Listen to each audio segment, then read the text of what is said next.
Артур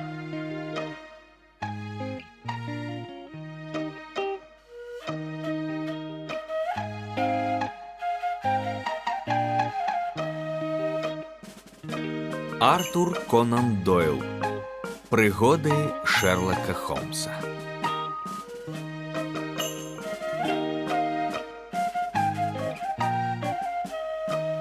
Саюз рудых.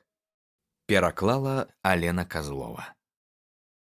Летась у адзін з восеньскіх дзён я завітаў да свайго сябра містара Шерлока Холмса і заспеў яго за гутаркай з мажным і чырванатварым немаладым джентльменам з вогненна-рудой шавялюрай.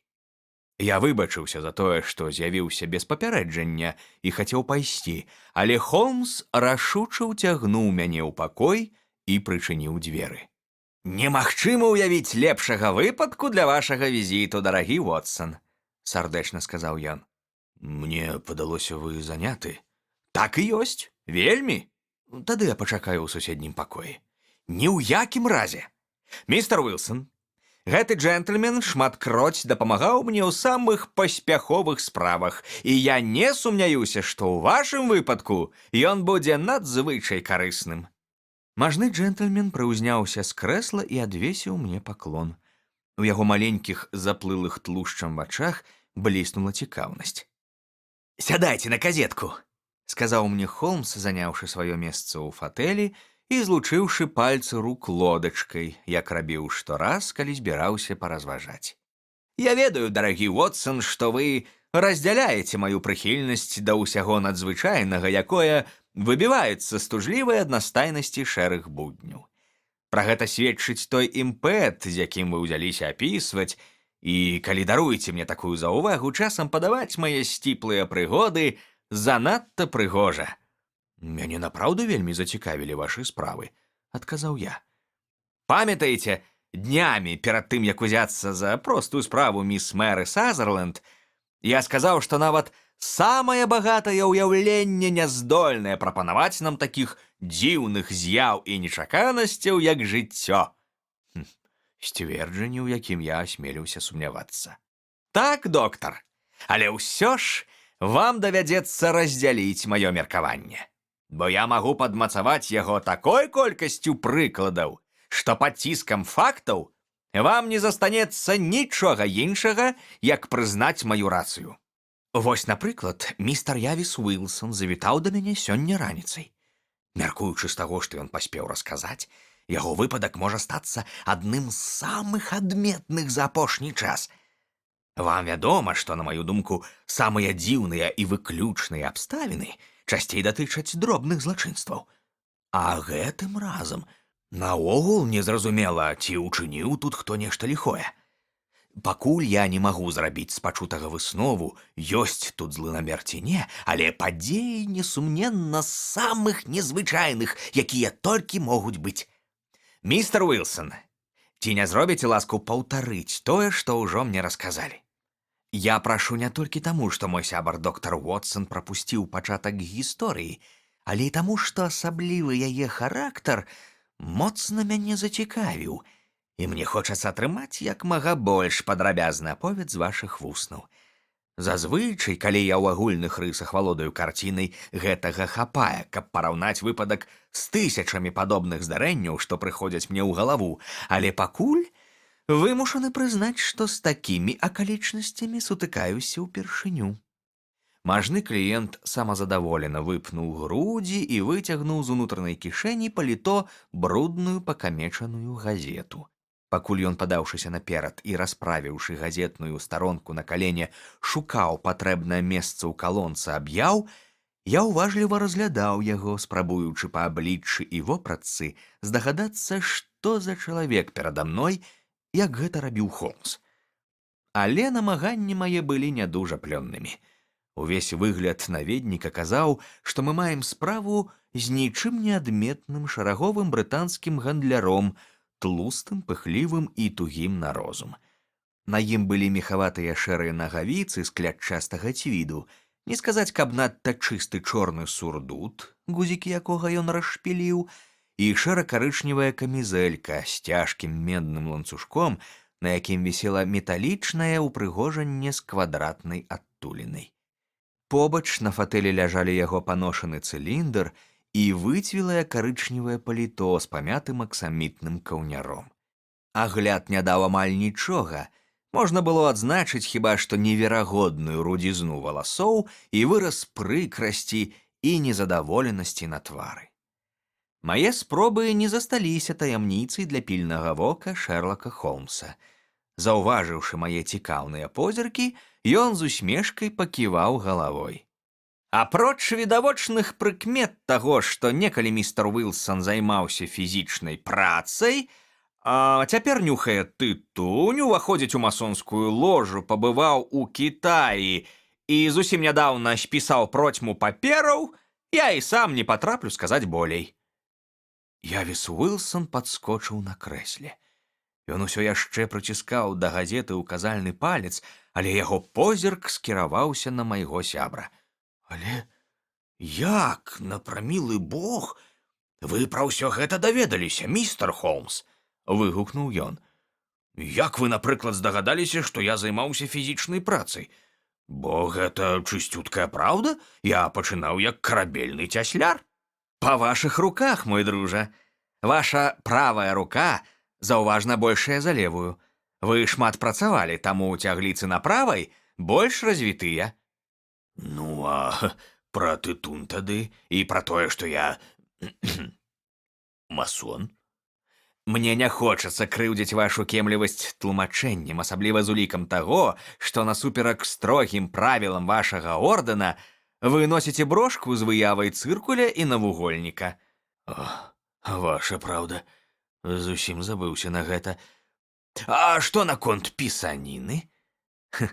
А пра што яшчэ можа сведчыць пацёртасць вашай правай манжэты на 5 дюймаў і зашмальцаваная латка на левым рукаве каля локця ў тым месцы, якім вы абапіраліся на пісьмовы стол? Ну, а Кітай? Рыбу, вытатуяваную над кісцю вашай рукі, маглі зрабіць толькі ў Кітаі. У свой час я крыху цікавіўся тэмай знакаў у татуіроўках і нават зрабіў унёсак у літаратуру па прадмеце. Фарбаванне рыбнай лускі ў далікатны ружовы характэрнае толькі для Кітая. А калі ў дадатак я бачу кітайскую манету на вашым ланцужку для гадзінніка, пытанне робіцца зусім простым. Містер Явіс Уілсон гучна разрагатаўся. «Ха-ха, гэта ж трэба!» – выгукнуў ён. «Спачатку я быў падумаў, што вы адгадалі нейкім разумным спосабам, а цяпер бачу, што тут няма нічога такога». «Я пачынаю падазраваць, Вотсон», – сказаў Холмс, – «што дарэмна ўсё патлумачыў. Ведаеце, ўсё невядомае здаецца цудоўным. Калі-небудзь недарэчная шчырасць загубіць маю рэпутацыю. Вы не знайшлі аб'яву, містер Уілсон?» «Ды вось жа яна», – адказаў той, трымаючы тоўсты чырвоны палец пасярэдзіне калонкі. «Тая самая, з якой усё пачалося. Вы самі пачытайце, сэр». Я ўзяў у яго газету і прачытаў наступнае. «Вакансія ў Саюзе рудых. Паводле тэстаменту нябожчыка Езекія Хопкінса, горад Лебанон, Пенсільванія, США, открываецца новая вакансія для сябра Саюза. Заробак 4 фунты на тыдзень, абавязкі фармальныя. Прэтэндаваць на пасаду могуць фізічна і псіхічна здаровыя рудавалосыя мужчыны, не маладзейшыя за 21 год. Заяўку неабходна падаць асабіста Дункану Росу ў панядзелак аб 11 па адрасе Фліт-стрыт, Поупс-корт, дом 7, кантора Саюза». «І што ўсё гэта значыць?» – усклікнуў я, калі двойчы прабег вачыма незвычайную абвестку. Холмс задаволена усміхнуўся і адкінуўся на спінку крэсла, як рабіў, калі быў у гуморы. «Ха-ха-ха! Не надта шараговы выпадак, праўда?» – сказаў ён. «Ну, а цяпер, містер Уілсон, раскажыце пра сябе, чым і як вы жывяце, і якім чынам гэтая аб'ява паўплывала на ваша жыццё. Але спачатку, доктар, запішыце назву газеты і дату яе выхаду». Гэта Morning Chronicle ад 27 кастрычніка 1890 года. Двухмесячнай даўніны выпуск. Выдатна. Ваша чарга, містер Уилсон. Ну, як я ўжо гаварыў, містер Холмс, Пачаў Явіс Уилсон, прамакнуўшы лоб насоўкай. я трымаю невялікі ламбард на Кобург-сквер каля сіці. Абарот не надта вялікі, і ў апошнія гады прыбытку хапае толькі на жыццё. Раней я яшчэ мог дазволіць сабе 2 памочнікаў. Цяпер жа ў стане ўтрымліваць усяго аднаго. І тое толькі таму, што ён пагадзіўся працаваць за палову заробку, каб мець магчымасць вучыцца нашай справе. А як завуць гэтага спагаднага маладзёна? Пацікавіўся Шерлок Холмс. Завуць яго Вінсент Сполдынг, і я б не сказаў, што ён такі ўжо малады. Цяжка зразумець, колькі яму гадоў, але галава ў яго працуе як трэба, містер Холмс. Не сумняюся, што ён мог бы знайсці сабе лепшае месца і зарабляць удвая болей, чым у мяне. Але, калі ён задаволены, навошта мне падказваць яму такія думкі? І сапраўды, навошта? Здаецца, вам здорава пашанцавала займець работніка за палову рынкавай цаны. У яго ўзросце рэдка хто пагодзіцца на такія ўмовы. Нават не ведаю, што мяне дзівіць больш, ваша абвестка ці ваш памочнік. Але ж і ён не без хібаў, сказаў містер Уилсон. Трэба яшчэ пашукаць такога звар'яцелага на фатаграфіі. Шчоўкае паўсюль камеры, у той час як мусіць вучыцца, а потым бяжыць у склеп як трусу нару, каб фотакарткі праяўляць. Гэта ягоны галоўны недахоп, але агулам ён добры працаўнік, неблагі хлопец. Я так разумею, ён усё яшчэ з вамі? Са мной, сэр. Ён ды яшчэ дзяўчына 14 гадоў. Яна кухарыць і прыбірае. А больш у доме нікога няма, бо я ўдавец і дзяцей не маю. Жывём мы вельмі ціха, сэр, утраіх. Дах над галавой маем, па рахунках плацім. Вось і ўсе нашы справы. Толькі з гэтай абвесткай усё змянілася. Сполдынг прыйшоў на працу акурат 8 тыдняў таму з гэтай самай газетай у руцэ і кажа: «Мець бы мне божую ласку быць рудым, містер Уилсон». Гэта навошта, пытаюся? А вось, гаворыць, тут у Саюзе рудых вакансія. Любому, хто яе атрымае, будуць плаціць кругленькую суму, і, як я разумею, месцаў больш, чым прэтэндэнтаў. Таму апекуны не ведаюць, куды ім грошы падзець. Калі б толькі мае валасы змянілі колер, меў бы я добрую магчымасць крыху разжыцца манетай. Дык якая такая магчымасць, пытаю яго. Рэч у тым, містер Холмс, што я вялікі дамасед. Кліенты самі да мяне ходзяць, а мне да іх хадзіць не даводзіцца. Часам я тыднямі за ганак не сунуся. Таму ведаю няшмат пра тое, што адбываецца ў свеце, і заўжды рады паслухаць навіны. «Вы што, ніколі не чулі пра Саюз рудых?» кажа мне ён з вырашанымі вачыма. «Ніколі». «Дзіўна, бо вы цалкам падыходзіце пад адну з іх вакансій». «А колькі там плацяць?» «О, усяго пару сотняў на год, але абавязкі лёгкія і асноўнай працы не замінаюць». Няцяжка здагадацца, што тут я натапырыў вушы. Мае справы ўжо некалькі гадоў ішлі не найлепшым чынам, і дадатковая пара сотняў была б вельмі дарэчы. Раскажыце пра гэта падрабязней, прашу я яго. Ён мне паказвае абвестку і кажа: «Самі можаце бачыць, што ў Саюзе ёсць вакансія. Вось адрас, куды звяртацца па інфармацыю». Як я разумею, Саюз заснаваў амерыканскі мільянер Езекія Хопкінс, які быў трохі дзівакаватым. Ён сам быў рудым і цёпла ставіўся да ўсіх рудавалосых, а калі памёр, высветлілася, што ўсю сваю немалую маёмасць ён пакінуў апекунам, наказаўшы ім забяспечваць лёгкай падпрацоўкай людзей з такім колерам валасоў. Я чуў, што плацяць там добра, а рабіць трэба мала. Але ж, кажу, тады б мільёны рудых адпраўлялі туды заявы. Не так шмат, як можа падацца. Ён не адказвае. Бяруць толькі лонданцаў і толькі паўналетніх мужчын. Той амерыканец у маладосці пачынаў кар'еру ў Лондоне і хацеў аддзячыць старому гораду. Да таго ж я чуў, што не мае сэнсу падаваць на вакансію, калі ты рудаваты бландын ці шатэн з рудым адлівам. Карацей, нікому, апроч сапраўды яркіх, відавочных, вогненна-рудых, нічога не свеціць. І калі б вам захацелася падаць заяву, містер Уилсон, вас бы акурат узялі.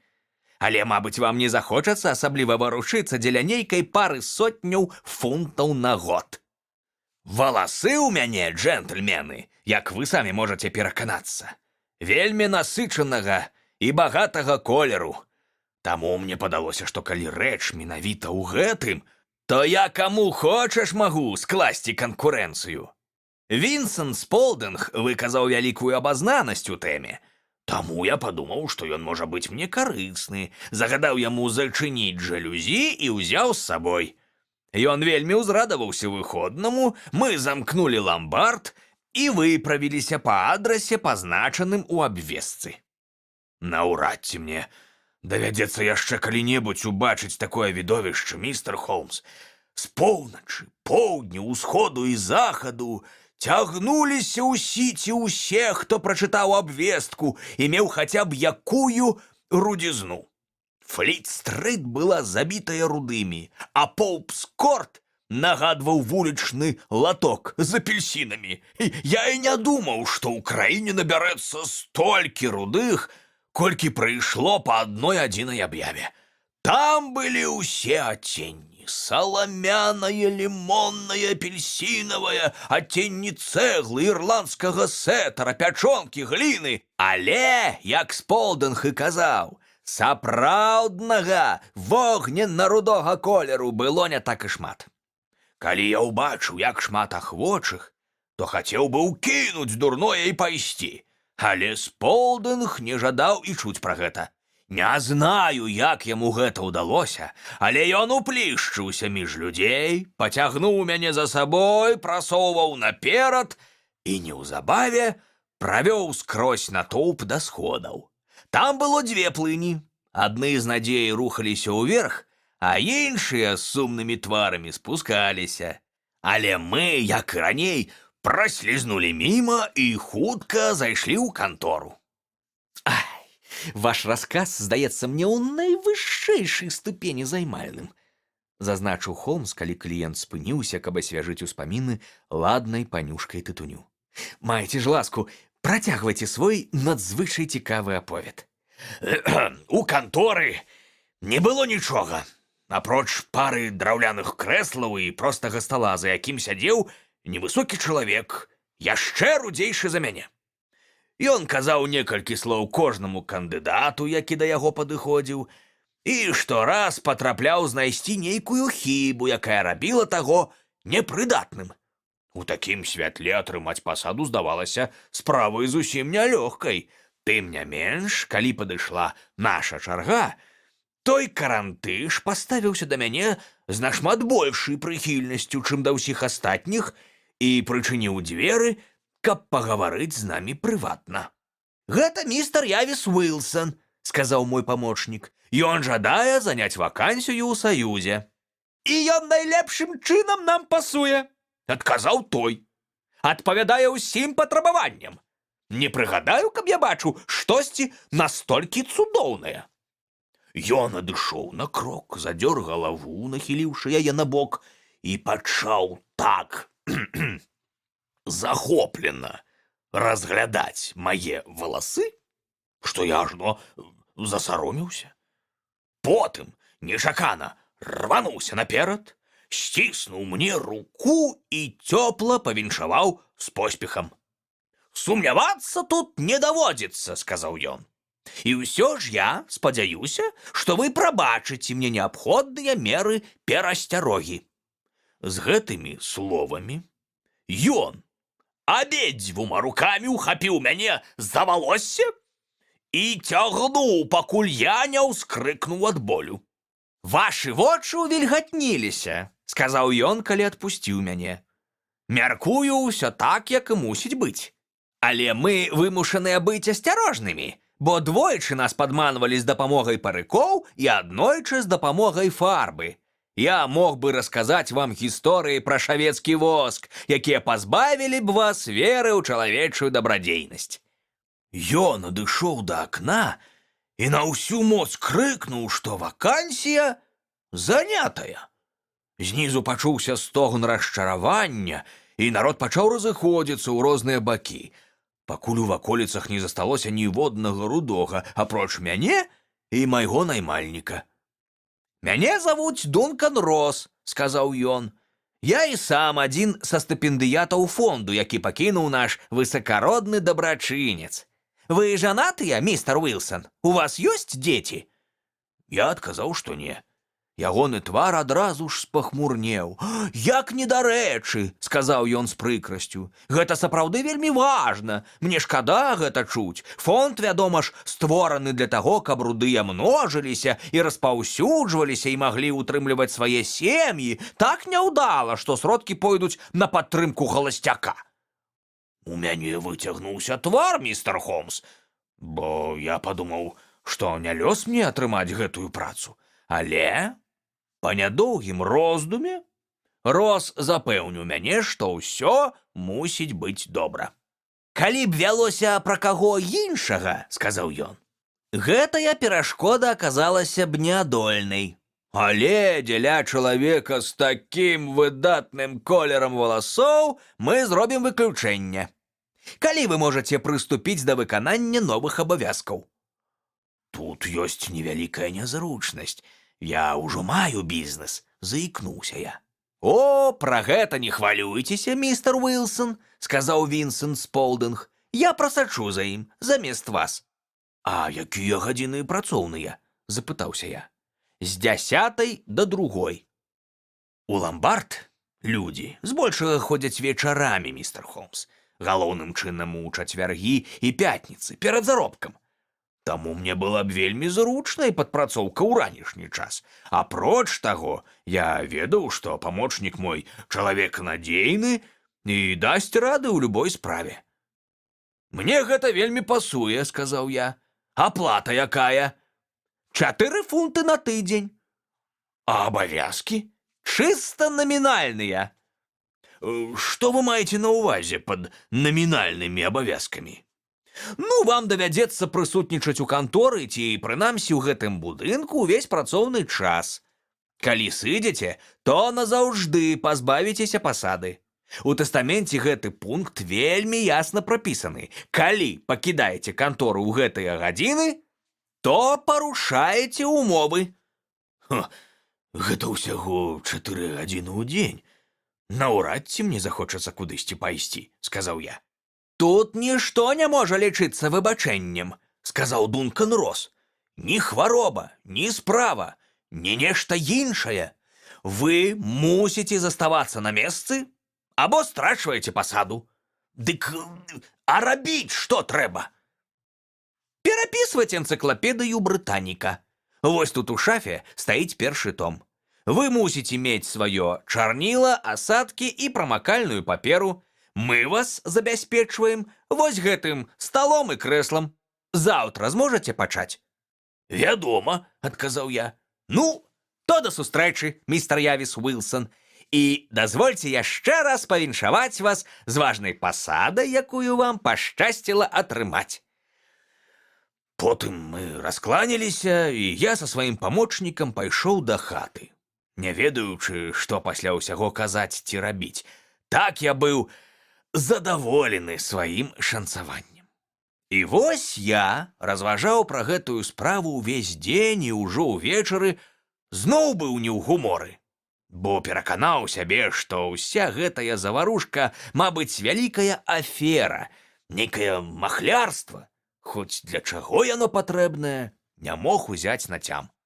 Ва ўсё разам верылася цяжка, і ў тое, што нехта мог пакінуць такі тэстамент, і што вялікія грошы будуць плаціць за такую простую працу, як перапісванне энцыклапедыі Брытаніка.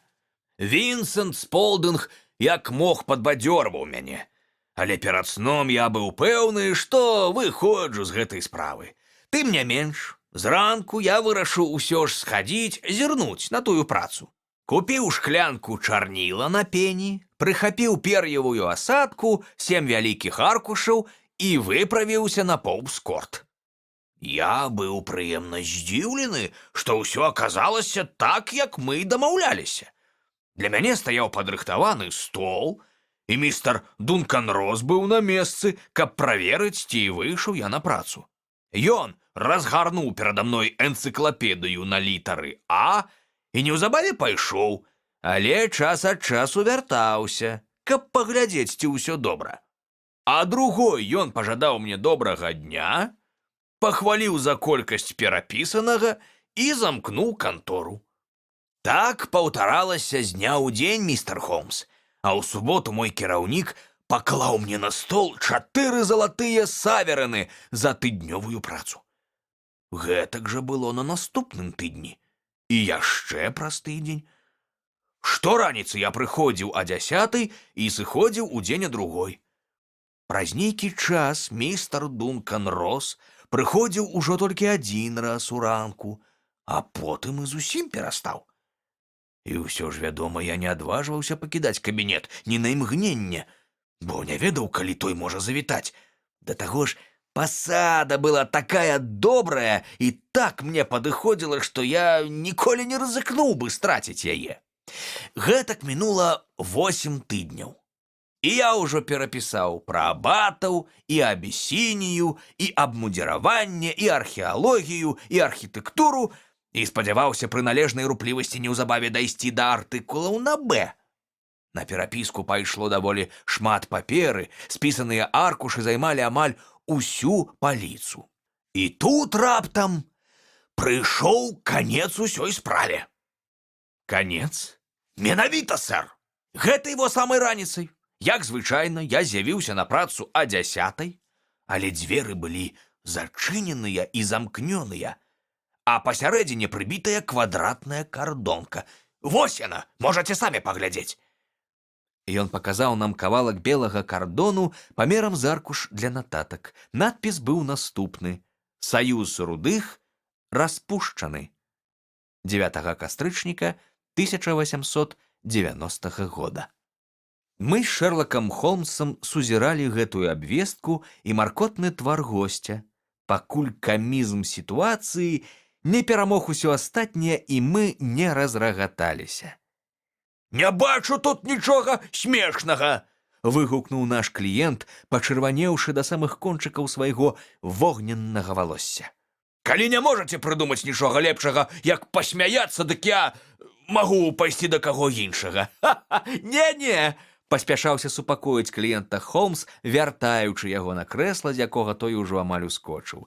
«Ні за што на свеце мне б не хацелася прапусціць ваш выпадак. Ён незвычайна свежы. І ўсё ж ёсць у ім, калі вы прабачыце мне гэтыя словы, штосьці вясёлае. Прашу, раскажыце, што вы зрабілі, калі знайшлі гэтую кардонку на дзвярах».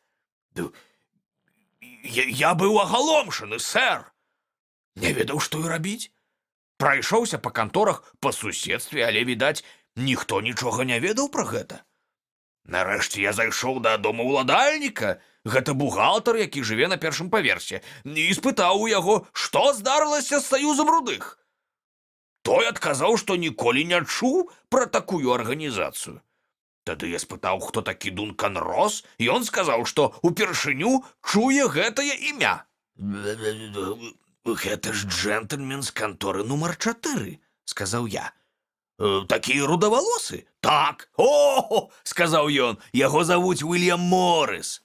Ён адвакат і выкарыстоўвае маё памяшканне часова, пакуль не будзе гатовы яго новы прыёмны пакой. Ён выехаў учора. А дзе я магу яго знайсці?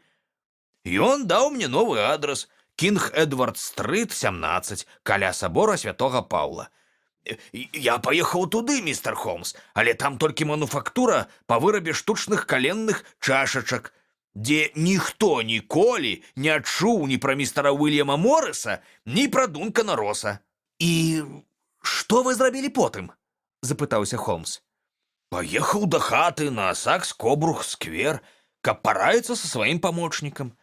Але ён ніяк не змог дапамагчы, толькі сказаў, што калі я пачакаю, то, мусіць, атрымаю поштай паведамлення.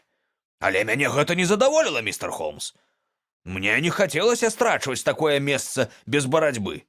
І таму, ведаючы пра вас як пра добрага чалавека, гатовага даваць парады бедакам, якім патрэбная дапамога, я проста да вас і прыйшоў. І вельмі мудра зрабілі, сказаў Холмс. Ваш выпадак неверагодна адметны, і я з радасцю займуся ім. Мяркуючы з вашага расказу, наступствы гэтай гісторыі могуць быць больш сур'ёзнымі, чым падаецца з першага погляду. Яшчэ б яны былі несур'ёзнымі, Абурыўся Явіс Уилсон. Я ж страчваю фунт на тыдзень. Што для вас асабіста, то не думаю, што вам варта скардзіцца на гэты дзіўны саюз, зазначыў Холмс. Наадварот, як я разумею, вы разбагацелі больш чым на 30 фунтаў, не кажучы пра грунтоўныя веды, якія вы набылі па ўсіх прадметах, што пачынаюцца на А. Тут вы ніяк не пацярпелі. Не, сэр.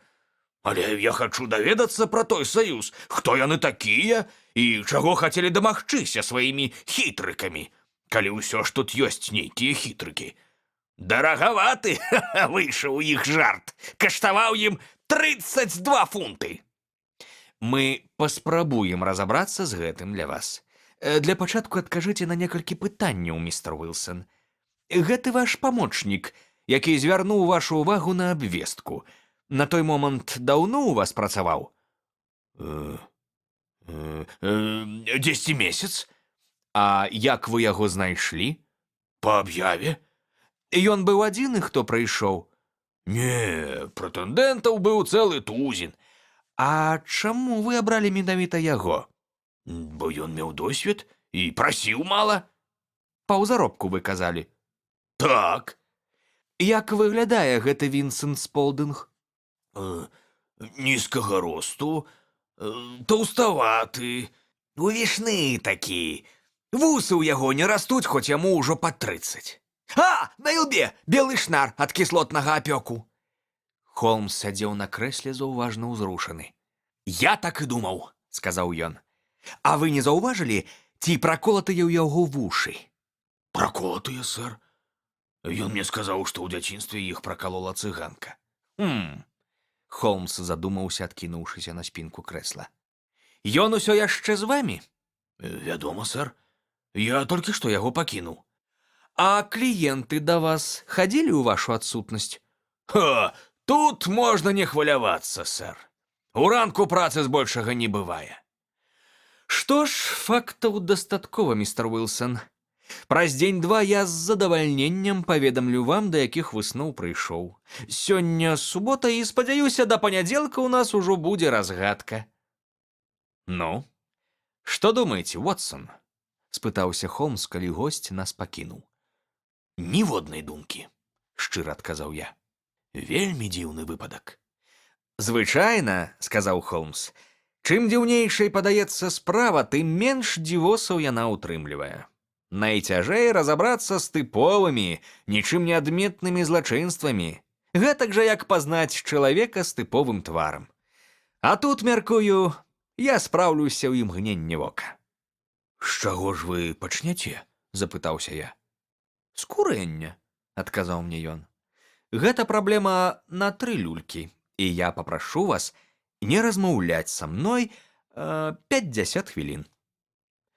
Ён згорбіўся на крэсле, узняўшы вострыя калені так, што ледзь не ўпіраўся ў іх сваім ястрабіным носам, заплюшчыў вочы і сцішыўся. Яго чорная гліняная люлька нагадвала дзюбу нейкай дзіўнай птушкі. Я прыйшоў да высновы, што ён заснуў, і ўжо сам пачынаў вадзіць носам, калі раптам Холмс сарваўся з крэсла з выглядам чалавека, які на нешта наважыўся і адклаў люльку на камін. «Сарасата грае сёння ўвечары ў Сент-Джеймс-холе», — сказаў ён.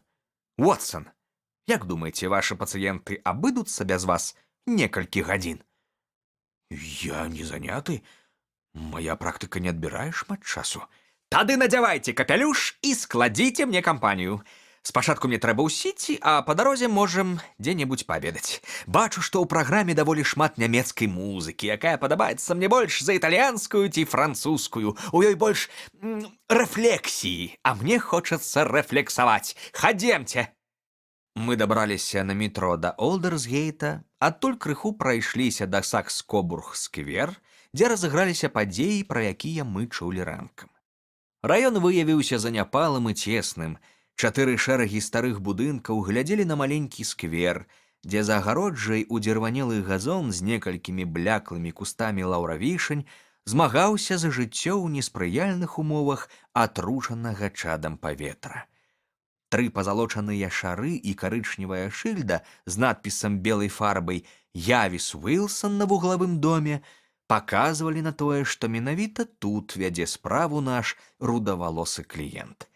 Шерлок Холмс спыніўся і, нахіліўшы галаву на бок, уважліва агледзеў будынак, пры гэтым вочы яго ярка блішчалі пад прымружанымі павекамі.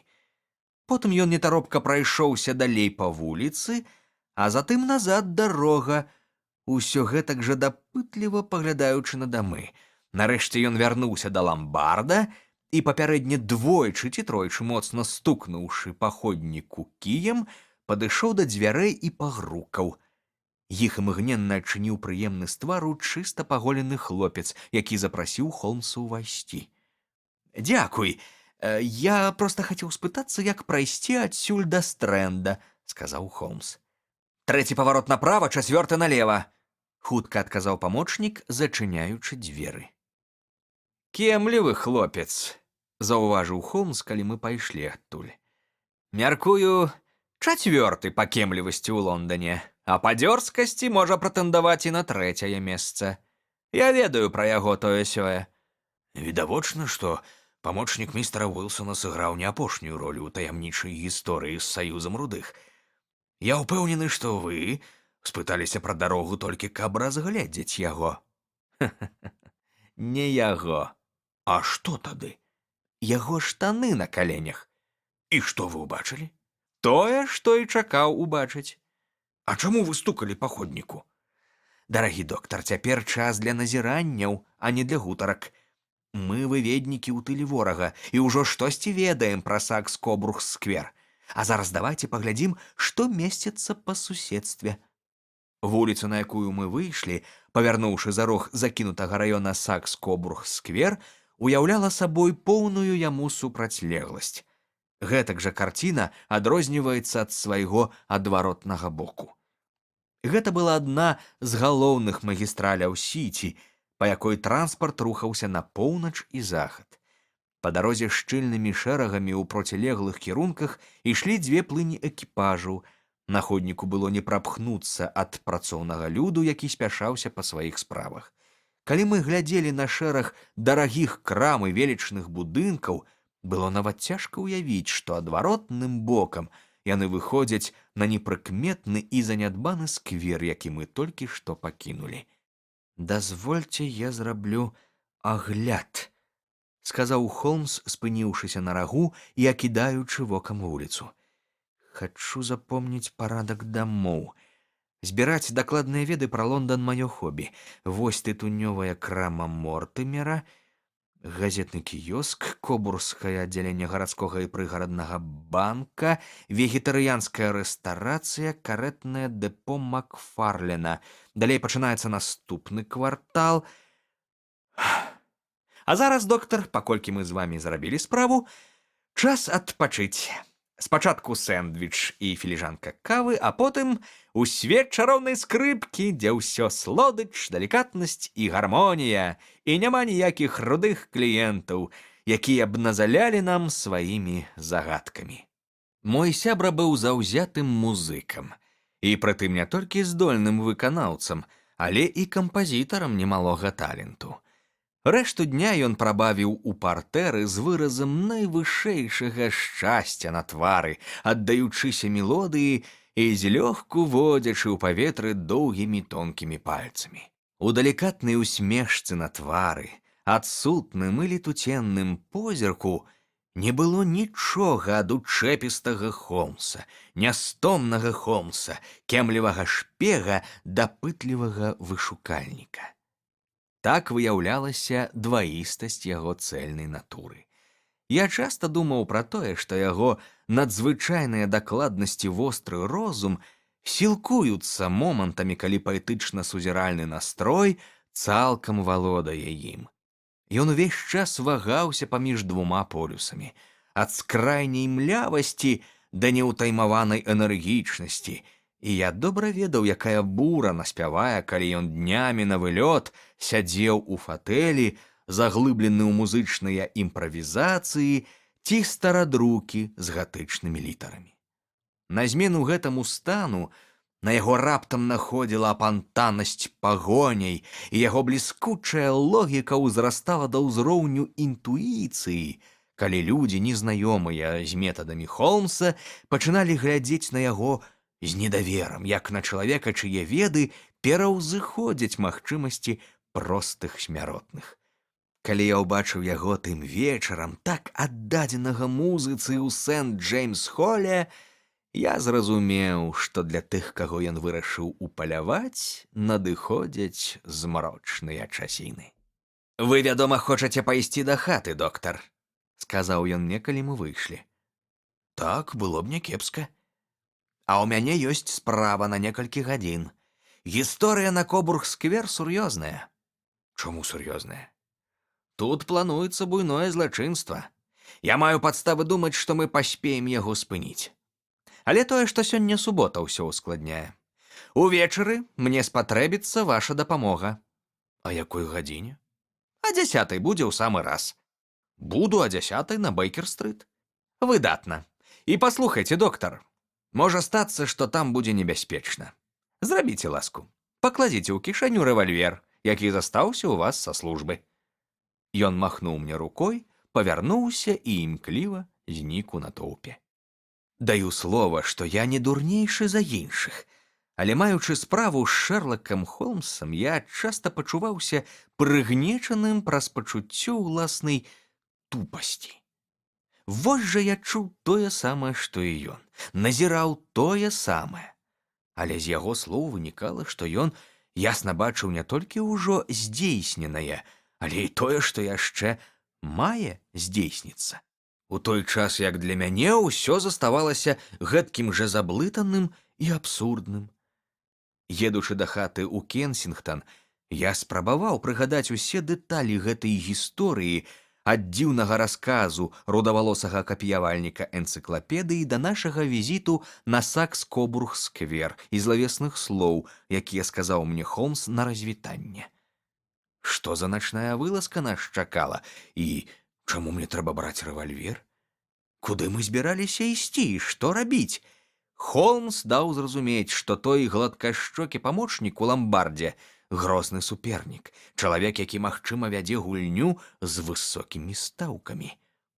У маёй галаве ніяк не складалася агульная карціна, і я роспачна здаўся, спадзяючыся, што ўначы атрымаю ўсе тлумачэнні. А палове 10:00 я выйшаў з дому і праз парк, а потым праз Оксфорд-стрыт скіраваўся да Бейкер-стрыт.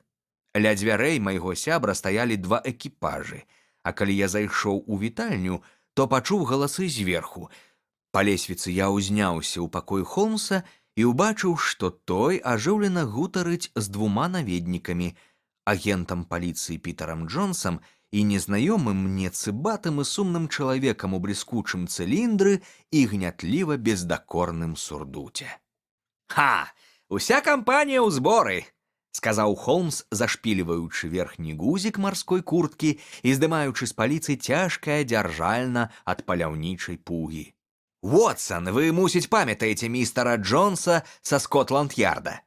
Дазвольце вас прадставіць містару Мэрыуэзеру, які далучыцца да нашай сённяшняй вылазкі». «Бачце, доктар, мы зноў выходзім на паляванне разам», — сказаў Джонс з уласцівай яму фанабэрыяй. «Наш сябар выдатна ладзіць пагоні. Усё, што яму патрэбна, гэта каб бывалы ганчак дапамог яму загнаць звера. Спадзяюся, у паляванні мы не абмяжуемся дзікай гуссю. змрочна заўважыў містер Мерыуэзер. «Вы можете цалкам давяраць містеру Холмсу, сэр», фанабэрліва адказаў агент паліцыі. «У яго свая хітрая метода. Магчыма, ён трохі зашмат тэарэтызуе і фантазіруе, калі мне будзе дазволена так сказаць. Але падае надзеі як дэтэктыў. Варта згадаць хаця б тое, што ў справе з забойствам Шолта і скарбамі Агры ён раз ці два ледзь не абскакаў афіцыйны вышук». «О, калі вы так кажаце, містер Джонс, то ўсё добра», пачціва сказаў незнаёмец. «І ўсё ж мне так шкада прапускаць гульню ў Робер-брыдж. Гэта моя першая субота без брыджу за 27 гадоў. Мяркую, вы разумееце, што ваша стаўка ў сённяшняй гульні нашмат вышэйшая за ўсе ранейшыя, і што гульня больш захапляльная. Вы, містер Мерыуэзер, сыграеце на 30 000 фунтаў, а вы, містер Джонс, на чалавека, да якога хочаце дабрацца. Джон Клей, забойца, злодзей, махляр і фальшываманетчык. Гэта малады чалавек, містер Мерыуэзер, але ў сваёй прафесіі ён пераўзышоў усіх. Сярод крымінальнікаў Лондана менавіта на яго я больш за ўсё хачу надзець кайданкі. Ён адметны чалавек, гэты маладзён Клей. Яго дзед герцаг, а сам ён вучыўся ў Ітане і Оксфардзе. Яго розум такі ж вёрткі, як і пальцы. І нягледзячы на тое, што яго след сустракаецца нам тут і там, мы ніяк не можам знайсці яго самога. Вось ён абкрадвае багаты дом у Шатландыі, а на наступным тыдню ўжо збірае грошы на будаўніцтва дзіцячага дома ў Корнуале. Я іду па яго следзе ўжо некалькі гадоў, але так і не пабачыў яго на свае вочы. Спадзяюся, сёння мне выпадзе магчымасць прадставіць вас адзін аднаму. Раз ці два я таксама сутыкаўся з тым, што ўчыніў Джон Клей, і пагаджуся, што ў сваёй прафесіі яму няма роўных. Між тым, цяпер 10:30, час выходзіць. Прапаную вам двум сесці ў першы экіпаж, а мы з Вотсонам паедзем следам у другім. Падчас доўгай паездкі Шерлок Холмс быў не асабліва гаваркі і, адкінуўшыся на спінку сядзення, вуркатаў мелодыі, пачутыя ўвечары. Колы кэба грукаталі па бясконцым лабірынце асветленых газавымі ліхтарамі вуліц, пакуль мы не прыбылі на Фарынгтон-стрыт. «Адсюль ужо недалёка», — сказаў мой сябар. «Гэты Мерыуэзер, дырэктар банка, ён асабіста зацікаўлены ў справе. Я падумаў, што добра будзе задзейнічаць і Джонса. Ён хлопец неблагі, і хоць у сваёй прафесіі абсалютны ідыёт, мае станоўчыя рысы. Ён бясстрашны, як бульдог, і ўчэпісты, як амар, калі нехта трапіцца яму ў клюшні. Дарэчы, мы прыехалі. Вунь яны нас чакаюць». Мы апынуліся на той самай люднай вуліцы, дзе былі раніцай. Адпусціўшы экіпажы, мы скіраваліся за містерам Мерыуэзерам. Ён правёў нас праз вузкі праход і бакавыя дзверы, якія адчыніў. За імі быў кароткі калідор, які заканчваўся таўшчэзнай жалезнай брамай. Яе нам таксама адчынілі, і мы спусціліся па каменных прыступках пакручастай лесвіцы да другой вялізнай брамы. Містер Мерыуэзер спыніўся, каб запаліць ліхтар, а потым павёў нас праз цёмны праход, дзе пахла зямлёй, і нарэшце, ўжо пасля трэціх дзвярэй, мы ўвайшлі ў шырокае сховішча ці склеп з мноствам вялікіх скрынь, пастаўленых адна на адну. «Зверху да вас няпроста прабрацца», — заўважыў Холмс, прыўзняўшы ліхтар, каб агледзецца. «Знізу таксама», — адказаў містер Мерыуэзер і пагрукаў кіем па падлозе, выкладзенай плітамі. «Што такое? Падобна там паражня!» — здзіўлена выгукнуў ён. «Калі ласка, трошкі цішэй!» — сярдзіта шыкнуў Холмс. «Вы толькі што рызыкавалі поспехам усёй нашай аперацыі. Магу я папрасіць вас ласкава сесці вось на гэтыя скрыні і больш не ўмешвацца?» Паважаны містер Мерыуэзер узбіўся на скрыню з вельмі пакрыўджаным выглядам, а Холмс укленчыў на падлозе і, падсвечваючы сабе ліхтаром, уважліва агледзеў шчыліны паміж камянямі з дапамогай павелічальнага шкла. На гэта яму спатрэбілася некалькі секунд, пасля чаго ён зноў падхапіўся і сунуў лупу ў кішэню. «У нас яшчэ прынамсі гадзіна», — сказаў ён. «Наўрад ці яны адважацца на нейкія крокі, пакуль наш добры гаспадар Ламбарда не пакладзецца спаць. Але потым яны не будуць губляць ні хвіліны, бо чым хутчэй зробяць справу, тым больш часу застанецца на ўцёкі.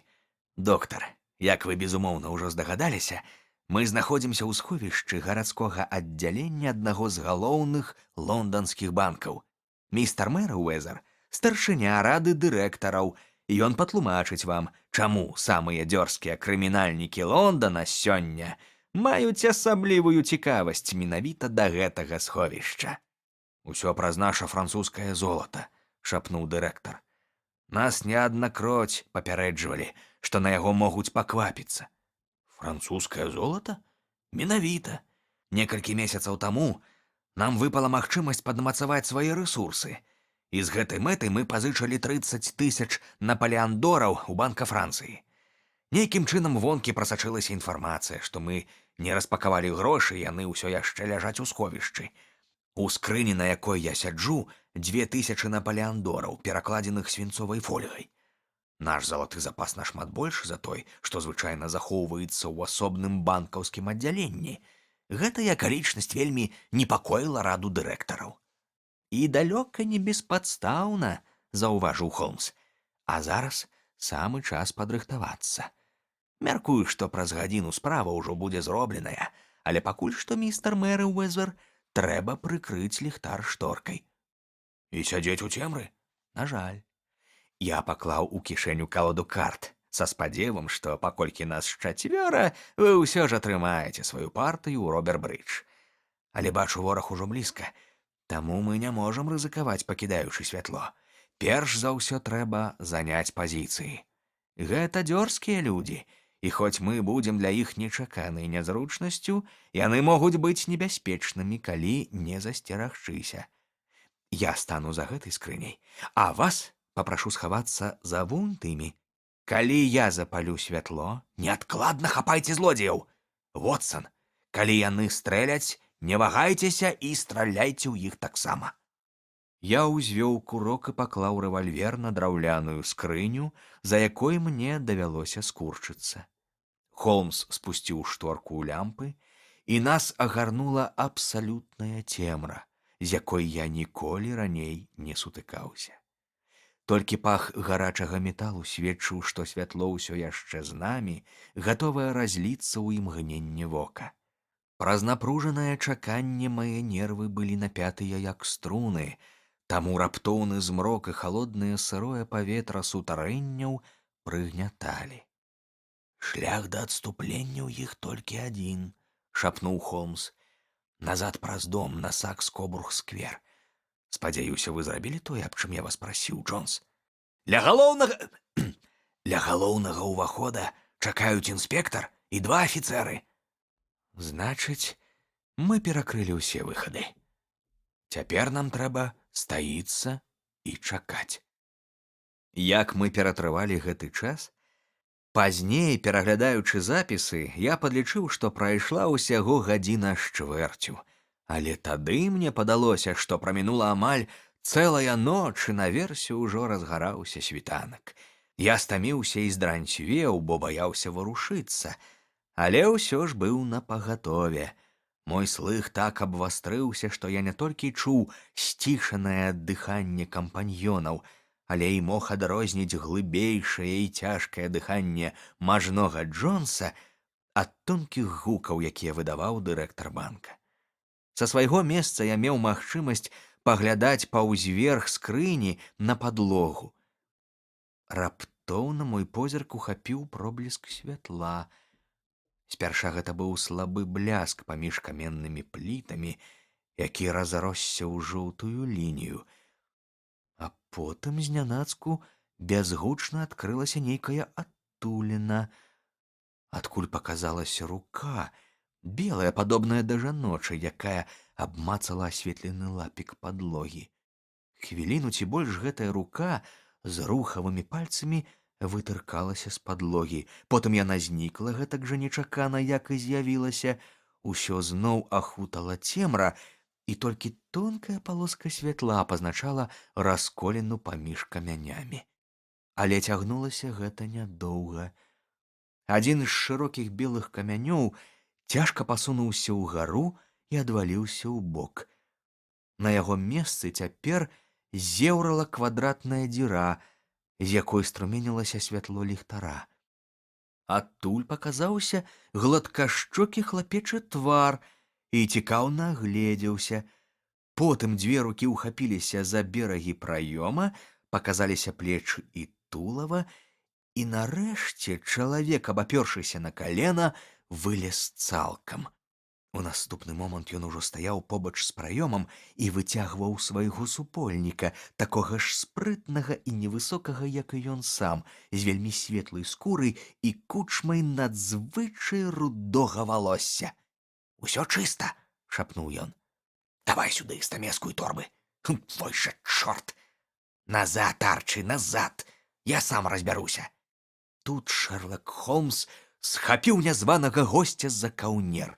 Яго прыяцель знік пад зямлёй, і я пачуў, як парвалася яго вопратка, бо Джонс паспеў учапіцца за яе. У промені ліхтара бліснула руля рэвальвера, але дзяржальна-паляўнічай пугі Холмса прыйшлося акурат па руцэ, якая яго трымала, і пісталет бразнуўся аб каменную падлогу. «Усё скончана, Джон Клей», — спакойна рэзюмаваў Холмс. «У вас няма выйсця». «Я разумею», — адказаў той з найлепшай вытрымкай. «Але прынамсі я рады, што мой сябар выбраўся. Хаця, гляджу, вы захапілі ў палон фалду яго сурдута. На выхадзе яго чакаюць 3 палісмены», — сказаў Холмс. «Праўда? Вы, відаць, дасканала падрыхтаваліся. Мушу зрабіць вам камплімент». «А я вам», — адказаў Холмс. «Ваша ідэя з саюзам рудых вельмі свежая і ўдалая». «Хутка вы зноў убачыцеся са сваім дружбаком», — сказаў Джонс. «У скоках у норы ён спрытнейшы за мяне, але трымайцеся, калі я сам ладжу дэрбі. Прашу не чапаць мяне бруднымі рукамі», — сказаў наш палонны, калі Джонс зашчоўкнуў на яго запясцях кайданкі. «Ведайце, што ў маіх жылах цячэ каралеўская кроў. І калі звяртаецеся да мяне, заўжды кажыце «сэр» і «калі ласка». «Добра», — сказаў Джонс, уважліва зірнуўшы на яго і ухмыльнуўшыся. «Ну што, сэр, калі ласка, крокам руш наверх, дзе вам пададуць кэб, які завязе вашу вялікасць у паліцэйскі ўчастак». «Так ужо лепей», — сцішана сказаў Джон Клей. Ён кіўнуў нам 3 на развітанне і ціха выйшаў у суправаджэнні інспектара. «Містер Холмс, я не ведаю, як банк можа аддзячыць ці адплаціць вам», — сказаў містер Мэрыуэзер, калі мы выходзілі са сховішча за імі. «Без сумневаў, вы раскрылі і прадухілілі найбольш дзёрзкую на маёй памяці спробу абрабаваць банк». «Мне і самому трэба было звесці такія-сякія рахункі з містарам Джонам Клеем», — сказаў Холмс. «Спадзяюся, банк мне кампенсуе невялікія выдаткі ў гэтай справе, але што да ўсяго астатняга, я ўжо шчодра ўзнагароджаны самой магчымасцю атрымаць такі унікальны досвед, паслухаць цудоўную гісторыю пра саюз рудых». Разумееце, Уотсон, з самага пачатку было відавочна, што адзінай магчымай мэтай фантастычнага пражэкта з саюзам і перапісваннем энцыклапедыі было прыбраць з дарогі на некалькі гадзін кожны дзень нашага не надта кемлівага ўладальніка ламбарда. Патлумачыў мне Холмс ужо на світанку, калі мы сядзелі з ім за келіхам віскі з содавай на Бэйкер-стрыт. Абставілі ўсё незвычайна, лепш не прыдумаеш. Несумненна, ідэя прыйшла ў светлы розум Клея, дзякуючы колеру валасоў яго саўдзельніка. 4 фунты на тыдзень — прынада, якую яны скарысталі. Страта нязначная для тых, хто вядзе гульню на 1000. Змясцілі абвестку, адзін з жулікаў зняў на сваё імя часовае памяшканне, а другі падштурхнуў уладальніка ламбарда адгукнуцца на яе. Такім чынам яны забяспечылі яго адсутнасць штораніцы. Як толькі я пачуў, што памочнік пагадзіўся працаваць за палову заробку, я зразумеў, што ён мае важкі матыў, каб заставацца ў доме. Але як вы зразумелі, у чым матыў? Калі б у доме жыла жанчына, я западозрыў бы банальную інтрыжку. Але гэтая версія адпадала. Абарот у ламбарда невялікі. У доме няма нічога, што запатрабавала б такой грандыёзнай падрыхтоўкі і такіх выдаткаў. Тады гэта штосьці па-за домам. І што ж?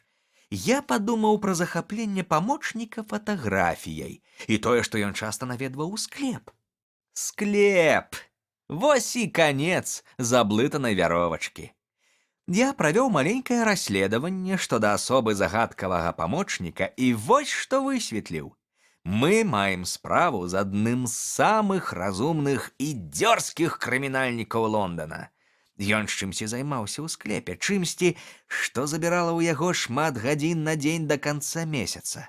І зноў пытанне, чым менавіта? Мне не прыйшло ў галаву нічога іншага, як падкоп у суседні будынак. Я хацеў спраўдзіць гэтую думку, калі мы з вамі прыйшлі на месца падзей. Вы здзівіліся, калі я пагрукаў кіем па ходніку. Мне трэба было высветліць, спераду ці ззаду дома знаходзіцца склеп. Спераду яго не было. Тады я пазваніў у дом, як я і спадзяваўся, чыніў памочнік. Мы мелі некалькі завочных сутычак, але адзін аднаго не бачылі. Мяне і не цікавіла, як ён выглядае. Я жадаў зірнуць на яго калені. Вы, мусіць, заўважылі, якія выцертыя, памятыя і брудныя былі ў яго штаны на каленях. Усё паказвала на тое, што ён прабавіў гадзіны за капаннем. Заставалася толькі высветліць, куды вядзе падземны ход. Я прайшоў дарога вуліцы і зазірнуў за яго. Убачыўшы гарадскі і прыгарадны банк, які суседнічае з ламбардам нашага сябра, я адразу ж зразумеў, што развязаў загадку. Калі пасля канцэрта вы паехалі да хаты, я наведаўся ў Скотланд-Ярд і да старшыні рады дырэктараў з вядомым вам вынікам. А як вы здагадаліся, што сваю вылазку яны плануюць на сёння? Калі кантору Саюза зачынілі, значыць, прысутнасць містера Явіса Уілсана ім болей не перашкаджала. Іншымі словамі, падкоп завершаны. Для іх важна было скарыстацца падземным ходам як мага хутчэй, пакуль яго не знайшлі і не перавезлі золата ў іншае месца. Субота пасавала ім найбольш, бо тады яны б мелі 2 дні на ўцёкі. Таму я чакаў іх менавіта сёння.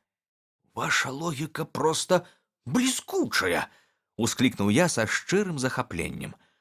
Ланцужок разважанняў вельмі доўгі, але вы не схібілі ні ў адным пункце. Мяне гэта ратуе ад нуды, адказаў Холмс, пазяхаючы. Але як шкада. Адчуваю, што яна зноў на мяне находзіць. Маё жыццё суцэльныя ўцёкі ад шэрасці існавання. Гэтыя маленькія загадкі дапамагаюць мне. А вы дапамагаеце чалавецтву змагацца са злом? Ён паціснуў плячыма. Мабыць, ёсць з усяго гэтага нейкі плён.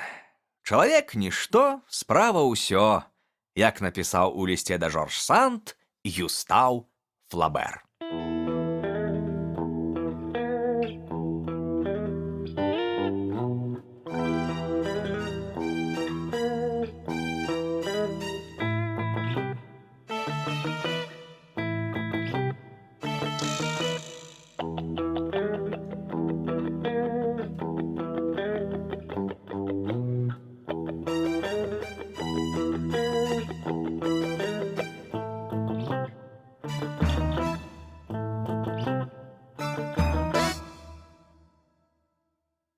У гэтым апавяданні згадваюцца наркотыкі, бо ў часы Шэрлака Холмса людзі не да канца разумелі, якую шкоду яны нясуць. Але цяпер знішчальныя ўздзеянні наркотыкаў на чалавека даказальны факт, і яны катэгарычна забароненыя законам.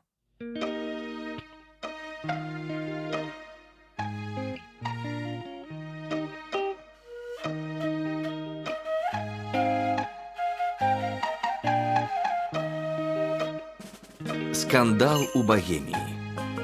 Пераклала Ганна Янкута. Для Шэрлака Холмса яна назаўсёды засталася той жанчынай. Рэдка чуў я, каб ён называў яе іначай. У яго вачах яна перасягнула і засланіла ўсіх прадстаўніц свайго полу. Не тое, каб да Ірэн Адлер у яго было якое-небудзь пачуццё падобнае да кахання. Любыя пачуцці, і ў прыватнасці гэтыя, былі несумяшчальныя з яго халодным, дакладным і надзіва ўраўнаважаным розумам. На маю думку, такой дасканалай машыны, якая мысліць і назірае свет, яшчэ не бачыў, і ў ролі закаханага ён аказаўся б не на сваім месцы.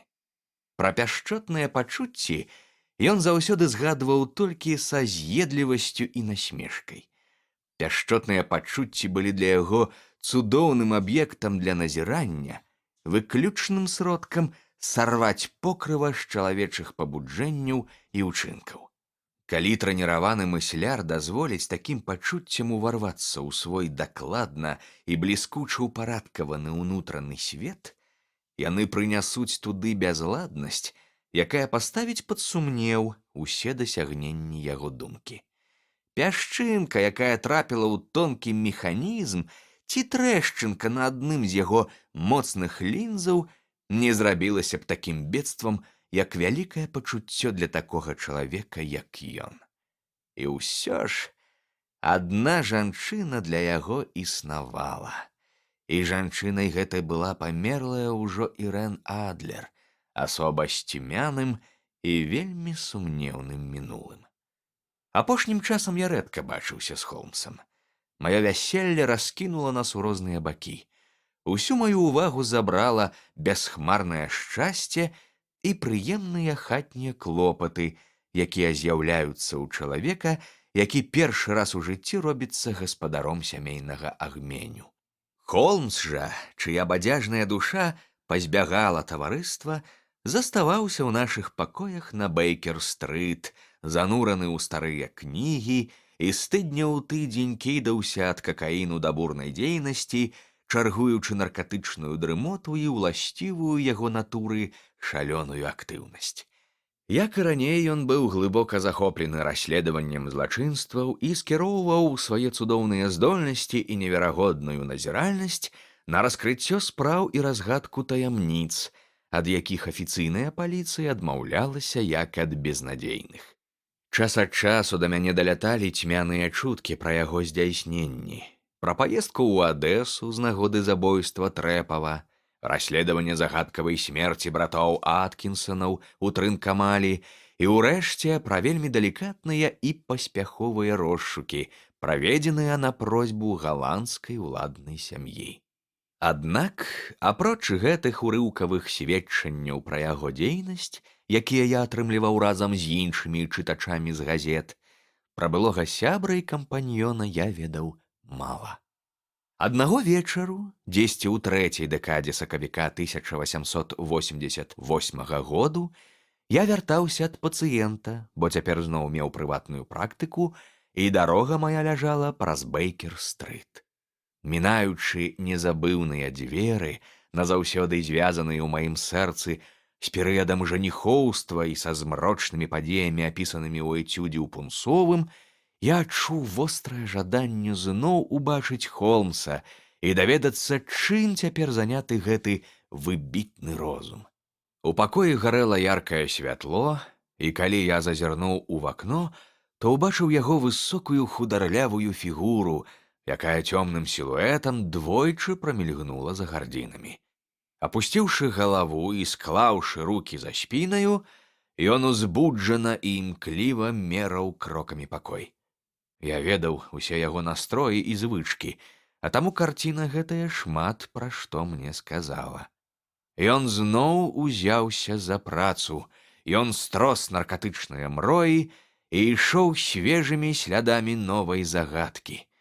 Я пазваніў, і мяне праводзілі да пакоя, які калісьці часткова належаў і мне. Ён сустрэў мяне без бурных эмоцый, для яго яны былі рэдкасцю. Тым не менш, думаю, што ён быў рады мяне бачыць. Амаль нічога не кажучы, ён сардэчна запрасіў мяне сесці, падсунуў бліжэй каробку з цыгарамі і паказаў на вінную шафку і газаген у куце. Потым стаў ля каміна і пачаў уважліва вывучаць мяне сваім незвычайным пранізлівым поглядам. «Сямейнае жыццё пайшло вам на карысць», — зазначыў ён. «Думаю, Уотсон, што з моманту нашай апошняй сустрэчы вы паправіліся на 7,5 фунтаў». «На 7», — паправіў я. «Усё ж мяркую, што трошачкі больш, зусім крышку. Вы, як бачу, зноў практыкуеце. Але вы не казалі, што плануеце ўпрэгчыся ў працу». Як вы пра гэта даведаліся? Я бачу гэта. Я раблю высновы. Вось як я даведаўся, што днямі вы моцна вымаклі, і што ваша служэнка страшэнна няўмелая і няўважлівая. «Дарагі Холмс», — сказаў я, — «гэта ўжо занадта. Пару стагоддзяў таму вас спалілі б на вогнішчы. Я і праўда быў у чацвер за горадам і вярнуўся дадому ўвесь выпацканы. Але цяпер на мяне іншая вопратка, і я не ўяўляю, як вы гэта вылічылі. Што да Мэры Джэйн, то яна насамрэч безнадзейная, і мая жонка паведаміла ёй пра звальненне. Але я зноў жа губляюся ў здагадках, адкуль вы гэта ведаеце?» Холмс ціха засмяяўся і задаволена пацёр доўгія нервовыя рукі. «Няма нічога прасцейшага», — сказаў ён. «Мае вочы падказваюць, што з унутранага боку вашага левага чаравіка, там, куды падае святло каміна, па скуры праходзіць 6 амаль паралельных драпін. Відавочна, хтосьці няўмела скроб край падэшвы, счышчаючы за будку высахлы бруд. Адсюль я раблю падвойную выснову. Вы выходзілі ў кепскае надвор'е, і ў вас працуе самы зласлівы сярод лонданскай прыслугі абутка-ненавіснік. Што да практыкі, Уотсон, то калі ў мой пакой уваходзіць джентльмен, ад якога за мілю патыхае йодаформам, на чыім правым пальцы бачная чорная пляма ад ляпіснага алоўка, а пукатасць з правага боку цыліндра сведчыць пра тое, што там схаваны стэтаскоп, то я буду дурнем, калі не пазнаю ў ім дзейнага прадстаўніка медыцынскай сябрыны». Слухаючы, з якой лёгкасцю ён патлумачыў свае высновы, я не ўтрымаўся ад смеху. «Калі я чую вашы тлумачэнні, — сказаў я, — мне ўсё здаецца такім да смешнага простым, што я мог бы і сам лёгка здагадацца, хаця ў кожным наступным выпадку вашы разважанні зноў ставяць мяне ў тупік, пакуль вы іх не патлумачыце. Аднак, думаю, мой зрок не горшы за ваш». «Так і ёсць», — пагадзіўся Холмс, запаліўшы цыгарэту і плюхнуўшыся ў фатэль. «Вы бачыце, але не заўважаеце, а гэта вялікая розніца.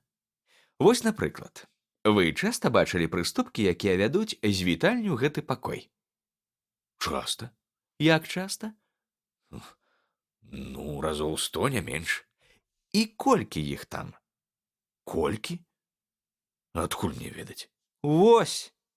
Вы не заўважаеце, хаця і бачыце. Гэтым мы з вамі і адрозніваемся. Я ведаю, што прыступак 17, бо не толькі глядзеў, але і звяртаў увагу. Дарэчы, калі вы цікавіцеся рознымі дробнымі праблемамі і нават ласкава апісалі маё сціплае расследаванне адной ці дзвюх з іх, то гэтае таксама можа вас зацікавіць». І ён кінуў мне аркуш шчыльнай ружовай паштовай паперы, які ляжаў на стале. «Гэта прыйшло з нядаўнай поштай, прачытайце ўголас». На цыдулцы не было ні даты, ні подпісу, ні адрасу. «Сёння вечарам без чвэрці 8, — гаварылася ў ёй, — вас наведае джентльмен, якому неабходная кансультацыя па адной вельмі сур'ёзнай справе атрымаць. Паслуга, якую вы нядаўна зрабілі аднаму з уладных дамоў Еўропы, даводзіць, што вы акурат той чалавек, якому можна спакойна даверыць справу, чыю важнасць нельга пераацаніць. Такі водгук пра вас мы з розных бакоў атрымалі. Будзьце ў гэты час дома і не зразумейце няправільна, калі ваш госць будзе ў масцы».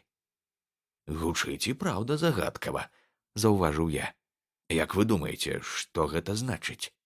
Пакуль у мяне няма інфармацыі, а тэарэтызаваць нічога не ведаючы вялікая памылка. У такім выпадку пачынаеш незаўважна падганяць факты пад тэорыю, замест таго, каб падганяць тэорыю пад факты. Але вернемся да цыдулкі. Якія высновы вы можаце зрабіць?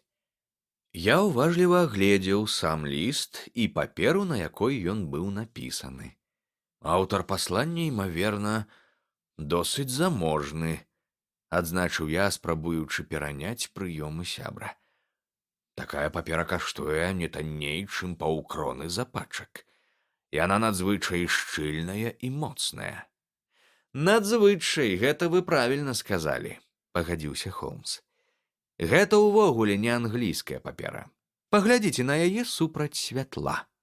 Я так і зрабіў і ўбачыў на паперы вялікую літару «Е» і маленькую «G», а далей вялікія «P» і «G» і маленькую «T», уплеценую ў фактуру паперы. Якую выснову вы можаце зрабіць? Спытаў Холмс. Гэта несумненна імя вытворцы, а дакладней яго манаграма. Вы памыляецеся. Вялікая G і маленькая T – гэта скарачэнне ад Gesellschaft, што перакладаецца з нямецкай як кампанія. Гэта звычайнае скарачэнне, якое адпавядае нашаму K. P, безумоўна, абазначае папір, то бок папера. Цяпер і G. Давайце зірнём у геаграфічны даведнік Еўропы. Ён зняў з паліцы цяжкі карычневы фаліянт. Элга-Велга-Ніц, вось і тое, што трэба. Эгер. Гэта ў нямецкамоўным раёне, Багеміі, непадалёк ад Карлавых Вараў.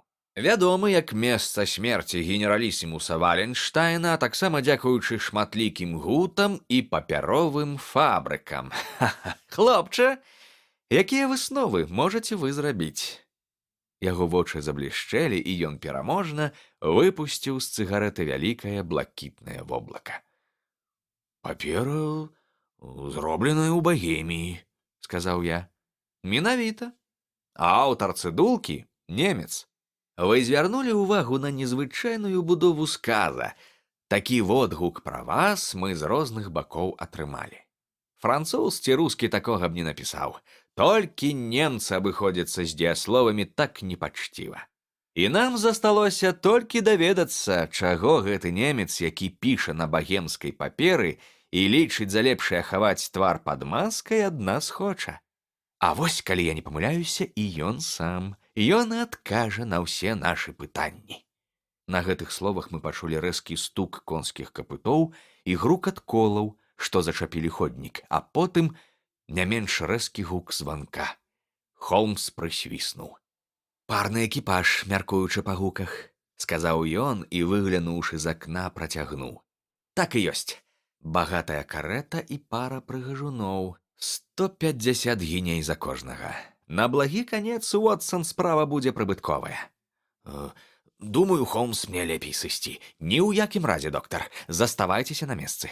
Куды я без свайго босуэла мемуарыста? Да таго ж справа абяцае быць цікавай. Будзе шкада, калі вы яе прапусціце. Але ваш кліент — нічога страшнага. Мне можа спатрэбіцца ваша дапамога, і яму таксама.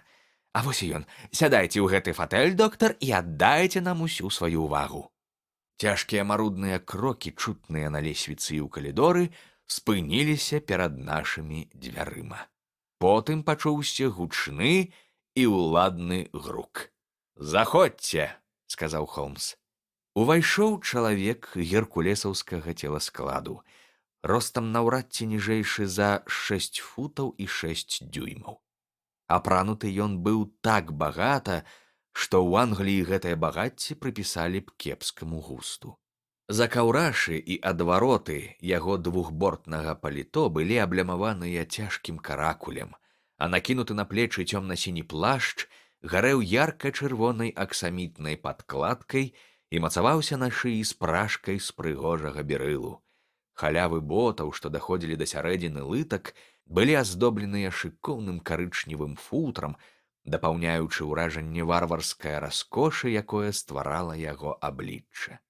У руках ён трымаў шыракаполы капялюш, а ўсю верхнюю частку твару да самага нізу скул хавала чорная маска, відавочна толькі што надетая, бо калі ён увайшоў, рука яго яшчэ была паднятая. Ніжняя частка твару выдавала чалавека з моцным характарам, а тоўстая выпукленая губа і доўгае прамое падбароддзе сведчылі пра цвёрдасць, якая межавала з упартасцю. «Вы атрымалі маю цэдулку?» — спытаў ён рэзкім і нізкім голасам з моцным нямецкім акцэнтам. «Я папярэдзіў, што наведаю вас». Ён пераводзіў позірк з мяне на Холмса, не ведаючы, да каго звяртацца. «Сядайце, прашу вас», — сказаў Холмс. «Гэта мой сябра і кампаньён, доктар Вотсон, які час ад часу дапамагае мне ў расследаванні. З кім маю гонар размаўляць?»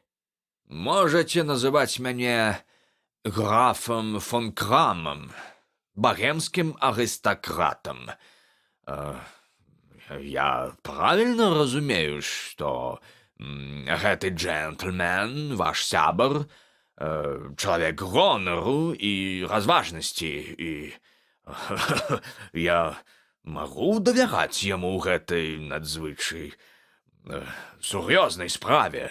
Калі не, я палічыў бы за лепшае перагаварыць з вамі сам-насам». Я падняўся, каб сысці, але Холмс схапіў мяне за руку і пхнуў назад у фатэль. «Мы слухаем вас альбо разам, альбо ніяк», — сказаў ён.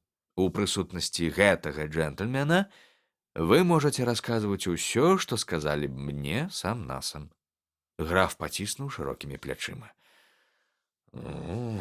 «Тады я пачну з таго, — сказаў ён, — што вазьму з вас слова трымаць усё ў таямніцы 2 гады.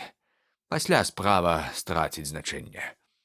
Але я з поўнай упэўненасцю магу сказаць, цяпер яна такая сур'ёзная, што можа паўплываць на еўрапейскую гісторыю». «Я даю слова», — сказаў Холмс. «І я». «Прабачце мне маску», — працягнуў дзіўны госць. «Найсвятлейшая асоба, якая адправіла мяне да вас, пажадала, каб яе давераны застаўся невядомым, і я мушу адразу ж прызнаць, што тытул, якім я назваўся, не зусім належыць мне». «Я зразумеў», — суха зазначыў Холмс. «Абставіны справы такія далікатныя, што не варта грэбаваць любымі мерамі, каб пазбегнуць страшэннага скандалу, які можа моцна скампраметаваць адну з уладных сем'яў Еўропы. Бо, шчыра кажучы, справа тычыцца вялікага дому Армштайнаў, спадчынных каралёў Багеміі». «Гэта я таксама зразумеў», — прамармытаў Холмс, выгодней уладкаваўшыся ў фатэлі і заплюшчыўшы вочы. Госць з непрыхаваным здзіўленнем паглядзеў на марудлівага лянотнага чалавека, якога без сумневу адрэкамендавалі яму як самага праніклівага мысляра і самага энергічнага ў Еўропе дэтэктыва. Холмс марудна расплюшчыў вочы і нецярпліва зірнуў на волата-наведніка. «Калі ваша вялікасць зробіць ласку і раскажа пра сваю праблему, — сказаў ён, — мне будзе нашмат прасцей нешта параіць». Госць ускочыў з крэсла і пачаў мераць крокамі пакой, няздольны стрымаць хваляванне. Потым адчайным жэстам сарваў з твару маску і шпурнуў яе на падлогу. «Вы маеце рацыю, — усклікнуў ён. — Я кароль! Навошта гэта хаваць?» «І праўда, навошта?» — ціха прамовіў Холмс. «Ваша вялікасць не сказала яшчэ і слова, як я ўжо зразумеў, што перада мной Вільгельм Гоцрайх Сігізмунд фон Армштайн, вялікі герцаг Касельфельштайнскі і спадчынны кароль Багеміі». «Але ж вы разумееце, — сказаў наш дзіўны наведнік, зноў сеўшы і правёўшы рукой па высокім белым лбе, — вы ж разумееце, я не прывык займацца такімі праблемамі самастойна. Аднак справа такая далікатная, што я не магу даверацца нікому, не рызыкуючы трапіць пад чужую ўладу. Я прыбыў з Прагі інкогніта, каб папрасіць у вас парады. Калі ласка, прасіце, сказаў Холмс, зноў заплюшчваючы вочы. Карацей кажучы, рэч вось у чым. Гадоў 5 таму падчас доўгага візіту ў Варшаву я пазнаёміўся з добра вядомай авантурысткай Ірэн Адлер. Імя гэтае, несумненна, вам вядомае. Прашу вас ласкава пашукаць яе ў маёй картатэцы, доктар, ціха сказаў Холмс, не расплюшчваючы вачэй. Шмат гадоў таму ён завёў сістэму рэгістрацыі ўсіх фактаў, датычных розных людзей і рэчаў. А таму цяпер складана знайсці штосьці, пра што ён не змог бы адразу здабыць інфармацыю. Я адшукаў біяграфію, заціснутую паміж біяграфіямі яўрэйскага рабіна і аднаго каменданта штаба, які напісаў працу пра глыбакаводных рыб. Так, паглядзім, сказаў Холмс. Нарадзілася ў Нью-Джерсі ў 1858 годзе, Кантральта, ласкава. Жыве ў Лондоне. Усё правільна. Як я разумею, гэтая маладая асоба зацягнула вашу вялікасць у пастку, вы напісалі ёй некалькі лістоў, якія могуць вас скампраметаваць, і цяпер прагнеце іх вярнуць. Усё менавіта так, але якім чынам? Вы пабраліся таемным шлюбам? Не, Ніякіх дакументаў ці сведчанняў? ніякіх. Тады я не разумею вашу вялікасць. Калі гэтая маладая асоба наважыцца шантажаваць вас ці яшчэ што, як яна давядзе сапраўднасць лістоў? Мой почерк? Глупства, фальшыўка. Моя прыватная папера? Скрадзеная. Моя пячатка? Падробленая. Мой фотаздымак? Куплены. Мы фатаграфаваліся разам. А вось гэта кепска. З боку вашай вялікасці гэта было неасцярожным учынкам. Я звар'яцеў, страціў розум. Вы сур'ёзна сябе скампраметавалі. Тады я быў толькі кронпрынцам. Я быў малады, мне і цяпер усяго 30. Фотаздымак трэба вярнуць. Мы спрабавалі, не атрымалася. Ваша вялікасць мусіць заплаціць, купіць яго. Яна не хоча прадаваць. Тады трэба скрасці. Мы зрабілі 5 спробаў. Нанятыя мною зломшчыкі двойчы абшуквалі яе дом. Падчас яе падарожжа мы правяралі яе багаж, двойчы ладзілі на яе пастку. Ніякіх вынікаў. Ніякіх слядоў здымка? Ніякіх. Холмс засмяяўся. Нічога сабе задачка. Але для мяне гэта вельмі важна, усклікнуў кароль з дакорам. Не сумняюся.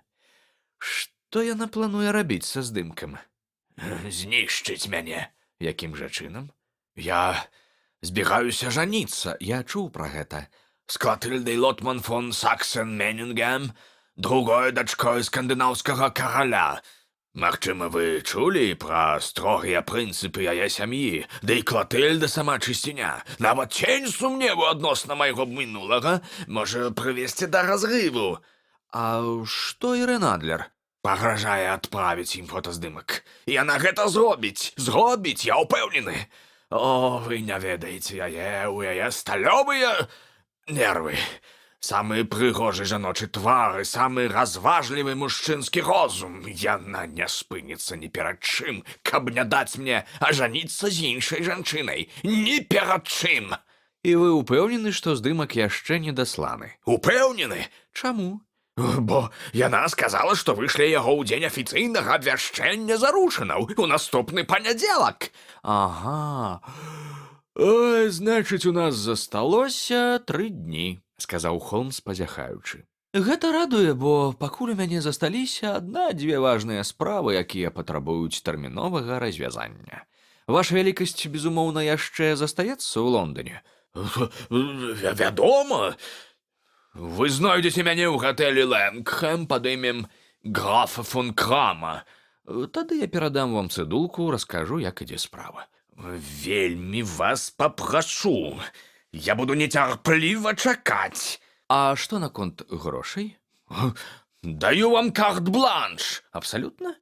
За гэты фотаздымак я гатова аддаць любую з правінцый маго каралеўства. А на бягучыя выдаткі? Кароль дастаў з-пад плашча цяжкі замшевы мяшэчак і паклаў яго на стол. Тут 300 фунтаў золатам і 700 асігнацыямі. Холмс чыркануў распіску на старонцы з нататніка і перадаў яе каралю. «Адрес, мадмуазель?» – спытаў ён. Брайані Лодж, Серпентайн-авеню, Сент-Джонс-Вуд.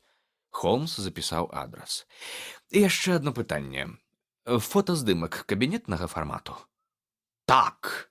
Тады набранач, ваша вялікасць. Спадзяюся, хутка ў нас будуць для вас добрыя навіны. Дабранач, Вотсон, дадаў ён, калі грукат колаў каралеўскага экіпажа пачаў аддаляцца. Калі вы зазірняце да мяне заўтра а 3:00, я ахвотна абмяркую з вамі гэтую справу. Роўна а 3:00 я быў на Бейкер-стрыт, але Холмс яшчэ не вярнуўся. Гаспадыня кватэры паведаміла, што ён сышоў з дома адразу пасля 8 раніцы. Тым не менш, я прысеў ля каміна, збіраючыся чакаць яго да ўпору. Мяне вельмі зацікавіла расследаванне гэтай справы, і нягледзячы на тое, што яна была пазбаўленая вычварнай і злавеснай атмасферы, што атачала абодва злачынствы, апісаныя мной раней, сам яе характар і высокае становішча кліента надавала ёй пэўную незвычайнасць. Да таго ж, калі пакінуць у баку само расследаванне, якое мусіў правесці мой сябар, ужо тое майстэрства, з якім ён браў кантроль над сітуацыяй, яго востры і дасціпны розум прымушалі мяне з асалодай назіраць за яго працай і імклівымі і спрытнымі прыёмамі, што дапамагалі яму разблытаць самыя невытлумачальныя таямніцы. Я так прызвычаіўся да яго нязменных поспехаў, што мне і ў галаву не прыходзіла думка пра магчымасць паразы. Каля 4:00 дзверы адчыніліся, і ў пакой увайшоў п'яны з выгляду конюх, жахліва апрануты, з раскудлачаным шубам, бакенбардамі і пачырванелым тварам. І хаця я прывык да дзівоснай здольнасці сябра да пераўвасаблення, мне давялося тройчы уважліва агледзець Холмса, перш чым я ўпэўніўся, што гэта ён. Кіўнуўшы мне, ён знік у спальні, адкуль з'явіўся праз 5 хвілін у цвідавым касцюме, акуратны і рэспектабельны, як і заўсёды. Паклаўшы рукі ў кішэні і выцягнуўшы ногі да каміна, ён некалькі хвілін ад душы смяяўся. «Цудоўна! Проста цудоўна!» — ускрыкнуў ён і зноў пачаў душыцца ад смеху, пакуль марудна і бяссільна не адкінуўся на спінку крэсла. «Что такое?» «Смех, да і годзе! Магу пабіцца аб заклад, вы ніколі не здагадаецеся, як я прабавіў раніцу і што ўрэшце зрабіў. Нават не ўяўляю. Імаверна, вы назіралі за звычкамі міс Ірэн Адлер і, магчыма, за яе домам». «Усё правільна, і вынікі досыць незвычайныя. Але раскажу па парадку. Я пакінуў дом у пачатку 9:00 у выглядзе беспрацоўнага конюха. У фурманскім таварыстве пануе цудоўны дух разумення і ўзаемадапамогі. Зрабіся адным з іх і будзеш ведаць усё, што ведаюць яны. Хутка я знайшоў Брайані Лодж. Гэта проста цацачны асабняк. 2 паверхі, фасад выходзіць на вуліцу, а ззаду сад. На дзвярах замок чаба. З правага боку добра абстаўленая вялізная гасцёўня з доўгімі амаль да падлогі вокнамі і недарэчнымі англійскімі засаўкамі, якія адчыніць нават дзіця. За домам нічога асаблівага, хіба што акно галерэі, да якога можна дабрацца з даху карэтнай. Я абышоў яе вакол і уважліва агледзеў з усіх бакоў, але больш нічога цікавага не заўважыў. Потым я пабадзяўся па вуліцы і ў завулку, што спускаецца ад садовай агароджы, знайшоў, як і чакаў, стайню. Я дапамог конюхам пачысціць коней, за што атрымаў 2 пенсы, шклянку портару з элем, 2 порцыі моцнага тытуню і багата звестак не толькі пра міс Ірэн Адлер, але і пра паўтузіна яе суседзяў, да якіх мне няма справы, але чые біяграфіі я мусіў выслухаць. «І Што з Ірэн Адлер? О-хо-хо! Яна завалодала ўвагай усіх мужчын таго раёну. Яна самае цудоўнае стварэнне, якое носіць капялюшык на нашай планеце. У серпентайнскіх стайнях так гавораць усе без выняткаў. Яна жыве ціха, пяе на канцэртах, кожны дзень выязджае ў 5 і вяртаецца ў 7, акурат да вячэры. У іншы час выходзіць рэдка, за выключэннем тых дзён, калі выступае. Яе наведвае толькі адзін мужчына, але вельмі часта. Ён брунет, прывабны і энергічны. Заходзіць не радзей, чым раз на дзень, звычайна 2 разы. Нейкі містер Готфры Нортон з Іннер-Тэмпла. Бачыце, як карысна дапамагаць кэбменам. Яны дзясяткі разоў вазілі яго ад серпентайнскіх стайняў і ведаюць пра яго ўсё. Выслухаўшы іх аповеды, я зноў пачаў прагульвацца ля Брайані-Лодж і абдумваць план дзеянняў. Відавочна, гэты Готфры Нортон адыгрывае ў справе важную ролю. Ён юрыст, і гэта гучыць пагрозліва. Што іх звязвае? І чаму ён так часта яе наведвае? Яна яго кліентка, сяброўка ці каханка? Калі першая, то яна магла аддаць яму фотаздымак на захаванне. Калі апошняе, то наўрад. Ад вырашэння гэтага пытання залежала тое, прадоўжу я займацца Брайані-Лодж ці пераключуся на кватэру джентльмену ў Тэмпле. Пытанне вельмі далікатнае, таму я пашырыў поле розшукаў. Баюся, я стамляю вас падрабязнасцямі, але каб увесці ў справу, мушу расказаць пра яе дробныя складанасці. Я уважліва сачу за аповедам, адказаў я. Я ўсё яшчэ ўзважваў у думках гэтую справу, калі да Брайані-Лодж пад'ехаў прыгожы экіпаж. І адтуль выскачыў джентльмен, надзвычай прыгожы, цёмнавалосы, з вусамі і арліным носам. Відавочна, той самы чалавек, пра якога мне расказвалі. Было відаць, што ён вельмі спяшаецца. Ён крыкнуў рамізніку, каб той пачакаў, і праслізнуў міма служанкі, што адчыніла дзверы з выглядам чалавека, які прыйшоў у свой дом. Ён заставаўся там каля паўгадзіны. І праз вокны гасцёўні я бачыў, як ён ходзіць туды-сюды, усхвалявана, з кімсьці гаворачы і размахваючы рукамі. Яе саму я не бачыў. Урэшце ён выйшаў з дома, яшчэ больш узбуджаны, чым раней, ускочыў у кэб, дастаў з кішэні залаты гадзіннік і трывожна зірнуў на яго. «Ганіце, што духу!» — крыкнуў ён. «Спачатку да Гроса і Хенке на Рыджэнт-стрыт, а потым да царквы святой Монікі на Эджвер-роуд. Паўгіней, калі дамчыце за 20 хвілін». Яны паехалі. І пакуль я разважаў, ці не адправіцца за імі, з-за вулка выкаціла прыгожае ландо. Плашч фурмана быў зашпілены толькі на палову гузікаў, гальштук завязаны дзесьці пад вухам, а рамяні збруі боўталіся незамацаваныя спражкамі. Не паспеў ён спыніцца, як з дзвярэй дома выскачыла жанчына і кінулася ў ландо. Я бачыў яе толькі імгненне, але заўважыў, што яна вельмі прывабная. Дзеля такога твару мужчыны часта гатовыя памерці. «Царква святой Монікі, Джон!» — крыкнула яна. «Паўсуверэна, калі даедзеце за 20 хвілін!» Нельга было страціць такі шанец, Уотсон. Я абдумваў пабегчы за ландо ці ўчапіцца за яго задок, калі на вуліцы з'явіўся новы кэб. Рамізнік двойчы паглядзеў на мой памяты твар, але я ўскочыў раней, чым ён паспеў запярэчыць. «Царква святой Монікі!» — сказаў я. «Паўсуверэна, калі даедзеце за 20 хвілін». Было без 25:12, і я, вядома, зразумеў, што ўсё гэта значыць. Рамізнік гнаў штосілы. Не думаю, што мне даводзілася калі-небудзь ездзіць на большай хуткасці, але тыя двое гналі яшчэ хутчэй. Калі я пад'ехаў да царквы, кэб і ландо з запененымі коньмі стаялі ўжо там. Я заплаціў кэбмену і паспяшаўся ў царкву. Усярэдзіне не было нікога, апроч тых, каго я пераследаваў, а таксама убранага для набажэнства святара, які відавочна ў чымсьці іх пераконваў. Усе трое стаялі на ўзвышэнні перад алтаром. Я пачаў прагульвацца па бакавым нефе з лянотным выглядам выпадковага наведніка. Раптам, на маё здзіўленне, усе трое павярнуліся ў мой бок, і Готфры Нортон з усіх ног кінуўся да мяне. «Дзякуй Богу!» — ускрыкнуў ён. «Вы нам і патрэбныя, хадзем!» Што здарылася? — спытаў я. «Давайце сюды, сябра, усяго 3 хвіліны, іначай усё будзе несапраўдным».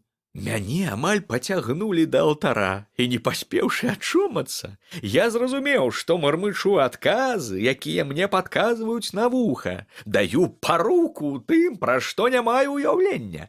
І ўвогуле дапамагаю Ірэн Адлер незамужняй і Готфры Нортану халасцяку узяць законны шлюб. Праз імгненне ўсё скончылася, і вось ужо джентльмен дзякуе мне аднаго боку, лэдзі з другога, а святар ззяе усмешкай проста перада мной.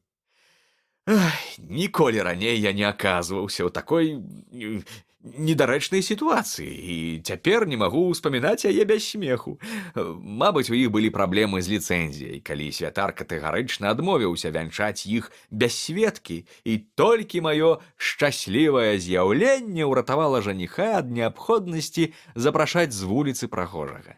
Нявеста дала мне саверэн, і я збіраўся пачапіць яго на ланцужок ад гадзінніка ў памяць пра гэты выпадак. «Досыць нечаканы паварот падзей», — зазначыў я.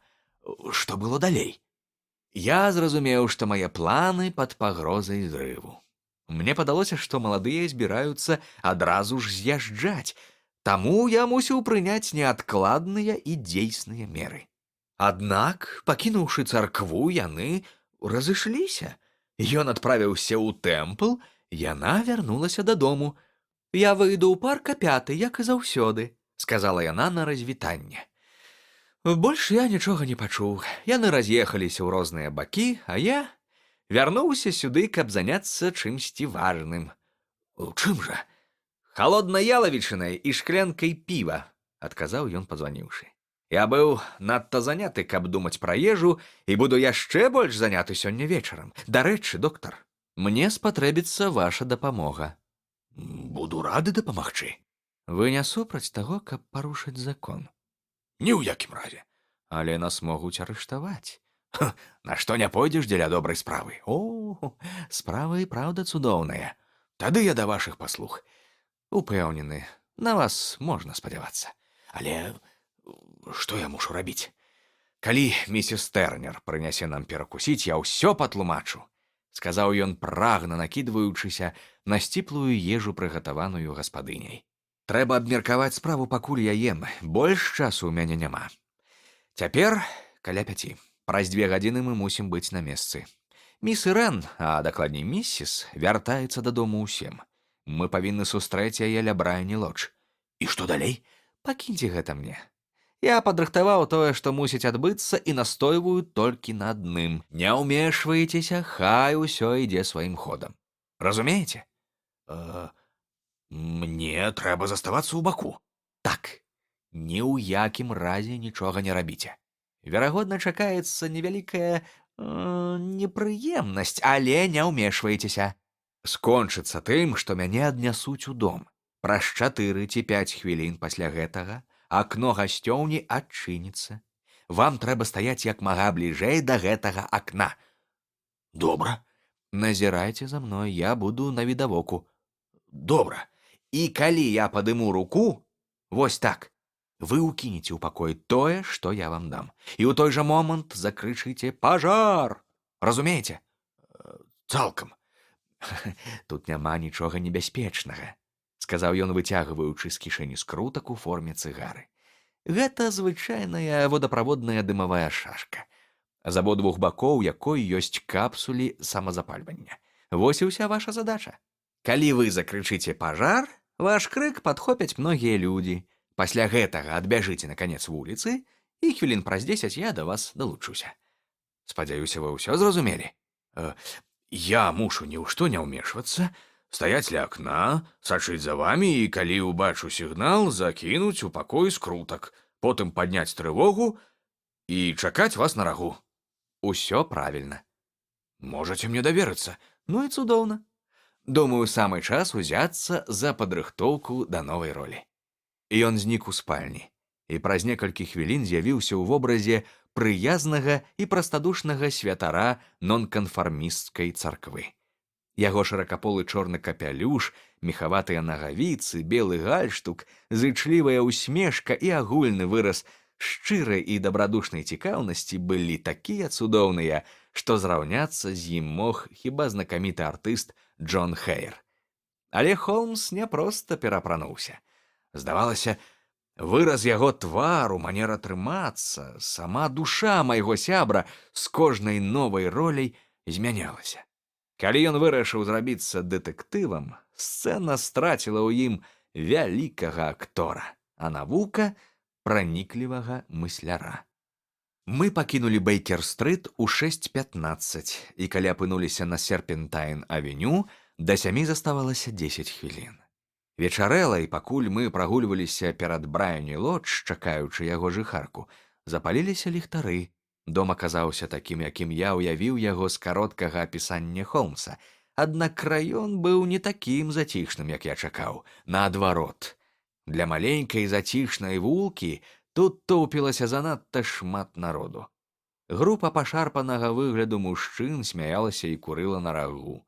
Тачыльшчык стаяў са сваім колам, два гвардзейцы заляцаліся да маладой нянькі, а некалькі добра апранутых маладых людзей з цыгарамі шпацыравалі туды-сюды. Разумееце, зазначыў Холмс, калі мы праходжваліся перад домам, вяселле спрашчае справу. Фотаздымак робіцца зброяй, вострай з абодвух бакоў. Цалкам верагодна, што яна не хоча, каб містер Готфры Нортан убачыў здымак, як наш кліент не хоча, каб ён трапіў на вочы прынцэсе. Перад намі стаіць пытанне, дзе фотаздымак шукаць. І праўда, дзе? Не падобна, што яна носіць яго пры сабе. Кабінетны фармат занадта вялікі, каб лёгка схаваць яго ў жаночым плацці. Да таго ж Ірэн ведае, што кароль можа адправіць людзей, якія яе падпільнуюць і абшукаюць. 2 такія спробы ўжо рабіліся, а значыць, мы можам лічыць, што з сабой яна фотаздымак не носіць. І дзе тады яна яго трымае? У свайго банкіра ці адваката. Абодва варыянты магчымыя, але ў абодвух я сумняюся. Жанчыны ад прыроды скрытныя і любяць атачаць сябе атмасферай таямнічасці. Навошта ёй аддаваць камусьці фотаздымак? Яна можа даверыцца толькі ўласнаму ўменню захоўваць сакрэты, бо не ўпэўненая, ці зможа яе давераная асоба супрацьстаяць палітычнаму ці іншаму ўплыву. І, дарэчы, успомніце, што яна плануе найбліжэйшымі днямі выкарыстаць здымак. Значыць, ён мусіць быць пад рукой. І значыць, ён ляжыць у яе дома. Але яго 2 разы абшуквалі. Ды глупства. Яны не ведалі, як трэба шукаць. Але як будзеце шукаць вы? Я не буду яго шукаць. А што тады? Я зраблю так, што яна сама мне яго пакажа. Яна адмовіцца. Яна не зможа. Але я чую грукат колаў, і гэта яе экіпаж. Цяпер дакладна трымайцеся маіх указанняў. Тут на павароце паказалася святло бакавых ліхтароў карэты. Прыгожае маленькае ландо шумна падкаціла да дзвярэй Брайані-лодж.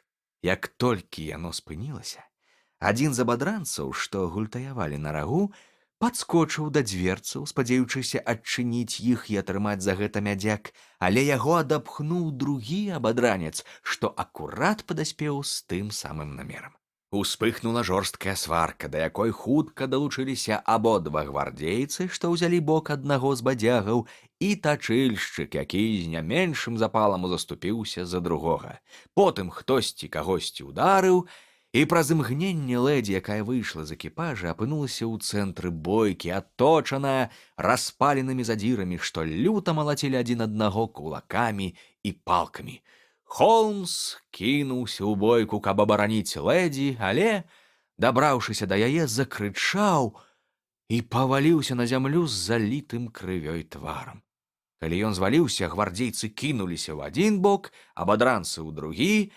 Тым часам, як усе астатнія прыстойна апранутыя людзі, што назіралі за сутычкай, не ўмешваючыся, сабраліся вакол лэдзі, каб абараніць яе і дапамагчы параненаму.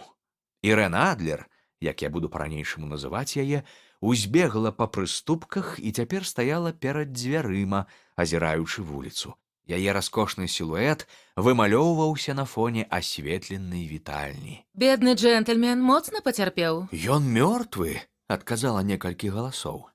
«Не-не, ён жывы», — запярэчыў іншы. «Але памрэ яшчэ да таго, як вы адвезяце яго ў лякарню», А ён можна чалавек. сказала нейкая жанчына. Калі б не ён, у лэдзі адабралі б кашалёк і гадзіннік. Гэта сапраўдная хеўра, і да таго ж вельмі жорсткая. Ён пачаў дыхаць. «Ён не можа ляжаць на вуліцы. Занесці яго ў ваш дом, мадам». Вядома, пакладзіце яго ў гасцёўні. Там вельмі зручная сафа, калі ласка сюды. Марудна і ўрачыста Холмса занеслі ў Брайані-лодж і паклалі ў гасцёўні. Я тым часам назіраў за ім са свайго паста ля акна. Запаліліся лямпы, але гардзіны яшчэ не былі апушчаныя, таму я цудоўна бачыў Холмса, які ляжаў на канапе.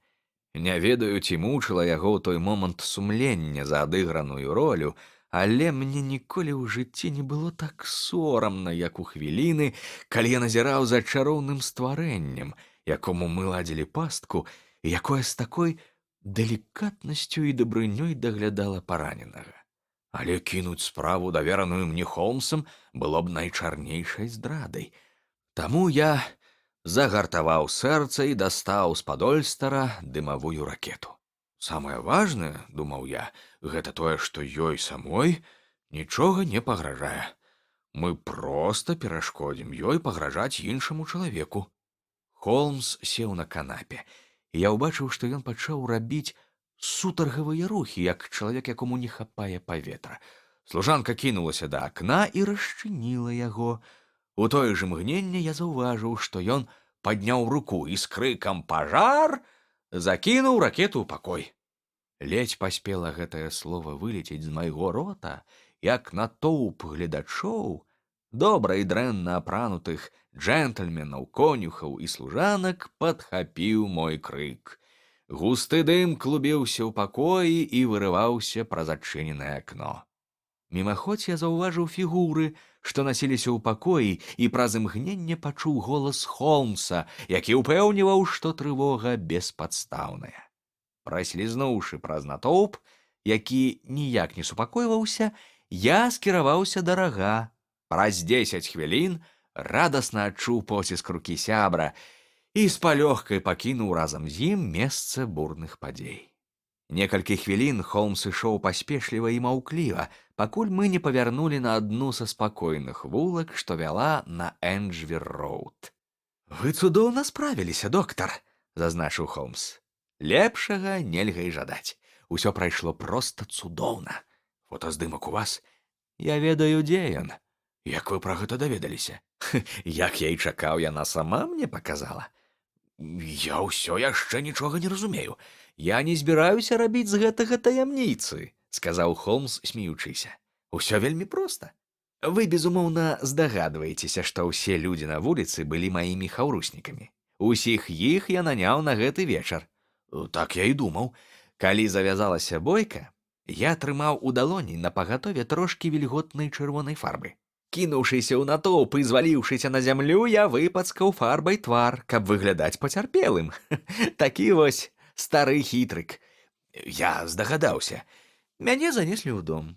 Ёй давялося дазволіць гэта. А што яшчэ заставалася? Прычым занеслі менавіта ў гасцёўню, самы падазроны, як на мяне пакой. Здымак мусіў быць альбо там, альбо ў спальні. І я вырашыў разабрацца, дзе менавіта. Мяне паклалі на канапу. Я зрабіў выгляд, што задыхаюся, прымусіўшы іх адчыніць акно і даць вам мажлівасць выканаць заданне. І як гэта дапамагло вам? Гэта ўсё і вырашыла. Калі жанчына думае, што яе дом загарэўся, яна інстынктыўна кідаецца да самай дарагой для яе рэчы. Гэты парыў неадольны, і я не раз ім карыстаўся. Ён дапамог мне ў звязаным з падменаю дарлінгтанскім скандале, а таксама ў справе з Арнсвардскім замкам. Замужняя жанчына ратуе дзіця. Незамужняя — куфэрак з каштоўнасцямі. Зразумела, што на сённяшні дзень для лэдзі ў доме няма нічога даражэйшага, чым тое, што мы шукаем. Яна кінулася ратаваць фотаздымак. Пажарная трывога атрымалася выдатнай. Дыму і крыкаў хапіла, каб пахіснуць нават яе сталёвыя нервы. Адрэагавала яна цудоўна. Фотаздымак схаваны ў тайніку за высоўнай панэллю пад правым шнурком для званка. Яна ўміг падскочыла да яго, і я паспеў заўважыць, як яна напалову выцягнула сваю каштоўнасць. Калі я закрычаў, што трывога беспадстаўная, яна вярнула фотаздымак на месца, зірнула на шашку, выскачыла з пакоя і больш не з'яўлялася. Я падняўся і, выбачаючыся, пакінуў дом. Я вагаўся, ці не паспрабаваць адразу ж забраць фотаздымак. Але ў пакой зайшоў фурман. Ён так пільна ўзіраўся ў мяне, што бяспечней было пачакаць. Празмерная паспешлівасць можа ўсё сапсаваць. «І што цяпер?» – спытаў я. «Справа амаль зробленая. Заўтра мы зойдзем да яе з каралём і з вамі, калі вы захочаце скласці нам кампанію. Нас папросяць пачакаць лэдзі ў гасцёўні, але цалкам верагодна, што калі яна ўвойдзе туды, то не знойдзе ні нас, ні фотаздымка. Яго вялікасці будзе прыемна ўласнымі рукамі вярнуць здымак». «І калі вы да яе зойдзеце?» «Ранкам о 8:00. Яна яшчэ будзе ў ложку, і мы займеем час для манеўраў. Але трэба спяшацца, бо жаніцьба можа змяніць яе жыццё і звычкі. Трэба не марудзячы напісаць каралю». Мы дайшлі да Бэйкер-стрыт і спыніліся ля дзвярэй. Холмс шукаў у кішэнях ключы, калі нейкі прахожы прамовіў: Дабранач, містер Шерлок Холмс. На ходніках у гэты час было некалькі чалавек, але павітаў нас хутчэй за ўсё хударлявы, апрануты ў ольстар юнак, які хутка прайшоў міма. «Гэты голас я ўжо дзесьці чуў», — сказаў Холмс, узіраючыся ў цьмяна асветленую вуліцу. «Хацеў бы я, чорт падзяры, ведаць, хто гэта». У гэтую ноч я спаў на Бэйкер-стрыт. Калі мы разбіраліся з кавай і грэнкамі, у пакой заляцеў кароль Багеміі. «Вы і праўда здабылі яго?» — ускрыкнуў ён, хапаючы Шерлока Холмса за плечы і прагна ўзіраючыся ў яго твар. «Пакуль не. Але надзея ёсць?» «Ёсць». «Тады хадзем, я згагаю ад нецярпення». «Трэба злавіць кэб. Мой экіпаж нас чакае». Гэта спрашчае задачу. Мы спусціліся і зноў адправіліся да Брайані Лодж. «Ірэн Адлер выйшла замуж», — адзначыў Холмс. «Замуж? Калі?» «Учора». «За каго?» «За англійскага юрыста з прозвішчам Нортан». «Але яна не магла яго пакахаць». «Спадзяюся, што пакахала». «Чаму спадзяецеся?» «Бо гэта вызваліць вашу вялікасць ад турбот у будучыні. Калі лэдзі пакахала свайго мужа, яна больш не кахае вашу вялікасць. Калі яна больш не кахае вашу вялікасць, няма прычын умешвацца ў вашы планы». «Так ёсць? І ўсё ж... Ах, як бы я хацеў, каб яна належала да майго кола! Якая была б каралева!» У экіпажа запанавала панылая цішыня, якая не перарывалася, пакуль мы не даехалі да Серпентайн-авеню. Дзверы Брайані Лодж былі адчыненыя, і на верхняй пляцоўцы стаяла пажылая жанчына. З сарданічнай усмешкай яна назірала, як мы выходзім з экіпажа. «Містер Шерлок Холмс, калі не памыляюся», — спытала яна. «Так, я Шерлок Холмс», — адказаў мой сябар запытальны і нават здзіўлена гледзячы на яе. «Значыць, усё правільна. Гаспадыня сказала, што вы можаце завітаць. Сёння ў 5:15 яна разам з мужам з'ехала з вакзала Чарынг-крос на кантынент». «Што?» Шерлок Холмс адхіснуўся назад, збляднела ад прыкрасці і нечаканасці. «Вы хочаце сказаць, што яна пакінула Англію?» «Так, каб ніколі сюды не вяртацца». «А што з паперамі?» — хрыпла прастагнаў кароль. «Усё страчана». «Паглядзім». Холмс праскочыў міма служанкі і кінуўся ў гасцёўню. Мы з каралём рушылі следам. Мэбля з разабранымі паліцамі і адчыненымі шуфлядамі была абы-як расстаўленая ў пакоі, быццам лэдзі перад ад'ездам паспешліва яе абшуквала. Холмс падбег да шнурка ад званка, сарваў высоўную дошку, залез рукой у тайнік і выцягнуў адтуль здымак і ліст. На здымку была сама Ірэн Адлер у вечаровай сукенцы. На лісце значыўся адрасат Шэрлаку Холмсу, эсквайру, пакінуць тут да яго прыходу. Мой сябр разарваў канверт, і мы ўтрох пачалі чытаць пасланне. Яно было датаванае мінулай ноччу, і вось пра што ў ім вялося. Дарагі містер Шэрлак Холмс, вы, праўда, цудоўна зрабілі сваю справу. Спрытна ж вы мяне падлавілі. Да самай пажарнай трывогі ў мяне не было і ценю сумневу, але, зразумеўшы, як я сябе выдала, я задумалася. Яшчэ некалькі месяцаў таму мяне папярэдзілі, што калі кароль будзе наймаць дэтэктыва, то яго выбар, безумоўна, спыніцца на вас. Мне далі нават ваш адрас. Але, нягледзячы на гэта, вы пра ўсё даведаліся. Нават калі ў маё сэрца закраліся падазрэнні, я не магла паверыць у злыя намеры такога мілага і добрага старога святара. Але вы ведаеце, што я і сама някепская акторка. Мужчынскі касцюм мне не ў навінку. Я часта карыстаюся перавагамі, якія ён дае. Я адправіла Джона, свайго фурмана, сачыць за вамі, а сама пабегла наверх, пераапранулася ў касцюм для шпацыру і спусцілася акурат тады, калі вы сыходзілі. Такім чынам, я ішла за вамі да вашых дзвярэй і ўпэўнілася, што сапраўды зрабілася прадметам цікавасці знакамітага Шэрлака Холмса. Тады я досыць неразважліва пажадала вам добрай ночы і рушыла ў тэмпл да мужа. Мы пагадзіліся на тым, што калі мяне пераследуе такі сур'ёзны супраціўнік, лепш за ўсё ўцячы.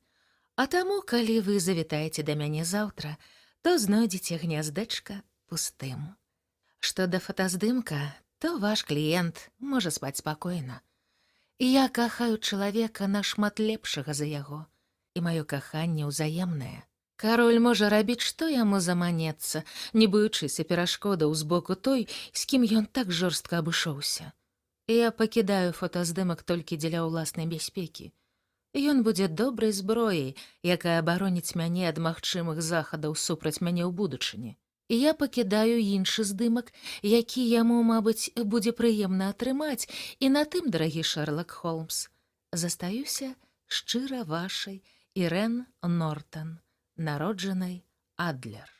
Якая жанчына! Божа мой! Якая жанчына!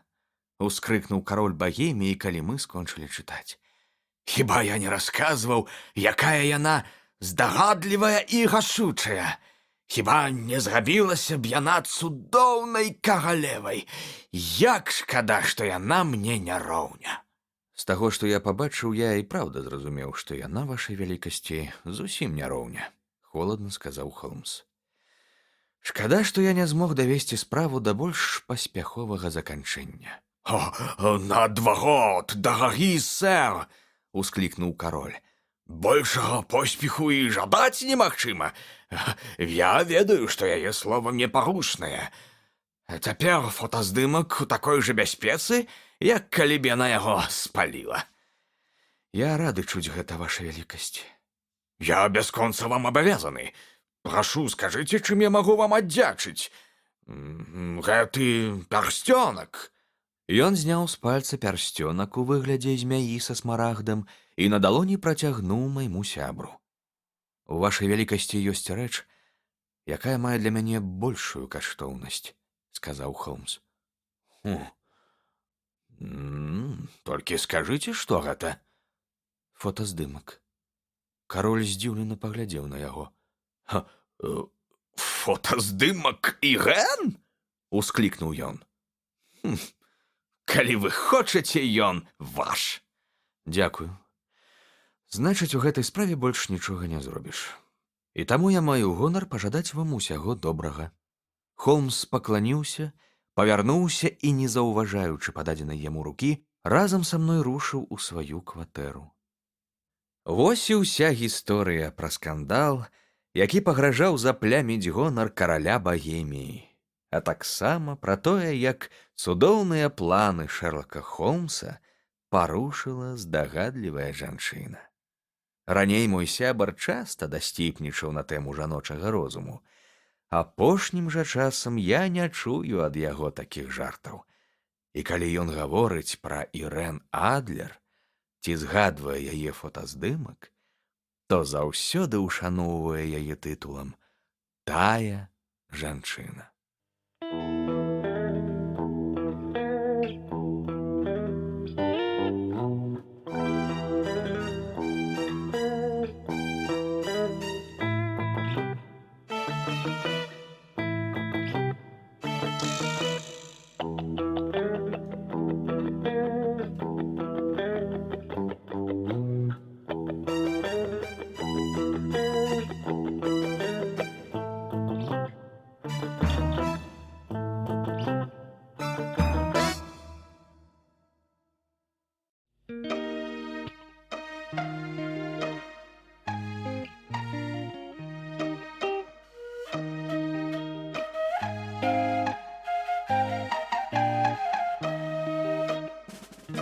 Высвятленне асобы.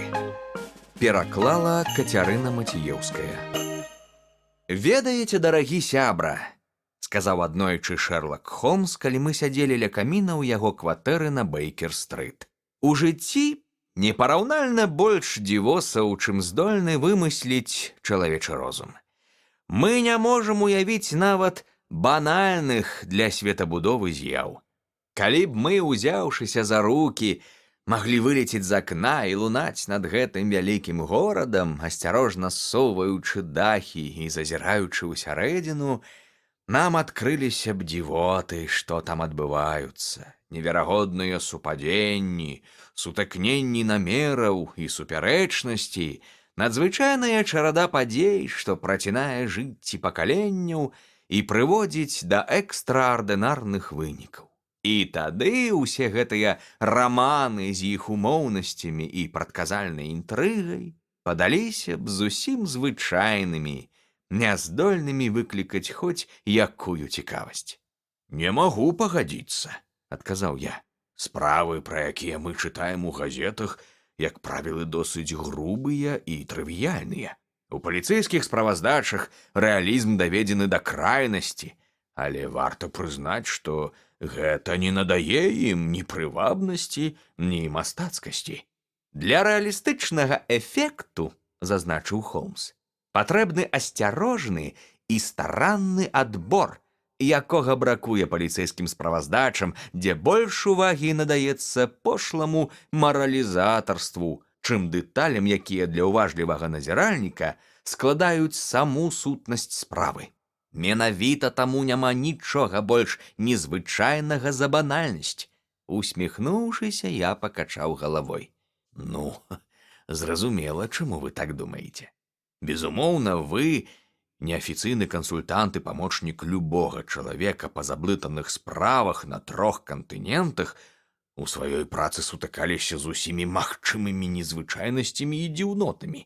Але давайце правядзём практычны дослед». Я падабраў з падлогі ранішнюю газету. «На першым загалоўку, які трапіцца. Вось. Жорсткае абыходжанне мужа з жонкай. Тэкст на палову калонкі, але я і не чытаючы скажу вам, пра што гаворка, бо такое мы бачылі не раз. Нам раскажуць, без сумневу, пра іншую жанчыну, п'янства, кухталі, сінякі, спагадлівую сястру альбо домаўладальніцу. І апошні пісака не прыдумаў бы нічога грубейшага. Ваш прыклад абвяргае вашы аргументы», — сказаў Холмс, забіраючы ў мяне газету і зазіраючы ў яе.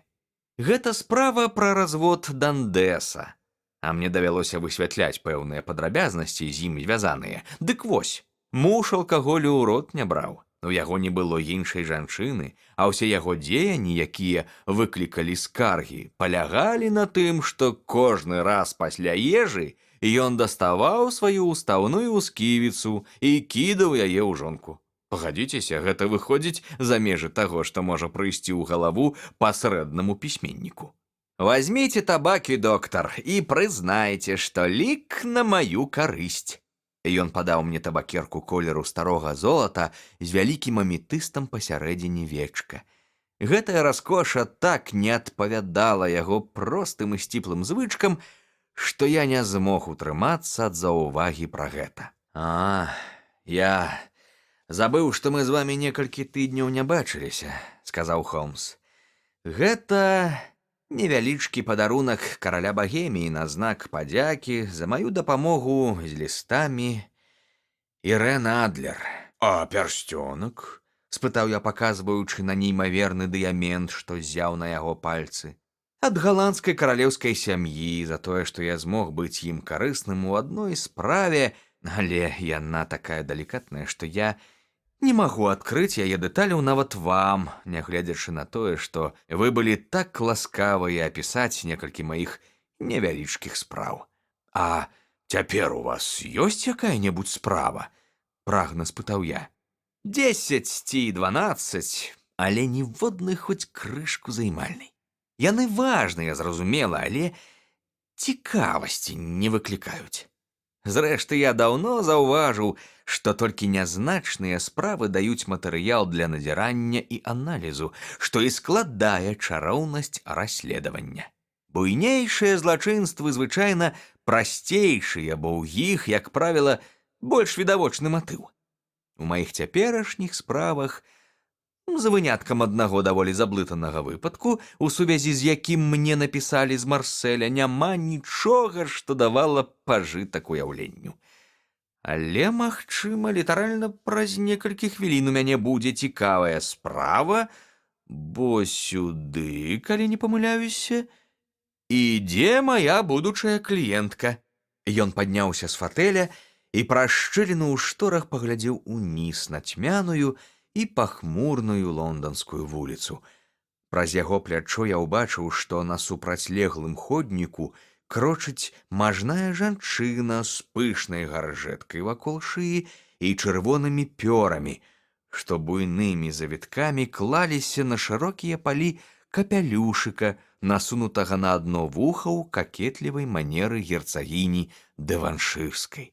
З-пад усёй гэтай амуніцыі яна нервова і няўпэўнена пазірала на нашы вокны, пагойдваючыся і трывожна церабячы гузікі на пальчатках. І тут яна зрабіла рэзкі рух, нібы плывец, што адрываецца ад берага, і паспешліва перайшла дарогу. Праз імгненне да нас даляцеў рэзкі гук званка. Такія сімптомы я назіраў і раней, прамовіў Холмс, кідаючы цыгарэту ў камін. Ваганні на ходніку заўсёды азначаюць справы сардэчныя. Яна хацела параіцца, але сумняваецца, што справу настолькі далікатную можна камусьці даверыць. Але і тут бывае па-рознаму. Калі жанчыну сапраўды пакрыўдзілі, яна ўжо не вагаецца, і вынікам яе рашучасці звычайна робіцца сапсаваны званок на маіх дзвярах. Тут жа відавочная любоўная гісторыя. Але паненка не так раззлаваная, як разгубленая альбо засмучаная. Зрэшты, зараз яна сама развее нашы сумневы. У гэты момант пачуўся лёгкі стук у дзверы, і хлопчык пасыльны паведаміў пра прыход міс Мэры Сазерленд. Сама лэдзі ў гэты час маячыла за яго тонкай чорнай фігуркай, нібыта вялізнае гандлёвае судна з напятымі ветразямі за маленечкім лоцманскім катарам. Шэрлак Холмс прывітаў яе з той нязмушанай пачцівасцю, якой ён славіўся, зачыніў дзверы і, прапанаваўшы госці крэсла, некалькі імгненняў пільна вывучаў яе, выглядаючы пры гэтым абсалютна безуважным, у манеры таксама вельмі яму ўласцівай. «З вашай блізарукасцю не цяжка так шмат друкаваць на машынцы?» – спытаў ён. Спачатку было цяжка, адказала яна. Але цяпер я друкую нягледзячы, бо памятаю размяшчанне літар. Тут, цалкам усвядоміўшы сэнс яго слоў, яна здрыганулася і ўскінула галаву, гледзячы на Холмса са здзіўленнем і страхам на шырокім дабрадушным твары. Вам расказвалі пра мяне, містер Холмс? Усклікнула яна. Як іначай вы пра гэта даведаліся? Не хвалюйцеся, засмяяўся Холмс. Прыкмячаць такое мая прафесія. І, магчыма, я навучыўся бачыць тое, чаго іншыя не заўважаюць. Іначай навошта вам было б да мяне звяртацца? Я прыйшла сюды, сэр, бо чула пра вас ад місіс Этерэдж. Вы так лёгка адшукалі яе мужа, калі і паліцыя, і ўсе астатнія аддалі яго на волю лёсу, адмовіўшыся ад надзеі. О, містер Холмс, я так хацела б спадзявацца, што вы і мне дапаможаце. Я не багатая, але мне належыць 100 фунтаў штогод, не лічачы той дробязі, што я зарабляю машынапісам, і я аддам іх усе, толькі б даведацца, што сталася з містэрам Хосмарам Энджелам. А чаму вы так спяшаліся прыйсці да мяне? Спытаў Шэрлак Холмс, склаўшы разам кончыкі пальцаў і гледзячы ў столь. І зноў палахлівае здзіўленне прабегла па праставатым твары міс Мэры Сазерленд. Так, я выбегла з дому ў спешцы, Сказала яна. бо мяне вельмі разлавала лёгкасць, з якой містер Віндебэнк, гэта мой бацька, успрымае гэтую гісторыю. Ён не хоча звяртацца ў паліцыю, і да вас таксама. Карацей, не хоча рабіць нічога і працягвае настойваць, што ніякай бяды не здарылася. Гэта шалёна злуе мяне, таму я хуценька сабралася і пайшла проста да вас. Ваш бацька? Перапытаў Холмс. Мабыць, айчым, раз прозвішчы розныя. Так, айчым. Я называю яго бацькам, хоць гэта і гучыць недарэчна, бо ён усяго на 5 гадоў і 2 месяцы старэйшы за мяне. А ваша маці жывая? О, так, жыва і ў добрым здароўі. Мяне не надта ўзрадавала, калі яна зноў выйшла замуж так хутка пасля смерці майго бацькі, і да таго ж за чалавека амаль на 15 гадоў маладзейшага. У майго бацькі была паяльная майстэрня на Тотнем-Корт-Роуд. Справы яго ішлі добра, а пасля яго смерці маці кіравала там разам з містэрам Хардзі, старшым майстрам. Містер Віндебэнк настаяў, каб яна прадала справу. Маўляў, яму гэта не да твару, ён жа коміваяжор, віно прадае. За нематэрыяльныя актывы і працэнты на капітал яны агулам атрымалі 4700 фунтаў, што нават блізка не стаяла з той сумай, якую мой бацька змог бы выручыць, калі б быў жывы. Мне здавалася, Шэрлака Холмса раздражніць гэты блытаны і недарэчны маналог. Аднак, на маё здзіўленне, ён слухаў вельмі уважліва і засяроджана. «А ваш невялікі прыбытак з капіталу вашага бацькі?» – спытаў ён. Не, сэр, гэта цалкам мае грошы, якія мне пакінуў мой дзядзька Нет з Окланда. Капітал у новазеландскіх паперах па 4,5% гадавых. Там 2500 фунтаў, але я распараджаюся толькі працэнтамі. «Мая ўвага таксама ў вашым распараджэнні», – сказаў Холмс. «Без сумневаў, атрымліваючы 100 фунтаў штогод і зарабляючы звыш таго, вы можаце крыху падарожнічаць і ўсяляк сябе радаваць. Мяркую, адзінокая лэдзі можа цудоўна пражыць на 60 фунтаў у год». Мне хапіла бы меншага, містер Холмс. Але ж вы разумееце, што я не хачу абцяжарваць бацькоў, і пакуль жыву дома, аддаю грошы ім, яны іх трацяць. Безумоўна, гэта толькі часова. Містер Віндебэнк здымае мае працэнты кожны квартал і аддае маёй маці. Мне ж дастаткова і таго, што я зарабляю машынапісам. Плацяць мне 2 пенса за аркуш, а за дзень я паспяваю надрукаваць ад 15 да 20 аркушаў. «Вы вельмі ясна абмалявалі сітуацыю», – сказаў Холмс. «Пазнаёмцеся з маім сябрам доктарам Уотсонам. Пры ім вы можаце гаварыць гэтак жа свабодна, як са мной адным. Прашу вас, раскажыце нам цяпер пра вашы стасункі з містарам Хосмерам Энджелам». На твары міс Сазерленд з'явіўся румянец, а пальцы пачалі нервова перабіраць крысо жакета. Мы пазнаёміліся на бале газаправодчыкаў. Пачала яна. Яны дасылалі запрашэнні бацьку, калі ён быў жывы, а пасля яго смерці не забылі нас і пачалі дасылаць маме. Містер Віндебэнк не хацеў, каб мы туды хадзілі. Ён не жадае, каб мы ўвогуле хадзілі куды-небудзь. Ён бы шалёна раззлаваўся, калі б я захацела аж на пікнік нядзельнай школы, падумайце толькі. Але тады я цвёрда вырашыла пайсці і пайшла. Па якім праве ён бы мне забараніў? Ён сказаў, што нам не да твару вадзіць знаёмствы з нізамі, а там жа збіраліся ўсе татавы сябры. Яшчэ ён сказаў, што мне няма чаго надзець. Хаця ў мяне ёсць чырвоная плісавая сукенка. якая ўвогуле нічога апроч камоды не бачыла. Не дабіўшыся свайго, ён узяў і з'ехаў у Францыю па справах фірмы. А мы з мамай і містарам Хардзі, нашым былым старшым майстрам, пайшлі на баль. І там я пазнаёмілася з містарам Хосмерам Энджелам. Мабыць, містер Віндебэнк, вярнуўшыся з Францыі, быў вельмі раззлаваны тым, што вы ўсё ж пайшлі на баль. О, не! І ён адрэагаваў вельмі міла. Помню, засмяяўся, паціснуў плячыма і сказаў, што калі жанчына штосьці вырашыла, разупэўніць яе немагчыма. Зразумела. Значыць, на балі газаправодчыкаў вы пазнаёміліся з джентльменам на імя Хосмер Энджел. Правільна, сэр. У той вечар мы пазнаёміліся. Назаўтра ён зазірнуў, каб упэўніцца, што мы шчасліва дабраліся дадому, і мы з ім прагуляліся. Трэба сказаць, містер Холмс, што мы з ім сустракаліся двойчы. Гулялі, але пасля вярнуўся айчым, і містер Энджел больш не мог да нас заходзіць. Не мог? Ну, ведаеце, містер Віндебэнк вельмі такога не любіць. Ён бы ўвогуле нікога не прымаў у сваім доме, калі б мог. І ён пастаянна кажа, што жанчына мусіць знаходзіць шчасце ў сямейным коле.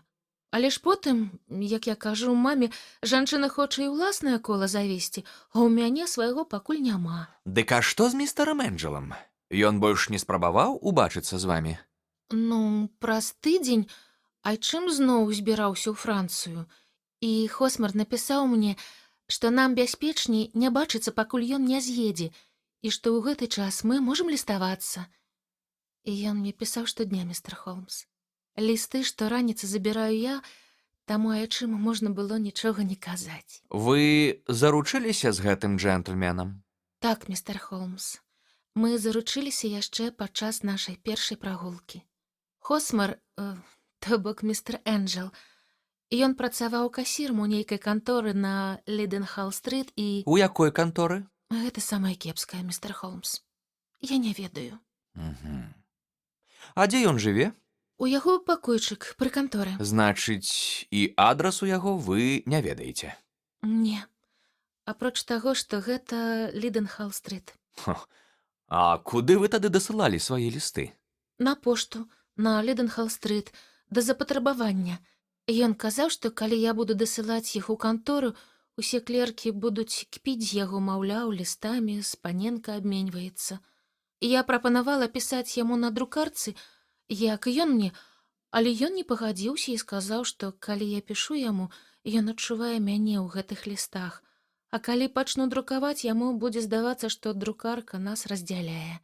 Уяўляеце, як ён мяне кахаў, містер Холмс, калі хваляваўся нават пра такія дробязі. Гэта шмат пра што сведчыць, прамовіў Холмс. Для мяне ўжо даўно аксіёма тое, што менавіта дробязі непараўнальна важнейшыя за ўсё астатняе. Вы не маглі б прыгадаць яшчэ якія-небудзь дробязі пра містера Хосмера Энджела? Ён вельмі сарамлівы чалавек, містер Холмс. Ён нашмат ахвотней прагульваўся са мной увечары, чым удзень, кажучы, што цярпець не можа, калі на яго ўтаропліваюцца. Ён вельмі сціплы і шляхетны быў, містер Холмс.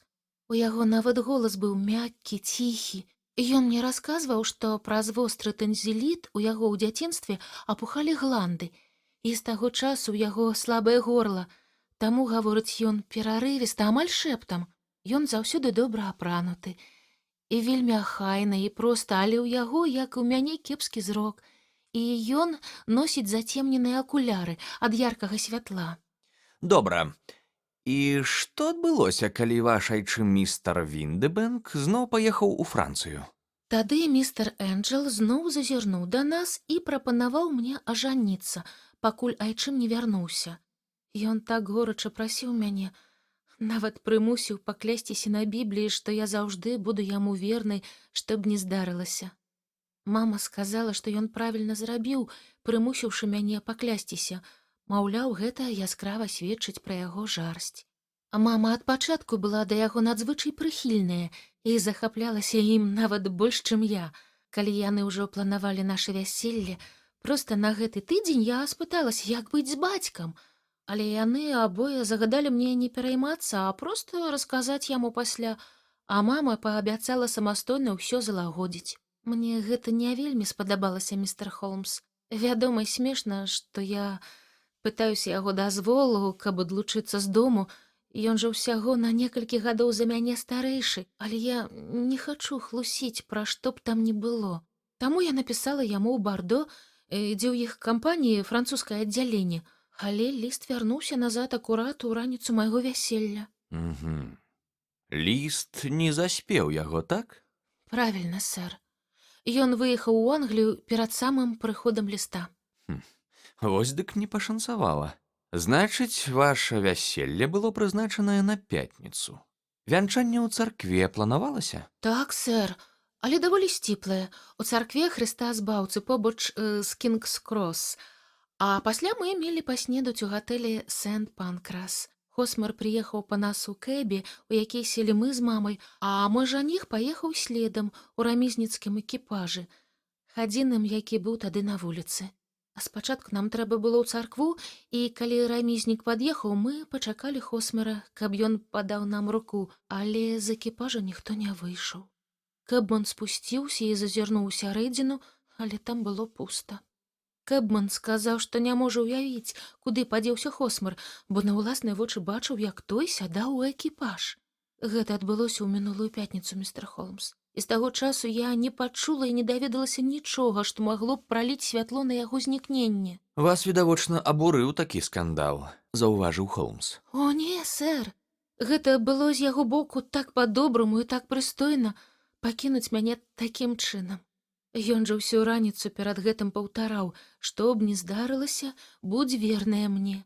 Нават калі штосьці нечаканае разлучыць нас, заўсёды памятай, што паклялася мне, а я рана ці позна запатрабую выканання гэтай клятвы. Дзіўная размова перад вяселлем, я згодная. Але тое, што здарылася пасля, надае ёй сэнс. Бясспрэчна, так і ёсць. На вашу думку, з ім раптоўна здарылася бяда? Так, сэр. Я ўпэўненая, што ён прачуваў небяспеку. Іначай не гаварыў бы мне такога. І думаю, што яго прачуванне спраўдзілася. І вы не ўяўляеце, што з ім магло здарыцца? Зусім не ўяўляю. Яшчэ адно пытанне. Як гэта ўспрыняла ваша маці? Яна раззлавалася і загадала мне больш не ўспамінаць пра гэта. А ваш айчым? Вы яму сказалі? Сказала. І ён пагадзіўся са мной, што нешта здарылася, і што Хосмер мусіць вярнуцца. Які сэнс прыводзіць дзяўчыну пад самыя дзверы царквы і тут жа кідаць? Так ён сказаў. Калі б ён, напрыклад, пазычыў мяне грошы альбо ажаніўся са мною, каб мае грошы прысвоіць, гэта мела б сэнс. Але Хосмер вельмі далікатны што да грошай і ніколі нават шылінга ў мяне не браў. Тады што ж усё ж здарылася? Чаму ён не піша? Ох, я проста вар'яцею пра гэта думаючы. А ўначы вачэй не магу заплюшчыць. Міс Сазерленд выцягнула з муфты маленькую насоўку і няўцешна ў яе зарыдала. «Я вазьмуся за вашу справу», — сказаў Холмс, падымаючыся. «І не сумняваюся, што пэўнага выніку мы дасягнём. Даверцеся мне і не думайце больш пра гэта. І перш за ўсё, пастарайцеся зрабіць так, каб містер Хосмер Энджел знік з вашай памяці, як ён знік з вашага жыцця». Значыць, вы думаеце, што я больш яго не ўбачу? Баюся, што не. Але што з ім здарылася? Дазвольце мне гэта высветліць. Мне спатрэбіцца дакладнае апісанне джентльмена і ўсе яго лісты, якія вы зможаце мне даверыць. Я давала аб'яву пра яго ў суботняй «Кронікл», — сказала наша кліентка. Вось выразка. А вось 4 лісты ад яго. Ага, дзякую. А ваш адрас? Лайон Плейс, 31, Кэмбервелл. Як я памятаю, адрасу містера Энджела вы не ведаеце. А дзе працуе ваш бацька?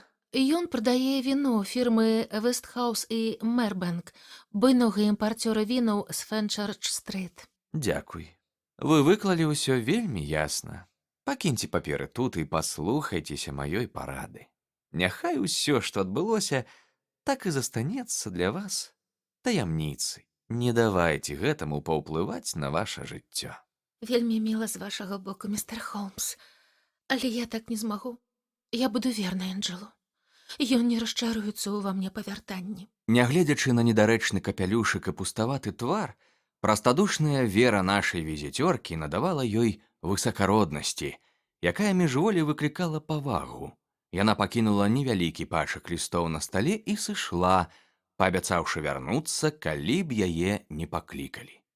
Колькі хвілін Шерлак Холмс сядзеў моўчкі, звёўшы разам кончыкі пальцаў, выцягнуўшы ногі і гледзячы ў столь. Потым зняў з паліцы старую бліскучую люльку свайго заўсёднага дарадцу, раскурыў яе і, ахутаны шчыльнымі колцамі блакітнаватага дыму, адкінуўся на спінку фатэля з выразам бясконцае стомы на твары. «Вельмі цікавы экземпляр гэтая дзяўчына», — сказаў ён. «Яна нашмат цікавейшая, чым яе маленькая справа, даволі банальная, дарэчы. Вы знойдзеце аналагічныя выпадкі, калі зірняце ў мой каталог. Андовер, 1877 год, штосьці падобнае ў Гаазе летась. Ідэя старая, але тут адна-дзве дэталі былі для мяне нечаканымі. І ўсё адно дзяўчына выклікае больш думак». Відаць, вы ўбачылі ў ёй шмат таго, што прайшло міма мяне, заўважыў я. «Не прайшло. Проста не ўсвядомілася, Вотсон. Вы не ведаеце, куды глядзець, таму прапускаеце ўсё важнае. Мне ніяк не ўдаецца данесці да вас, як шмат могуць расказаць рукавы, пазногці вялікіх пальцаў, якія важныя сведчанні завязаныя на шнурках у абутку. Давайте падумаем, што можна зразумець, зірнуўшы на нашу кліентку. Апішыце яе». Ну, на ёй быў шыракаполы травяніста-зялёны саламяны капялюш з чырвоным пяром пад цэглу, чорны жакет, расшыты чорным бісерам і з устаўкамі з чорнага гагату, карычневая сукенка, цямнейшая за кафейную, абшытая пурпуровым плісам на каўняры і рукавах, шэрыя пальчаткі, указальны палец правай працёрты, абутку не разглядзеў. Яна носіць маленькія залатыя завушніцы ў форме колцаў і ўвогуле ўвасабляе дабрабыт ва ўсёй яго пошласці, міралюбнасці і бесклапотнасці. Холмс мякка пляснуў у ладоні і засмяяўся. «Клянуся, Уотсон, вы робіце немалыя поспехі, бо заўважылі вельмі шмат. Так, вы прапусцілі ўсё важнае, але злавілі прынцып. Да таго ж у вас учэпістае вока на колеры. Ніколі не давярайце агульнаму ўражанню, засяроджвайцеся на дэталях. У жанчын я заўсёды спярша гляджу на рукавы. Пра мужчыну, магчыма, болей скажа стан нагавіц на каленях. Як вы сказалі, у гэтай жанчыны рукавы абшытыя плісам, на якім лёгка застаюцца разнастайныя сляды. Двайная лінія над запясцем у тым месцы, якім машыністкі звычайна абапіраюцца аб стол, пазнаецца адразу. Швейная машына ручнога тыпу пакідае падобныя сляды, але толькі на левым рукаве і ў месцы самым далёкім ад вялікага пальца. У нашай жа кліенткі лінія ідзе па ўсім унутраным баку запясця. Ну і, заўважыўшы след ад пенсне на яе носе, я наважыўся выказаць здагадку пра блізарукасць і друкарку, што яе, здаецца, здзівіла. Гэта і мяне здзівіла. Але ж гэта відавочна. А вось калі здзівіўся і зацікавіўся я. Паглядзеўшы ўніз, я ўбачыў, што яе боты, хоць і падобныя адзін да аднаго, тым не менш няпарныя. У аднаго мысок аздоблены, у другога не. Адзін бот зашпілены на 2 ніжнія гузікі з 5, а другі на першы, трэці і 5. І калі бачыш лэдзі, у астатнім акуратна апранутую, якая выйшла з дому ў няпарным абутку, зашпіленым на палову гузікаў, выснова пра тое, што яна прыбегла сюды ў спешцы, не патрабуе вялікіх разумовых высілкаў. А яшчэ што? Спытаў я з гарачай цікаўнасцю, якую заўсёды выклікалі ў мяне праніклівыя развагі сябра. Я мімаходзь адзначыў, што яна напісала нейкую цыдулку перад тым, як выйсці з дому, але толькі пасля таго, як цалкам апранулася. Вы заўважылі, што ўказальны палец на яе правай пальчатцы працёрты, але, мабыць, не ўбачылі плямаў фіялетавага чарніла на абедзвюх пальчатках. Яна пісала вельмі спяшаючыся і абмакнула ручку ў чарніліцу занадта глыбока. Гэта хутчэй за ўсё адбылося сёння раніцай. Іначай пляма на пальцы не была б такой выразнай. Карацей, усё гэта забаўна, хоць і вельмі проста, Вотсон, але варта вярнуцца да справы. Не маглі б вы зачытаць апісанне містера Хосмера Энджела, змешчанае ў абвестцы пра знікненне? Я паднёс да святла вузкую палоску паперы. «Згубіўся», — гаварылася ў нататцы. «Раніцай 14-го джентльмен на імя Хосмер Энджел. Рост прыкладна 5 футаў і 7 дюймаў. Целасклад моцны, колер твару жаўтаваты, валасы чорныя густыя, з невялікай пралысінай на макаўцы, чорныя вусы і бакенбарды. Цёмныя акуляры, лёгкая няправільнасць вымаўлення. Калі яго бачылі апошні раз, быў апрануты ў абшыты шоўкам чорны сурдут, чорную камізэльку з альбертаўскім ланцужком для гадзінніка і нагавіцы з харыскага цвіду з карычневымі крагамі паўзверх чаравікаў кангрэсаў. Вядома, што працаваў у канторы на Ліденхал-стрыт. Калі хто-небудзь мае звесткі, дастаткова, перапыніў мяне Холмс і, слізгаючы позіркам па лістах, дадаў. А лісты вельмі банальныя. У іх няма нічога, што паведаміла б нам пра містера Энджела, апроч таго, што аднойчы ён працытаваў Бальзака. Зрэшты, ёсць адна асаблівасць, якая несумненна кінецца вам у вочы.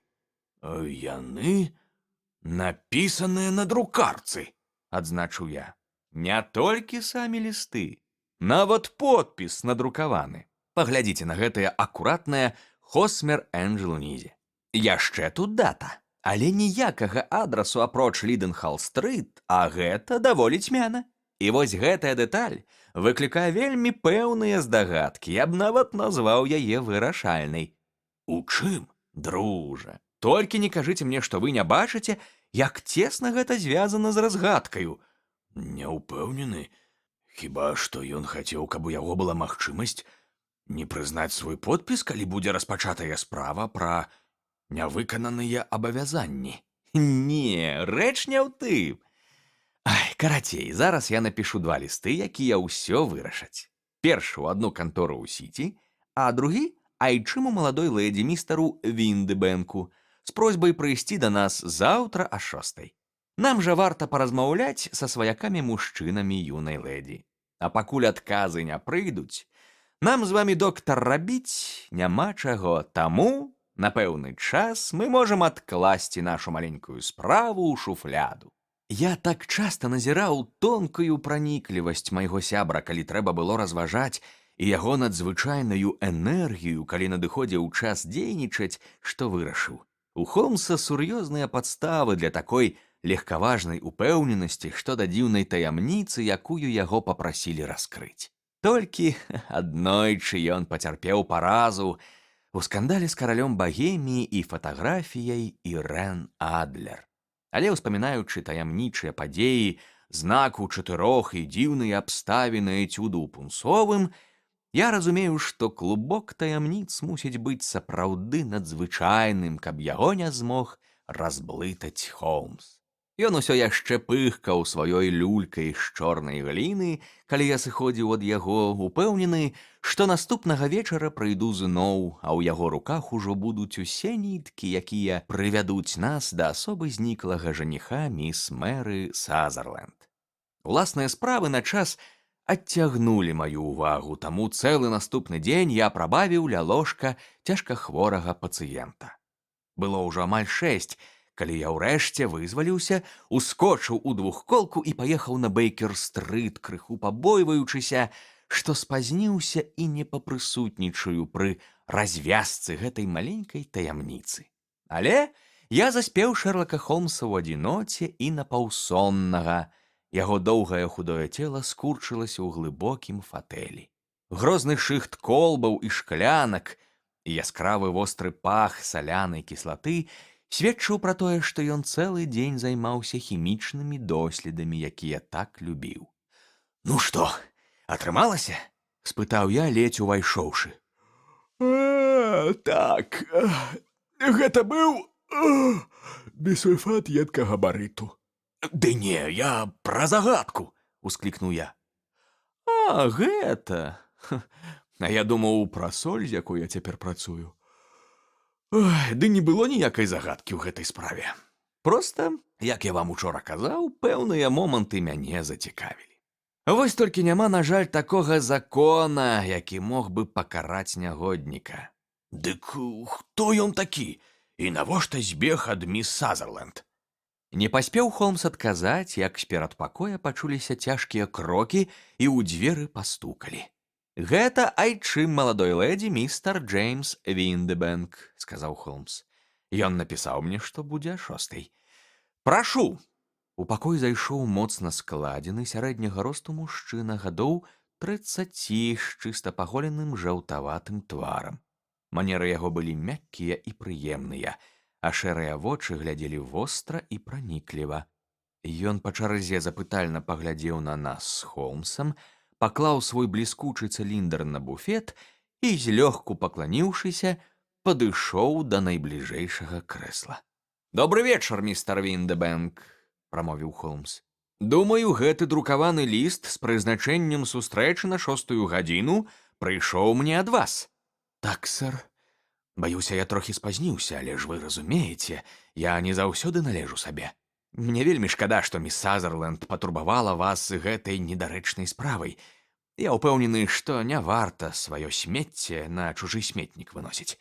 Я быў катэгарычна супраць таго, каб яна звярталася да вас, але, як вы, мабыць, паспелі заўважыць, яна вельмі імпульсіўная і нервовая дзяўчына, і яе цяжка ўтрымаць, калі яна на штосьці наважылася.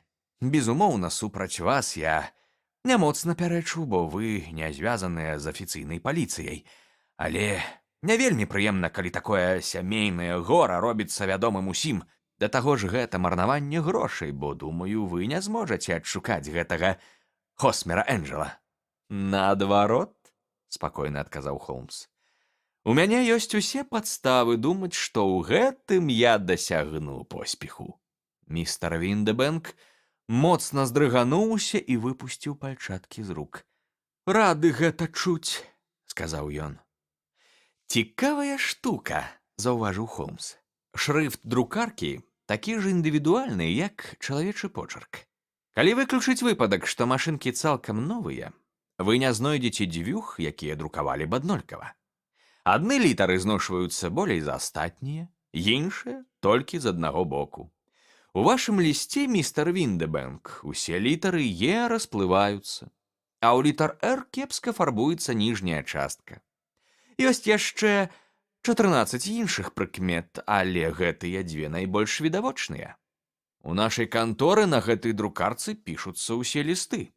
Безумоўна, яна крыху знасілася», — адказаў наш госць, уважліва гледзячы на Холмса вузкімі светлымі вачыма. «А цяпер, містер Віндебэнк», — казаў Холмс далей, «я пакажу вам нешта сапраўды цікавае. Я збіраюся напісаць невялічкую манаграфію пра тое, як друкаркі дапамагаюць здзяйсняць злачынствы. Звярніце, калі ласка, увагу, у мяне тут 4 лісты, дасланыя, як заяўлена, зніклым містерам Энджелам. Усе яны напісаныя на друкарцы. І што мы тут бачым? Не толькі расплывістыя «Е», не толькі непрафарбаваныя «Р». Калі вы скарыстаеце маю лупу, то ўбачыце, што тут прысутнічаюць і астатнія 14 прыкмет, якія я згадваў. Містер Віндебэнк ускочыў з крэсла і схапіў цыліндр. «Я не магу марнаваць час на такія дзіўныя размовы, містер Холмс», — сказаў ён. «Калі вы можаце злавіць таго чалавека, то злавіце і, калі ласка, паведаміце мне, калі гэта адбудзецца». «Абавязкова», — адказаў Холмс, робячы крок да дзвярэй і замыкаючы іх на ключ. «Паведамляю, я яго злавіў». «Што? Як?» — ускрыкнуў містер Віндебэнк, збялеўшы як палатно і спалохана азіраючыся, нібыта звер загнаны ў пастку. «О, не трэба так, праўда, не трэба», — ветліва прамовіў Холмс. У вас не атрымаецца выкруціцца, містер Віндебэнк. Усё, што адбылося, больш чым празрыста. І вы зрабілі мне вельмі кепскі камплімент, сказаўшы, што я не змагу вырашыць такую простую праблему. Што ж мы маем? Сядайце і давайце гэта абмяркуем. Госць паваліўся на крэсла, смяротна бледны з кропелькамі поту на ілбе. Я не зрабіў нічога незаконнага, заікаючыся, сказаў ён. Так, вельмі баюся, што гэта праўда. Але паміж намі, містер Віндебэнк, гэта быў самы жорсткі, эгаістычны і бяздушны фокус, безумоўна, у вашай вагавой катэгорыі, які я калі-небудзь бачыў. Дазвольце мне прабегчыся па падзеях і папраўце, калі я раптам памылюся. Віндебэнк скурчыўся на крэсле, апусціўшы галаву на грудзі, відавочна знішчаны цалкам. Холмс паклаў ногі на камінную дошку і, адкінуўшыся назад і засунуўшы рукі ў кішэні, пачаў расказваць. Здавалася, больш сабе, чым нам. Мужчына ажаніўся з жанчынай, нашмат старэйшай за яго, каб займець яе грошы. Таксама ён з задавальненнем карыстаецца даходам падчаркі, бо тая жыве з імі. Для людзей іх класу гэта значная сума, і яе страта адчувальна ударыць па іх становішчы. Варта пастарацца, каб гэтага не здарылася, праўда? Падчарка ставіцца да такога стану рэчаў добра і прыязна, але яна па-свойму сентыментальная і чуллівая, таму відавочна, што пры яе прывабных якасцях і наяўнасці невялікага даходу яна нядоўга будзе адна, а яе замужжа азначае страту сотні фунтаў у год. Як яе айчым можа гэтага пазбегнуць? Самае лёгкае — трымаць яе дома і забараніць знаёміцца з людзьмі яе ўзросту. Але ён хутка разумее, што гэта працягнецца нядоўга. Дзяўчына пачынае ўпарціцца, настойваць на сваіх правах і ўрэшце паведамляе, што збіраецца пайсці на нейкі там баль. І што ж робіць яе кемлівы айчым? Ён прыдумляе план, які робіць гонар яго розуму, але не сэрцу. Зведама і з дапамогай жонкі ён мяняе выгляд, хавае праніклівыя вочы за цёмнымі акулярамі, наклейвае на твар вусы і пышныя бакенбарды, глушыць свой звонкі голас да мяккага шэпту і, абаронены ад выкрыцця яшчэ і блізарукасцю падчаркі, паўстае перад ёю як містер Хосмер Энджел, каб не падпускаць да яе іншых кавалераў, зрабіўшыся такім сам. Спачатку гэта быў проста жарт, амаль прастагнаў наш госць. Мы падумаць не маглі, што яна захопіцца да такой ступені. Можа, і не маглі. У любым выпадку маладая лэдзі захапілася моцна, а ўпэўненасць, што айчым цяпер у Францыі, перашкодзіла хаця б на хвіліну западозрыць яго ў падмане. Яна была вельмі ўсцешаная увагай джэнтльмена, а гучнае захапленне маці падагрэла яе сімпатыю. Містер Энджел пачынае да іх зазіраць, бо цудоўна разумее, што справа выгарыць, калі рухаць яе ў патрэбным кірунку. Пачынаюцца спатканні, а потым адбываюцца і заручыны, пакліканыя канчаткова адвярнуць дзяўчыну ад каго-кольвек. Але падман не мог цягнуцца вечна. Гэтыя фальшывыя паездкі ў Францыю прыносілі шмат нязручнасці. Штука была ў тым, каб скончыць справу вельмі драматычна і зрабіць на маладую лэдзі такое глыбокае ўражанне, каб яна пэўны час і не думала глядзець на кагосьці яшчэ. Адсюль клятвы вернасці на Бібліі і намёкі на тое, што ў дзень вяселля можа раптоўна нешта здарыцца. Джеймс Віндебэнк хацеў, каб міс Сазерленд была прывязаная да Хосмера Энджела і, не ведаючы нічога пра яго лёс, прынамсі гадоў 10 не звяртала ўвагі на іншых мужчын. Ён давёў яе да дзвярэй царквы, але далей ісці не мог. Таму, без асаблівых цяжкасцяў, выпарыўся, выкарыстаўшы стары фокус. Зайшоў праз адны дзверы экіпажа, а выйшаў праз іншыя. Думаю, я правільна ўзнавіў ход падзей, містер Віндебэнк. Наш госць тым часам крыху апамятаўся і ўстаў з крэсла з халоднай усмешкай на бледным твары. Можа так. А можа і не, містер Холмс, сказаў ён. Але калі вы такі ўжо разумны, вы скеміце і тое, што закон тут парушаеце вы, а не я. Я нічога супрацьзаконнага не рабіў ад пачатку, а вось вы, замкнуўшы дзверы, даяце падставы для пераследу за гвалт і прымус. Так, маеце рацыю. Па законе вам нічога не заробіш, сказаў Холмс, адмыкаючы і расчыняючы дзверы. Але няма чалавека, які заслугоўваў бы пакарання больш, чым вы. Калі б у гэтай дзяўчыны быў бацька ці сябар, ён мусіў бы добра адхвастаць вас бізуном. Па твары Віндыбэнка прабегла з'едлівая усмешка, і Холмс, убачыўшы яе, ўспыхнуў. Ах, вось як, сказаў ён. Што ж, гэта не ўваходзіць у мае абавязкі, але паляўнічы бізун так блізка, што я бадай зраблю сабе прыемнасць. Холмс зрабіў 2 крокі, але не паспеў ён узяць бізун, як на лесвіцы загучалі цяжкія крокі, гучна стукнулі ўваходныя дзверы, і мы ўбачылі ў вакно, як містер Віндыбэнк на мяжы сваёй хуткасці збягае ўніз па вуліцы. Вось жа бессардэчны нягоднік, засмяяўся Холмс, зноў сядаючы ў фатэль. Гэты малойчык будзе ўчыняць злачынства за злачынствам, пакуль не дакоціцца да шыбеніцы. А справа ў нечым не была пазбаўленая цікавасці, трэба прызнаць. Я змог прасачыць не ўсе вашы развагі, заўважыў я. Ну, тое, што містер Энджел меў прычыны для такіх дзіўных паводзін, было зразумела з самага пачатку. Гэтаксама было зразумела, што адзіны, каму ўсё гэта выгадна, айчым маладой лэдзі.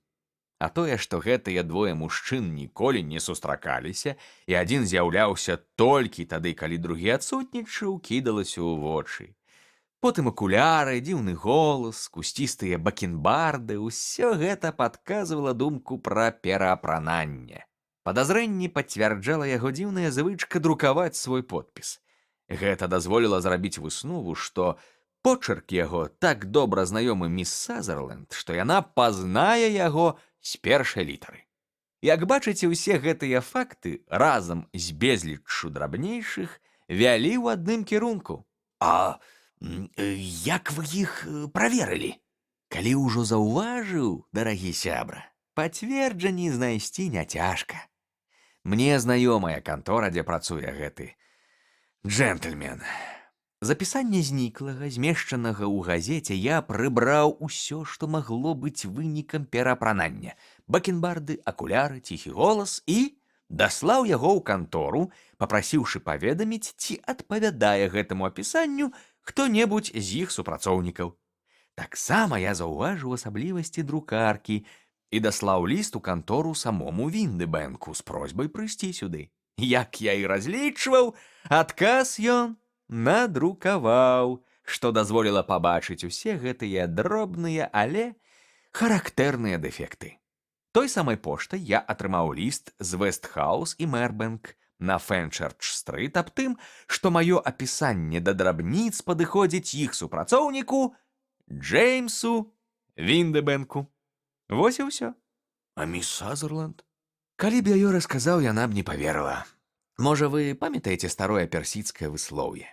Небяспека чакае таго, хто забярэ ад тыгрыцы яе дзіцяня, роўна як і таго, хто пазбавіць жанчыну ілюзій. У Хафіза не менш здаровага сэнсу, чым у Гарацыя, і гэтак жа шмат ведання жыцця.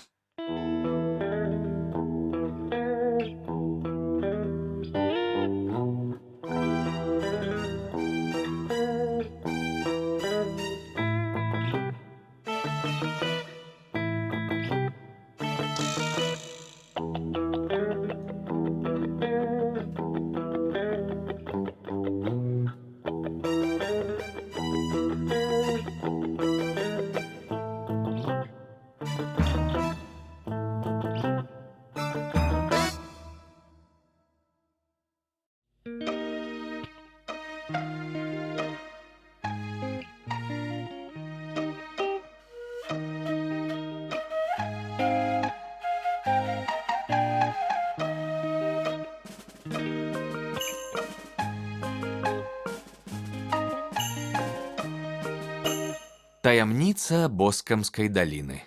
Пераклала Ганна Янкута.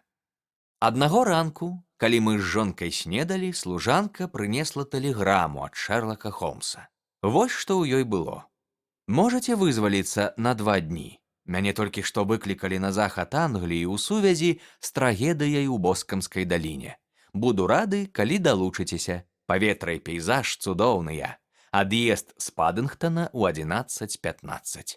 Што ты на гэта скажаш, мілы? Спытала жонка, зірнуўшы мне ў твар. Паедзеш? Нават не ведаю. У мяне даволі шмат пацыентаў. Ох, он струтер ахвотна іх прыме. Апошнім часам ты неяк пабляднеў? Думаю, перамены пойдуць табе на карысць. Да таго ж ты заўсёды цікавіўся расследаваннямі містера Холмса. Было б няветліва імі не цікавіцца, асабліва ўлічваючы, што падарыла мне адно з іх, адказаў я. Але калі я паеду, то трэба зараз жа збірацца. Засталося ўсяго паўгадзіны. Мой досвед лагернага жыцця ў Афганістане меў прынамсі адну перавагу. Ён зрабіў мяне лёгкім на пад'ём і заўсёды гатовым да падарожжаў. Патрэб у мяне няшмат, усе яны простыя, а таму я пагрузіў сакваяж у кэб і прыехаў на вакзал Падынгтон нават раней, чым збіраўся. Шэрлак Холмс ужо мераў крокамі платформу, а яго высокая хударлявая фігура ў доўгім шэрым дарожным плашчы і шчыльным кепі здавалася яшчэ худзейшай і вышэйшай. «Як цудоўна, што вы прыйшлі, Уотсон», — сказаў ён. «Зусім іншая рэч, калі побач ёсць чалавек, якому можна давяраць. Мясцовыя звычайна альбо нічога не робяць, альбо ставяцца да справы перадузята. Займіце 2 бакавыя месцы, а я пайду па білеты». У вагоне было пуста, калі не лічыць неверагодныя стосы прынесеных Холмсам газет. Сярод усяго гэтага хламу сядзеў сам Холмс і чытаў, час ад часу перарываючыся, каб нешта занатаваць альбо абдумаць. Калі мы міналі Рэдынг, ён раптам змяў газету ў вялікі ком і закінуў у багажную сетку. «Вы чулі што-небудзь пра нашу справу?» – спытаў ён. Ні слова. Я некалькі дзён не чытаў газет. Лонданская прэса вялікіх артыкулаў пра яе не змяшчала. Я толькі што прагледзеў усе нядаўнія газеты, каб даведацца пра падрабязнасці, і зразумеў, што гэта адна з тых простых спраў, якія выяўляюцца надзвычай складанымі. Гучыць парадаксальна. Але па сутнасці гэта чыстая праўда. У самой незвычайнасці справы часцей за ўсё схаваны ключ. Чым больш невыразнае і банальнае злачынства, тым цяжэй у ім разабрацца. У любым разе ў нашай справе супраць сына забітага высунутае сур'ёзнае абвінавачанне. Значыць, забойства? Ну, гіпатэтычна яно і ёсць. Але пакуль я не ўбачу ўсё на ўласныя вочы, нічога сцвярджаць не буду. Зараз я ў некалькіх словах паспрабую абмаляваць вам сваё бачанне. Боскамская даліна – гэта вясковая мясцовасць непадалёк ад Роса ў Херефардшыры. Найбуйнейшае зямельнае ўладанне ў гэтым рэгіёне мае містер Джон Тэрнер, які зарабіў багацце ў Аўстраліі і колькі гадоў таму вярнуўся на радзіму. Адну з яго фермаў, а менавіта Хатерлі, арандаваў містер Чарльз Маккарці, які таксама прыехаў з Аўстраліі. Яны пазнаёміліся ў калоніях, а таму не дзіўна, што, пераехаўшы сюды, пасяліліся як мага бліжэй адзін да аднаго. Тэрнер быў, відаць, багацейшы, а таму Маккарці зрабіўся яго арандатарам, аднак гэта, здаецца, не перашкодзіла ім па-ранейшаму сябраваць і часта сустракацца. У Маккарці ёсць сын, 18-гадовы хлопец, а ў Тэрнера адзіная дачка таго ж узросту. Жонкі ж у абодвух памерлі. Яны, здавалася, пазбягалі суседніх англійскіх сем'яў і вялі самотнае жыццё. Хаця абодва Маккарці любілі спорт і часта наведвалі скачкі. Маккарці трымалі 2 слуг, мужчыну і жанчыну. У Тэрнера гаспадарка большая, не менш за 500 прыслугі. Вось і ўсё, што я даведаўся пра 2 сям'і. Пяройдзем да фактаў. 3 чэрвеня, то бок у мінулы панядзелак, Маккарці каля 3 гадзін дня пакінуў Хатерлі і спусціўся да боскамскага става, невялікага вадаёма, утворанага разлівам ручая, што цячэ праз боскамскую даліну. Раніцай ён з'ездзіў у Рос разам са слугой якому потым сказаў, што вельмі спяшаецца на важную сустрэчу, прызначаную на 3 гадзіны. Жывым з гэтай сустрэчы ён не вярнуўся. Ад фермерскага дома Хаттерлі да боскамскага става чвэрць мілі. І 2 чалавекі бачылі, як Маккарці ішоў да вадаёма. Старая жанчына, чыё імя не згадвалася, і Уільям Краудер, ляснік містера Тэрнера. Абое засведчылі, што Маккарці быў адзін. Ляснік дадаў, што праз некалькі хвілін пасля містера Маккарці ён убачыў яго сына Джеймса, які ішоў у тым самым кірунку з ружжом. Наколькі ён помніць, бацька на той момант яшчэ не знік з поля зроку, і сын спрабаваў яго дагнаць. Пра гэтую сустрэчу ляснік амаль забыў, але тым самым вечарам пачуў пра трагедыю. Пасля Уільяма Краудера абодвух Маккарці бачылі яшчэ раз. Боскамскі стаў акружаны густым лесам, а ўздоўж яго берага цягнецца вузкая палоска травы і чароту. 14гадовая Пэйшэнс Моран, дачка брамніка, што служыць у боскамскім маёнтку, акурат збірала ў лесе кветкі. Яна сцвярджае, што бачыла на ўскрайку лесу, ля самай вады, містера Маккарці і яго сына, якія, як ёй здалося, моцна сварыліся. Яна чула, як Маккарці старэйшы груба лаяўся на сына і заўважыла, як той замахнуўся на бацьку. Іх спрэчка так напалохала дзяўчынку, што яна пабегла дадому і з жахам расказала маці пра сустрэчу з 2 Маккарці, якія сварацца ля боскамскага става і збіраюцца, відаць, пабіцца. Тут жа да іх прыбег малодшы Маккарці, які сказаў, што знайшоў бацьку ў лесе мёртвым і папрасіў у брамніка дапамогі. Хлопец быў вельмі ўзрушаны, без ружжа і капелюша, а правае рукаво яго кашулі было заплямленае свежай крывёй. Брамнік пайшоў за ім і ўбачыў на траве ля става мёртвае цела. Памерламу размажджэрылі чэрап некалькімі ударамі цяжкай тупой прылады. Характар ран указваў на тое, што іх маглі нанесці прыкладам ружжа, якое належала сыну і валялася цяпер за 2-3 крокі ад трупа. Зразумела, юнака тут жа арыштавалі, у аўторак следства вынесла папярэдні вердыкт на ўмыснае забойства, а ў сераду яго выклікалі ў паліцэйскі суд Роса, які адправіў справу на разгляд суда прысяжных. Вось асноўныя факты, вядомыя коранеру і паліцэйскаму суду. Агіднейшую справу і ўявіць цяжка, Адзначыў я. Не помню іншага злачынства, дзе ўскосныя доказы так дакладна паказвалі б на забойцу. Але ўскосныя доказы рэч вельмі ненадзейная, задуменна прамовіў Холмс. Спачатку здаецца, што яны дакладна сведчаць пра адно, але варта трохі змяніць пункт гледжання, і яны гэтак жа бясспрэчна будуць сведчыць пра нешта іншае. Аднак мушу прызнацца, усё сапраўды сур'ёзна гаворыць супраць юнака. Цалкам магчыма, што забойца ён.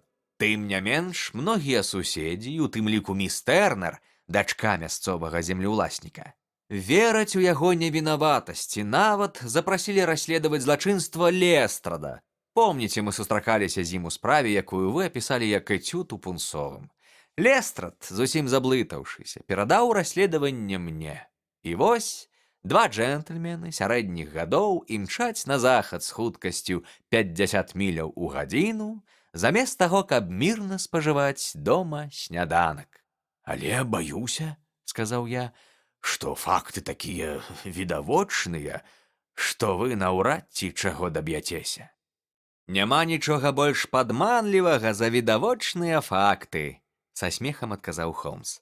Да таго ж у нас ёсць шанец натрапіць на іншыя відавочныя факты, якія падаліся містару Лестраду не такімі і відавочнымі. Вы ведаеце мяне занадта добра, каб лічыць пахвальбой жаданне пацвердзіць альбо абвергнуць яго тэорыю такімі сродкамі, якія ён не здольны не тое, што выкарыстаць, але і проста зразумець. Возьмем першы прыклад, які прыйшоў мне ў галаву. Я магу з упэўненасцю сказаць, што акно ў вашым ванным пакоі размешчанае справа. Але сумняюся, ці заўважыў бы містер Лестрад нават такую відавочную рэч. Але ж як? Дарагі сябра, я вельмі добра вас ведаю. Ведаю ўласцівую вам ваенную ахайнасць. Кожнага ранку вы голіцеся, прычым у гэтую пару года пры сонечным святле. Але калі справа ваш твар вельмі чысты, то бліжэй да левай шчакі бачная неакуратнасць, а ўся левая сківіца паголеная зусім дрэнна. Няма сумневу, што ў вашым ванным пакоі левы бок асветлены нашмат горш, бо я не веру, каб чалавек з вашымі звычкамі, гледзячы на сябе пры роўным святле, задаволіўся б такім вынікам. Я прывёў гэта як найпрасцейшы прыклад назірання і ўмення рабіць высновы. У гэтым мой талент, і цалкам магчыма, што ў новым расследаванні ён зможа нам дапамагчы. Падчас дазнання выплыла некалькі вартых увагі дэталяў. Якіх? Выявілася, што хлопца арыштавалі не адразу, а толькі пасля яго вяртання ў Хаттерлі. Калі паліцэйскі інспектар паведаміў яму пра затрыманне, юнак адзначыў, што ён не здзіўлены, бо яго віна вартая такога пакарання. Натуральна, пасля гэтай заўвагі усе сумневы, якія яшчэ заставаліся ў коранерскага суда, рассеяліся. Гэта ж прызнанне, Выгукнуў я. Не-а, бо пасля яго Маккарці засведчыў сваю невінаватасць. Аднак у святле папярэдніх жахлівых падзей яго заўвага гучыць больш, чым падазрона. Наадварот, сказаў Холмс, гэта найярчэйшы пробліск, які я бачу між хмар. Нават калі ён зусім не вінаваты, ён не можа быць поўным ідыётам і не разумець, што ўсе акалічнасці супраць яго. Калі б арышт яго здзівіў альбо абурыў, такія паводзіны я палічыў бы надзвычай падазронымі, бо і здзіўленне і абурэнне выглядалі б у гэтай сітуацыі ненатуральна і як найлепш выкрывалі б яго хітрыкі. Такое шчырае прыняцце сітуацыі сведчыць пра тое, што перад намі альбо не вінаваты, альбо неверагодна вытрыманы і стойкі чалавек.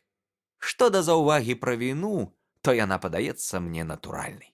Успомніце, яна прагучала ля мёртвага цела бацькі, якому сын, забыўшы пра свой абавязак, у той самы дзень нагаварыў гнеўных слоў.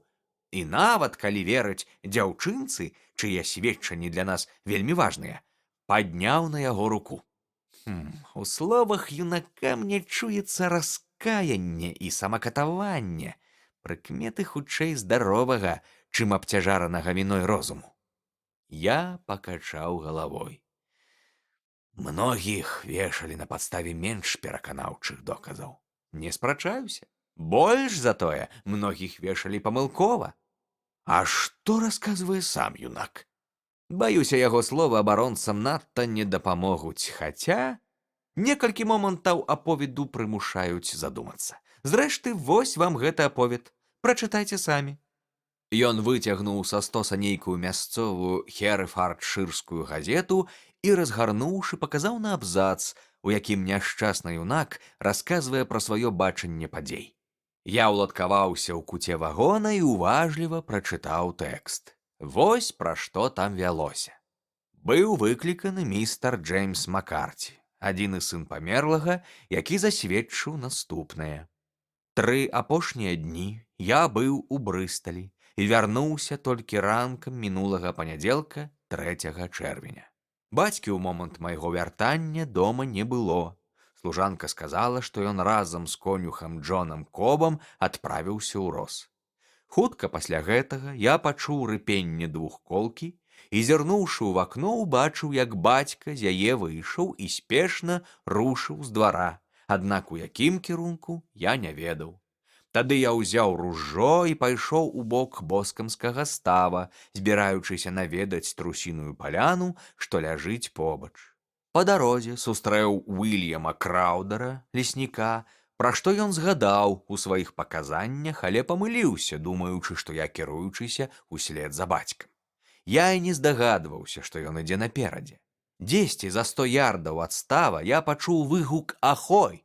Так звычайна мы з бацькам клікалі адзін аднаго. Я паспяшаўся наперад і ўбачыў яго на беразе. Маё з'яўленне, аднак, вельмі яго здзівіла, і ён груба спытаў, што я тут раблю. У выніку мы перайшлі да ўзаемных абразаў і ледзь не пабіліся, бо нораў у бацькі вельмі гарачы. Зразумеўшы, што яго гнеў не ўтаймаваць, я вырашыў вярнуцца ў Хаттерлі. Не прайшоў я і 150 ярдаў, як пачуў за спінай жахлівы крык і кінуўся назад. Выбегшы на бераг, я ўбачыў бацьку, які паміраў з жудаснай ранай на галаве. Я адкінуў ружжо і прыпадняў яго за плечы, але ў гэты момант ён сканаў. Некалькі хвілін я кленчыў перад яго целам, а потым пабег да брамніка містера Тэрнера, бо ён жыў адтуль бліжэй за ўсіх па дапамогу. Калі я падбег да бацькі, то не ўбачыў нікога побач, а таму не ўяўляю, хто нанёс яму смяротнае раненне. Ён не вадзіў шырокіх знаёмстваў, бо быў у пэўнай ступені чалавекам халодным і непрыемным у стасунках, але, наколькі мне вядома, відавочных ворагаў не меў. Больш пра гэтую справу я нічога не ведаю. Коранер, ці паведаміў вам бацька што-небудзь перад смерцю? Сведка. Ён прамармытаў некалькі слоў, але я здолеў пачуць толькі нешта пра аратага. Коранер, як вы гэта разумееце? Сведка, не бачу тут ніякага сэнсу. Думаю, ён трызніў. Коранер, пра што вы спрачаліся? Сведка, я не хацеў бы пра гэта гаварыць. Коранер, баюся, што мушу настойваць. Сведка, я і праўда не магу сказаць. Магу вас запэўніць, што з трагедыяй гэта ніяк не звязана. Коранер, суд вырашыць сам. Няма патрэбы тлумачыць, што адмова адказваць на пытанне вельмі пагоршыць стаўленне да вас суда на наступных паседжаннях. Сведка, і ўсё ж я мушу адмовіцца адказваць. Коранер, я правільна зразумеў, што вы з бацькам звычайна клікалі адзін аднаго выгукам «Ахой». Сведка, усё правільна. Коранер, як тады можа быць, што ён паклікаў вас, яшчэ не бачачы, і нават не ведаючы, што вы вярнуліся з Брысталя? Сведка, заўважна збянтэжаны. Не ведаю. Прысяжны. Ці заўважылі вы што-небудзь падазронае, калі, пачуўшы крык, вярнуліся і ўбачылі яго смяротныя раны? Сведка. Нічога асаблівага. Коранер, што вы маеце на ўвазе? Сведка. Я выбег на адкрытую прастору устрывожаны і ўзрушаны, а таму не мог думаць ні пра што апроч бацькі. Аднак я цьмяна прыгадваю, што калі выбег з лесу, справа ад мяне на зямлі нешта ляжала. Здаецца, гэта было нешта шэрае, плашч ці нешта такое, можа, плед. Падняўшыся, я паспрабаваў гэтую рэч знайсці, але яе не было. Коранер, вы хочаце сказаць, што яна знікла перад тым, як вы пабеглі па дапамогу? Сведка. Так, яна знікла.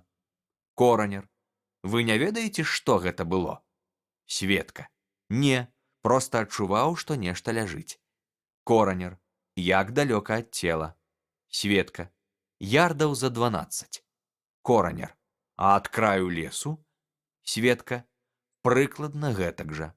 Коранер, то бок, калі гэтая рэч знікла, яна ляжала за 1000 ярдаў ад вас? Сведка. Так, але была за маёй спінай. На гэтым допыт сведкі скончыўся. Мне здаецца, сказаў я, прагледзеўшы артыкул, што ў апошніх пытаннях, якія Коранер задае маладому Маккарці, адчуваецца надзвычайная суровасць. Ён звяртае ўвагу, прычым не беспадстаўна, на тое, што бацька не мог яго паклікаць, не ўбачыўшы, а таксама на адмову расказаць пра спрэчку і на дзіўны аповед пра апошнія словы памерлага. Усё гэта, як адзначыў Коранер, сведчыць супраць сына. Холмс мякка рассмяяўся і расцягнуўся на ўтульным сядзенні. У вас з Коранерам агульная праблема, сказаў ён. Вы адкідваеце ўсе паказанні юнака, якія сведчаць на яго карысць. Хіба вы не бачыце, што прыпісваеце яму то занадта моцнае, то занадта слабае ўяўленне. Занадта слабае, калі ён не можа прыдумаць прычыну спрэчкі, якая схіліла б да яго прысяжных, а занадта моцнае, калі ён мог выдумаць неверагодныя згадкі памерлага пра аратага і гісторыю са зніклым плашчом. Не, я буду трымацца меркавання, што юнак кажа праўду, і паглядзім, куды гэтая гіпотэза нас выведзе.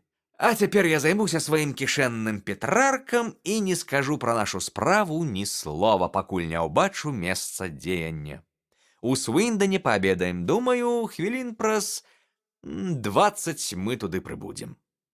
Было каля 4, калі мы, мінуўшы прыгожую страўцкую даліну і шырокі бліскучы северн, апынуліся ўрэшце ў мілым правінцыйным гарадку Рос. На платформе нас чакаў худы, падобны да тхара чалавек, скрытны і хітраваты з выгляду. Нягледзячы на тое, што з павагі да сельскай мясцовасці ён быў апрануты ў светла-карычневы пыльнік і скураныя гамашы, я лёгка пазнаў у ім Лестрада са Скотланд-Ярда. Разам з ім мы даехалі да гатэля «Герб Хэрэфарда», дзе для нас быў падрыхтаваны пакой. «Я замовіў экіпаж», — сказаў Лестрад, калі мы сядзелі за кубкам гарбаты. «Ведаючы вашу няўрымслівую натуру, я ўпэўнены, што вы не супакоіцеся, пакуль не трапіце на месца злачынства». «Вельмі ласкава і пахвальна з вашага боку», — адказаў Холмс. «Але ўсё залежыць ад паказанняў барометра». «Я не зусім разумею», — разгублена пачаў Лестрад. «Што нам паказвае барометр?» «Ага, 29. На небе ні воблачка і ніякага ветру. У мяне тут цэлы пачак цыгарэт, які трэба выкурыць. Да таго ж гэтая канапа нашмат лепшая за тую дрэнь, што звычайна стаіць у вясковых гатэлях. Не думаю, што сёння вечарам захачу скарыстацца вашым экіпажам». Лестрад паблажліва засмяяўся. «Ха-ха-ха! Вы, несумненна, ўжо зрабілі нейкія высновы, прачытаўшы газеты», — прамовіў ён. «Справа простая як палка. І чым больш ёй займаешся, тым прасцейша яна здаецца. Аднак адмаўляць лэдзі нельга, тым больш такой прыемнай. Яна чула пра вас і хоча ведаць ваша меркаванне. Хаця я шмат разоў паўтараў ёй, што вы не зробіце нічога, чаго ўжо не зрабіў я. О, божа мой, ля дзвярэй яе экіпаж». Ледзь ён вымавіў гэтыя словы, як у пакой зайшла адна з самых прывабных маладых жанчын, якіх я толькі бачыў. Яе бліскучыя фіялкавыя вочы, трошкі прыадкрытыя вусны і паружавелыя шчокі сведчылі, што праз неадольную трывогу і хваляванне яна страціла сваю натуральную стрыманасць. «Містер Холмс!» — усклікнула яна, пераводзячы погляд з яго на мяне і ўрэшце з тонкай жаночай інтуіцыяй спыняючыся на маім сябру. «Я так рада, што вы прыехалі. Я імчала сюды, каб сказаць вам гэта.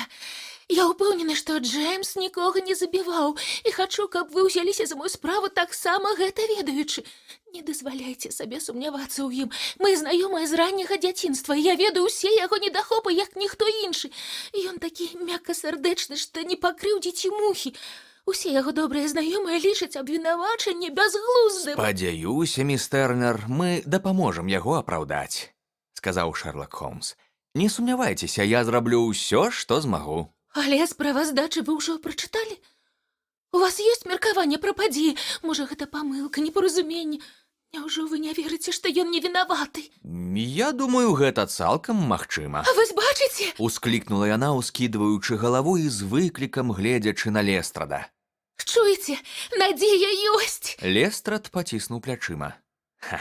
«Баюся, калега робіць крыху паспешлівыя высновы». «Але ён мае рацыю. Ой, я ведаю, што ён мае рацыю. Джеймс гэтага не рабіў. Што да яго спрэчкі з бацькам, то тут я ўпэўненая, ён нічога не сказаў коранеру, бо яна была звязаная са мной». «Якім жа чынам?» — удакладніў Холмс. «Цяпер не час штосьці хаваць. Джеймс часта спрачаўся з бацькам наконт мяне.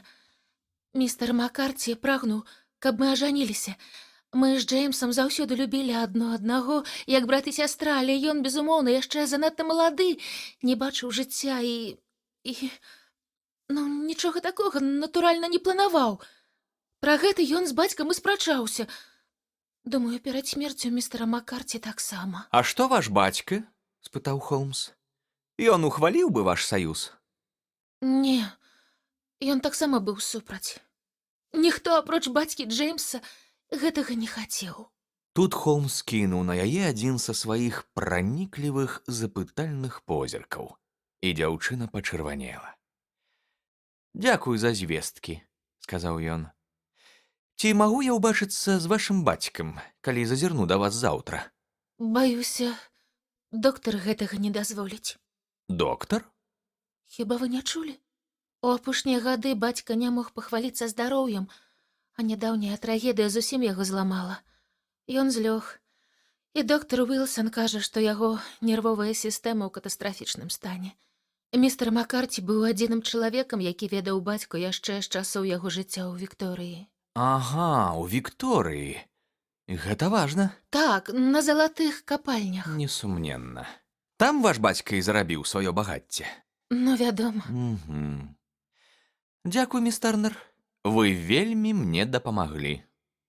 Прашу вас, паведаміце заўтра, калі будуць нейкія навіны. Вы, відаць, наведаеце Джеймса ў турме. Калі так, містер Холмс, скажыце яму, калі ласка, што я веру ў яго невінаватасць. «Абавязкова, міс Тарнер». Цяпер я мушу вяртацца, бо бацька хварэе, і яму без мяне кепска. Да сустрэчы, і хай вам у расследаванні дапаможа Бог. Яна выйшла з пакоя гэтак жа спешна, як увайшла, і хутка мы пачулі рыпенне кола ў яе экіпажа, які ад'язджаў прэч. «Мне сорамна за вас, Холмс», — напышліва сказаў Лестрад пасля некалькіх хвілін маўчання. «Навошта вы далі ёй надзею, якую не зможаце апраўдаць? Я не магу назваць сябе чуллівым, але вашы паводзіны лічу жорсткімі. Думаю, я ведаю, як апраўдаць Джеймса Маккарці», — сказаў Холмс.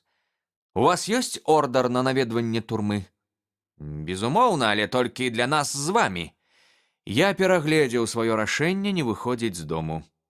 Мы яшчэ паспеем сесці на цягнік да Херэфарда і сустрэцца з хлопцам?» «Безумоўна, тады так і зробім. Баюся, Вотсон, вы тут засумуеце, але гадзіны праз 2 я вярнуся». Я прайшоўся з імі да станцыі, потым пабадзяўся вуліцамі гарадка і ўрэшце вярнуўся ў гатэль, дзе заваліўся на канапу, паспрабаваўшы заняць сябе бульварным раманчыкам. Але яго банальны сюжэт так прайграваў жахлівай трагедыі, у якой мы спрабавалі разабрацца, што мае думкі ўвесь час пераскоквалі з рамана на рэальныя падзеі, пакуль я ўрэшце не закінуў кнігу ў кут і не аддаўся развагам пра сённяшні дзень. Калі лічыць, што няшчасны юнак гаворыць праўду, якая чартаўшчына, якая неверагодная і непрадбачаная бяда магла адбыцца ў той прамежак часу, калі ён пакінуў бацьку, а потым пачуў яго крыкі і прыбег на паляну. Гэта было нешта жудаснае, смертаноснае, але што? Магчыма, характар пашкоджанняў падкіне мне як медыку якую-небудзь ідэю. Я пазваніў і папрасіў прынесці ўсе мясцовыя газеты за апошні тыдзень, у якіх матэрыялы дазнання змяшчаліся даслоўна. У паказаннях хірурга я прачытаў, што цяжкі ўдар тупой зброі раструшчыў трэцюю заднюю цемянную костку і левую частку патылічнай косткі. Я намацаў гэтае месца на сваёй галаве. Відавочна, такі ўдар маглі нанесці толькі ззаду. У пэўным сэнсе гэта сведчыла на карысць абвінавачанага. Сведкі бачылі, што падчас спрэчкі ён стаіць да бацькі тварам. Тым не менш, гэта давала няшмат, бо стары мог павярнуцца да яго спінай і атрымаць удар. Але ў любым разе на гэта варта звярнуць увагу Холмса. Потым гэтая дзіўная згадка смяротна параненага прааратага. Што яна значыць? Гэта дакладна не трызненне. Чалавек, які памірае ад раптоўнага ўдару, звычайна не трызніць. Не, Маккарці, відаць, паспрабаваў патлумачыць, як яго напаткала смерць. Але што ён хацеў сказаць? Я ламаў галаву, спрабуючы знайсці тут хоць які сэнс. А яшчэ гэтая заўважаная маладым Маккарці шэрая адзежына. Калі ён сказаў праўду, забойца не толькі згубіў, уцякаючы нешта са свайго ўбрання, хутчэй за ўсё плашч, але меў дастаткова нахабства, каб вярнуцца і сцягнуць яго пад самым носам у сына, які менш чым за 10 крокаў кленчу ляцела бацькі.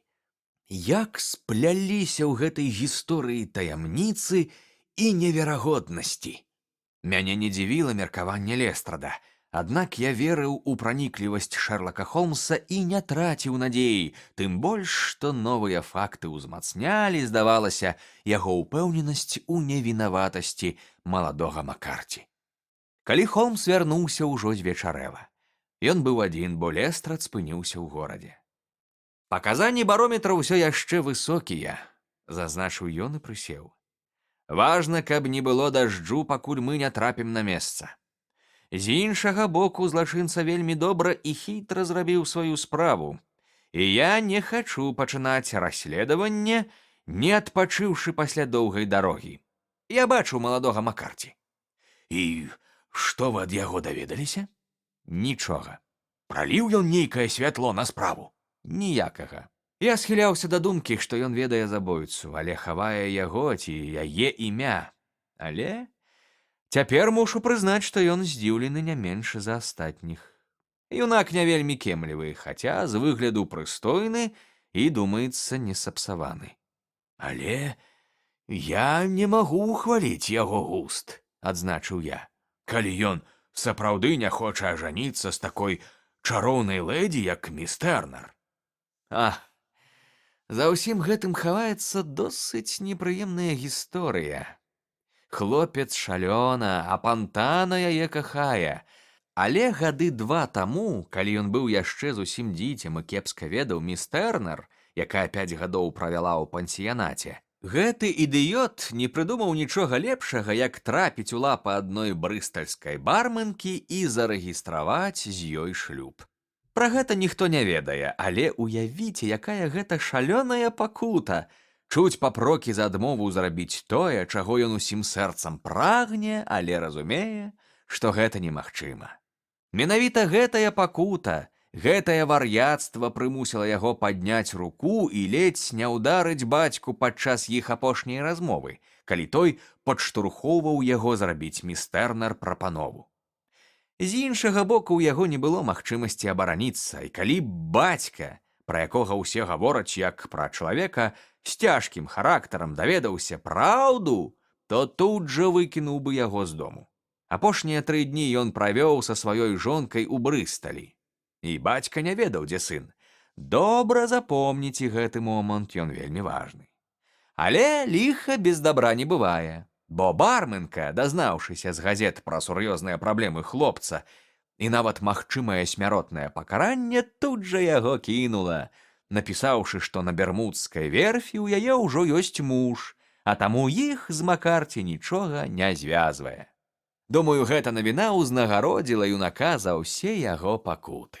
Але калі ён не вінаваты, хто мог гэта зрабіць? І праўда, хто? Я звярнуў бы вашу увагу на 2 істотныя моманты. Па-першае, забіты мусіў сустрэцца з кімсьці ля става, прычым не з сынам, які тады адсутнічаў, і бацька не ведаў, калі той вернецца.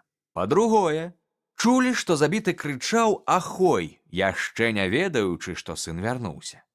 Ад гэтых ключавых момантаў усё і залежыць. А цяпер, калі вы не супраць, пагаворым пра раманы Джорджа Мередыта, а драбнейшыя справы пакінем на заўтра. Дажджу, як і прадказваў Холмс, не было. Ранак выдаўся ясны і бясхмарны. У 9 Лестрад забраў нас экіпажам, і мы паехалі да фермы Хаттерлі і Боскамскага става. «Сёння прыйшлі кепскія навіны», – сказаў Лестрад.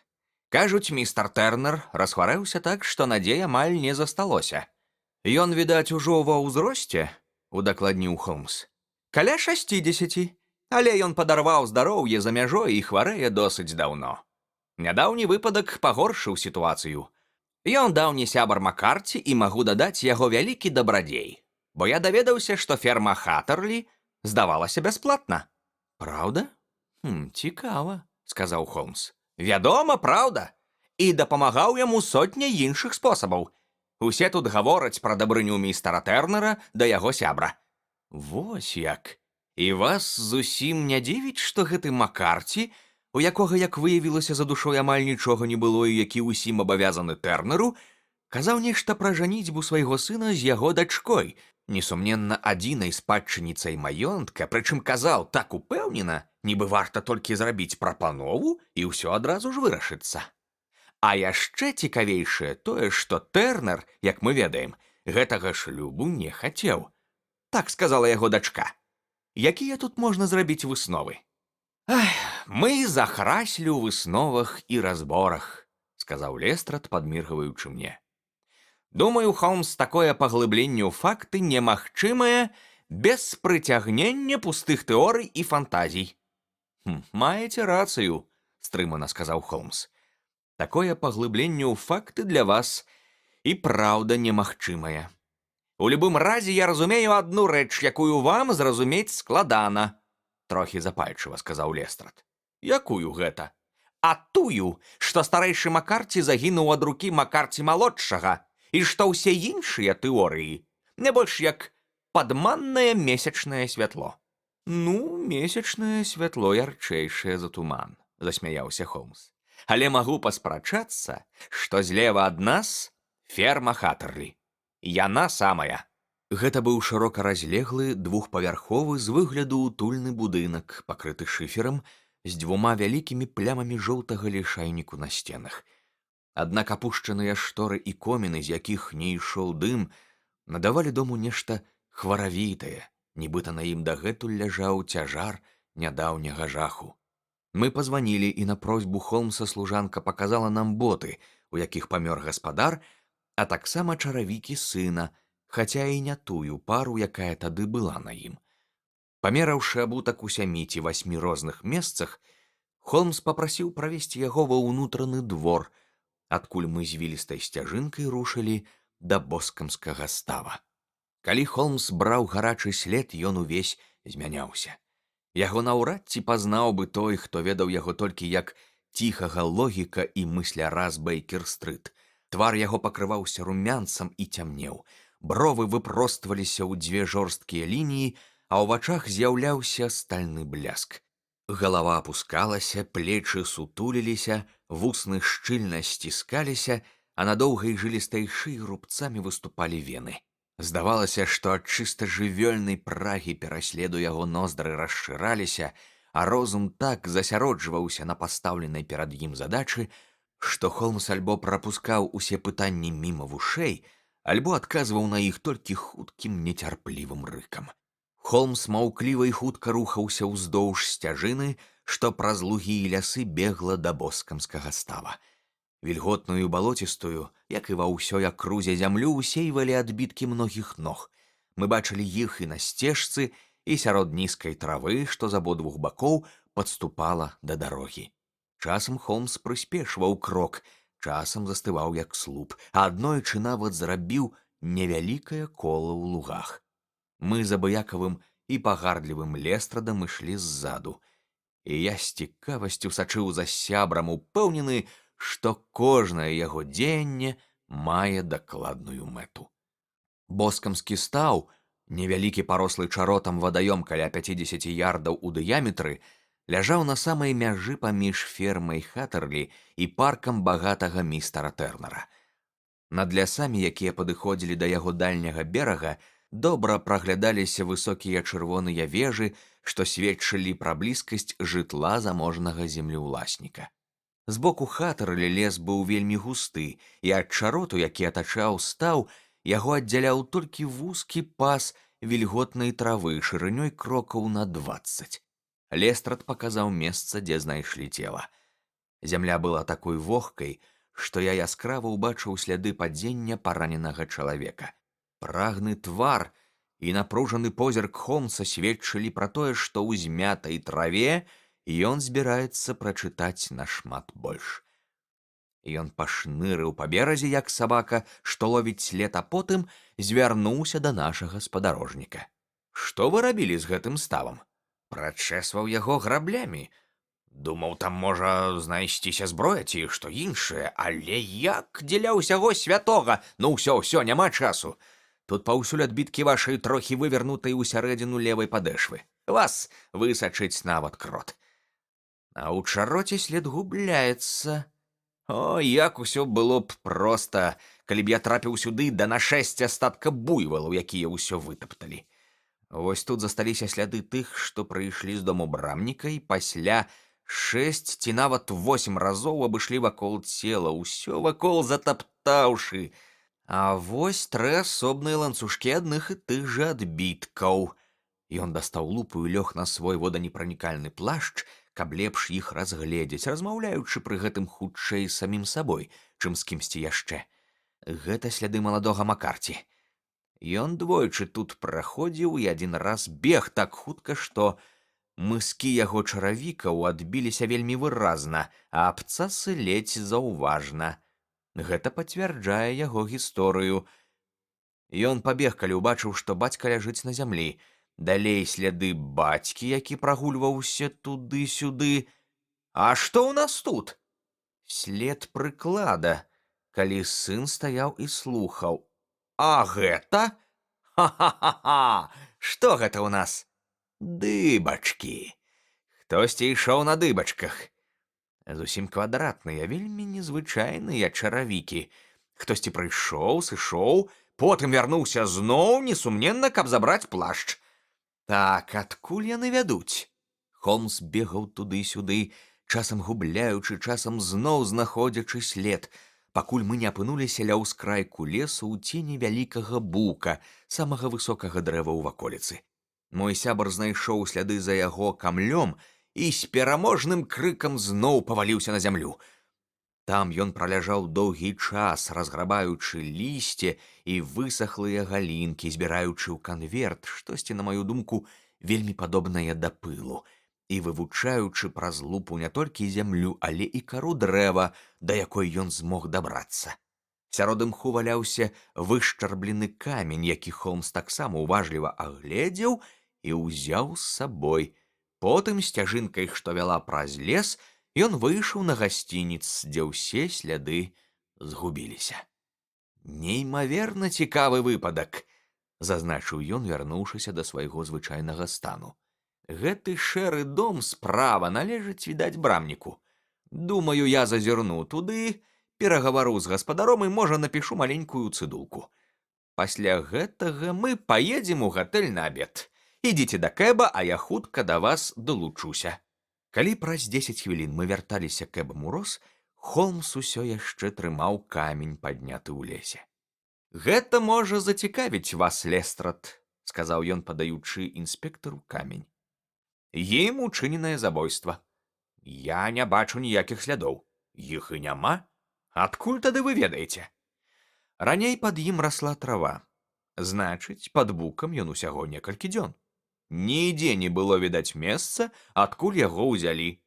Ён адпавядае характару ранення. Няма і знаку іншай зброі. Як наконт забойцы? Гэта высокі мужчына, ляўшун, кульгае на правую нагу, носіць паляўнічыя боты на тоўстай падэшве і шэры плашч, курыць індыйскія цыгары, выкарыстоўвае муштук, мае ў кішэні тупы сцізорык. Ёсць і іншыя прыкметы, але гэтых для пошукаў больш, чым дастаткова. Лестрад засмяяўся. «Ха-ха-ха! Баюся, я ўсё яшчэ застаюся скептыкам», — сказаў ён. «Тэорыі і ўсё такое гэта добра, але мы маем справу з практычным брытанскім судом». «Паглядзім», — спакойна сказаў Холмс. «У вас свае метады, у мяне свае. Сёння ў дзень я буду заняты і, відаць, вярнуся ў Лондан вечаровым цягніком». «І пакінеце справу нераскрытай?» «Чаму ж раскрытай? Але таямніца, яна разгаданая». «І хто тады забойца?» «Апісаны мной джентльмен». «Але хто ён?» «Думаю, гэта лёгка высветліць. Мясцовасць тут не надта шматлюдная». Лестрад паціснуў плячыма. «Я чалавек практычны», — сказаў ён. «І не збіраюся хадзіць па вёсках і шукаць джентльмена-леўшуна са скалечанай нагой. Скотланд-Ярд мяне засмяе». «Ну і ладна», — ціха сказаў Холмс. «Я даў вам шанец. Вось і ваш гатэль, да сустрэчы. Перад ад'ездам чыркану вам некалькі слоў». Пакінуўшы Лестрада ля яго жытла, мы пайшлі ў свой гатэль, дзе на стале нас чакаў абед. Холмс занурыўся ў думкі і са змрочным тварам маўчаў, нібы трапіўшы ў складаную сітуацыю. «Глядзіце сюды, Вотсон», — сказаў ён, калі са стала прыбралі. «Сядайце на гэтае крэсла і дазвольце мне трошкі павяшчаць. Я не ведаю, што рабіць далей, і буду ўдзячны, калі вы нешта параіце. Запаліце цыгару, і я пачну». «Калі ласка». «Дык вось, калі мы вывучалі матэрыялы справы, у гісторыі Маккарці нас адразу ж здзівілі два моманты. Прычым я ўспрыняў іх на карысць юнака, а вы палічылі доказам яго віны. Па-першае, паводле яго слоў, бацька закрычаў «Ахой!», яшчэ не ўбачыўшы сына. Па-другое, бацька, паміраючы, згадаў нейкага Аратага. Насамрэч ён прамармытаў некалькі слоў, але сын разабраў толькі гэтае. Значыць, калі мы дапускаем, што хлопец сказаў чыстую праўду, наша расследаванне мусіць пачацца з гэтых момантаў. А што такое Ахой? Кліч відавочна прызначаўся не сыну. Бацька ж думаў, што той у Брысталі. Маккарці малодшы апынуўся побач выпадкова. Але Ахой — кліч выразна аўстралійскі. Выкарыстоўваюць яго толькі аўстралійцы, а таму хутчэй за ўсё Маккарці чакаў ля боскамскага става таго, хто бываў у Аўстраліі. А як наконт Аратага? Шэрлак Холмс дастаў з кішэні складзены аркуш і расклаў на стале. «Гэта карта калоніі Вікторыя», — сказаў ён. «Я замовіў яе ўчора вечарам з Брысталя тэлеграфам». Ён накрыў частку карты далонню. «Прачытайце». «Арат», — прачытаў я. «А цяпер», — ён прыбраў руку, «Баларат». Вось! Менавіта гэта і вымавіў перад смерцю Маккарці. Але сын пачуў толькі апошнія гукі, а астатнія дадумаў. Забіты спрабаваў паведаміць імя злачынцы. Такім чынам ён з Баларата. «Гэта неверагодна», — усклікнуў я. «Гэта відавочна. Як бачыце, я істотна звузіў кола пошукаў. Калі сын гаворыць праўду, значыць, забойца мусіць мець шэры плашч. І мы ад поўнай няпэўнасці пераходзім да разумення, што маем справу з аўстралійцам з Баларата ў шэрым плашчы». «Безумоўна». Да таго ж тут ён свой чалавек, бо трапіць да става можна толькі мінуўшы ферму ці маёнтак, дзе чужынцы наўрад ці будуць бадзяцца. «Несумненна». І потым наша сённяшняя выправа. Даследаваўшы зямлю, я даведаўся пра некаторыя дробныя прыкметы злачынцы, якія і прапанаваў гэтаму ідыёту Лестраду. «Але адкуль вы іх узялі?» «Вы мой метад ведаеце. Ён заснаваны на аналізе дробязяў». «Як я разумею, пра прыкладны рост злачынцы сведчыць даўжыня яго крокаў. А пісаць чаравікі можна на падставе слядоў». «Так, абутак у яго вельмі спецыфічны». «Але як наконт кульгавасці?» У мяне склалася ўражанне, што левы адбітак увесь час выразнейшы за правы. Значыць, на правую нагу пераносіцца меншы цяжар. Чаму? Бо злачынца кульгае. «А як наконт таго, што ён ляўшун?» Вас жа таксама здзівіў характар пашкоджанняў, апісаны на дазнанні хірургам. Удар відавочна нанесены ззаду, але ў той жа час трохі збоку. Хто апроч ляўшуна можа нанесці такі удар? Пакуль бацька размаўляў з сынам, забойца стаяў за дрэвам. Ён паспеў нават закурыць. Я знайшоў попел і, дзякуючы сваім ведам пра розныя гатункі тытуню, вылічыў, што курыў ён індыйскую цыгару. Вы ж ведаеце, гэтай тэме я прысвяціў нямала ўвагі і нават напісаў невялікае даследаванне пра 140 гатункаў цыгарнага, цыгарэтнага і люлькавага тытуню. Убачыўшы попел, я агледзеўся і знайшоў у імху недакурак. Гэта была індыйская цыгара з тых, якія робяць у Роттердаме. А муштук? Я ўбачыў, што ён не браў яе ў рот. Значыць, выкарыстоўваў муштук. Кончык цыгары быў абрэзаны, а не адкушаны, але зрэз неакуратны, значыць, карыстаўся тупым сцізорыкам. «Холмс», — сказаў я. Вы раскінулі вакол гэтага чалавека такія сеткі, што ён ні за што з іх не выберацца. Вы ўратавалі жыццё невінаватага і нібы перарэзалі вяроўку, на якой ён вісеў. Я бачу, да чаго ўсё гэта вядзе. Ва ўсім вінаваты Містер Джон Тэрнер, абвясціў гатэльны афіцыянт, адчыняючы дзверы нашага пакоя і ўпускаючы госця. У наведніка была дзіўная фігура, якая моцна нас уразіла. Марудная, кульгавая хада і сутулыя плечы вельмі яго старылі, але жорсткі і грубы твар з рэзкімі рысамі і вялізныя ногі і рукі сведчылі пра надзвычайную сілу цела і характару.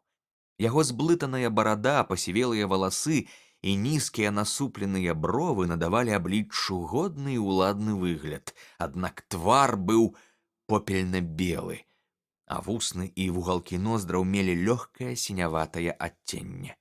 З першага ж погляду я зразумеў, што госця ўзяла ў ціскі нейкая хранічная смяротная хвароба. «Прашу вас, прысядзьце на канапу», — мякка запрасіў Холмс. «Вы атрымалі маю цыдулку?» Мне прынёс яе брамнік. Вы паведамілі, што хочаце сустрэцца тут, каб пазбегнуць скандалу. Я падумаў, што калі я з'яўлюся ў вашым доме, пойдуць размовы. Навошта вы хацелі мяне бачыць? Ён зірнуў на майго кампаньёна, і ў яго стомленых вачах чытаўся адчай, нібыта адказ на пытанне ўжо прагучаў.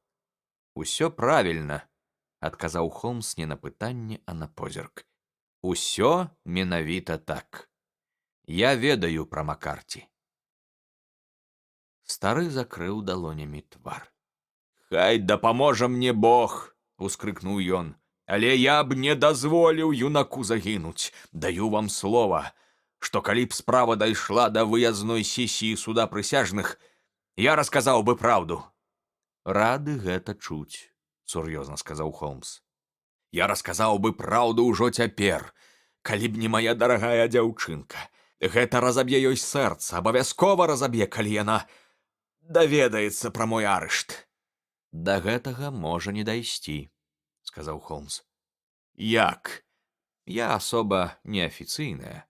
Маёй прысутнасці тут патрабавала ваша дачка, а таму я дзейнічаю ў яе інтарэсах. Аднак маладога Маккарці трэба вызваліць». «Хутка я памру», — сказаў стары Тэрнер. «Ужо шмат гадоў я пакутаю на дыябет.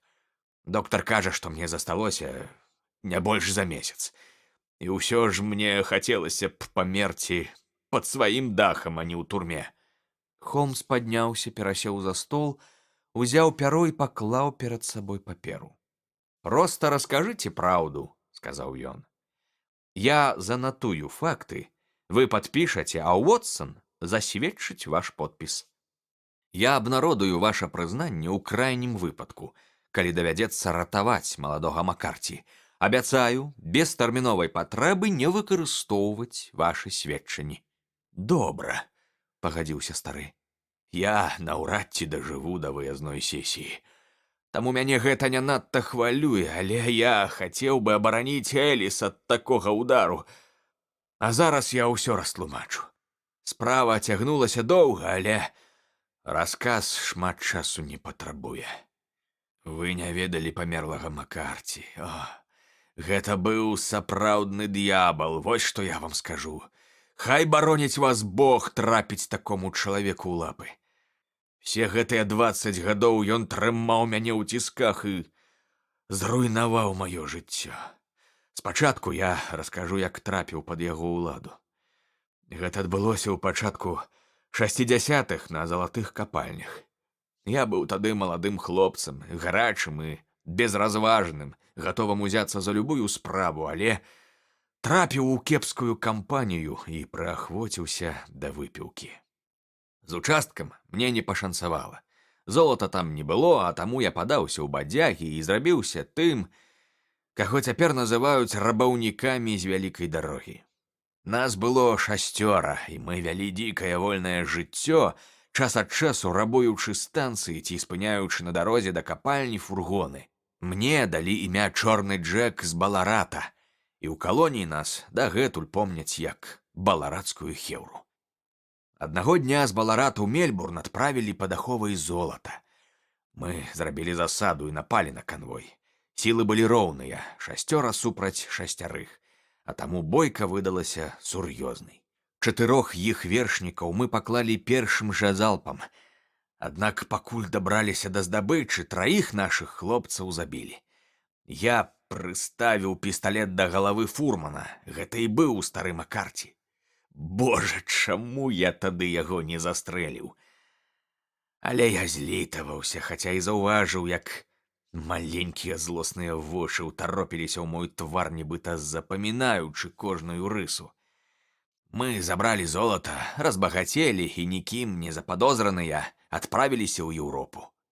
Там я пакінуў старых таварышаў і вырашыў пачаць ціхае прыстойнае жыццё, набыў гэты маёнтак, які акурат выставілі на продаж, і пастанавіў прынесці з дапамогай грошай хоць нейкую карысць, каб выкупіць спосаб, якім здабыў іх. Пасля ажаніўся, і хаця мая жонка памерла маладой, яна пакінула мне маю дарагую Эліс. Яшчэ калі яна была дзіцем, яе маленечкія ручкі, як нішто іншае, утрымлівалі мяне на правільным шляху. Карацей кажучы, я адгарнуў новую старонку жыцця і рабіў усё, каб расквітацца з мінулым. І ўсё было добра, пакуль я не трапіў у лапы Маккарці. Неяк я выправіўся ў горад па грашовых справах і сустрэў яго на Рыджэнт-стрыт, ледзь апранутага і ледзь абутага. «Вось дык сустрэча, Джек!» — сказаў ён, кранаючы маю руку. «Цяпер мы з вамі будзем як адна сям'я. Нас тут 2, я і мой сын. І вы пра нас паклапоціцеся, а калі не... Англія цудоўная законапаслухмяная краіна, і на кожным кроку тут паліцэйскія». Так яны пасяліліся ў заходняй частцы майго маёнтка і бясплатна жылі на маёй найлепшай зямлі. Пазбавіцца ад іх я не мог. З таго часу мне не было ні спакою, ні адпачынку, ні забыцця. Бо куды б я не пайшоў, я заўсёды натыкаўся на яго хітрую, здзеклівую пысу. Калі Эліс вырасла, зрабілася яшчэ горш, бо ён хутка зразумеў. Калі дачка дазнаецца пра маё мінулае, для мяне гэта будзе горш, чым калі пра яго будзе ведаць паліцыя. Ён без пытанняў атрымліваў усё, што хацеў, чым бы гэта ні было: зямлю, грошы, будынкі. Пакуль урэшце не захацеў таго, чаго я не мог яму даць. Ён захацеў Эліс. У яго, бачты, падрос сын, у мяне дачка. Здароўе маё, як усе ведаюць, зусім кепскае. Дык чаму б хлопцу не завалодаць усёй маёмасцю? Але тут я стаяў на сваім. Я не мог дазволіць яго праклятаму роду злучыцца з маім. Не тое, каб мне не падабаўся яго сын, але ў яго жылах цякла кроў Маккарці, і гэтага было дастаткова. Я стаяў на сваім.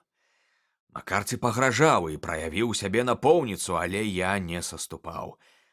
Мы мусілі сустрэцца ля става на сярэдзіне дарогі паміж нашымі дамамі і пагаварыць. Спусціўшыся да става, я ўбачыў, што ён размаўляе з сынам. Закурыў цыгару і пачакаў за дрэвам, пакуль хлопец сыдзе. Але пакуль слухаў іх размову, ува мне распаліліся самыя чорныя і горкія пачуцці. Ён прымушаў сына ажаніцца з маёй дачкой, з тагой пагарды, да яе думак і жаданняў, нібыта яна звычайная вулічная дзеўка. Гэта давяло мяне да шаленства. Няўжо ўсё, што я люблю, залежыць ад такога нікчэмнага чалавека? Хіба не магу я разарваць гэтыя путы? Я даведзены да адчаю і хутка памру. Хай мой розум яшчэ ясны, а цела захавала моц, я ведаў, што жыццё маё скончылася. Але маё добрае імя і мая дачка... Калі Маккарці перастане мянціць брудным языком, усё яшчэ можна ўратаваць. І я забіў яго, містер Холмс. І забіў бы зноў. Я шмат грашыў. і поўнае пакут жыццё мусіць выкупіць мае грахі, аднак думкі пра тое, што дачка будзе ўцягнутая ў такую ж пастку, я вытрымаць не мог. Я нанёс удар, шкадуючы Макарці не больш, чым дурную атрутную жывёліну. На яго крык прыбег сын, але я схаваўся ў лесе, хаця пасля мусіў вярнуцца і забраць плашч, які уцякаючы згубіў. Вось, джентльмены, і ўся праўда пра тое, што адбылося. Што ж, не мне вас судзіць, сказаў Холмс, калі стары падпісаў прызнанне. Спадзяюся, мы ніколі не будзем стаяць перад такім выбарам. І я спадзяюся, сэр. Што вы збіраецеся рабіць? Улічваючы ваш стан, нічога. Вы самі разумееце, што хутка будзеце даваць адказ за свае ўчынкі суду, вышэйшаму за суд прысяжных. Ваша прызнанне я захаваю, і калі Макарці асудзяць, буду вымушаны пусціць яго ў ход. Калі не, ніводзін чалавек яго не прачытае. І ваша таямніца, будзеце вы жывы ці мёртвы, застанецца пры вас. Тады бывайце, Урачыста сказаў стары. калі надыдзе ваша апошняя гадзіна, вам будзе лягчэй ад думкі, які мір падарылі вы маёй душы. Кульгаючы і ўсім целам дрыжучы, ён марудна выйшаў з пакоя. Хай дапаможа нам Бог, пасля доўгага маўчання сказаў Холмс. Чаму лёс так жорстка жартуе з бедных, бездапаможных чарвякоў? Кожны раз, чуючы такую гісторыю, я не магу не ўспомніць словы Бакстара і не сказаць: калі б не Божая ласка, гэта мог бы быць Шерлок Холмс. На выязной сесіі суда прысяжных, дзякуючы доказам, якія сабраў Холмс і прадставіў адвакат, Джеймса Маккарці апраўдалі. Пасля нашай размовы стары Тэрнер пражыў яшчэ 7 месяцаў. Цяпер ён нябожчык, і можна спадзявацца, што маладыя людзі будуць жыць разам доўга і шчасліва, так і не даведаўшыся пра чорныя хмары, якія вісяць над іх мінулым.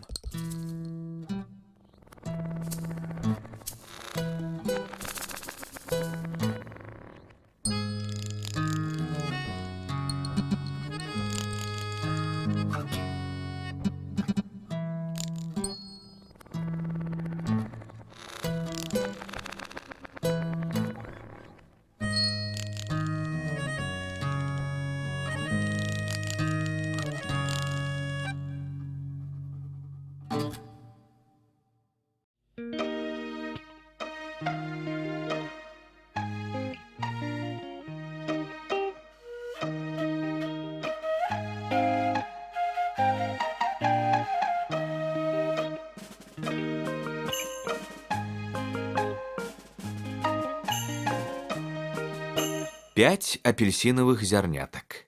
Пераклад Ганна Янкута.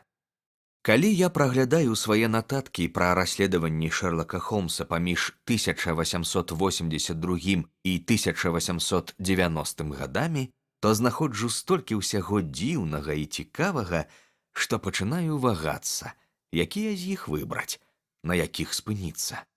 Некаторыя справы ўжо вядомыя шырокай публіцы з газет, іншыя ж не выяўляюць належным чынам тых асаблівых здольнасцяў, якімі ў найвышэйшай ступені валодае мой сябар і якія якраз і робяцца добрым матэрыялам для прэсы.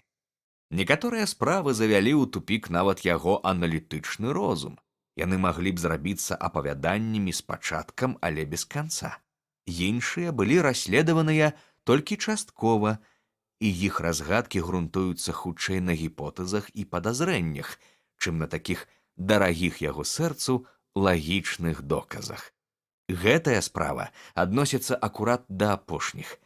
Аднак падрабязнасці яе такія дзівосныя, а вынікі такія неверагодныя, што я асмеліўся апісаць яе, нягледзячы на тое, што ў сувязі з ёй засталося некалькі пытанняў, у якіх ніколі нельга было, а мабыць, і нельга будзе ў далейшым разабрацца да канца. 1887 год забяспечыў нас доўгім шэрагам больш ці менш цікавых спраў, апісаных у маіх нататках. Пераглядаючы запісы гэтага перыяду, я знайшоў апавяданне пра парадол Чэмбер, пра суполку жабракоў-аматараў, якая мела шыкоўны клуб у сутарэннях мэблевай крамы, знайшоў і занатаваныя факты, звязаныя з крушэннем карабля Сафі Андерсон, і апісанне выбітных прыгодаў Грайса Паттерсона на востраве Юфа, а таксама гісторыю пра атручанне ў Кэмбервэле. Варта згадаць, што ў апошняй Шэрлак Холмс, агледзеўшы гадзіннік памерлага, здолеў давесці, што яго заводзілі 2 гадзіны таму. Адпаведна, памерлы пайшоў у ложак не раней за гэты час. Такая выснова мела вырашальнае значэнне для расследавання. Пра ўсё гэта я, можа, і раскажу калі-небудзь пазней. Але ніводная з гэтых гісторый не ўражвала сваёй незвычайнасцю так, як дзіўныя падзеі, якія я збіраюся апісаць. Быў канец верасня, і буры раўнадзення лютавалі з нечуваным шаленствам. Кожны дзень скуголілі вятры, у вокны барабаніў дождж, і нават тут, у самым сэрцы вялікага, створанага чалавечымі рукамі Лондона, надвор'е на імгненне адрывала нас ад паўсядзённых спраў, прымушаючы ўспомніць пра існаванне магутных прыродных стыхій, што нібы дзікія звяры ў клетцы рвуцца да чалавека праз усе перашкоды, пастаўленыя для іх цывілізацыяй. З надыходам вечара бура зрабілася яшчэ мацнейшай і дзічэйшай, а вецер у комені выў і па-дзіцячаму румзаў. Шэрлак Холмс змрочна сядзеў з аднаго боку каміна, складаючы картатэку сваіх запісаў пра злачынствы. Я ж, уладкаваўшыся з іншага боку, з галавой занурыўся ў адно з цудоўных марскіх апавяданняў Кларка Рассела. Так што ў маім уяўленні скавытанне навальніцы за акном спляталася счытаным творам, а шум дажджу ператвараўся ў працяглы рокат марскіх хваль. Мая жонка гасцявала ў сваякоў, і я на некалькі дзён зноў перабраўся ў сваё старое жытло на Бэйкер-стрыт. «Хтосьці звоніць», — сказаў я, падымаючы вочы ад кнігі. «Хто б гэта мог быць? Можа, нехта з вашых сяброў?» «У мяне няма сяброў, апроч вас», — адказаў Холмс. «Ды і гаспадар я не надта гасцінны». «Тады, можа, кліент?» «Калі так, то справа сур'ёзная. Ніякая іншая не прымусіла б чалавека выйсці з дому ў такі дзень і такую гадзіну. Але хутчэй за ўсё гэта проста прыяцелька нашай гаспадыні». Аднак Шэрлак Холмс памыліўся, бо ў вітальні пачуліся крокі, і ў нашы дзверы пагрукалі. Доўгай рукой ён пасунуў лямпу далей ад сябе і бліжэй да вольнага крэсла, на якое мусіў сесці новапрыбылы. «Заходзьце», — сказаў ён. Увайшоў элегантны малады чалавек, гадоў 22, не больш, добра апрануты, вытанчаны і далікатны ў манерах. Парасон, з якога сцякала вада, а таксама доўгі плашч, што блішчаў ад дажджу, сведчылі пра жахлівае надвор'е звонку. Госць трывожна азіраўся ў асляпляльным бляску лямпы, і я заўважыў, што твар яго бледны, а позірк змрочны, як у чалавека, прыгнечанага вялікімі турботамі. «Я шчыра выбачаюся», — пачаў ён, падносячы да твару залатое пенсне. «Спадзяюся, я не вельмі вас патурбаваў. Баюся, я прынёс у ваш утульны пакой пэўныя сляды буры». «Давайце плашч і парасон», — сказаў Холмс. «Хай павісяць на круку, тут яны хутка высахнуць. Вы, значыць, прыбылі з паўднёвага захаду?» «Так, з Хоршэма». «Сумесь гліны і крэйды на вашых мысках вельмі характэрная». «Я прыйшоў прасіць парады». «Ну, даць яе нескладана». «І дапамогі». «А з гэтым можа быць не так проста». «Я чуў пра вас, містер Холмс, ад маёра Прендергаста, якога вы ўратавалі падчас скандалу ў клубе Тэнкервілл». «А, так. Яго памылкова абвінавацілі ў картачным махлярстве». «Ён сказаў, што вы можаце развязаць любую праблему». «Ён перабольшыў. што вы ніколі не ведалі паразы. Я цярпеў паразу 4 разы. 3 разы ад мужчыны, 1 ад жанчыны. Але ці можна гэта параўнаць з колькасцю вашых перамог? Так. Звычайна я дасягаю поспеху. Значыць, вы можаце дасягнуць поспеху і ў маёй справе. Тады прашу вас падсунуць крэсла бліжэй да агню і ласкава паведаміць падрабязнасці свае справы. Яна не зусім звычайная. Звычайныя да мяне не трапляюць. Я найвышэйшы апеляцыйны суд. І тым не менш, сэр, сумняюся, што пры ўсім вашым багатым досведзе вам хоць раз даводзілася чуць пра больш загадкавыя і невытлумачальныя падзеі, чым тыя, што адбыліся з маёй сям'ёй. Вы мяне зацікавілі, сказаў Холмс. Для пачатку прашу паведаць асноўныя факты, а потым я распытаю вас пра дэталі, якія пададуцца мне важнымі. Малады чалавек падсунуў крэсла і выцягнуў мокрыя ногі да каміна. Мяне завуць Джон Апеншоу, пачаў ён. Але, як я разумею, мае ўласныя справы маюць мала дачынення да гэтых пачварных падзей. Гэта пытанне спадчыны. Але каб даць вам агульнае ўяўленне пра справу, я мушу вярнуцца да самага яе пачатку. Трэба згадаць, што ў майго дзеда было 2 сыны, мой дзядзька Элаяс і мой бацька Джозеф. Бацьку належала маленькая фабрыка ў Ковентры, і калі вынайшлі ровар, ён яе пашырыў. Ён валодаў патэнтам на вельмі трывалыя шыны Апеншоу, а таму фабрыка квітнела, і, прадаўшы яе, ён змог з салідным дастаткам пайсці на спачынак. Дзядзька Элаяс яшчэ ў маладосці эміграваў у Амерыку і зрабіўся плантатарам у Фларыдзе. Казалі, яго справы ідуць выдатна. Падчас грамадзянскай вайны ён змагаўся ў войсках Джексона, а пазней пад кіраўніцтвам Худа і даслужыўся да палкоўніка.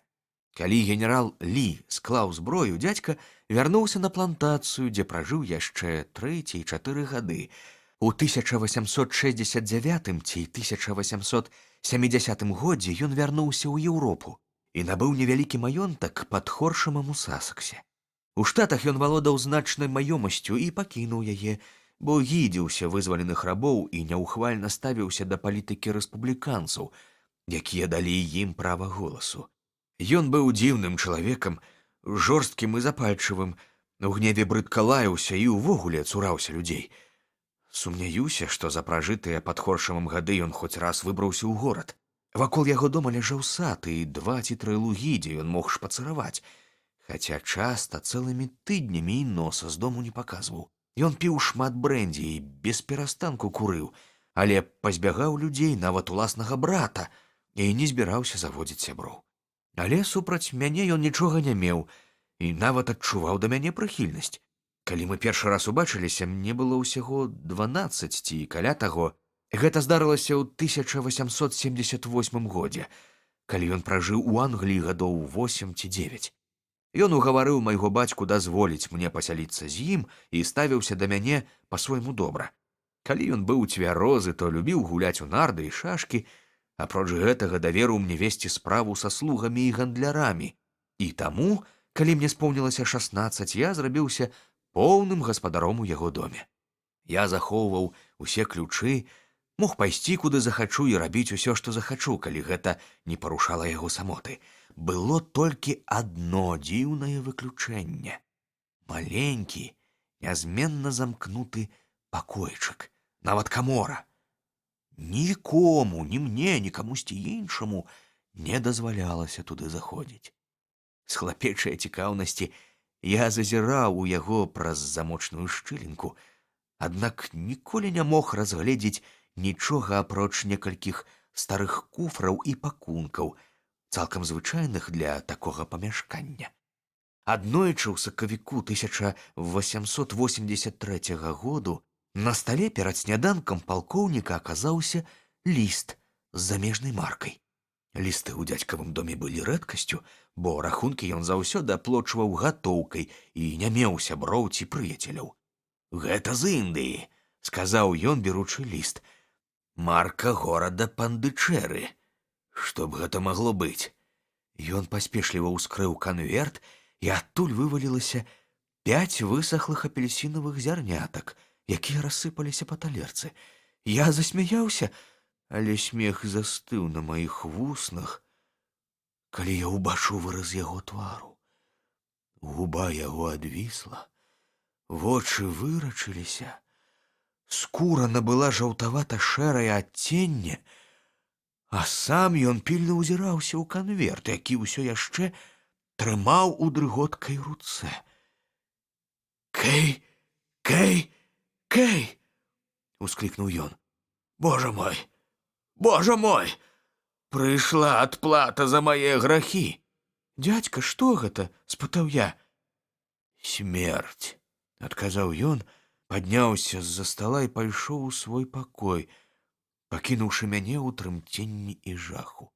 Я падняў канверт і ўбачыў з адваротнага боку над клеем накрэмзаныя чырвоным чарнілам 3 літары «Кэй». І больш нічога, апроч 5 высохлых зярнятак. Адкуль тады такі ўсё паглынальны жах? Я выйшаў з-за стала і, падымаючыся па лесвіцы, сустрэў яго са старым ржавым ключом, хутчэй за ўсё ад замка той каморы ў адной руцэ і маленькім масянжовым куфэркам, у такіх часта захоўваюць грошы, ў другой. «Хай яны робяць, што ім хочацца, а я ўсё ж парушу іх планы», — сказаў ён і вылаяўся. «Скажы мэры, каб затапіла ў мяне камін і адпраў па Фортхэма хоршымскага юрыста». Я зрабіў усё, як ён сказаў, і калі прыехаў юрыст, мяне запрасілі падняцца ў дзядзька ў пакой. У каміне ярка палаў агонь, на рашотцы ляжаў тоўсты слой чорнага і дробнага, нібы ад спаленай паперы попелу, а побач стаяў пусты адчынены масянжовы куфэрак. Зірнуўшы на яго, я скалануўся, бо заўважыў на вечку такія ж 3 літары «Кэй», як і на ранішнім канверце. «Я хацеў бы, Джон, — сказаў дзядзька, — каб ты засведчыў мой тастамент. Сваю маёмасць з усімі яе выгодамі і нязручнасцямі я пакідаю брату, твайму бацьку, ад якога яна без сумневу пяройдзе да цябе. Калі ты зможаш мірна карыстацца ёй, тым лепей. Калі ж не атрымаецца, мой хлопчык, прымі маю параду і пакінь яе свайму смяротнаму ворагу. Шкада, што даводзіцца перадаваць табе палку з 2 канцамі, але хто ведае, які з іх воляю лёсу табе трапіцца. Будзь ласкавы, падпішы паперу там, дзе пакажа містер Фортхэм». Я падпісаў паперу згодна з указаннем юрыста, і той забраў яе з сабой. Як вы можаце здагадацца, гэты незвычайны выпадак моцна мяне ўразіў. Я доўга над ім думаў, спрабуючы разгледзець сітуацыю з розных бакоў, але так і не здолеў нічога патлумачыць. Тым не менш, я не мог пазбыцца няўлоўнага адчування, што адбылося нешта жудаснае, хаця адчуванне гэтае цягам наступных тыдняў, калі нічога не трывожыла звычайны ход нашага жыцця, рабілася ўсё слабейшым. Праўда, я заўважыў, што дзядзька змяніўся. Ён запіў яшчэ мацней, чым у ранейшыя часы, і яшчэ менш хацеў бачыць кагосьці побач. Ён замыкаўся ў сваім пакоі і амаль не выходзіў, але часам выскокваў у п'яным шаленстве з дому, насіўся па садзе з рэвальверам і крычаў, што нікога не баіцца і што ні чалавеку, ні чорту не дазволіць замкнуць сябе ў доме, як авечку ў загарадзі. Аднак, калі прыпадкі праходзілі, ён з трывогай імчаў да сябе і зачыняўся на замок, а потым яшчэ і на засаўку, як чалавек, што больш не можа змагацца з жахам у глыбіні душы. У такія хвіліны я нават у халодны дзень заўважаў, што твар яго мокры, быццам дзядзька толькі што вылез з вады. Каб скончыць урэшце гэтую гісторыю і больш не злоўжываць вашым цярпеннем, містер Холмс, скажу толькі, што аднаго вечара ў яго зноў пачаўся п'яны прыпадак. Аднак дадому ён ужо не вярнуўся. Мы выправіліся на пошукі і знайшлі яго. Ён ляжаў тварам уніз у зарослай цінай сажалцы на ўскрайку саду. На яго целе не было слядоў гвалту. Глыбіня сажалкі не перавышала 2 футаў, а таму прысяжныя, памятаючы пра яго добра вядомую эксцэнтрычнасць, прызналі яго самазабойцам. Але я ведаў, як скаланаўся ён ад самой думкі пра смерць. І ніяк не мог пераканаць сябе, што ён расстаўся з жыццём такім вось спосабам. Аднак справу закрылі. І мой бацька атрымаў у спадчыну маёмасць дзядзькі каля 14 000 фунтаў, якія ляжалі на яго банкаўскім рахунку. «Хвіліначку», – перапыніў яго Холмс. «Я бачу, што ваша гісторыя і праўда адна з самых незвычайных з таго, што я чуў. Паведаміце мяне, калі ласка, дату, калі ваш дзядзька атрымаў ліст, а таксама дату яго меркаванага самазагубства».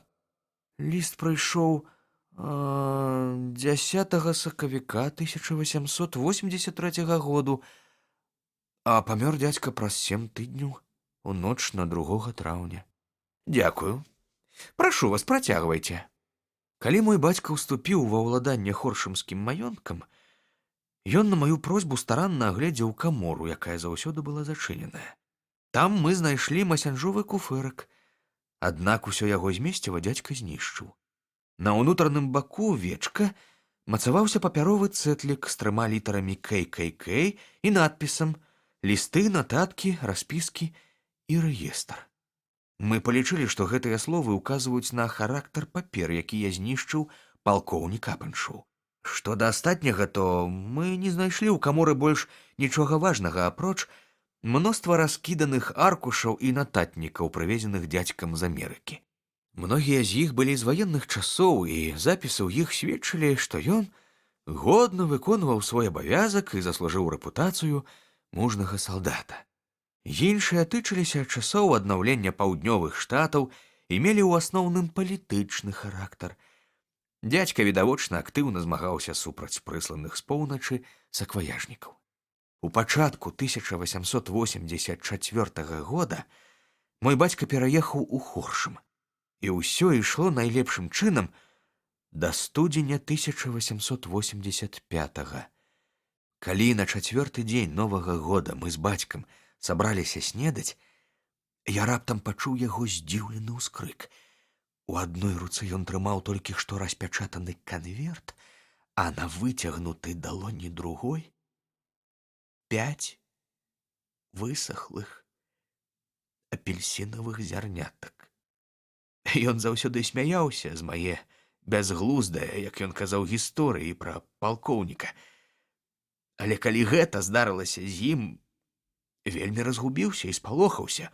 «Што гэта, чорт падзяры, значыць, Джон?» – дрыготкім голасам спытаў ён. Маё сэрца ўпала. «Гэта «ККК», – адказаў я. Бацька павярнуў канверт. «Так і ёсць», – ускрыкнуў ён. «Тут напісаныя тыя ж літары, але што там пад імі?» «Пакладзіце паперы на сонечны гадзіннік», – прачытаў я праз яго плячо. «Якія паперы? Які сонечны гадзіннік?» – перапытаў ён. «Сонечны гадзіннік у садзе? Іншых тут няма», – адказаў я. «А наконт папер, мабыць, гэта тыя, якія дзядзька знішчыў». «Тьфу ты!» – усклікнуў ён, узяўшы сябе ў рукі. «Мы жывём у цывілізаванай краіне, і няма чаго звяртаць увагу на такую дурасць. Адкуль прыйшоў ліст?» «З Дандзі», – сказаў я, паглядзеўшы на марку. «Гэта проста бязглузды жарт», – сказаў бацька. «І што мне рабіць з гэтымі паперамі і сонечным гадзіннікам? Не варта і думаць пра такую лухту». «І ўсё ж я б звярнуўся ў паліцыю», – прамовіў я. «Каб яны з нас пасмяяліся? Ну не, дзякуй». «Дык давайце я гэта зраблю». «Не, я забараняю». «Навошта падымаць шум праз нейкую дурасць?» Ён быў вельмі ўпарты, і таму спрачацца не мела сэнсу. Аднак мяне не пакідалі кепскія прадчуванні. Праз 3 дні бацька паехаў наведаць старога сябра, маёра Фрыбадзі, які камандаваў адным з фартоў Портсдаун-Хіла. Я быў гэтаму рады, бо думаў, чым далей ён ад дому, тым далей ад небяспекі. Аднак я памыліўся. На другі дзень пасля яго ад'езду я атрымаў тэлеграму ад маёра, які прасіў мяне не марудзячы прыбыць да яго. Бацька зваліўся ў адзін з глыбокіх крэйдавых кар'ераў, якіх было шмат па суседстве, і з праламаным чэрапам ляжаў без прытомнасці. Я паспяшаўся да яго, але ён памёр, так і не ачуняўшы. Як выявілася, ён у прыцемках вяртаўся з Фархама, а паколькі мясцовасці ён не ведаў, а шахта не была агароджаная, прысяжныя, не вагаючыся, вынеслі вердыкт смерць ад няшчаснага выпадку.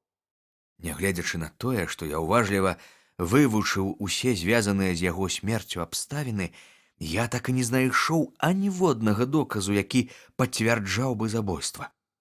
Не было ні прыкмет гвалту, ні слядоў на зямлі, нічога не скралі, ніхто не заўважыў на дарогах нікога падазронага.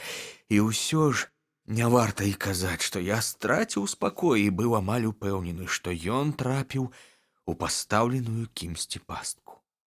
Вось у такіх злавесных абставінах я і атрымаў сваю спадчыну. Вы можаце спытаць мяне, чаму я ад яе не пазбавіўся. Я адкажу, што гэта не мае сэнсу. Я ўпэўнены, што беды нашай сям'і звязаныя з нейкім выпадкам у жыцці дзядзькі і што небяспека будзе ісці за мною з дому ў дом. Мой бедны бацька памёр у студзені 1885 году, і з таго моманту мінула 2 гады і 8 месяцаў.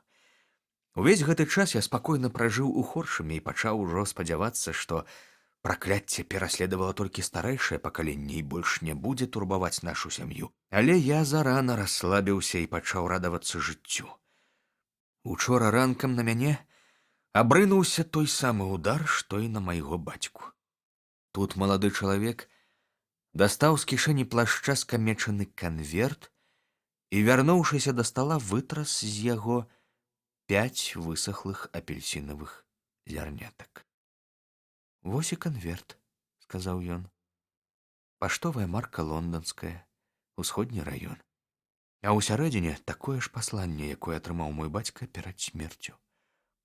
3 літары «К» і далей пакладзіце паперы на сонечны гадзіннік».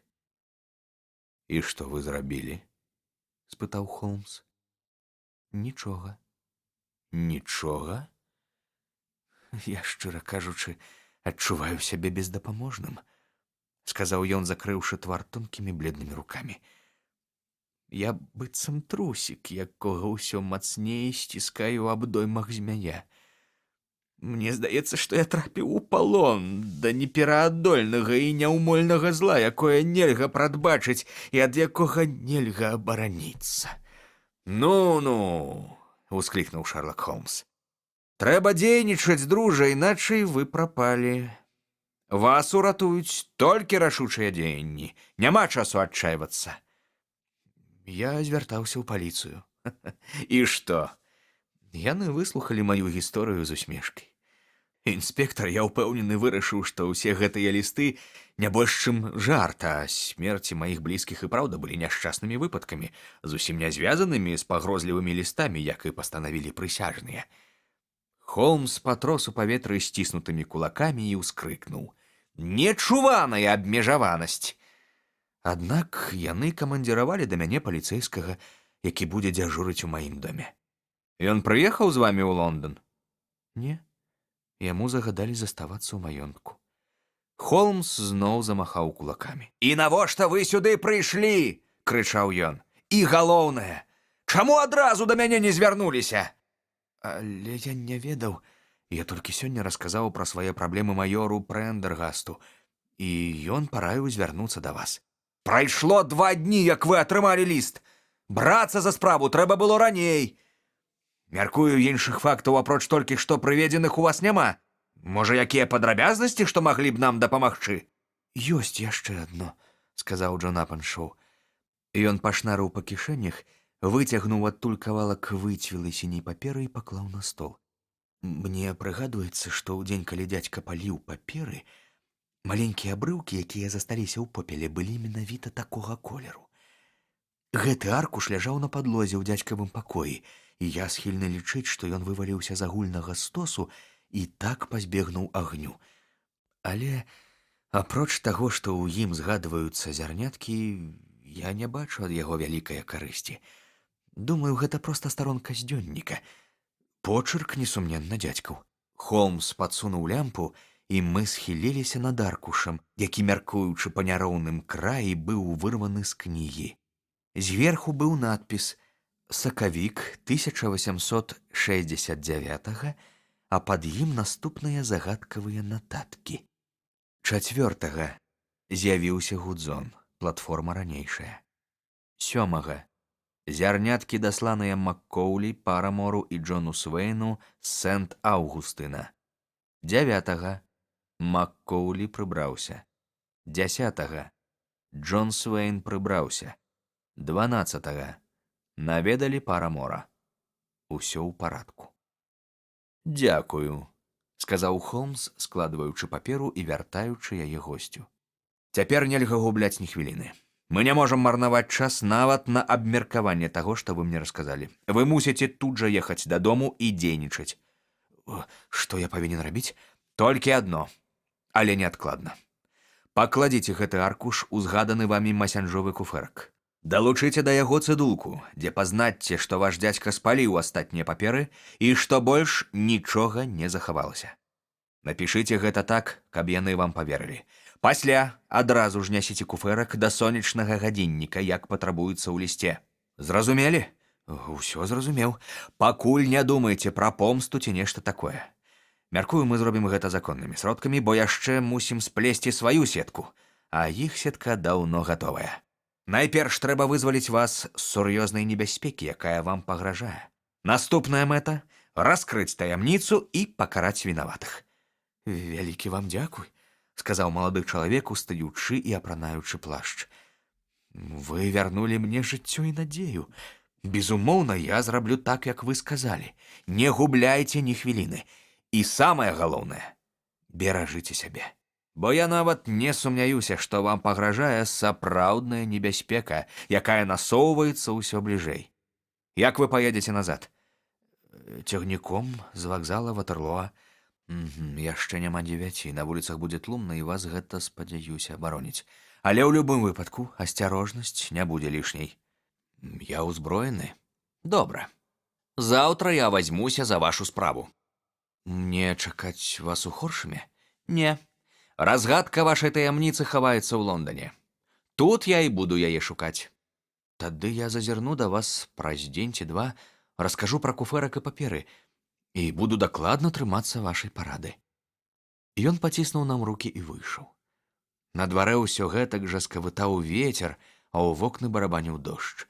Здавалася, што гэтую дзіўную і страшную гісторыю нам прынеслі неўтаймоўныя стыхіі, кінулі яе, як кідае буры абрывак марской водарасці, а цяпер забралі назад. Пэўны час Шэрлак Холмс сядзеў моўчкі, апусціўшы галаву і ўтаропіўшыся ў чырвонае полымя каміна. Потым закурыў люльку і, адкінуўшыся на спінку фатэля, пачаў назіраць за сінімі колцамі дыму, якія падымаліся да столі, даганяючы адно.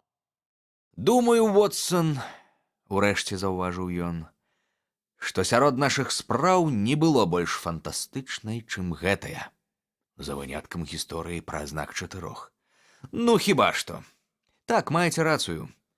І ўсё ж, я думаю, што небяспека, якая пагражае Джону Апеншоу, яшчэ большая, чым тая, што вісела над братамі Шолта. Але ці маеце вы ўяўленне, — спытаў я, — пра гэтую небяспеку? Сумневаў адносна яе характару і быць не можа, — адказаў Холмс. Тады ў чым яна палягае? Хто хаваецца за ініцыяламі ККК і чаму ён пераследуе няшчасную сям'ю?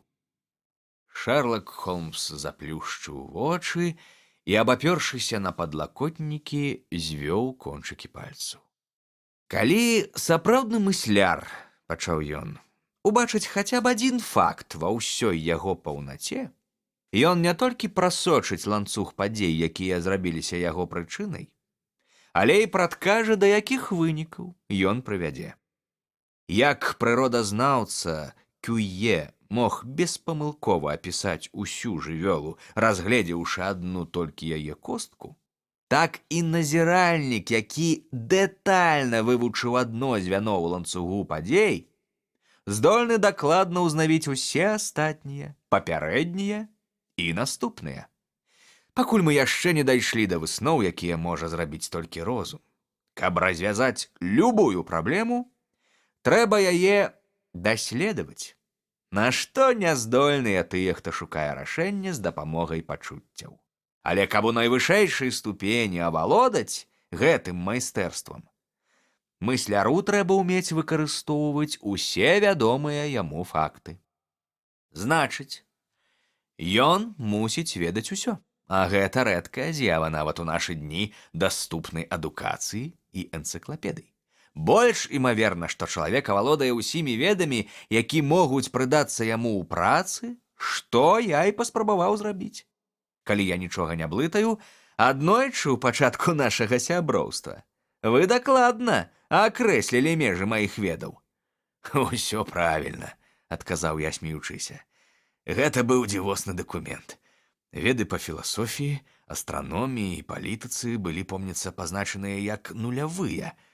Веды па батаніцы сярэднія, па геалогіі глыбокія, калі справа датычыць плямаў бруду з любога раёну ў межах 50 міляў ад горада, па хіміі спецыфічныя, па анатоміі ўрыўкавыя, веданне крымінальнай літаратуры і ўсяго звязанага з гэтай тэмай унікальнае.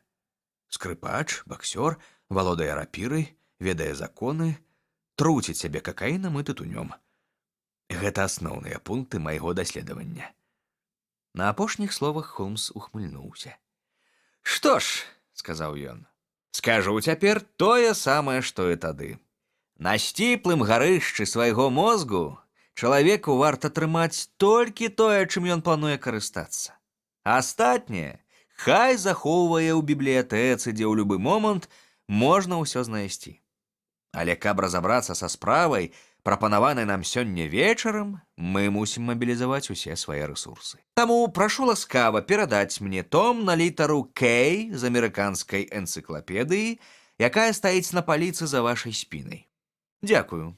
Давайте абмяркуем сітуацыю і паглядзім, якія высновы можна тут зрабіць. Па-першае, пачнём з важнага для нас дапушчэння, што ў палкоўніка Апеншоу былі сур'ёзныя прычыны пакінуць Амерыку. Людзі ў яго ўзросце нясхільныя змяняць звычкі і добраахвотна адмаўляцца ад прыемнага фларыдскага клімату дзеля самотнага існавання ў англійскай правінцыі. Яго надзвычайная цяга да адзіноты ў Англіі падказвае нам, што ён кагосьці ці чагосьці баяўся. А таму ў якасці працоўнай гіпотэзы прымем тое, што менавіта страх прымусіў яго з'ехаць з Амерыкі.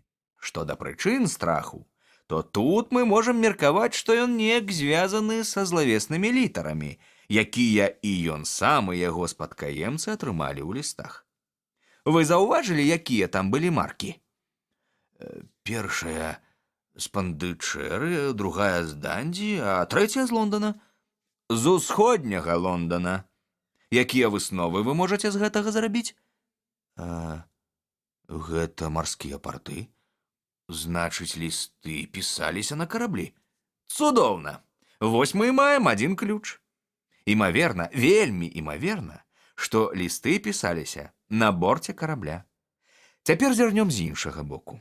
Калі ліст прыйшоў з Пандычэры, паміж пагрозай і яе выкананнем мінула 7 тыдняў. У выпадку з Дандзі усяго 3 ці 4 дні. Пра што гэта сведчыць? Пра большую адлегласць, якую трэба пераадолець.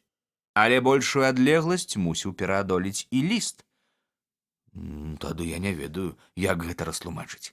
Як найменш мы можам дапусціць, што судна, на якім плыў гэты чалавек ці гэтыя людзі, паруснае. Усё гаворыць пра тое, што кожны раз яны дасылалі дзіўныя папярэджанні ці ўказанні перад тым, як адправіцца выконваць свой намер. Вы бачыце, як хутка прыйшла смерць пасля ліста з Дандзі. Калі б яны плылі з Пандычэры параходам, то прыбылі б у Англію амаль адразу пасля ліста. Але тут прайшло 7 тыдняў. І я думаю, што гэтыя тыдні паказваюць розніцу паміж хуткасцю паштовага парахода, з якім прыйшоў ліст, і паруснага карабля, на якім прыплыў яго аўтар. Цалкам магчыма. Гэта больш, чым магчыма. Гэта праўдападобна. Цяпер вы бачыце, як неабходна спяшацца ў нашым выпадку. Вось чаму я настойваў, каб малады Апеншоў быў асцярожным. Удар заўсёды абрынаўся на адрасата ў канцы тэрміна, патрэбнага аўтару ліста, каб пераадолець адлегласць. Але апошні ліст прыйшоў з Лондана, таму мы не можам разлічваць на адтэрміноўку. Божа мой, ускрыкнуў я, што можа значыць гэты бязлітасны пераслед? Відавочна, што паперы, якія захоўваў Апеншоў, жыццёва патрэбныя чалавеку ці людзям з карабля. Я ўпэўнены, што ў справе ўдзельнічае больш, чым адзін чалавек. Хтосьці адзін не змог бы ўчыніць два забойствы так, каб збіць з панталыку коранерскі суд. Іх мусіць быць некалькі, вынаходлівых і рашучых. Яны вырашылі здабыць свае паперы, у чыіх бы руках тыя не знаходзіліся. У такім выпадку нельга разглядаць літары KKK як ініцыялы. Гэта знак пэўнай суполкі. Але якой? А вы хіба ніколі? Схіліўшыся ўперад і сцішыўшы голас, спытаў Шерлок Холмс. Зусім ніколі не чулі пра Ку-клукс-клан? Ніколі? Холмс перагарнуў старонкі кнігі, якая ляжала ў яго на каленях. Вось яно, сказаў ён праз хвіліну. Ку-клукс-клан. Назва паходзіць ад спалучэнняў гукаў, якія нагадваюць гук узвядзення затвора вінтоўкі.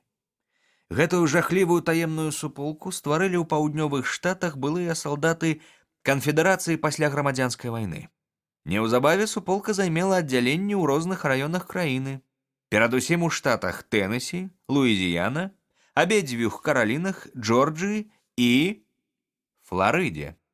Суполка выкарыстоўвала свае сілы дзеля дасягнення палітычных мэт, пераважна каб запалохваць выбаршчыкаў з былых рабоў, а таксама каб забіваць ці выціскаць з краю тых, хто змагаўся супраць поглядаў яе ўдзельнікаў. Іх гвалтоўнаму ўмяшанню зазвычай папярэднічалі пагрозы, якія дасылаліся непажаданай асобе ў вычварнай, але часцей за ўсё пазнавальнай форме.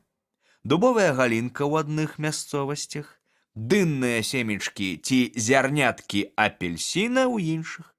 Атрымаўшы такое папярэджанне, ахвяра мусіла альбо адкрыта адхрысціцца ад ранейшых поглядаў, альбо пакінуць краіну. Калі яна кідала сваім пераследнікам выклік, яе нязменна спасцігала смерць, звычайна дзіўная і непрадказальная. Арганізацыя суполкі была такой прадуманай, а яе метады такімі адпрацаванымі, што наўрад ці вядомы хоць адзін выпадак, калі ахвяра змагла беспакарана пагрэбаваць папярэджаннем ці калі выканаўцаў злачынства знайшлі і схапілі. Нягледзячы на захады ўраду Злучаных Штатаў і найлепшых прадстаўнікоў поўдня, некалькі гадоў арганізацыя квітнела. Урэшце, ў 1869 годзе рух нечакана спыніў існаванне, хаця адзінкавыя злачынствы такога кшталту здзяйсняліся і пазней. Як вы можаце заўважыць, працягнуў Холмс, адкладаючы том, нечаканае спыненне дзейнасці суполкі супала з ад'ездам палкоўніка Апеншоў з Амерыкі разам з паперамі. Цалкам магчыма, што мы маем і прычыну, і вынік. Няма нічога дзіўнага ў тым, што па слядах палкоўніка і яго сям'і ідуць бязлітасныя пераследнікі. Вы ж разумееце, што ў гэтых дзённіках і рэестрах могуць згадвацца найвядомейшыя асобы поўдня, і многія з іх не будуць спакойна спаць, пакуль не вернуць паперы.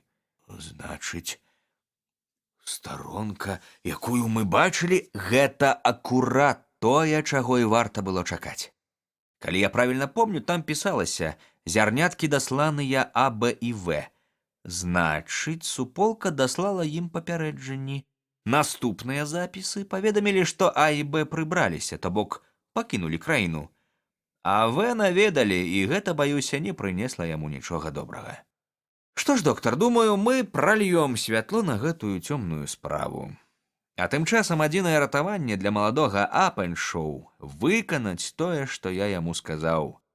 Сёння мы не можам больш нічога не сказаць, не зарабіць, а таму перадайце мне, калі ласка, скрыпку і давайце паспрабуем хаця б на паўгадзінкі забыць пра паскуднае надвор'е і яшчэ больш паскудныя ўчынкі нашых бліжніх. Ранкам распагодзілася, і праз цьмяную завесу, якая накрыла вялікі горад, няўпэўнена прабіваліся сціплыя промні сонца. Калі я спусціўся, Холмс ужо снедаў. «Выбачайце, што не пачакаў вас», — сказаў ён, «але я адчуваю, што перада мной шмат працы з расследаваннем справы маладога Апеншоу». «Што вы плануеце рабіць?» — спытаў я. «Усё залежыць ад вынікаў першых розшукаў. Магчыма, давядзецца нават ехаць у Хоршам». «Вы не збіраецеся з гэтага пачаць?» «Не, пачну я з Сіці. А вы пазваніце, каб вам прынеслі кавы». Чакаючы сняданку, я ўзяў са стала яшчэ неразгорнутую газету і пачаў яе праглядаць. Вочы выхапілі загаловак, ад якога ў мяне зледзянела сэрца. «Холмс!» — ускрыкнуў я. «Вы спазніліся». «Ах!» — сказаў ён, ставячы кубак. «Я баяўся, што так і будзе. Як гэта здарылася?» Гаварыў ён спакойна, але адчувалася, што ён моцна ўражаны. Мне кінулася ў вочы імя Апеншоу і назва артыкула «Трагедыя ля моста Ватерлоо». Вось што тут пішуць. Паміж 9 і 10 гадзінамі мінулыя ночы канстэбль Кук з акругі Н, які дзяжурыў ля моста Ватерлоо, пачуў плёскат вады і крыкі аб паратунку.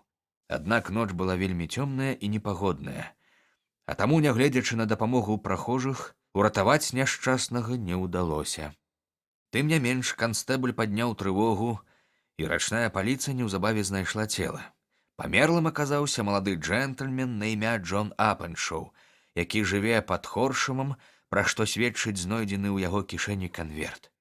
Мяркуецца, што ён хацеў трапіць на апошні цягнік з вакзала Ватерлоо, але праз спешку і поўную цемру збіўся з дарогі і пераступіў праз край адной з маленькіх прыстаняў для рачных пераходаў. Слядоў гвалту на целе не знайшлі, а таму няма сумневаў, што памерлы стаўся ахвярай няшчаснага выпадку. І гэта мусіць звярнуць увагу ўраду на стан рачных прыстаняў. Некалькі хвілін мы прасядзелі ў маўчанні. Я ніколі не бачыў Холмса такім прыгнечаным і усхваляваным. «Гэта абражае мой гонар, Уотсон», — сказаў ён урэшце. «Дробязнае пачуццё, нічога не скажаш, але тым не менш. Цяпер гэта мая прыватная справа. І калі Бог дасць мне здароўя, я накрыю ўсю хіўру. Ён прыйшоў да мяне прасіць дапамогі, а я адправіў яго на смерць». Ён ускочыў з крэсла і з непрыхаваным хваляваннем пачаў мераць крокамі пакой, нервова сціскаючы і расціскаючы доўгія пальцы. На яго бледных шчоках гарэў румянец. «Падступныя д'яблы!» — урэшце выгукнуў ён. «Як яны яго туды завабілі? Набярэжная не ляжыць на дарозе да станцыі, а на мосце нават у такі час было без сумневу занадта шмат людзей. Што ж, Уотсон, мы яшчэ паглядзім, хто каго. Ну, я пайшоў. У паліцыю? Я сам сабе паліцыя. Калі я спляту павуціну, хай тады паліцыя ловіць мух, але не раней». Цэлы дзень я быў заняты сваёй медыцынскай практыкай, а таму вярнуўся на Бэйкер-стрыт толькі позна вечарам. Шэрлака Холмса яшчэ не было. Ён прыйшоў каля 10, бледны і стомлены, адразу ж скіраваўся да буфета, дзе адламаў кавалак хлеба і пачаў прагна яго знішчаць, запіваючы вялікімі глыткамі вады. «Прагаладаліся?» — заўважыў я. «Паміраю з голаду. Я проста забыў пра абед і апроч сняданку нічога сёння не еў». «Зусім нічога?» «Ні крышкі. Не было часу думаць пра ежу». «І як вашы поспехі?» «Няблага. Вы знайшлі ключ?» «Яны ў маіх руках. Хутка я адпомшчу за беднага Апеншоу. Думаю, Уотсон, мы паставім на нягодніках іх уласнае д'яблава таўро. Добрая ідэя, праўда?» «Што вы маеце на ўвазе?» Холмс дастаў з буфета апельсін і, парэзаўшы яго на кавалкі, выціснуў на стол некалькі зярнятак. Потым выбраў 5 штук і паклаў у канверт. На ўнутраным баку напісаў ШХ-ЗА і адрасаваў яго капітану Джеймсу Келхоуну, карабель «Самотная зорка», Савана, Джорджыя. А хто гэты капітан Келхоун? Кіраўнік Хеўры. Да астатніх я таксама дабяруся, але ён будзе першы. Як жа вы яго высачылі? Ён дастаў з кішэні вялікі аркуш, увесь спісаны датамі і імёнамі. Увесь дзень я праседзеў над рэгістрамі Ллойда і стосамі старых папераў, адказаў ён, прасочваючы далейшую дарогу ўсіх суднаў, якія заходзілі ў Пандычэры ў студзені і лютым 1883 году. За гэтыя месяцы там пабывала 36 караблёў вялікага танажу, і сярод іх «Самотная зорка», якая, нягледзячы на тое, што месцам яе адпраўлення быў пазначаны Лондон, адразу ж забрала маю ўвагу, бо так называюць адзін з амерыканскіх штатаў. Тэхас, калі не памыляюся. Я не быў у гэтым упэўнены ні тады, ні цяпер. Але карабель у любым выпадку мусіў мець амерыканскае паходжанне. І што далей? Я прагледзеў запісы, якія тычыліся Дандзі, і калі ўбачыў, што судна «Самотная зорка» стаяла там у студзені 1885-го, мае падазрэнні перараслі ва ўпэўненасць. Тады я праверыў, якія караблі знаходзяцца цяпер у лонданскім порце. І выявілася, што «Самотная зорка» прыбыла сюды на мінулым тыдні. Я скіраваўся ў докі Альберта і там даведаўся, што сёння з ранішнім прылівам яна сышла ўніз па рацэ, кіруючыся ў Савану. Я тэлеграфаваў у Грэйвсенд і даведаўся, што судна нядаўна там праходзіла. Дзьме ўсходні вецер, таму я ўпэўнены, што яно якраз мінула Гудвінс і знаходзіцца непадалёк ад вострава Уайт. І што вы будзеце рабіць? О, цяпер ён у маіх руках. Ён і 2 яго хаўруснікі. Адзіныя, як я высветліў, карэнныя амерыканцы на борце. Усе астатнія фіны ці немцы. Таксама я даведаўся, што ўсе 3 правялі ўчарашнюю ноч не на караблі. Пра гэта мне паведаміў Стывідор, які займаўся пагрузкай «Самотнай зоркі». Пакуль яны даплывуць да Саваны, паштовы параход даставіць мой ліст, а тэлеграма папярэдзіць паліцыю Джорджыі, што гэтых 3 джентльменаў вельмі чакаюць тут, у сувязі з забойствамі. Але нават у найлепшых чалавечых планах заўсёды знойдзецца пралік. Забойцы Джона Апеншоу ніколі не атрымалі апельсінавых зярнятак, якія засведчылі б, што хтосьці, не менш падступны і рашучы, чым яны самі, ідзе іх следам. У тым годзе буры раўнадзення былі надта доўгія і суровыя. Мы доўга чакалі навін з Саваны пра «Самотную зорку», але так і не дачакаліся. Паводле апошніх атрыманых намі звестак, далёка ў Атлантыцы на хвалях быў заўважаны разбіты ахтарштевень карабля з выразанымі літарамі «С» і «З». І гэта адзінае, што мы даведаліся пра лёс «Самотнай зоркі».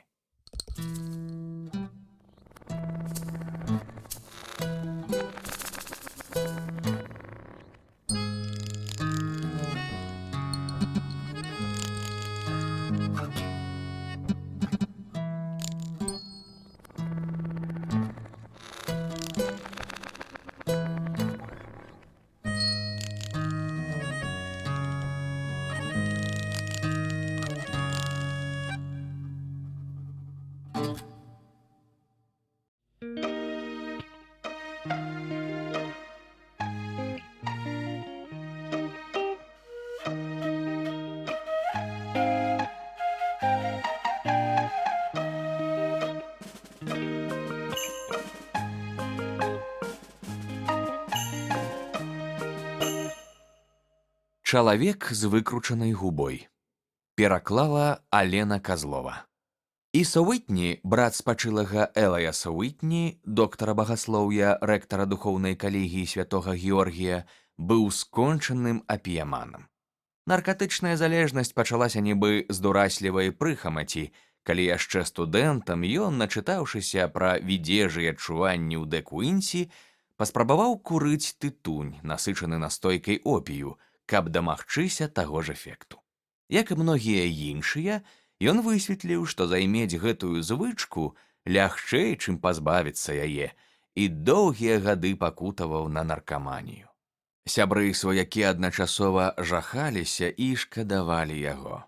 Я і цяпер лёгка ўяўляю яго жоўты азызлы твар, навіслыя павекі, звужаныя зрэнкі і скурчанае ў крэсле цела. Нягледзячы на высокае паходжанне, ён загубіў сваё жыццё. Неяк вечарам у чэрвені 1889 нехта пазваніў нам у дзверы акурат той часінай, калі пачынаеш пазяхаць і кідаць позірк на гадзіннік. Я выпрастаўся ў крэсле, а жонка з лёгкім здзіўленнем паклала сваё вышыванне на калені. «Пацыент?» — сказала яна. «Табе зноў давядзецца ісці». Я прастагнаў, бо толькі вярнуўся да хаты пасля цяжкага дня. Мы пачулі бразгат замка, потым некалькі паспешлівых слоў і хуткія крокі па лінолеуме.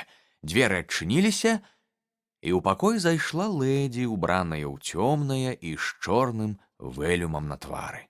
«Даруйце, што я ў такі позні час», — пачала яна, але раптам страціла вытрымку і, кінуўшыся на шыю маёй жонцы, зарыдала ў яе на плячы.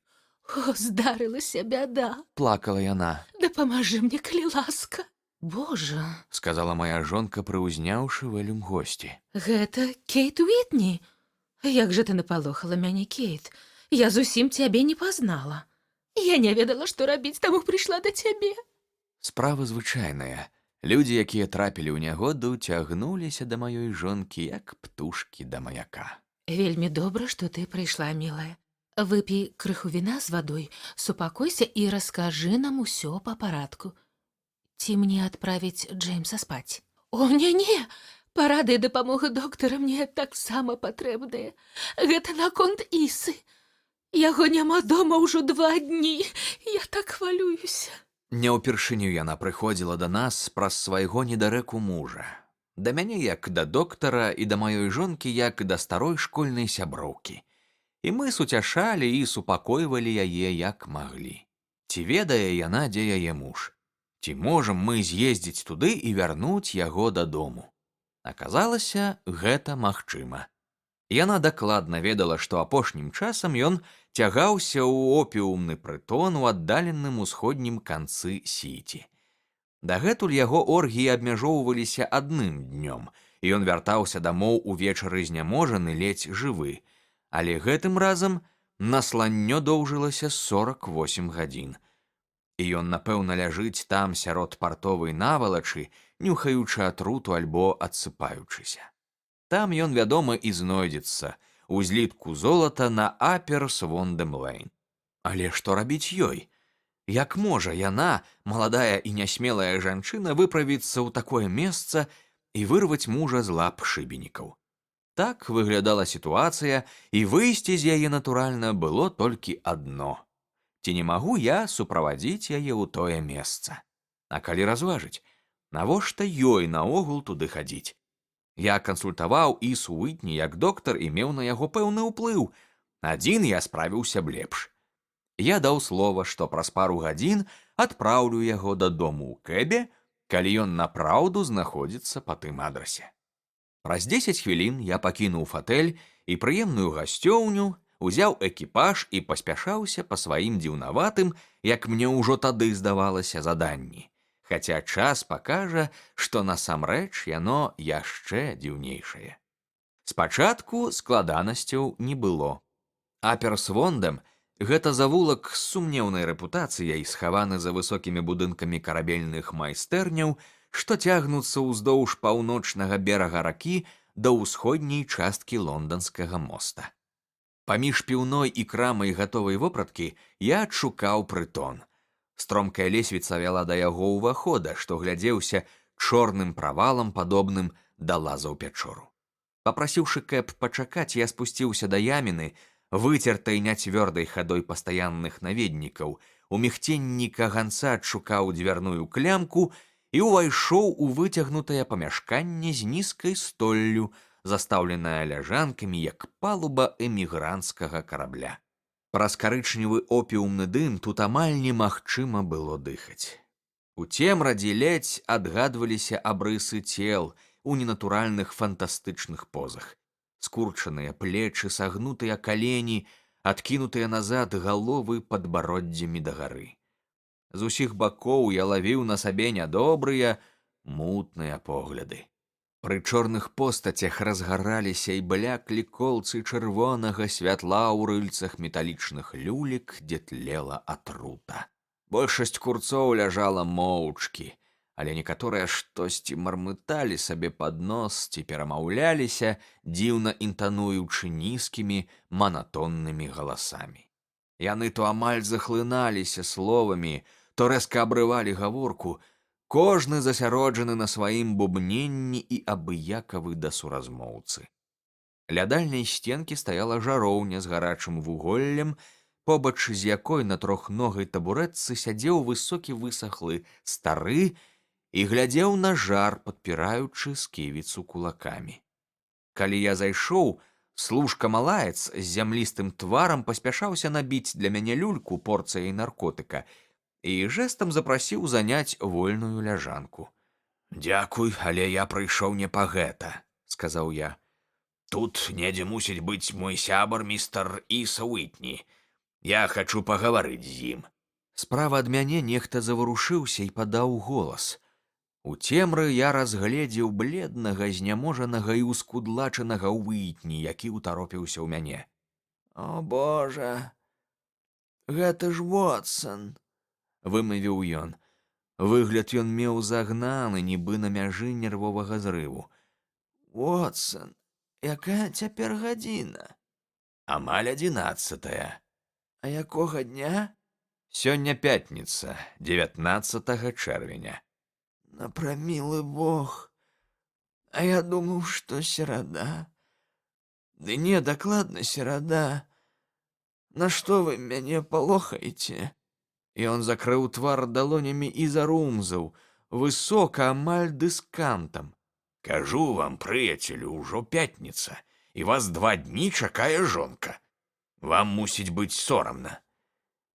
«Мне сорамна. Толькі вы ўсё блытаеце, Вотсон, я тут некалькі гадзін. 3 ці 4 люлькі, не памятаю дакладна. Але я пайду з вамі. Не хачу палохаць Кейт. Бедную маленькую Кейт. Дайце мне руку. У вас ёсць кэп?» «Чакаю звонку». «Тады я паеду. Але мне трэба заплаціць. Спытайце, колькі я вінен, Вотсон. Я зусім расклеіўся, нічога не магу зрабіць сам». Стрымліваючыся, каб не дыхаць брыдкімі выпарэннямі дурману, я пайшоў па вузкім праходзе паўз 2 шэрагі лежакоў шукаць распарадчыка. Калі я праходзіў міма высокага старога ля жароўні, нехта тузануў мяне за вопратку і шапнуў: «Прайдзіце далей, потым азірніцеся і паглядзіце на мяне». Я вельмі ясна пачуў кожнае слова. Паглядзеў уніз. Іх мог прамовіць толькі стары побач, але ён сядзеў, як і раней, заглыблены ў думкі. Вельмі худы, зморшчаны, сагнуты ўзростам, опіумная люлька завісала, заціснутая між каленямі, быццам выпаўшы з яго стомленых пальцаў. Я прайшоў яшчэ 2 крокі наперад і азірнуўся. Мне спатрэбілася ўся мая вытрымка, каб не ўскрыкнуць ад нечаканасці.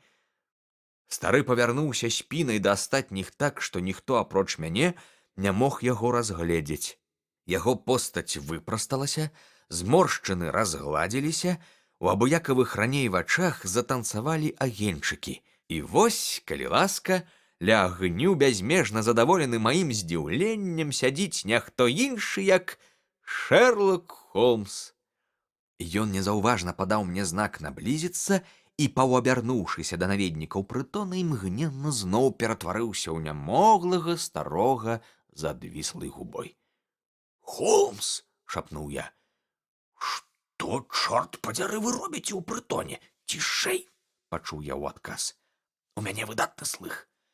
І калі вы зробіце ласку пазбавіцца ад свайго недалужнага сябрука, я з вялікай ахвотай пагавару з вамі. На дварэ чакае Кэп, то хутчэй саджайце яго туды і выпраўляйце да хаты. Ён ледзь рухаецца і наўрад ці трапіць у яшчэ адну кепскую гісторыю. Таксама я параю вам даслаць жонцы з Кэбменам цыдулку, што вы сустрэлі мяне і будзеце не хутка. Калі пачакаеце на дварэ, праз 5 хвілін я да вас далучуся. Было няпроста адмовіць Шэрлаку Холмсу, бо яго надзвычай цвёрдыя просьбы гучалі як ветлівыя загады. Але я адчуваў, што, пасадзіўшы Уітні ў Кэб, сваю місію я практычна выканаю. Да таго ж, для мяне няма нічога лепшага, як разам з сябрам удзельнічаць у адной з неверагодных прыгод, якіх складаецца яго звычайнае існаванне. За некалькі хвілін я напісаў цыдулку, заплаціў па рахунку Уітні, праводзіў яго і пасадзіў у Кэб, які хутка знік у цемры. Неўзабаве з опіумнага прытона паказалася сагнутая постаць. І вось я ўжо крочу ўніз па вуліцы з Шэрлакам Холмсам. 2 вуліцы ён ледзь перастаўляў ногі, шорхаючы па ходніку і горбячы спіну. Потым агледзеўся, выпрастаўся і шчыра разрагатаўся. Ха-ха!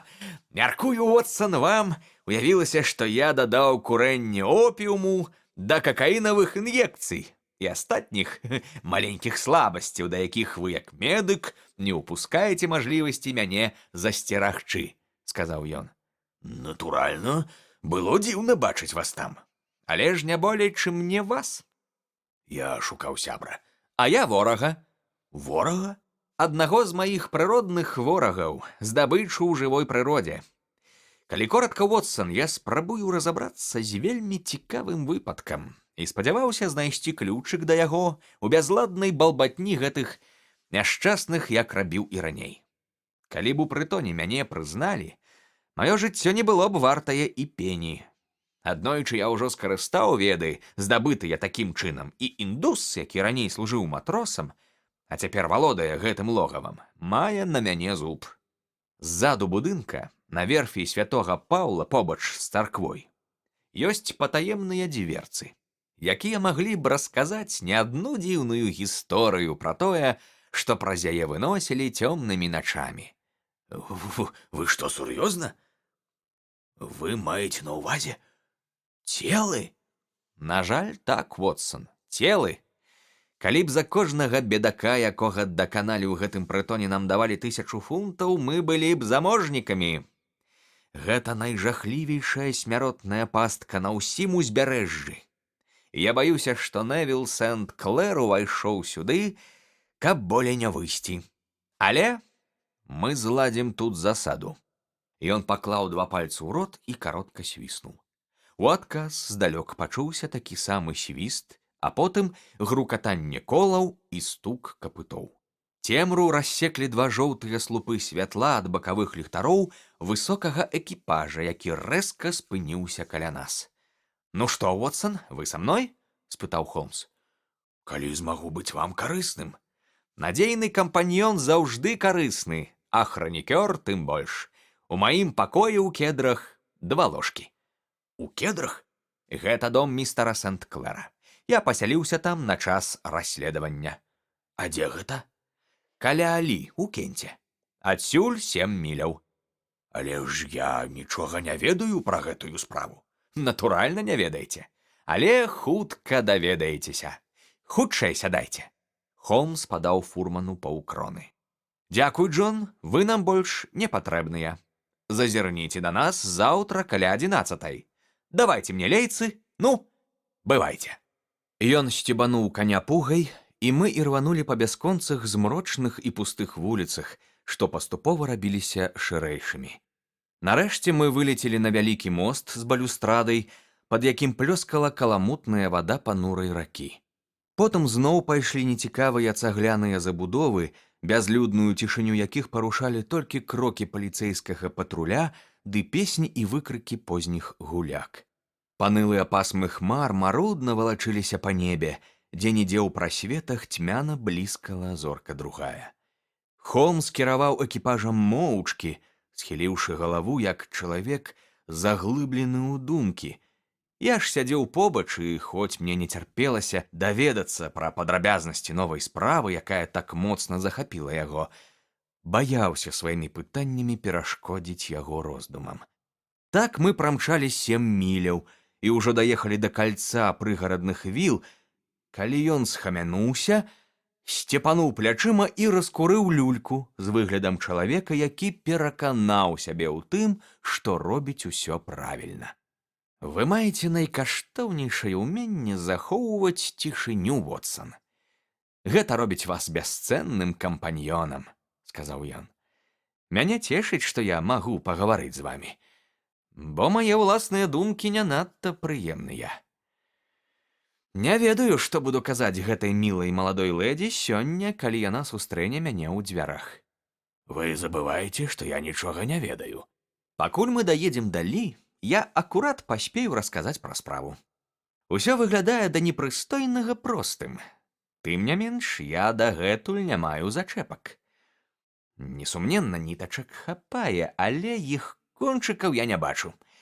Зараз, Вотсан, я сцісла і ясна паведамлю вам, у чым сутнасць, і, можа быць, вы заўважыце зенічку там, дзе для мяне пакуль усё цёмна.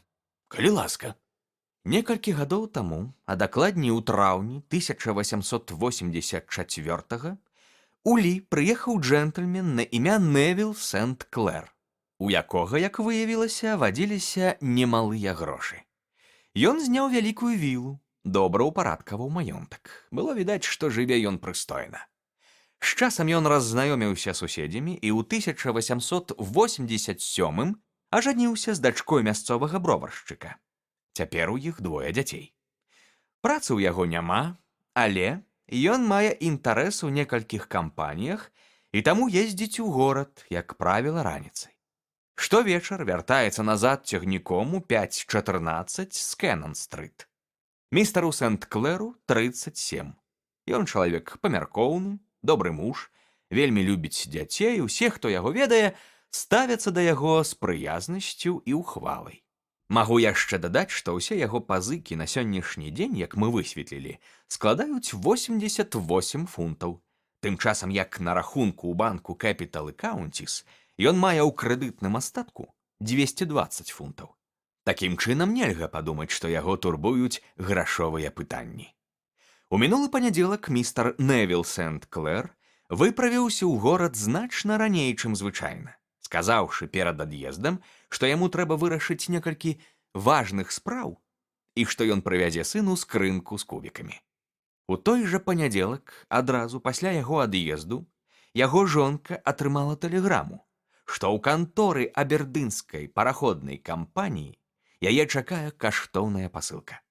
Калі вы добра ведаеце Лондан, то адразу ж згадаеце, што кантора кампаніі знаходзіцца на Фрэсна-стрыт, якая злучаецца з Аперсвондам-лейн, дзе вы мяне сёння знайшлі. Місіс Сент-Клэр выправілася ў сіці пасля абеду, прайшлася па крамах, дайшла да пошты, забрала пасылку і ў 4:35 ужо ішла паўз Аперсвондам да чыгуначнай станцыі. Пакуль усё зразумела? Абсалютна.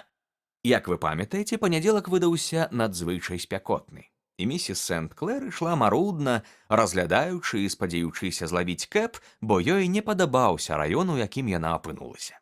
І вось, ідучы так, яна раптам пачула нейкі выкрык ці стогн і ажно схаладнела, калі ўбачыла, што з другога паверха будынка, каля якога яна праходзіла, на яе пазірае муж. І як ёй тады падалося, кліча яе. Акно было адчыненае, таму яна ясна разгледзела яго твар, які пасля апісала мне як жахліва ўсхваляваны. Ён рэзка махнуў рукамі, а потым знік так нечакана, быццам яго адцягнула нейкая непераадольная сіла.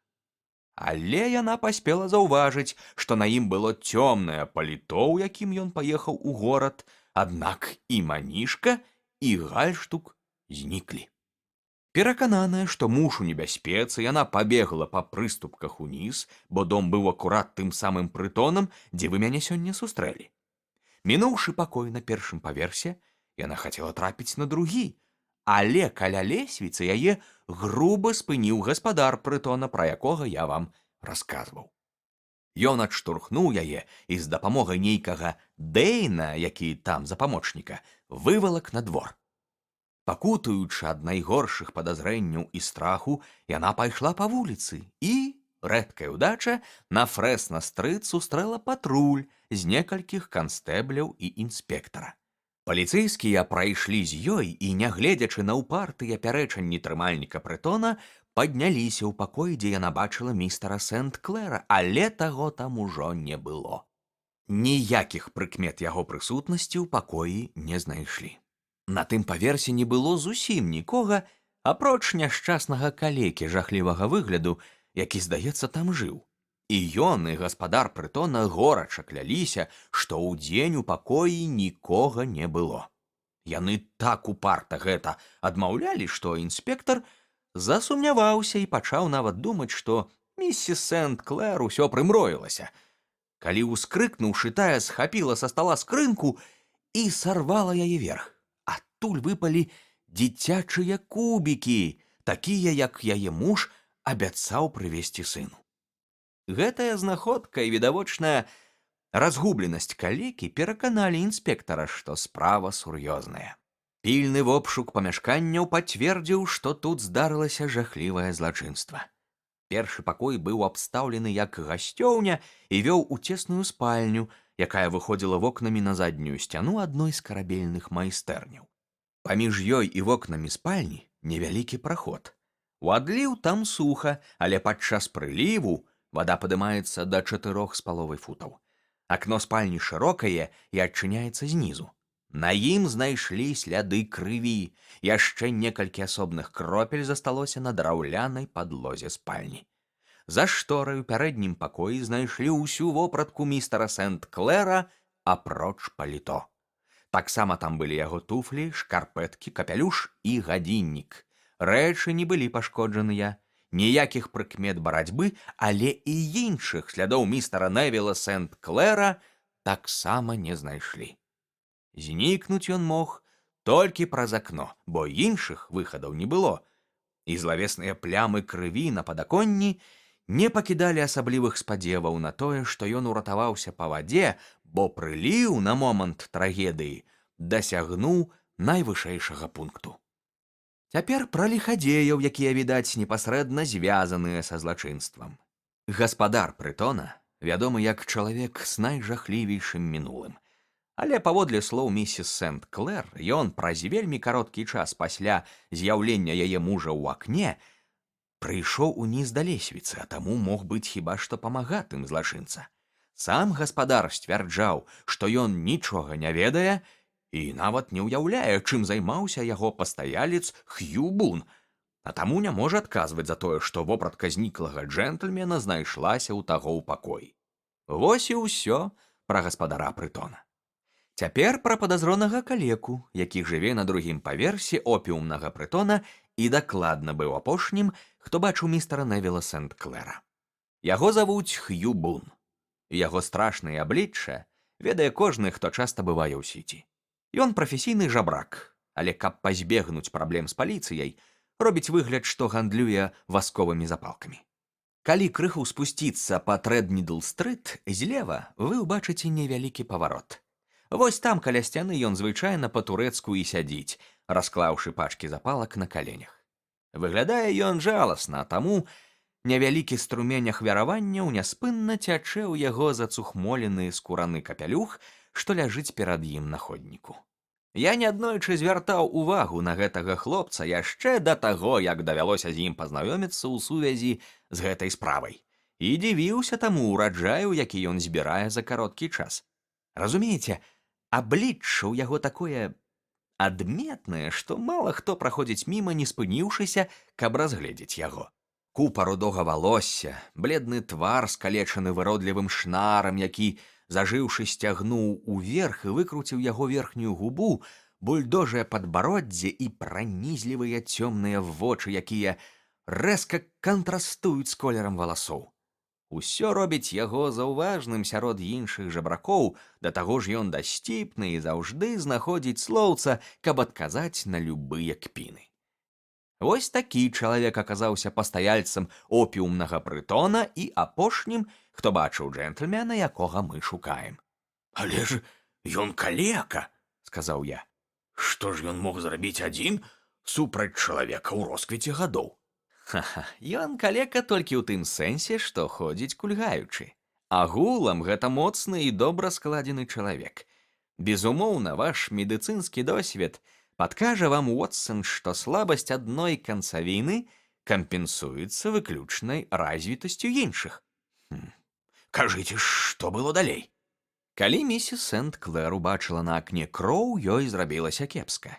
І паліцыя адправіла яе дадому ў кэбе, бо для расследавання яе прысутнасць больш не патрабавалася. Інспектар Бартон, які ўзяўся за гэтую справу, тэрмінова арганізаваў у ваколіцах пошукі, але яго людзі не знайшлі нічога, што магло б праліць хоць нейкае святло на таямніцу знікнення.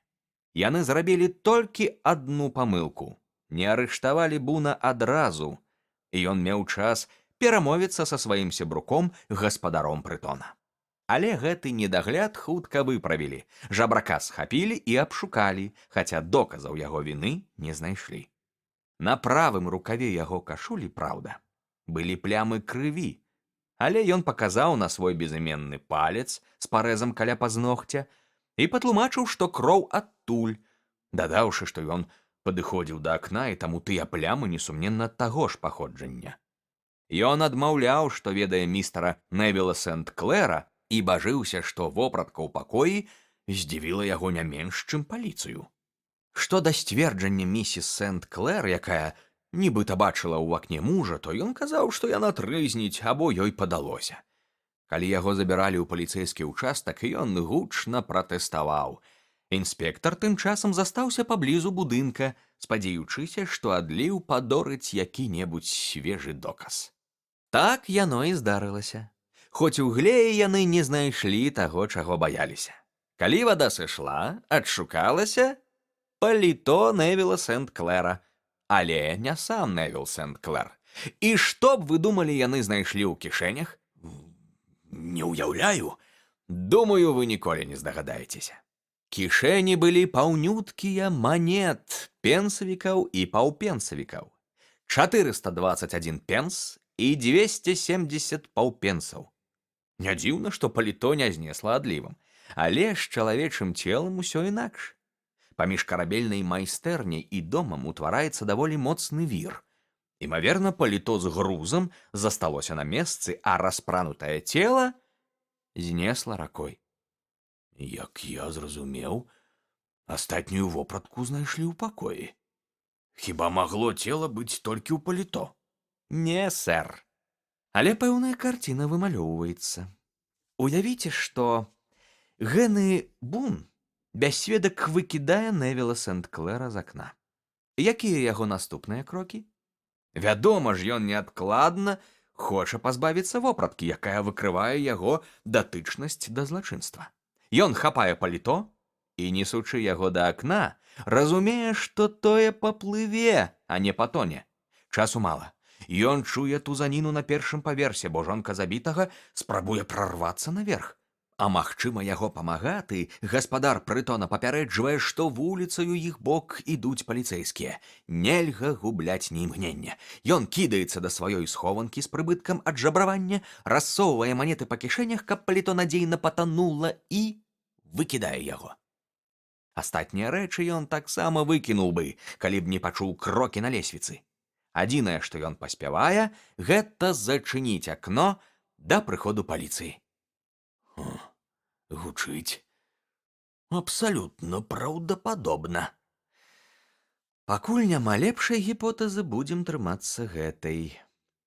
Як я вам ужо казаў, Буна арыштавалі і завезлі ва ўчастак, але выявілася, што ён не мае крымінальнага мінулага.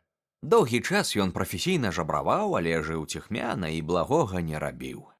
На гэтым расследаванне пакуль спынілася, і мы шукаем адказы на наступныя пытанні.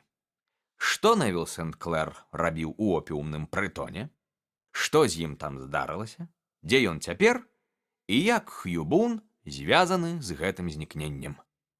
Пакуль мы далёкія ад разгадак. Шчыра кажучы, у маёй практыцы яшчэ не было справы, якая на першы погляд здавалася б такой простай, а аказалася б такой складанай. Пакуль Шэрлак Холмс расказваў мне гэтую дзіўную гісторыю, мы пятлялі па ўскраінах сталіцы, але нарэшце прамінулі апошнія будынкі і памчалі загараднай дарогай з абодвух бакоў, аточанай жываплотам. Калі Холмс скончыў расказ, мы паспелі праехаць 2 вёскі паабапал дарогі, дзе ў вокнах там-сям усё яшчэ цьмяна гарэла святло. «Цяпер мы на ўскраінах Лі», — сказаў мой кампаньён. «За нашу кароткую паездку мы пабывалі ў 3 графствах, пачалі з Мідлсекса, зачапілі Суры і прыехалі ў Кент. Бачыце вунь тое святло між дрэў? Гэта кедры. А пры лямпе сядзіць жанчына, чый прагны слых ужо, я ўпэўнены, пачуў тупат нашага каня». Але чаму вы не вядзяце расследаванне на Бейкер-стрыт? — спытаўся я. «Таму што шмат за чым трэба паназіраць на месцы. Міссіс Сент-Клэр ласкава прапанавала мне 2 пакоі. Не сумнявайцеся, яна будзе толькі рада, калі да мяне далучыцца сябар і калега. Ах, мне так цяжка сустракацца з ёй, вяртаючыся без навін пра яе мужа, Вотсон.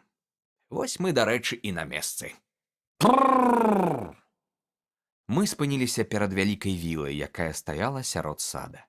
Конюх узяў нашага каня за аброць, а я, саскочыўшы з экіпажа, скіраваўся за Холмсам пасыпанай жывірам сцяжынай, якая вяла да дома. Калі мы наблізіліся, дзверы расчыніліся. На ганку нас ужо чакала маладая светлавалосая жанчына ў лёгкай кісейнай сукні, аздобленай вакол шыі і запясцяў мяккім ружовым шыфонам. Яе фігуру акрэслівала святло, што лілося з пакояў. Адна рука ляжала на дзвярной ручцы, а другую яна прыўзняла ў запытальным жэсце. Уся яе постаць, што падалася наперад, усхваляваны твар, прагныя вочы, прыадкрытыя вусны выяўлялі чаканне. «Ну што?» — выгукнула яна. «Што?» Убачыўшы, што мы ўдвох, яна са спадзевам усклікнула, але роспачна прастагнала, калі мой кампаньён пакруціў галавой і паціснуў плячыма. «Ніякіх добрых навін? Ніякіх. А кепскіх?» Таксама няма. «Дзякуй нябёсам за гэта. Але хадзім, вы, мусіць, стаміліся за дзень». Гэта мой сябар доктар Вотсон. Ён дапамог мне дасягнуць поспеху ў некалькіх расследаваннях. Гэта ўдача, што ён пагадзіўся прыехаць са мной і далучыцца да пошукаў. «Рада знаёмству з вамі», — сказала яна, сардэчна паціснуўшы мне руку. «Даруйце, калі тут вам будзе не зусім зручна. На нас так раптоўна абрынуўся ўдар». «Дарагая мадам, я былы салдат», — адказаў я. «А нават калі бы не быў ім, я разумею, што вам няма за што выбачацца. Я буду вельмі ўсцешаны, калі змагу дапамагчы вам ці майму сябру». «Зараз, містер Холмс, я задам вам 1-2 простыя пытанні», — сказала лэдзі, калі мы зайшлі ў заліты святлом пакой, дзе на накрытым стале нас чакала халодная вячэра. «І ласкава прашу адказаць мне шчыра». «Вядома, мадам». «Адказвайце без увагі на мае пачуцці. Я не схільная да істэрык і не збіраюся траціць прытомнасць. Мне проста вельмі трэба ведаць, што вы напраўду думаеце». «Наконт чаго?» Паклаўшы руку на сэрца, сэр, скажыце, вы верыце, што Невіл жывы?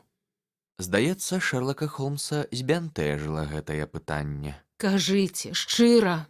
Яна стаяла на дыванку, позіркам прыгваздаўшы Холмса да спінкі плеценага крэсла, на якім той сядзеў. «Не, мадам, не веру». «Мяркуеце, ён памёр? «Так». «Яго забілі?» «Не ўпэўнены, можа быць». «У які дзень ён сустрэў сваю смерць?» «У панядзелак». Тады, напэўна, вы зможаце патлумачыць, як я магла сёння атрымаць ад яго ліст». Шэрлак Холмс падскочыў быццам ад удару токам. «Што?» — зароў ён. «Менавіта так, сёння». Яна стаяла з усмешкай, трымаючы ў пальцах папяровы прастакутнічак. Можна зірнуць? Вядома, Ён нецярпліва схапіў ліст і, разгладзіўшы яго перад сабой на стале, уважліва агледзеў пад святлом лямпы. Я таксама ўзняўся з крэсла і разглядаў цыдулку праз плячо Холмса. Канверт быў самы танны і праштэмпеляваны ў Грэйвсендзе сённяшнім днём, ці хутчэй учарашнім, бо ўжо, мабыць, пераваліла за поўнач. Почырк грубы, прамармытаў Холмс, падпісваў відавочна не ваш муж, мадам. так. Але ліст пісаў ён. Таксама я бачу, што хто б канверт не падпісваў, яму давялося пайсці і спытацца пра адрас. Чаму вы так вырашылі? Паглядзіце. Імя напісанае вельмі чорным чарнілам, якое высохла само. Астатнія літары шараватыя, значыць, карысталіся прамакальнай паперай. Калі б усё напісалі зараз, а потым прамакнулі, такіх чорных літар не было б. Гэты чалавек напісаў імя, затым на нейкі час спыніўся і ўжо потым напісаў адрас, што можа значыць толькі адно. Адраса ён не ведаў. Гэта, безумоўна, дробязь, але няма нічога важнейшага за дробязі. А зараз зірнём на ліст. Ха! Тут і ўкладзена нешта было.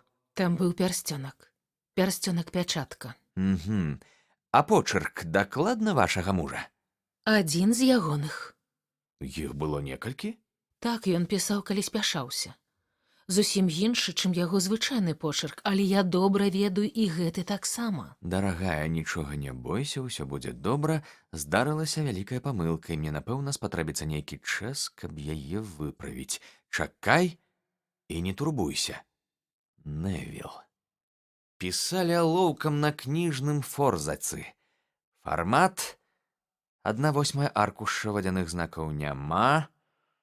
Адпраўленая сёння з Грэйвсенда чалавекам, які чымсьці запэцкаў вялікі палец. Штэмпель ставіў служка, які, калі не памыляюся, перад гэтым жаваў тытунь. Вы дакладна ўпэўненыя, мадам, што почырк належыць вашаму мужу? Абсалютна. Пісаў Невіл. Адпраўлена сёння з Грэйвсенда. Ну, місіс Клэр, у хмарах бачыцца прасвет, хаця смела сцвярджаць, што небяспека мінула, я не наважуся. Але ён несумненна жывы, містер Холмс. Каб толькі гэта не хітрая падробка, каб вывесці нас на падманны след. Пярсцёнак урэшце нічога не даказвае, яго маглі і зняць з цела. Не, няма сумневаў, почырк ягоны. Можа быць. Але застаецца магчымасць, што пісаў ён у панядзелак, а адпраўленая цыдулка толькі сёння. Так. А паміж гэтымі падзеямі здарыцца магло шмат. О, не, толькі не адбірайце ў мяне надзею, містер Холмс. Я ведаю, што з ім усё добра. Паміж намі існуе сувязь. І я б дакладна адчула, калі б з ім здарылася штосьці благое. У той дзень, калі мы бачыліся апошні раз, ён парэзаўся ў спальні. Я тады была ў гасцёўні, але адразу ж пабегла наверх, амаль упэўненая, што нешта здарылася. І вы думаеце, што я, адгукаючыся нават на такую дробязь, не адчую смерці? Я бачыў занадта шмат, каб не ведаць, што жаночае прадчуванне можа быць нашмат каштоўнейшым за высновы аналітычнага розуму. І гэты ліст — важкі аргумент на карысць вашай версіі, але калі ваш муж жывы, можа пісаць лісты, чаму ён не вярнуўся? Не ўяўляю. Гэта штосьці неверагоднае. А ў панядзелак, перад тым, як пайсці, ён не казаў нічога асаблівага? Нічога. Вас здзівіла сустрэча з ім на Апер-Свондем? Вельмі? Акно было адчыненае? Так. І ён бы мог вас паклікаць? Мог бы. Але ж ён, як я разумею, толькі выгукнуў штосьці невыразнае. Так. Вы падумалі, што ён кліча на дапамогу? Ну, ён жа махнуў рукамі. Але гэта мог быць выкрык здзіўлення. Ён мог махнуць рукамі, бо быў агаломшаны, калі знянацку заўважыў вас. Магчыма. І вы падумалі, што яго зацягнулі назад. Ён знік так раптоўна. Напрыклад, адскочыў. Вы ж у пакоі нікога больш не бачылі? Не. Але той жахлівы чалавек прызнаўся, што знаходзіўся там, а гаспадар прытона быў унізе ля лесвіцы. Менавіта. Наколькі вы маглі бачыць, ваш муж быў апрануты, як звычайна? Не хапала толькі манішкі і гальштука. Я ясна бачыла, што шыя голая. Ці згадваў ён калі-кольвек Свондем Лейн? Ніколі. Ці не заўважалі вы прыкметы, што ён ужывае опіум? Ніколі? Дзякую, місіс Сент-Клэр. Гэта галоўнае, што я хацеў спраўдзіць. А зараз нам не перашкодзіць лёгкая вячэра і потым адпачынак, бо заўтра, можа стацца, у нас будзе няпросты дзень. У нашым вялікім утульным пакоі стаялі 2 ложкі, і хутка я забраўся пад коўдру, бо пасля цэлага вечара прыгодаў пачуваўся вельмі стомленым. Што да Шэрлака Холмса, то ён, маючы неразвязаную задачу, мог некалькі дзён і нават тыдзень абыходзіцца без адпачынку, пракручваючы яе ў галаве, перабіраючы абставіны, разглядаючы з розных бакоў і ў выніку альбо знаходзячы адказ, альбо робячы выснову, што інфармацыі недастаткова. Хутка я зразумеў, што Холмс рыхтуецца да бяссоннай ночы. Ён зняў паліто і камізэльку, надзеў свабодны блакітны халат і пазбіраў з ложка, канапы і фатэляў усе падушкі і падушачкі. З іх ён зарабіў нешта накшталт усходняй атаманкі, куды ўсеўся па-турэцку, паклаўшы перад сабой унцыю тытуню і пачак запалак. У цьмяным святле лямпы я бачыў, як ён трымае ў зубах брыяравую люльку, вочы безуважна скіраваныя ў кут столі, блакітны дымок струменіцца ўгару, сам жа Холмс бязгучны і нерухомы, і святло падкрэслівае арліныя рысы яго твару. Так ён выглядаў, калі я засынаў, і гэткім жа я ўбачыў яго, калі прачнуўся ад раптоўнага воклічу. У кватэры панавала летняе сонца. Холмс усё яшчэ курыў люльку, ад якой струменіўся дымок. Пакой поўніўся густым дымам, толькі тытунь пад раніцу знік. «Прачнуліся, Уотсон?» – спытаўся Холмс. Прачнуўся. «Не супраць пракаціцца?» Вядома ж. «Тады апранайцеся. Яшчэ ніхто не падымаўся, але я ведаю, дзе спіць конюх, і хутка наш экіпаж будзе гатовы». Гаворачы гэта, ён нечаму усміхнуўся. Вочы яго блішчалі, і ён зусім не нагадваў змрочнага мысляра мінулай ночы. Апрануўшыся, я зірнуў на гадзіннік. Не дзіўна, што ніхто яшчэ не думаў падымацца. 25 хвілін на 5. Я ледзь паспеў прывесці сябе ў парадак, калі Холмс прыйшоў з паведамленнем, што каня ўжо запрагаюць. «Хачу праверыць адну маленькую тэорыю», – сказаў ён, нацягваючы чаравікі. «Думаю, Уотсон, цяпер побач з вамі сядзіць найдурнейшы дурань Еўропы. Я заслугоўваю штурхаля, каб ляцець адсюль да Чарынг-Крос. Але, мяркую, цяпер у мяне ёсць ключ да гэтай справы». І дзе ж ён знайшоўся? – спытаўся я, усміхаючыся. «У ванным пакоі», – сказаў Холмс і ў адказ на мой недаверлівы позірк працягнуў. «І я не жартую. Я толькі што быў там, забраў яго, і цяпер ён ляжыць у маім гладстанскім сакваяжы. Хадзем, сябра, паглядзім, ці пасуе ключык да замочка». Мы спусціліся ўніз як мага цішэй і выйшлі насустрач яркім ранішнім прамяням. На дарозе стаялі наш конь і экіпаж. Побач чакаў напаўапрануты конюх. Мы ўселіся ў каляску і пакацілі лонданскай дарогай. Часам нам трапляліся вясковыя калёсы, што везлі ў сталіцу гародніну, але прыціхлыя вілы паабапал дарогі яшчэ ахутваў сон. «Праз пэўныя абставіны гэтая справа вельмі адрозніваецца ад іншых», – сказаў Холмс, спускаючы каня галопам. «Вядома, я быў сляпы як крот, але лепш дабраць розуму пазней, чым ніколі». Мы ўжо ехалі вуліцамі з боку Сурыя, калі ў горадзе яшчэ толькі самыя адчайныя сонна вызіралі з акенцаў. Праз мост Ватерлоа мы перасеклі раку, прамчаўшы па Велінгтан-стрыт, рэзка павярнулі направа і нарэшце трапілі на Баў-стрыт. Шэрлака Холмса добра ведалі ў паліцыі, і 2 канстэблі ў дзвярах павіталі яго. Адзін з іх узяў нашага каня, а другі адчыніў дзверы. «Хто сёння дзяжурыць?» – спытаўся Холмс. «Інспектор Брэдстрыт». «А, Брэдстрыт! Як маецеся?» Па каменнай падлозе нам насустрач крочыў высокі мажны афіцэр у вастраверхім шлеме і кіцелі з пазументамі. «Мне трэба перамовіцца з вамі, Брэдстрыт». «Вядома, містер Холмс. Хадзем у мой кабінет». Маленькі проста абстаўлены кабінет нагадваў кантору. На працоўным стале ляжала вялікая кніга ўліку, на сцяне вісеў тэлефонны апарат. Інспектар сеў за стол. «Чым магу дапамагчы, містер Холмс?» «Мяне цікавіць гэты жабрак, Бун, якога звінавацілі ўзнікненне містера Невіла Сент-Клэра з Лі». «А, гэты. Яго затрымалі да высвятлення абставін». «Я ведаю, дык ён у вас тут?» «У камеры. Паводзіцца ціха». Клопатаў з ім ніякіх, але ён брудны, як мурзіла». «Брудны?» «Адзінае, што мы змаглі, гэта змусіць яго памыць рукі, але твар чорны, як у лудзільшчыка. Толькі калі на яго ўжо завялі справу, яму давядзецца рэгулярна хадзіць у турэмную лазню. Думаю, калі вы пабачыце яго, то пагодзіцеся, што яна яму не зашкодзіць». «О, я б хацеў на яго паглядзець». «Паглядзець? Вельмі проста. Хадзем. Сакваяж можаце пакінуць тут». «Дзякуй. Думаю, я вазьму яго з сабою». «Добра. То прашу за мной». Ён правёў нас да закратаваных дзвярэй, адчыніў іх.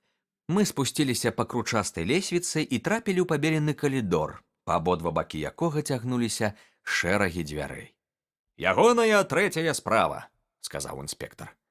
«Калі ласка». Ён бясшумна адамкнуў аканіцу ў дзвярах і зазірнуў у камеру. «Спіць», — сказаў ён. «Можаце паглядзець на яго, відаць добра». Мы зазірнулі праз краты. Арыштант ляжаў тварам да нас і моцна спаў, дыхаючы глыбока і цяжка. Гэта быў чалавек сярэдняга росту, апрануты кепска, адпаведна свайму занятку, праз дзіры парванага паліто выглядала каляровая кашуля. Як і казаў інспектар, ён быў страшна брудны, але нават бруд не мог схаваць агіднай знявечанасці яго твару. Ад вока да падбароддзя цягнулася шырокая баразна старога шнару, які сцягнуў куточак верхняй губы ўверх, агаляючы 3 зубы ў злой грымасе. Касмылі рудога валосся закрывалі лоб і падалі на вочы. «Прыгажунчык, праўда?» – спытаў інспектар. «Яму дакладна трэба памыцца», – сказаў Холмс. «Я падазраваў, што так яно і ёсць, таму ўзяў на сябе смеласць прынесці з сабой усё неабходнае». Ён адкрыў свой сакваяж і на маё здзіўленне дастаў адтуль здаравенную губку для мыцця. «Хе-хе, а вы весялун», – усміхнуўся інспектар. «Калі вы зробіце ласку вельмі ціха адчыніць дзверы, мы хутка зробім з яго больш прыстойнага чалавека». «Ну, чаму бы не?» – сказаў інспектар. «Не сказаць, што ў такім выглядзе ён робіць гонар Бау-стрыт». Ён павярнуў ключ у замку, і мы ціха зайшлі ў камеру. Жабрак крыху павярнуўся ў сне, але не прачнуўся. У збане з вадой, што стаяў на падлозе, Холмс намачыў губку і двойчы рашуча абцёр ёю твар вязня. «Прадстаўляю вашай увазе», – гучна абвясціў ён, «шаноўнага містера Невіла Сент-Клэра з Лі, графства Кент». Ніколі ў жыцці я не бачыў такога відовішча. Губка зняла з чалавека маску, як кару з дрэва. Знік брудны карычневы загар. Выродлівы шнар, што рассякаў твар напалам, знік. Выкручаная губа выправілася, і злога вышчару не стала. Імгненне, і парык з блытаным рудым валоссем быў сцягнуты. Перад намі на ложку ляжаў бледны, сумны, чорнавалосы і гладкаскуры чалавек з арыстакратычнымі рысамі твару, які цёр вочы і азіраўся з соннай разгубленасцю. Раптоўна зразумеўшы, што яго выкрылі, ён ударыўся ў слёзы, схаваўшы твар у падушку. Бог ты мой! — усклікнуў інспектор. Гэта і праўду той зніклы чалавек. Я бачыў яго на фотакартцы. Арыштант павярнуўся да нас з выглядам чалавека, гатовага прыняць свой кон. «Хай будзе, як будзе», — сказаў ён. «Толькі малю, скажыце, у чым мяне абвінавачваюць?» У выкраданні містера Невіла Сент... У гэтым вас абвінаваціць не могуць. Хіба што кваліфікуюць справу як спробу самазабойства, сказаў інспектор, ухмыляючыся. Ну і ну. Я ў паліцыі 27 гадоў, але нічога такога яшчэ не бачыў. Калі містер Невіл Сент-Клэр гэта я, значыць, ніякага злачынства не было, і мяне трымаюць тут незаконна. Злачынства няма. Затое ёсць вялікая памылка, сказаў Холмс. Было б нашмат лепей, калі б вы давяралі сваёй жонцы. Гэта не праз жонку, а праз дзяцей, прастагнаў арыштант. Божа мой, я не хачу, каб яны адчувалі за бацьку сорам. Божа мой, цяпер я выкрыты. Што ж мне рабіць? Шерлак Холмс прысеў побач з ім на лаву і суцяшальна паляпаў па плячы. «Калі справу будзе разбіраць суд, — сказаў ён, — то, натуральна, галоскі не пазбегнуць. З іншага боку, калі вы пераканаеце паліцыю, што нічога незаконнага не ўчынілі, я не думаю, што гісторыя трапіць у газеты.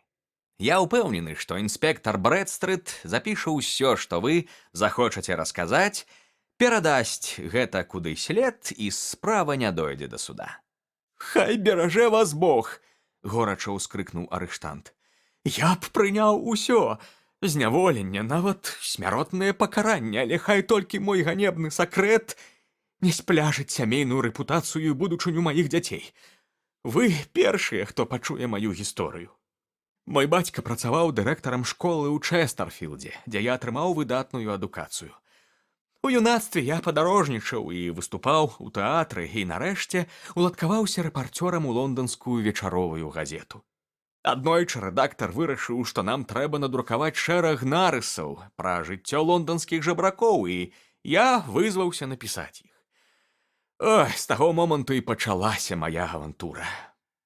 Каб сабраць факты пра жыццё жабракоў, мне давялося паспрабаваць жабраваць. Калі я працаваў акторам, то, вядома, дасканала навучыўся змяняць аблічча і нават славіўся гэтым майстэрствам. І тут яно мне прыдалося. Я нанёс на твар грым, каб выглядаць жаласна, зрабіў сабе вялікі шнар і, выкруціўшы край губы, замацаваў яго кавалачкам пластыру цялеснага колеру. Потым надзеў руды парык, апрануўся адпаведна і, выбраўшы месцейка ў дзелавой частцы горада, пачаў жабраваць, робячы выгляд, што гандлюю запалкамі. Я займаўся гэтым 7 гадзін і, вярнуўшыся ўвечары да хаты, са здзіўленнем пабачыў, што зарабіў 26 шылінгаў і 4 пенсы. Я напісаў нарысы і з тых часоў асабліва не згадваў пра гэты досвед, пакуль праз нейкі час мне не давялося паручыцца грашыма за сябра і трапіць у пазыку па вэксалі на 25 фунтаў. Я ламаў галаву над тым, як прыстарацца грошай, пакуль у мяне не з'явілася ідэя. Я выпрасіў у крэдытора 2-тыднёвую адтэрміноўку, дамовіўся на працы і ўвесь гэты час, змяніўшы аблічча, прасіў міласціну ў сіці. Праз 10 дзён я меў грошы і заплаціў пазыку. Лёгка ўявіць, як цяжка мне было вярнуцца да напружанай працы за 2 фунты на тыдзень, калі я ведаў, што магу зарабляць столькі ж за дзень, проста пафарбаваўшы твар і паклаўшы на зямлю шапку. Ува мне доўга змагаліся гонар і жаданне лёгкага заробку, але ў выніку грошы перамаглі, і я кінуў працу ў газеце. Дзень пры дні я сядзеў на рагу ў тым месцы, якое калісьці выбраў упершыню, выклікаючы шкадобу сваім страшэнным тварам і напаўняючы кішэні медзякамі. Толькі адзін чалавек ведаў пра мой сакрэт. Гэта быў гаспадар прытона на Свондэм-Лэйн, дзе я здымаў кут, каб штораніцы выходзіць адтуль мізэрным жабраком, а ўвечары ператварацца ў гарадскога дэндзі. Гэтаму хлопцу, гаспадару прытона, я за прыстанак добра плаціў, таму ведаў, што ён будзе захоўваць мой сакрэт. Хутка я заўважыў, што ў мяне збіраецца неблагі капітал. Не буду сцвярджаць, што любы жабрак можа зарабляць на лонданскіх вуліцах 700 фунтаў на год, а гэта меней за мой сярэдні прыбытак. Але маімі выключнымі перавагамі былі грым і дасціпныя размовы з прахожымі. Пастаянная практыка адтачыла мае ўменні, і я зрабіўся пазнавальным персанажам у сіці. Увесь дзень пені ўперамешку са срэбнымі манетамі няспынна цяклі да мяне.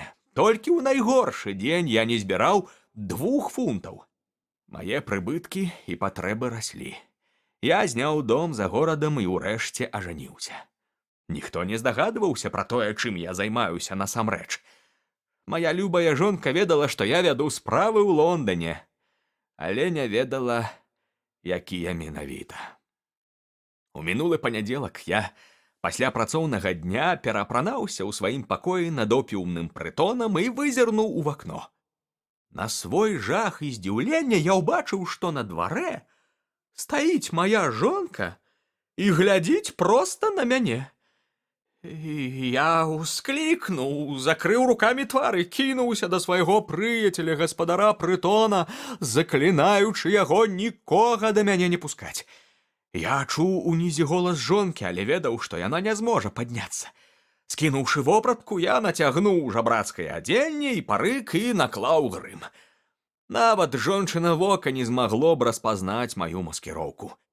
Але потым да мяне дайшло, што пакой могуць абшукаць, і тады мяне выдасць вопратка. Я расчыніў акно, праз спешку разадраўшы ранішнюю ранку.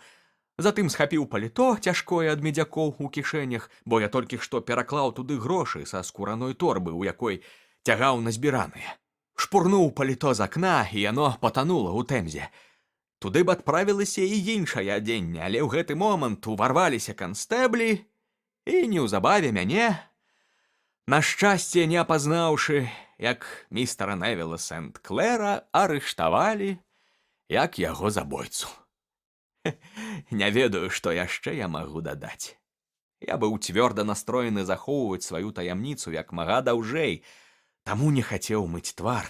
Я ведаў, што жонка будзе жахліва хвалявацца, і таму, калі ніхто з канстэбляў не глядзеў на мяне, сцягнуў пярсцёнак і перадаў яго гаспадару прытона разам з паспешлівымі крамзолямі, каб яна не хвалявалася.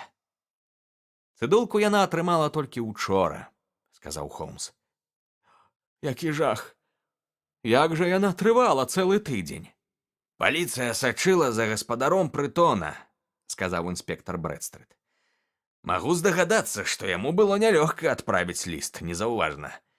Мабыць, ён даручыў гэтую справу нейкаму мараку са сваёй кліентуры, а той не вельмі спяшаўся выканаць просьбу. Менавіта, сказаў Холмс, ухвальна ківаючы. А ніякіх сумневаў, што так усё і было. Але хіба вас ніколі не цягалі ва ўчастак за жабрацтва? Шмат разоў, але што мне было заплаціць штраф? Жабрацтвам трэба заканчваць, сказаў Брэдстрыт. Калі хочаце, каб паліцыя не давала справе агалоскі, Х'юбун мусіць скончыць сваё існаванне. Даю самае цвёрдае слова, якое толькі можа даць чалавек. У такім разе, думаю, наступстваў не будзе. Але калі вас зноў затрымаюць, усё выплыве вонкі. Містер Холмс, вы зрабілі нам вельмі вялікую паслугу ва ўсім разабраўшыся. Хацеў бы я ведаць, як вы дасягнулі такіх вынікаў? Я дасягнуў іх, пасядзеўшы на 5 падушках і спажыўшы унцыю тытуню, адказаў мой сябар. Мяркую, Уотсон, што калі мы зараз паедзем на Бейкер-стрыт, то акурат паспеем да сняданку.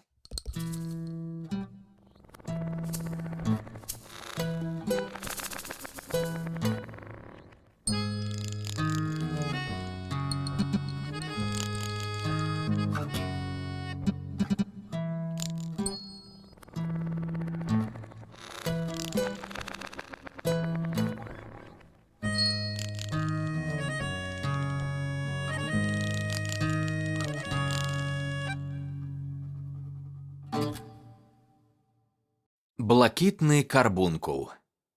Пераклала Ганна Янкута. Я зазірнуў да свайго сябра Шэрлака Холмса на трэці дзень калядаў, збіраючыся скласці яму адпаведныя святу віншаванні.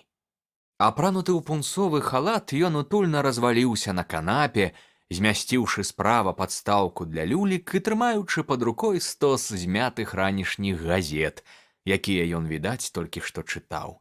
Побач з канапай стаяла драўлянае крэсла, на спінцы якога вісеў да непрыстойнага зношаны фетравы капялюш, у некалькіх месцах паламаны і ўжо ні на што не прыдатны. На сядзенні крэсла ляжалі лупа і пінцэт, якія выразна сведчылі пра тое, што капялюш тут павесілі выключна з даследчымі мэтамі. «Дык вы занятыя?» – спытаў я. «Я, мабыць, перашкодзіў». «Ні ў якім разе. Я рады, што ў мяне ёсць сябар, з якім можна абмеркаваць свае высновы.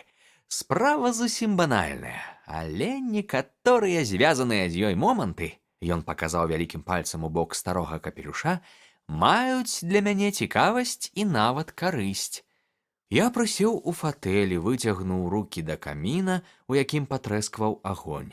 Маразы былі суровыя, і акно шчыльна зацягнулася ледзянымі ўзорамі. «Думаю, нягледзячы на сціплы выгляд, гэты капялюш мае крывавую гісторыю», – зазначыў я.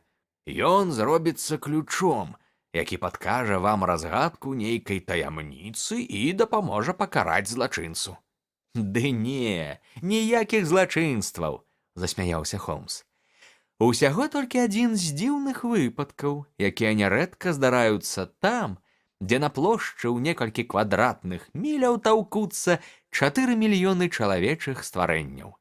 У такім шчыльным людскім натоўпе з усімі яго дзеяннямі і супрадзеяннямі можна чакаць любых збегаў абставін, любых дробязяў, неверагодных і ненатуральных, але тым не менш зусім не супрацьзаконных. Мы з такімі выпадкамі ўжо сутыкаліся». «Хо, яшчэ як сутыкаліся», – пагадзіўся я. «Сярод апошніх апісаных мной 6 спраў 3 не маюць са злачынствам нічога агульнага». «Менавіта. Вы, мабыць, маеце на ўвазе маю спробу забраць у Ірэн Адлер фотаздымак, дзівосную справу міс Мэры Сазерленд і прыгоды чалавека з выкручанай губой. Няма сумневаў, што і гэтая дробная загадка трапіць у тую ж бяскрыўдную катэгорыю. Вы ведаеце Петарсана пасыльнага?» «Ведаю». «Гэты трафей належыць яму. Капялюш ягоны?» «Не, ён яго знайшоў. Уласнік капелюша невядомы. Прашу вас зірнуць на гэты галаўны ўбор не як на пацёрты кацялок, а як на інтэлектуальную праблему. Але пачнём з таго, як ён сюды трапіў. Дык вось, ён з'явіўся ў першы дзень калядаў разам з цудоўнай тлустай гускай, якая, магу з усёй упэўненасцю сцвярджаць, смажыцца цяпер у Петарсана на кухні. Мы маем наступныя факты. На каляды, каля 4 раніцы, Петарсан, чалавек, як вы ведаеце, вельмі сумленны, вяртаўся з невялікага балявання і акурат спускаўся Тотнем Корт-Роуд, калі ў святле газавай лямпы заўважыў побач высокага мужчыну, які ішоў трохі хістаючыся і нёс на плячы белую гуску. На рагу гуч-стрыту незнаёмца завязалася спрэчка з групай хуліганаў. Адзін з іх збіў з яго капялюш і, размахваючы кіем, каб абараніцца, незнаёмец выпадкова разбіў вітрыну, што была за яго спінай. Петарсан кінуўся на дапамогу, але той, спалохаўшыся, што разбіў шкло і убачыўшы чалавека ў форме, кінуў гуску, з усіх ног памчаў прэч і неўзабаве растварыўся ў лабірынце дробных завулкаў, што ляжаць за Тотнем Корт-Роуд. Форма Петарсана напалохала і хуліганаў, а таму поле бітвы разам з трафеямі ў выглядзе гэтага пацёртага капелюша і бездакорнай каляднай гускі засталося за ім. І цяпер ён, безумоўна, хоча вярнуць уладальніку сваю здабычу». Вось у гэтым, дарагі сябра, і ўся праблема. Праўда, да левай нагі птушкі быў прывязаны цэтлік з подпісам для міссіс Генры Бейкер, А на падкладцы капелюша можна разабраць ініцыялы ГБ. Аднак у Лондоне жыве некалькі тысяч бэйкераў, сярод якіх знойдзецца некалькі сотняў Генры. Бачыце, не так і лёгка вярнуць аднаму з іх згубленую маёмасць. Ну і што зрабіў Петерсон? Калядным ранкам ён прынёс і капялюш, і гуску мне, ведаючы, што нават такая дробная праблема можа мяне зацікавіць. Гуска заставалася тут да сённяшняга дня, пакуль я не зразумеў, што, нягледзячы на мароз, яе трэба неадкладна з'есці. А таму я вярнуў трафей здабытчыку, і пакуль лёс гускі ідзе да лагічнага завяршэння, працягваў займацца капелюшом невядомага джентльмена, які застаўся без каляднага абеду. Аб'явы ён не даваў? Не. Ну і як вы яго вылічыце? Толькі з дапамогай логікі. І вам хопіць аднаго капелюша? Безумоўна. Вы жартуеце. Што можа сказаць пра ўласніка гэты стары пашарпаны ўбор? Вось вам лупа. Мае метады вы ведаеце. Што вы самі скажаце пра характар чалавека, які згубіў гэтую рэч? Я ўзяў зношаны капялюш і змрочна пакруціў яго ў руках. Гэта быў звычайны галаўны ўбор круглай формы, чорны, жорсткі і патрапаны жыццём. Ядвабная падкладка, калісьці чырвоная, цяпер выцвіла. Вытворца пазначаны не быў, затое, як адзначыў Холмс, збоку меліся ініцыялы ГБ. На палях я заўважыў пятлю для гумкі, якая трымала капялюш, але сама гумка згубілася. Апроч гэтага, ў некалькіх месцах фетр пераламаўся, а сам капялюш быў надзвычай пыльны і дзе-нідзе заплямлены, хаця, здаецца, некаторыя з гэтых плям уласнік паспрабаваў замазаць чарнілам. Не бачу нічога асаблівага, сказаў я, вяртаючы сябру капялюш. Наадварот, Уотсон, усё вы цудоўна бачыце. Аднак не можаце зрабіць з убачанага высновы. Вы баіцеся даць сваёй думцы волю. Тады прашу вас, раскажыце, якія высновы зрабілі вы? Холмс забраў у мяне капялюш і агледзеў яго сваім характэрным аналітычным позіркам. Убор дае не так шмат матэрыялу для разваг, адзначыў ён.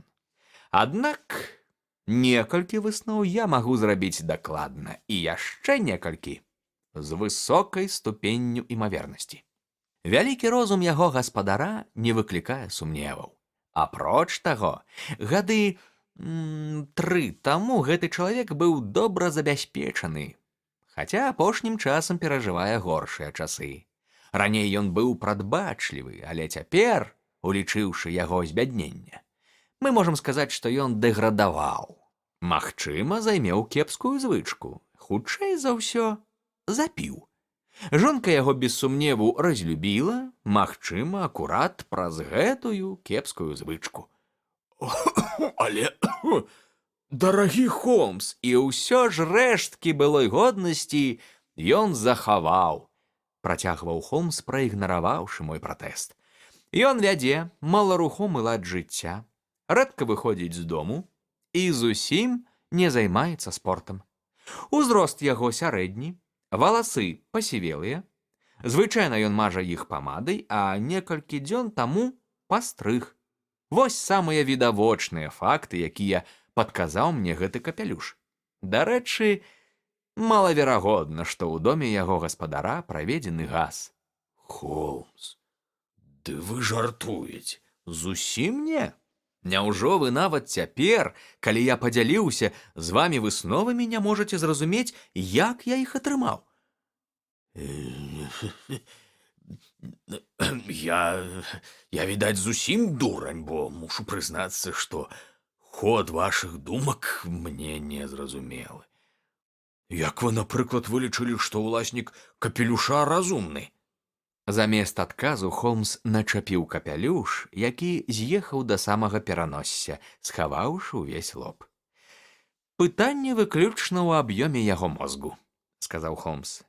«Калі ў чалавека такая вялікая галава, штосьці мусіць быць і ўнутры яе».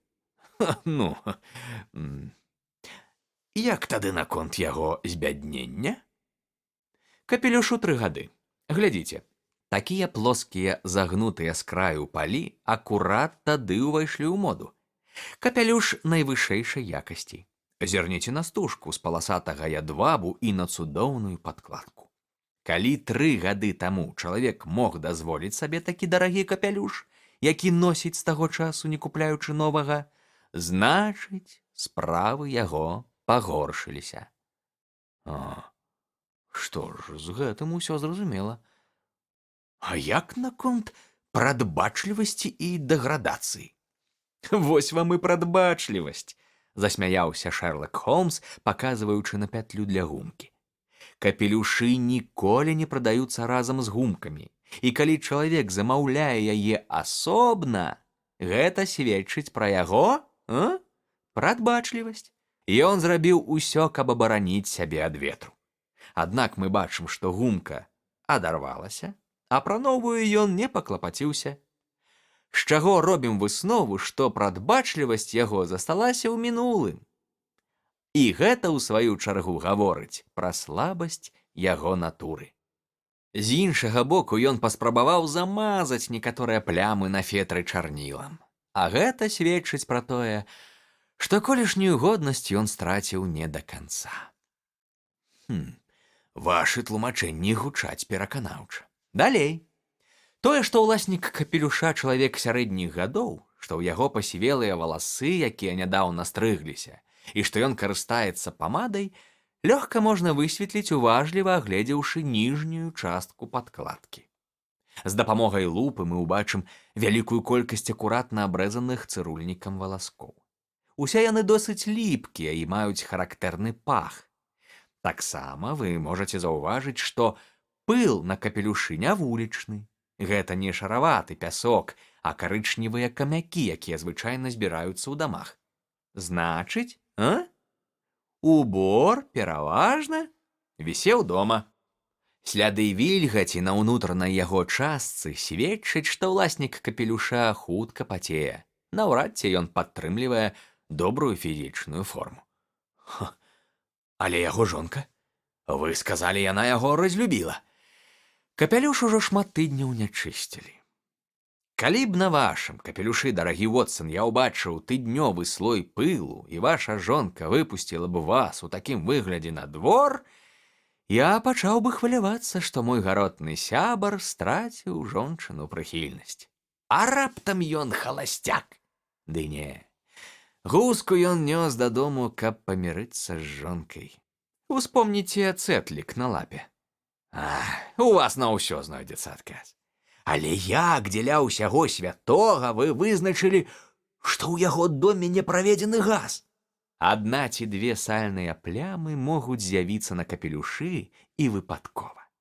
Але калі я бачу іх не менш за 5, то пачынаю думаць, што ўласнік галаўнога ўбору досыць часта мае дачыненне з сальнай свечкай. Напрыклад, падымаецца ўвечары наверх, трымаючы ў адной руцэ капелюш, а ў другой запаленую свечку. У любым разе газоўка сальных плямаў не пакідае. Цяпер вы задаволеныя?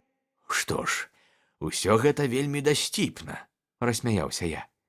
Аднак вы сказалі, што тут няма ніякага злачынства і ніякай бяды, апроч страты гускі, а значыць, усе вашы высілкі не больш як марнаванне часу.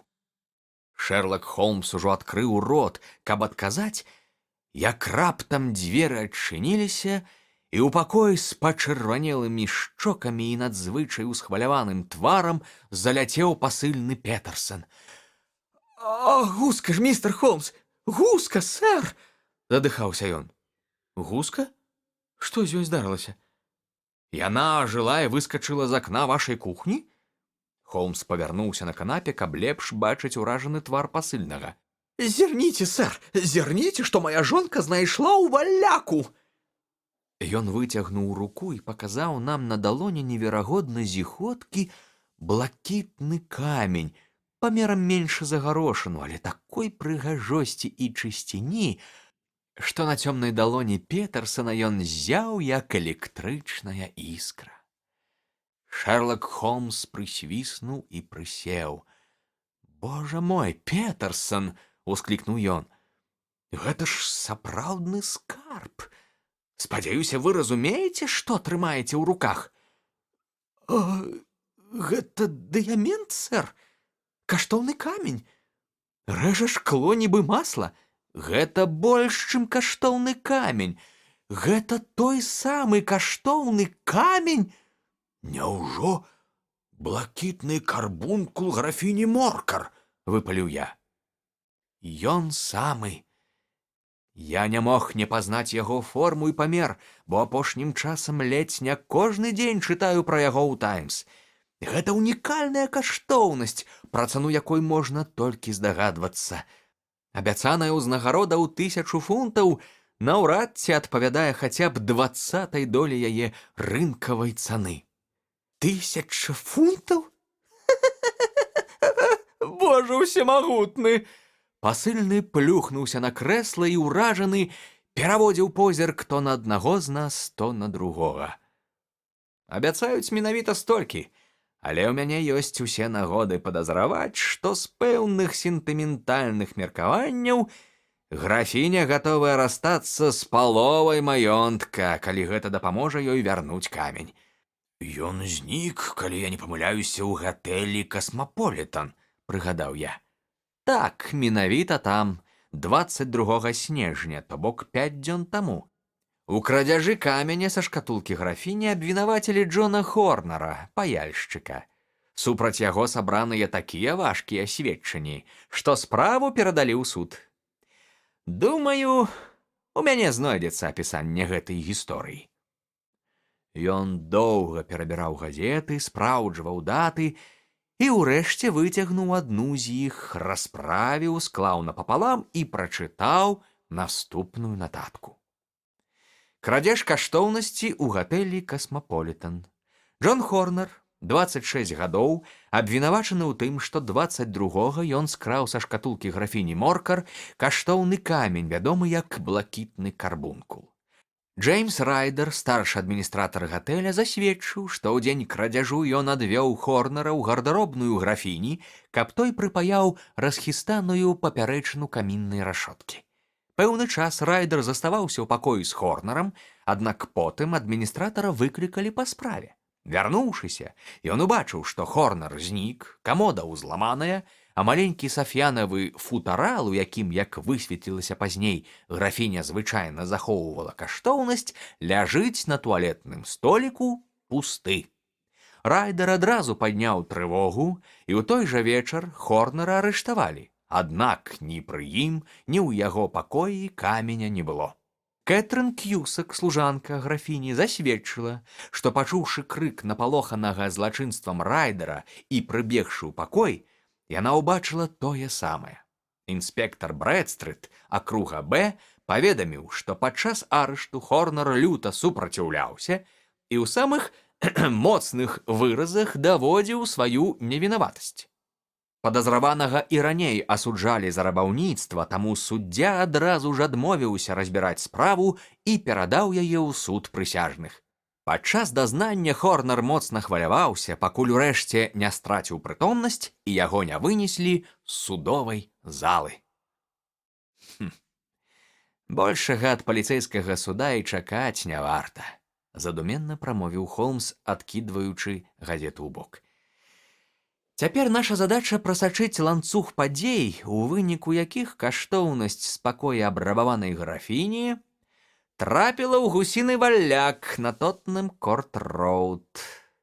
Бачыце, Вотсон, нашы з вамі сціплыя высновы набылі раптам новую значнасць, а сама справа выявілася не такой і нявіннай. Вось, значыць, камень. Камень быў у гусцы. Гуска у джентльмена ў старым капелюшы містера Генры Бейкера, разважаннямі пра характар якога я так вас знудзіў. Значыць, цяпер трэба сур'ёзна заняцца пошукам гэтага джентльмена і асэнсаваннем яго ролі ў нашай невялічкай гісторыі. А для гэтага мы павінны пачаць з самага простага шляху, які несумненна вядзе нас у рэдакцыю ўсіх вечаровых газет, дзе мы дадзім аб'яву. Калі нічога не атрымаецца, пяройдзем да іншых метадаў. Што вы напішаце ў аб'яве? Падайце мне аловак і аркуш. Значыць так. На рагу Гудж-стрыт знойдзеныя гуска і чорны фетравы капялюш. Містер Генры Бейкер можа вярнуць сваю ўласнасць, звярнуўшыся сёння вечарам у 6:30 на Бейкер-стрыт 221-Б. Сцісла і дакладна. Дакладней не бывае. А калі ён аб'явы не ўбачыць? Думаю, ён будзе сачыць за прэсай, бо для беднага чалавека такая страта вельмі адчувальная. Выпадкова разбітая вітрына і з'яўленне Петерсона так яго, відаць, напалохалі, што яго першым парывам было як мага хутчэй збегчы з месца здарэння. Пазней ён, аднак, мусіў горка пашкадаваць пракінутую гуску. Убачыўшы сваё імя, ён абавязкова прыгледзіцца да аб'явы. Да таго ж на яе звернуць увагу ўсе яго знаёмыя. Дык вось, Петерсон, бяжыце ў бюро аб'яў і папрасіце размясціць гэта ў вечаровых газетах. У якіх, сэр? Ох, у Глоб, Стар, Пэлмэл, Сент-Джеймс, Іўнінг Ньюс Стэндард, ва ўсіх, якія прыйдуць вам у галаву. Добра, сэр. А што з каменем? Камень я пакіну тут. Дзякуй. І яшчэ, Петерсон, купіце па дарозе гуску і прынясіце яе сюды. Мы аддадзім яе нашаму джентльмену замест той, якой ваша сям'я цяпер хутчэй за ўсё частуецца. Калі пасыльны сышоў, Холмс узяў камень і пагледзеў праз яго на святло. Ай, шыкоўная рэч, адзначыў ён. Толькі зірніце, як ён блішчыць і зяе. Безумоўна, ён мэта і сэрца многіх злачынстваў, зрэшты, як любая добрая каштоўнасць. Усе яны прынады для слуг д'ябла. Кожная грань вялікіх і старых камянёў можа расказаць пра нейкую крывавую падзею. Але гэтаму каменю не больш за 20 гадоў. Яго знайшлі ў паўднёвым Кітаі на беразе ракі Амой, і ён вылучаецца тым, што пры ўсіх характарыстыках карбункула мае сіняе, а не рубінава-чырвонае адценне. Нягледзячы на сваю маладосць, ён ужо займеў злавесную гісторыю. Дзеля 40 гранаў крышталізаванага вугалю 2 чалавек забілі, аднаго аблілі купарвасам, некалькіх абрабавалі, хтосьці нават скончыў жыццё самагубствам. Хто б мог падумаць, што такая прыгожая цацка будзе рэгулярна адпраўляць людзей на шыбеніцу і ў турму. Я замкну гэты камень у сейфе і напішу графіні, што ён у нас. Думаеце, гэты Хорнер не вінаваты? Не ведаю. А што з другім, Генры Бейкерам? Ён можа быць звязаны са справай? Як на мяне, Генры Бейкер тут хутчэй за ўсё ні пры чым і нават не ўяўляе, што яго гуска, нават зробленая з чыстага золата, не магла б каштаваць даражэй. Аднак, калі ён адгукнецца на абвестку, я вельмі лёгка ўсё вызначу. А што мы будзем рабіць да гэтага? Нічога. У такім выпадку я вярнуся да сваіх пацыентаў, але ў прызначаны вамі час зноў сюды зайду.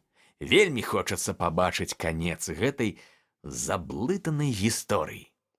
Буду рады вас бачыць. Абед усім. Сёння плануецца вальшнэп.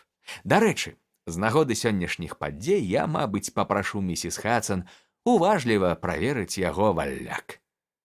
У аднаго з пацыентаў я затрымаўся, а таму зноў апынуўся на Бейкер-стрыт трохі пазней за 6:30. Калі я падышоў да дома свайго сябра, то ўбачыў яркім паўколе святла, што падала з акна над дзвярыма, высокага чалавека ў шатландскай шапатцы і зашпіленым да самага падбароддзя сурдуце. Як толькі я наблізіўся, дзверы адчыніліся, і мы разам увайшлі ў Холмсаў пакой. «Містер Генры Бейкер, калі не памыляюся?» — спытаў Холмс, падымаючыся з фатэля і вітаючы госця з той натуральнай сардэчнасцю, якую ён так лёгка дэманстраваў. Прашу вас, містер Бейкер, сядайце ля каміна. Вечар халодны, а вы, як я заўважыў, больш прыстасаваныя да летняга надвор'я, чым да зімовага. О, Уотсон, вы прыйшлі ў час. Гэта ваш капялюш, містер Бейкер? Так, сэр. Капялюш, несумненна, мой. Госць наш быў мажным мужчынам з акруглымі плячыма, буйной галавой і шырокім разумным тварам, які заканчваўся ўнізе вострай каштанавай бародкай з сівізной. Чырванаватае адценне носа і шчок, а таксама лёгкае дрыжанне выцягнутай рукі пацвердзілі здагадку Холмса адносна яго звычак. Парыжэлы сурдут візітанта быў зашпілены на ўсе гузікі, каўнер падняты, а на тонкіх запясцях, што выглядвалі з рукавоў, не было манжэт.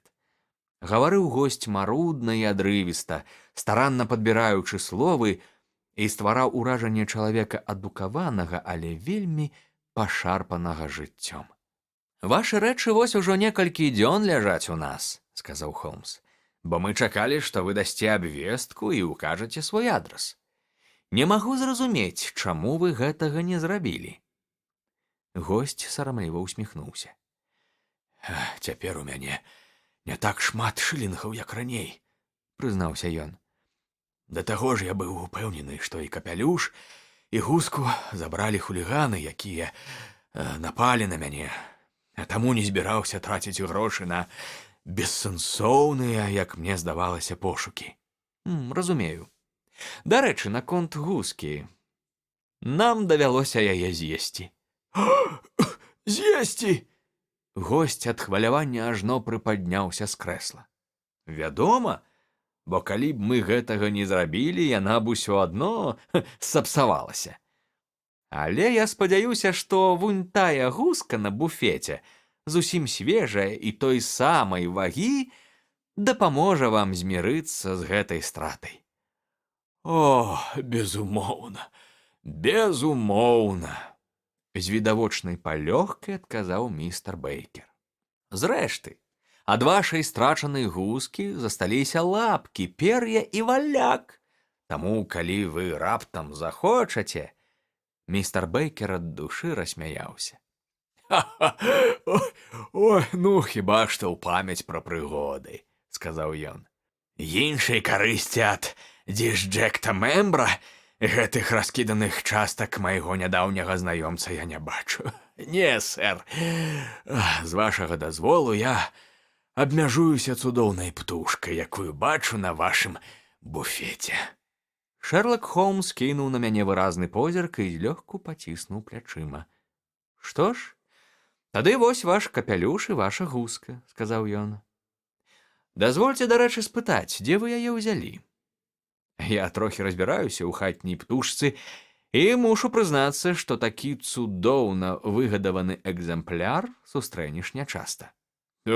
«Ахвотна вам скажу», — адказаў Бейкер, які паспеў падняцца і засунуць новаздабытую маёмасць пад паху. «Наша невялічкая сябрына збіраецца звычайна ў карчме «Альфа», што ля музея. Там мы бавім цэлы дзень. Сёлета наш добры гаспадар на імя Уиндыгейт заснаваў гусіны клуб, кожны сябр якога штотыдзень выплачваў некалькі пенсаў і пасля атрымаў на каляды птушку. Свае пенсы я ўносіў рэгулярна, а астатнія вы самі ведаеце.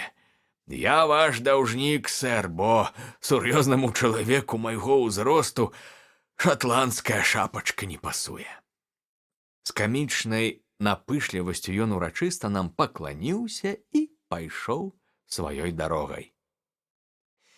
«Вось мы з містарам Генры Бейкерам і разабраліся», — сказаў Холмс, зачыніўшы за госцем дзверы. Відавочна, пра крадзеж ён нічога не ведае. «Вы галодны, Вотсон?» «Яшчэ не зусім». «Тады прапаную перанесці абед на вячэру, а пакуль пайсці яшчэ гарачым следам». «Згода». Вечар быў марозны, а таму мы надзелі ольстары і абвязалі шыі шалікамі. У бязвоблачным небе ярка гарэлі зоры, а пара ад дыхання прахожых ператваралася ў дым, падобны да дыму пасля пісталетнага стрэлу. Нашы крокі былі гучнымі і выразнымі, калі мы ішлі праз квартал дактароў, Уімпл-стрыт, Харлі-стрыт, а пасля праз Уігмур-стрыт да Оксфард-стрыт.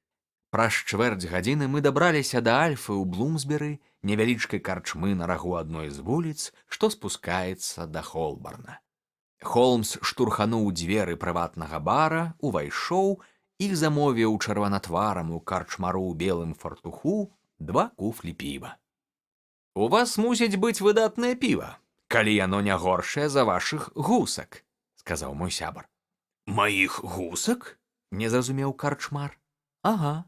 Паўгадзіны таму я размаўляў з містарам Генры Бейкерам, сябрам вашага гусінага клуба». А, разумею. Але бачыце, сэр, гускі былі не мае. Праўда? А чые? Я купіў 2 тузіны ў гандляра на Ковент-Гарден. Вось як. Кагосьці з іх я ведаю. А ў каго бралі? Яго імя Брэкенрыдж. Не, пра такога я не чуў. Ну, ваше здароўе, гаспадару, і хай у вашым доме заўсёды будзе дастатак. Дабранач. А цяпер да містара Брэкенрыджа, сказаў ён, зашпільваючы паліто, калі мы выйшлі на марознае паветра. Не забывайце, Уотсон, што хаця на адным канцы нашага ланцуга ўсяго толькі звычайная гуска, другі канец вядзе да чалавека, які несумненна атрымае 7 гадоў катаргі, калі мы не дакажам яго невінаватасць. Магчыма, наша расследаванне пацвердзіць яго віну. Але ў любым выпадку нам у рукі выпадкова трапіла згубленая паліцыяй нітка. Давайце ж дойдзем да яе канца, якім бы горкім ён не быў. А цяпер кірунак на поўдзень і крокам руш! Мы мінулі Холбарн, прайшлі праз Эндл-стрыт і глухімі закуткамі дабраліся да Ковент-гарденскага рынку. Імя Брэкенрыдж было напісанае на адной з самых вялікіх крамак, а яе гаспадар, чалавек з суровым конскім тварам і дагледжанымі бакенбардамі, дапамагаў хлопчыку зачыняць аканіцы. «Добры вечар», – павітаўся Холмс. «Ну, сёння і надвор'е». Гандляр кіўнуў і запытальна паглядзеў на майго кампаньёна. «Гусак ужо, відаць, няма», – пацікавіўся Холмс, паказваючы на пусты мармуровы прылавак. «Прыходзьце заўтра, будзе хоць 5 сотняў». «Мне не трэба заўтра. У той крамцы, дзе гарыць святло, нешта яшчэ засталося. Але мне параілі вас». «Хто?» «Гаспадар Альфы». «Ага, ну так, я адправіў яму пару тузінаў». «О, гэта былі шыкоўныя гускі. Дзе вы такіх узялі?» На маё здзіўленне пытанне абурыла гандляра. «Вось што, містар», – сказаў ён, падымаючы галаву і беручыся ў бокі.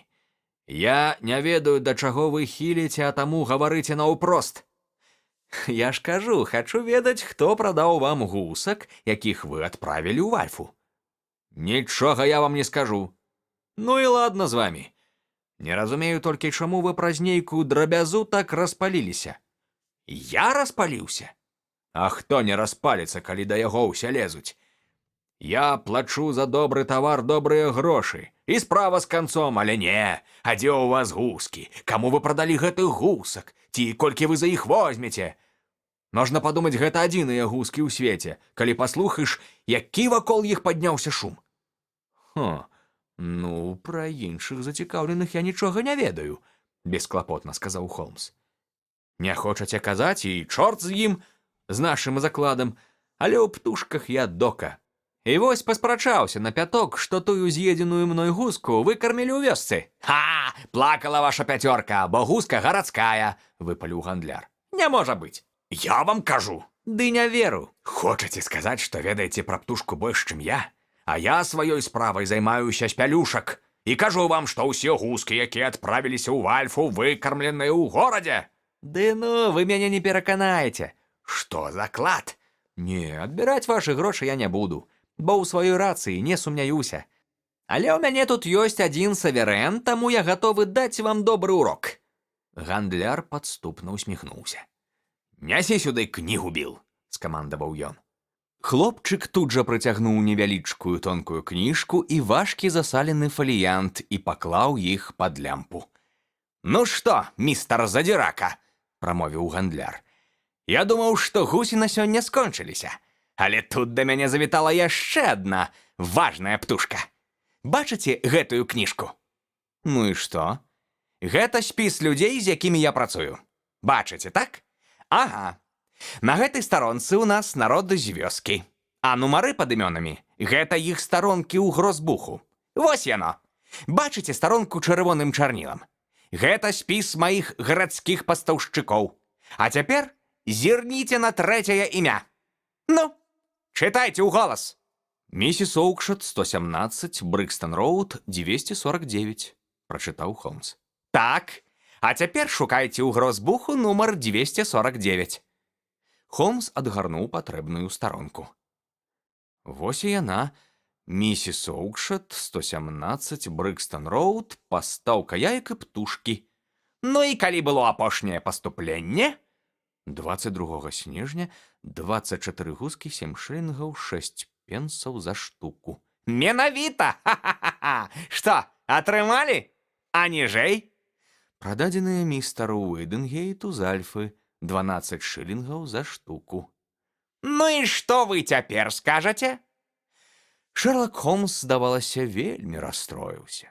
Ён выцягнуў з кішэні саверэн, кінуў яго на прылавак, павярнуўся і выйшаў з выглядам чалавека, абуранага да глыбіні душы. Праз некалькі ярдаў ён спыніўся пад ліхтаром і засмяяўся сваім характэрным, шчырым, але бязгучным смехам. Калі я бачу чалавека з такімі бакенбардамі, з кішэні якога яшчэ і тырчыць свежы нумар газеты «Пінкен», то адразу ведаю, што заклад выцягне з яго любую інфармацыю, сказаў ён. Магу паклясціся, што нават калі б я паклаў перад ім 100 фунтаў, ён не даў бы мне такой поўнай інфармацыі, якую я выцягнуў з яго, паставіўшы ўсяго адзін саверэн. Што ж, Вотсон, мы, здаецца, наблізіліся да канца нашых пошукаў. Засталося вырашыць, ісці да місіс Оукшот сёння ці пакінуць яе на заўтра. Са слоў нашага сярдзітага купца ясна, што гускай цікавімся не мы адны. Таму, я думаю, тут, столькі што пакінутай нам крамкі, пачуўся гучны шум, які перарваў развагі майго сябра. Азірнуўшыся, мы ўбачылі невысокага чалавека з пацучыным тварам, які стаяў, скурчыўшыся ў цэнтры светлага кола, утворанага хісткай лямпай, тым часам як Брэкенрыдж, гандляр, стоячы на парозе крамкі, люта трос кулакамі. «Хопіць з мяне і вас, і вашых гусак!» – крычаў ён. «Ідзіце вы ўсе да д'ябла! Калі вы зноў будзеце лезці да мяне з дурнымі пытаннямі, я спушчу на вас сабаку! Прывядзіце сюды місіс Оукшот, і я ёй адкажу, але пры чым тут вы? Я што, у вас гусак купляў, ці як?» «Не, але адна з іх была моя», – скуголіў нізенькі чалавечак.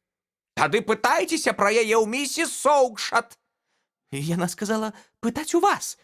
«Тады пытайце хоць у прускага караля, а я тут пры чым? З мяне хопіць, ідзіце прэч!» Тут ён раз'юшана кінуўся наперад, і цікаўны чалавечак растварыўся ў цемры. «Ага, значыць, на Брыкстон-Роуд нам ісці не трэба», – прашаптаў Холмс.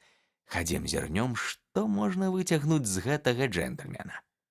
Прабіраючыся праз раскіданыя групкі людзей, што сноўдаліся без справы вакол асветленых крамак, мой кампаньён хутка дагнаў чалавечка і крануў яго за плячо. Чалавечак тут жа павярнуўся, і ў святле газавага ліхтара я заўважыў, што з яго твару зніклі ўсе фарбы. «Хто вы такія? Чаго вам трэба?» – дрыготкім голасам спытаў ён. «Прашу мяне прабачыць», – ветліва пачаў Холмс, «але я выпадкова пачуў вашу размову з гаспадаром крамкі. Думаю, я магу вам дапамагчы». «Вы? Ды хто вы такі? Адкуль вы можаце пра мяне ведаць?» «Мяне завуць Шерлок Холмс. Ведаць то, чаго не ведаюць іншыя, моя праца.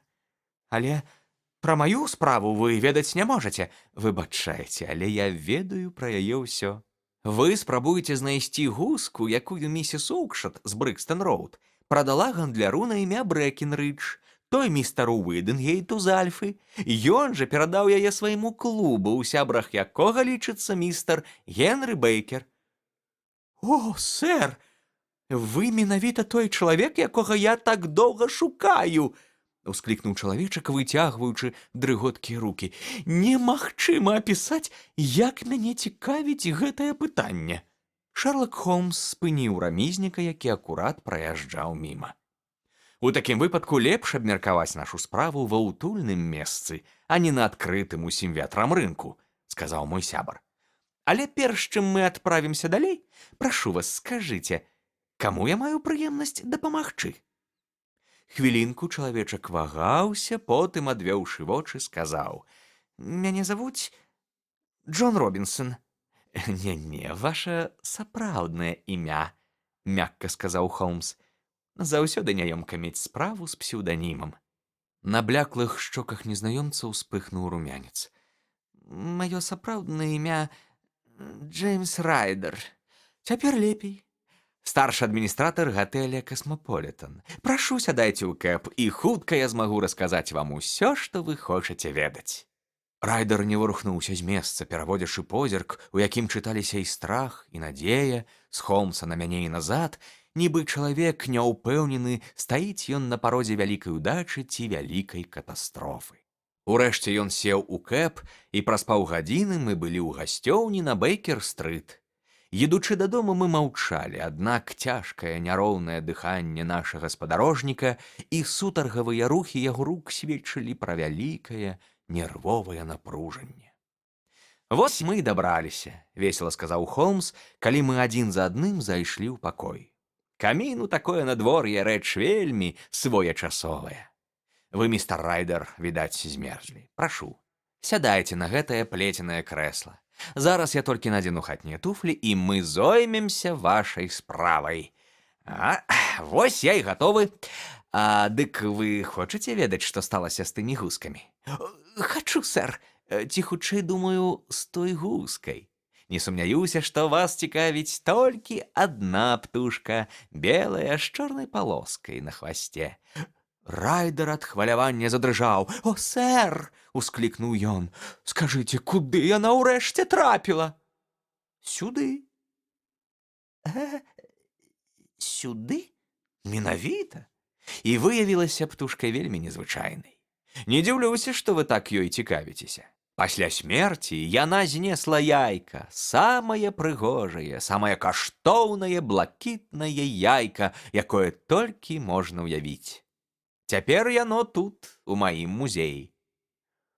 Наш госць, хістаючыся, падняўся і правай рукой схапіўся за камінную рашотку. Холмс адчыніў сейф і дастаў адтуль блакітны карбункул, які нібы зорка гарэў халодным, яркім іскрыстым святлом. Райдер застыў з выцягнутым тварам, гледзячы на каштоўнасць, не ведаючы, запатрабаваць камень ці адмовіцца ад яго. «Гульня скончаная, Райдер», — ціха прамовіў Холмс. «Трымайцеся, пане, мацней, а то зваліцеся ў агонь. Вотсон, дапамажыце яму сесці. Не такі ён умелы злодзей, каб здзяйсняць злачынствы беспакарана. Дайце яму трошкі брэндзі. Ну вось, цяпер ён больш падобны да чалавека. Ну, шчыра кажучы, і нікчэмнасць». Госць пэўны час яшчэ стаяў, хістаючыся і ледзь не падаючы, але брэндзі крыху разрумяніла яго шчокі, і ўрэшце Райдер сеў, спалохана пазіраючы на свайго абвінаваўцу. У маіх руках амаль усе ніці гэтай справы. І амаль усе патрэбныя доказы, таму вам засталося расказаць мне зусім няшмат. Аднак ваш расказ дапаможа канчаткова высветліць усе абставіны і закрыць справу. Адкуль вы, Райдер, даведаліся пра блакітны камень графіні Моркар? «Мне сказала пра яго Кэтрын Кьюсак», — надламаным голасам адказаў той. «Ага, разумею. Служанка яе светласці. Што ж, вы не змаглі пераадолець спакусу хуткага ўзбагачэння, як не маглі многія лепшыя за вас.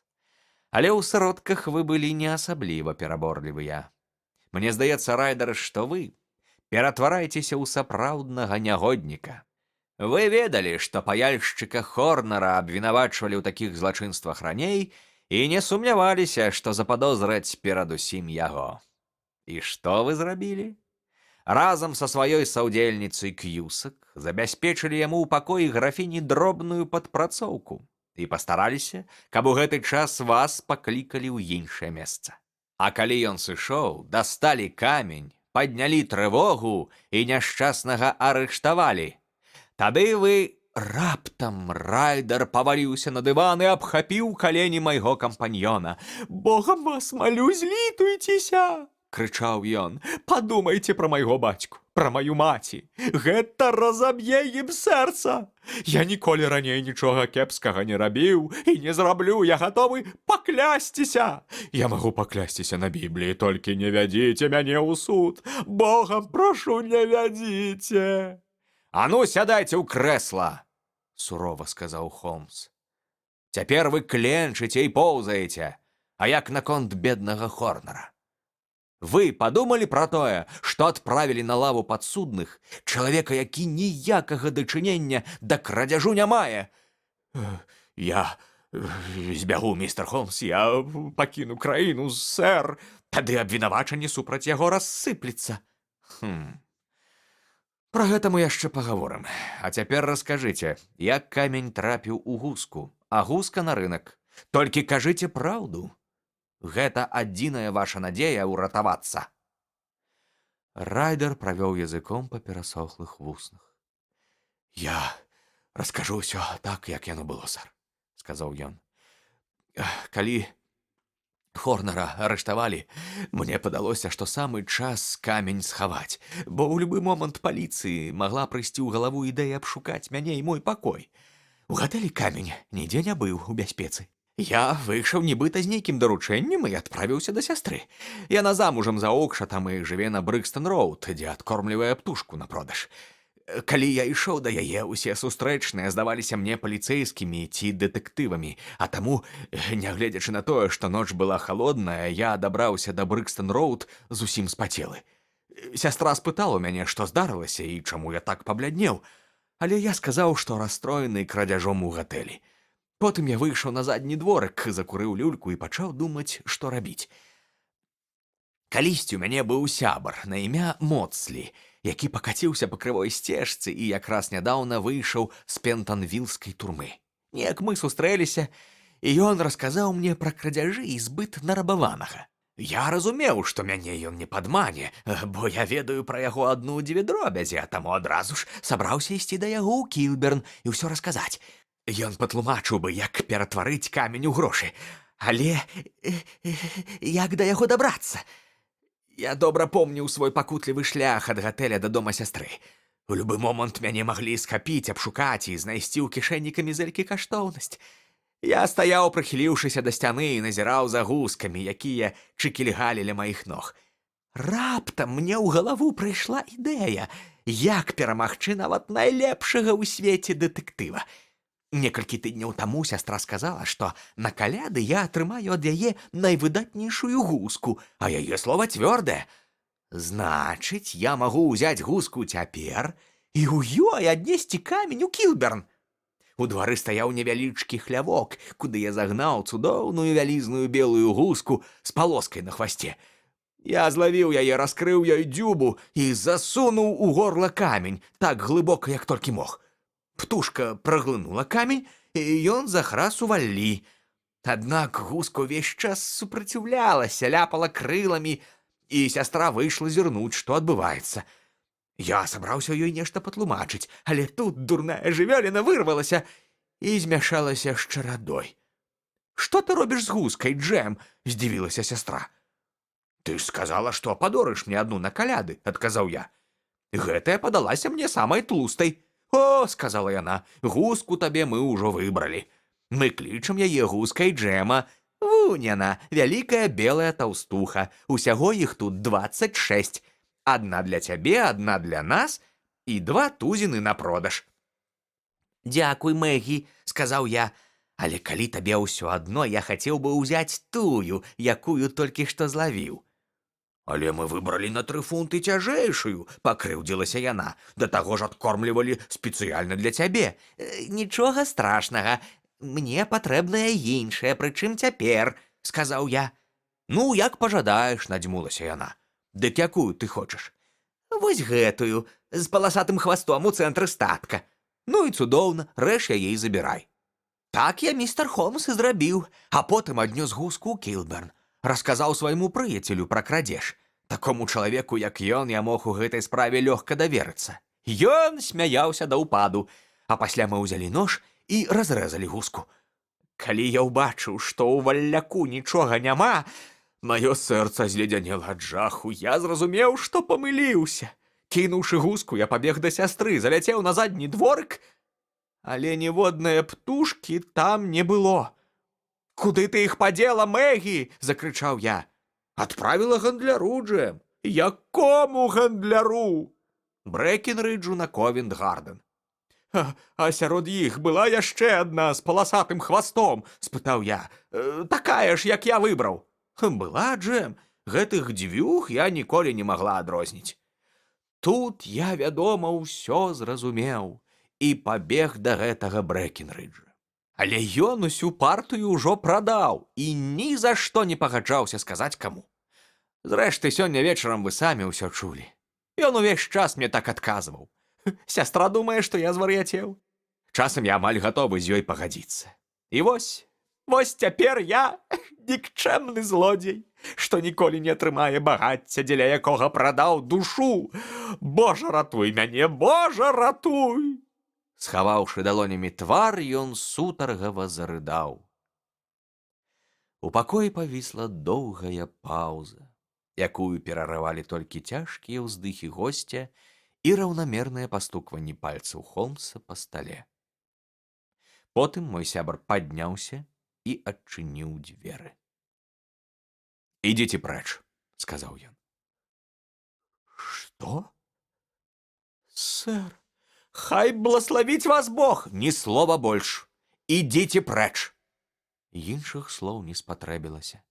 На сходах імкліва загрукаталі крокі, ляпнулі дзверы, з вуліцы пачуўся гучны і выразны тупат. «Урэшце, Уотсон!» — прамовіў Холмс, цягнучыся па гліняную люльку. «Я не абавязаны выпраўляць памылкі паліцыі. Іншая рэч, калі б Хорнер быў у небяспецы, але наш знаёмец супраць яго сведчыць не будзе і справу закрыюць. Магчыма, я дапамог злачынцу пазбегнуць суда, але ёсць надзея, што гэтым я ўратаваў яго душу. Наўрад ці ён адважыцца на новы крадзеж, надта ж ён перапалохаўся. Калі зараз мы адправім яго ў турму, ён да канца жыцця зробіцца яе заўсёднікам. Да таго ж, каляды — час даравання.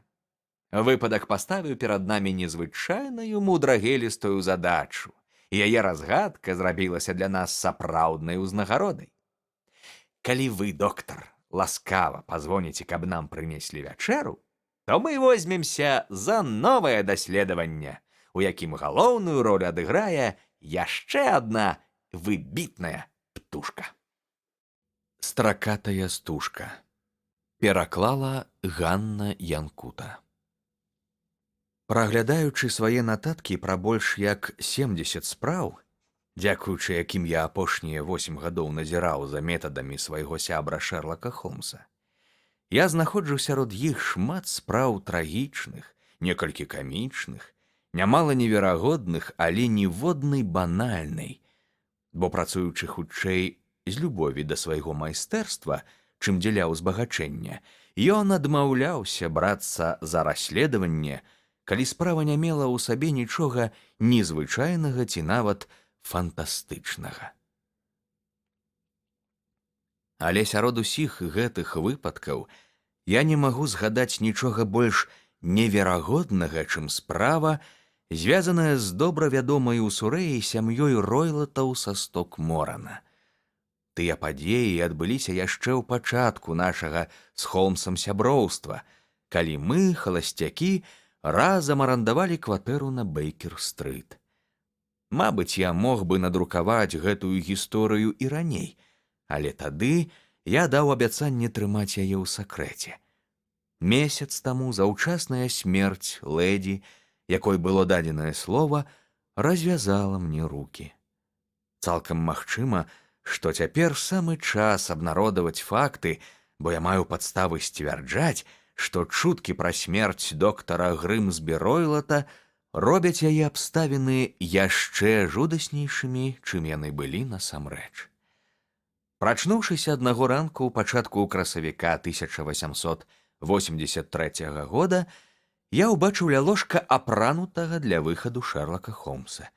Звычайна ён уставаў позна, але гадзіннік на каміннай паліцы паказваў усяго 7:45, а таму я паглядзеў на яго здзіўлена і нават трошкі абурана, бо сам заўсёды трымаюся сваіх звычак.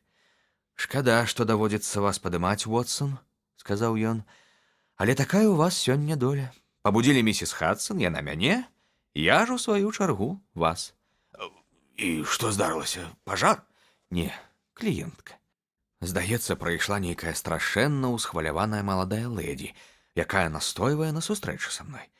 Цяпер яна чакае ў гасцёўні, а калі маладыя лэдзі блукаюць у такую раннюю гадзіну па сталіцы і выцягваюць сонных людзей з ложку, я раблю выснову, што іх гняце нешта неадкладнае.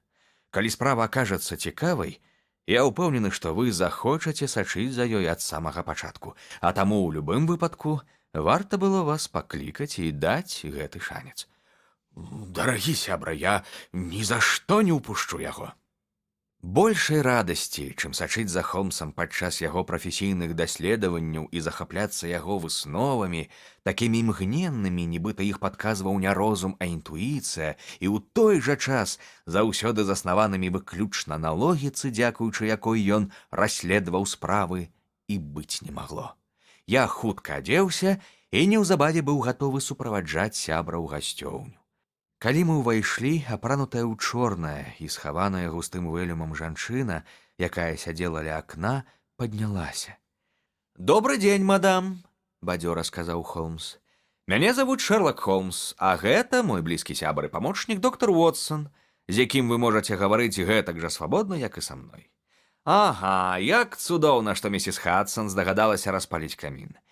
Я бачу, што вы дрыжыце, таму прашу, падсоўвайцеся бліжэй да агню і дазвольце прапанаваць вам кубак гарачай кавы». Я дрыжу не ад холаду, — ціха сказала жанчына, перасаджваючыся туды, куды ёй толькі што прапанавалі. «Ад чаго ж тады?» ад страху, містер Холмс. Ад самага сапраўднага жаху. Сказаўшы гэта, яна падняла вэлюм, і мы заўважылі, што яна і праўда знаходзіцца ў вартым жалю стане трывогі. Яе твар пашарэў і змарнеў, а неспакойныя, спалоханыя вочы нагадвалі вочы жывёлы, якую цкуюць паляўнічыя. Калі меркаваць з рысаў твару і фігуры, ёй было каля 30, але ў валасах з'явілася заўчасная сівізна, і сама яна выглядала зморанай і спакутаванай. Шэрлак Холмс агледзеў яе сваім хуткім, усёпранікальным позіркам. «Не трэба баяцца», — суцяшальна сказаў ён, нахіліўшыся да госці і дакрануўшыся да яе рукі. «Я не сумняюся, што хутка мы зусім разбяромся. Вы, значыць, прыехалі ранішнім цягніком?» Вы ўжо недзе мяне бачылі? «Не, але я заўважыў у вашай левай руцэ білет у 2 бакі. Выехалі вы рана і, дабіраючыся да станцыі, доўга трэсліся ў двухколцы па кепскай дарозе». Лэдзі рэзка скаланулася і разгублена паглядзела на майго сябра. «Тут няма таямніцы, дарагая мадам», — сказаў ён, усміхаючыся. «Левае рукаво вашага жакета запэцканае брудам не менш як у 5 месцах, і плямы відавочна свежыя. Ні ў адным сродку перамяшчэння, апрача двухколкі, нельга так запэцкацца, прычым толькі тады, калі сядзіш злева ад рамізніка». Якімі б ні былі вашы разважанні, вы цалкам маеце рацыю, — сказала яна. Я выйшла з дому яшчэ да 6. Праз 20 хвілін была ў Летэрхедзе і з першым цягніком прыехала на вакзал Ватерлоо. Я не магу больш змагацца з напружаннем, сэр. Яшчэ трошкі я зусім звар'яцею. У мяне няма нікога, да каго можна звярнуцца, апроч аднаго чалавека, якому я неабыякавая, але што ён небарака здолее зрабіць? Я чула пра вас, містер Холмс, ад місіс Фаренташ, якой вы дапамаглі ў цяжкую хвіліну. Гэта яна дала мне ваш адрас. О, сэр, можа, хаця б вы нешта мне парадзіце, ці пральеце трошкі святла на густы змрок, што атачыў мяне. Пакуль я не магу аддзячыць вам за паслугі, але праз 5-6 тыдняў я выйду замуж, атрымаю права самастойна распараджацца сваімі прыбыткамі, і тады вы зразумееце, што я ўмею быць удзячнай. Холмс падышоў да пісьмовага стала, высунуў шуфляду, дастаў маленькі нататнік і зверыўся з ім. «Фаренташ», — прамармытаў ён. «Ага, вось. Я прыгадваю тую справу. Яна была звязаная з апалавай тыярай. Мабыць, гэта было яшчэ да вас, Вотсон. У любым разе, мадам, я буду рады аддаць вашай справе столькі ж увагі, колькі аддаў яе справе вашай прыяцелькі. Што да ўзнагароды, то для мяне праца і ёсць найлепшай узнагародай. Вы можаце хіба што аплаціць выдаткі, звязаныя з расследаваннем, у любы зручны для вас час. А цяпер я прашу расказаць усе падрабязнасці, якія дапамогуць нам скласці ўяўленне пра абставіны». На жаль, Пачала наша госця. уся жахлівасць сітуацыі ў тым, што мае страхі такія цьмяныя, а падазрэнні грунтуюцца на такіх нязначных, на першы погляд, дробязях, што нават той, да каго я маю права звярнуцца па дапамогу і параду, успрымае мае аповеды як фантазіі знерваванай жанчыны. Ён не прызнаецца ў гэтым, але з яго суцяшальных адказаў і адведзеных вачэй я ўсё і сама разумею.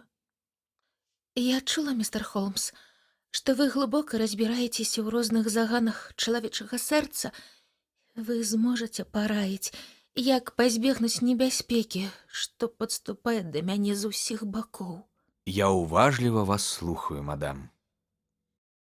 Мяне завуць Хелен Стонер, і я жыву разам з айчымам, апошнім прадстаўніком адной з найстарэйшых саксонскіх сем'яў Англіі, Ройлатаў са Стокморана, на ўсходняй мяжы графства Сурэй. Холмс кіўнуў. «Я чуў гэта імя», — сказаў ён. Калісьці мая сям'я належала да самых багатых у Англіі. Яе ўладанні шырыліся да межаў Беркшыра на поўначы і Хэмпшыра на захадзе. Аднак у мінулым стагоддзі 4 пакаленні запар вялі распусны лад жыцця і мантачылі маёмасць. Разарэнне сям'і завяршыў у часы рэгенцтва адзін спадкаемец-гулец. Не засталося нічога, апроч некалькіх акраў зямлі і 200-гадовага дома, які паступова точаць час і закладныя. Мінулы яго ўладар гібеў, ведучы нікчэмнае жыццё арыстакрата жабрака, аднак яго адзіны сын, мой айчым, зразумеў, што трэба прыстасоўвацца да новых умоў. Пазычыў у нейкага сваяка грошай, якія дазволілі яму атрымаць дыплом доктара, і адправіўся ў Калькуту, дзе, дзякуючы сваім прафесійным здольнасцям і сіле волі, хутка займеў вялікую практыку. Але калі аднойчы яго дом абрабавалі, ён у прыпадку гневу збіў да смерці дварэцкага тубыльца і ледзь пазбегнуў найвышэйшай меры пакарання. Доўгі час ён правёў у турме, пасля чаго замкнёны і расчараваны вярнуўся ў Англію. У Індыі доктар Ройлат ажаніўся з маёй маці, місіс Стонер, маладой удавой генерал-маёра бенгальскай артылерыі. Мы з сястрой Джуліяй блізняты, і на момант другога матчынага вяселля нам споўнілася ўсяго 2 гады. Маці валодала значнымі сродкамі, не менш за 1000 фунтаў на год, і завяшчала іх доктару Ройлату, бо мы жылі разам з ім. Аднак у выпадку нашага замужжа кожная з нас мусіла атрымаць пэўную суму гадавога прыбытку. Хутка пасля вяртання ў Англію маці памерла, загінула 8 гадоў таму падчас чыгуначнай катастрофы пад Кру. Тады доктар Ройлат адмовіўся ад спробы асталявацца ў Лондане і займець там практыку, і разам з намі пасяліўся ў старым спадчынным маёнтку ў Стокморане. Грошай, пакінутых нам маці, Хапала на задавальненне ўсіх патрэб, і нічога, здавалася, не мусіла перашкаджаць нашаму шчасцю. Але ў гэты час айчым жахліва змяніўся. Замест таго, каб пасябраваць з суседзямі, якія спачатку вельмі ўзрадаваліся, што Ройлет вярнуўся ў спадчынае гняздо ў Стокморані, і абменьвацца з імі візітамі, ён замкнуўся ў доме і выходзіў хіба што для таго, каб бурна пасварыцца з першым сустрэчным. Неўтаймоўнасць, якая межавала з маніякальнасцю, была характэрная для мужчын яго роду, а ў выпадку майго айчыма яшчэ і ўзмацнілася. Мяркую, падчас доўгага жыцця ў тропіках. Здарылася некалькі скандалаў, 2 з якіх скончыліся ў паліцэйскім участку. Урэшце ён зрабіўся страшэннай пагрозай для ўсяе вёскі. Людзі разбягаліся, калі бачылі яго. Чалавека вялізнай сілы, які зусім не ўмеў утаймоўваць свой гнеў. На мінулым тыдні ён кінуў праз парэнчы мясцовага каваля ў раку, і толькі аддаўшы ўсе зберажэнні, я змагла папярэдзіць чарговы публічны скандал. У яго няма сяброў, апроч вандроўных цыганоў. Ён дазваляе гэтым валацугам спыняцца на некалькіх парослых ажынай акрах зямлі, якія засталіся ад яго фамільнага маёнтка, і карыстаецца ў адказ іх гасціннасцю, наведваючы іх шатры і часам блукаючы з імі цэлымі тыднямі.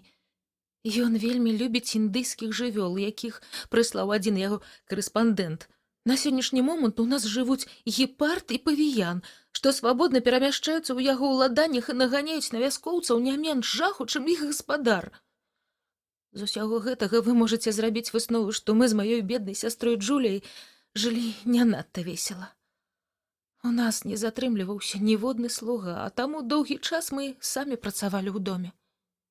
Сястра памерла, калі ёй было ўсяго 30, але ў яе валасах ужо з'явілася сівізна, як і ў мяне цяпер. Дык ваша сястра памерла?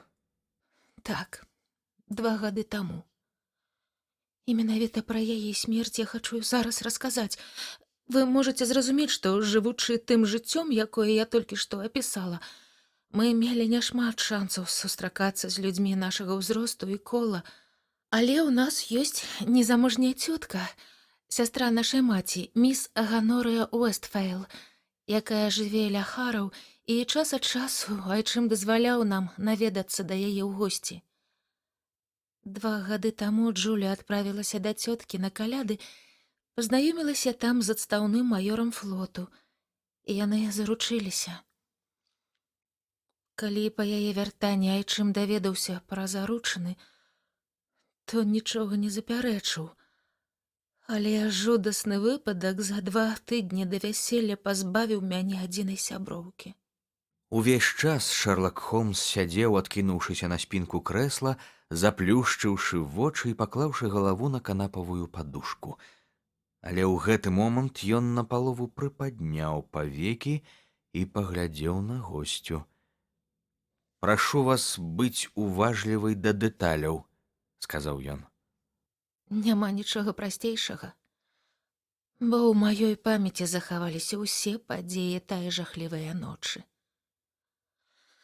Наш дом, як я казала, вельмі стары, і на сённяшні дзень у ім заселены толькі адзін флігель.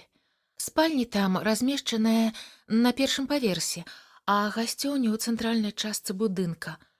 У першай спальні спіць доктар Ройлет, у другой спала моя сястра, а у трэцяй я. Пакоі гэтыя паміж сабой не злучаныя, але выходзяць у адзін калідор. Я зразумела тлумачу? Так, цалкам. Вокны 3 пакояў выходзяць на адну лугавінку. У тую пагібельную ноч доктар Ройлет пайшоў да сябе рана, аднак мы з сястрой ведалі, што ён не спіць, бо нам назаляў моцны пах індыйскіх цыгар, якія ён зазвычай курыць. Сястра зайшла ў мой пакой, і мы некаторы час праседзелі разам, абмяркоўваючы хуткае вяселле. У 11 яна ўстала, каб вярнуцца да сябе, але каля дзвярэй спынілася і азірнулася. «Скажы, Хелен», спытала яна, ці даводзілася табе чуць позна ўначы свіст? Не, не даводзілася, адказала я. І ты ж не можаш свістаць у сне? Вядома, не, а што такое? Некалькіх апошніх начэй, гадзіны ў 3, я чую ціхі, але вельмі выразны свіст. Сплю я чуйна, таму адразу прачынаюся. Не магу вызначыць, адкуль ён ідзе.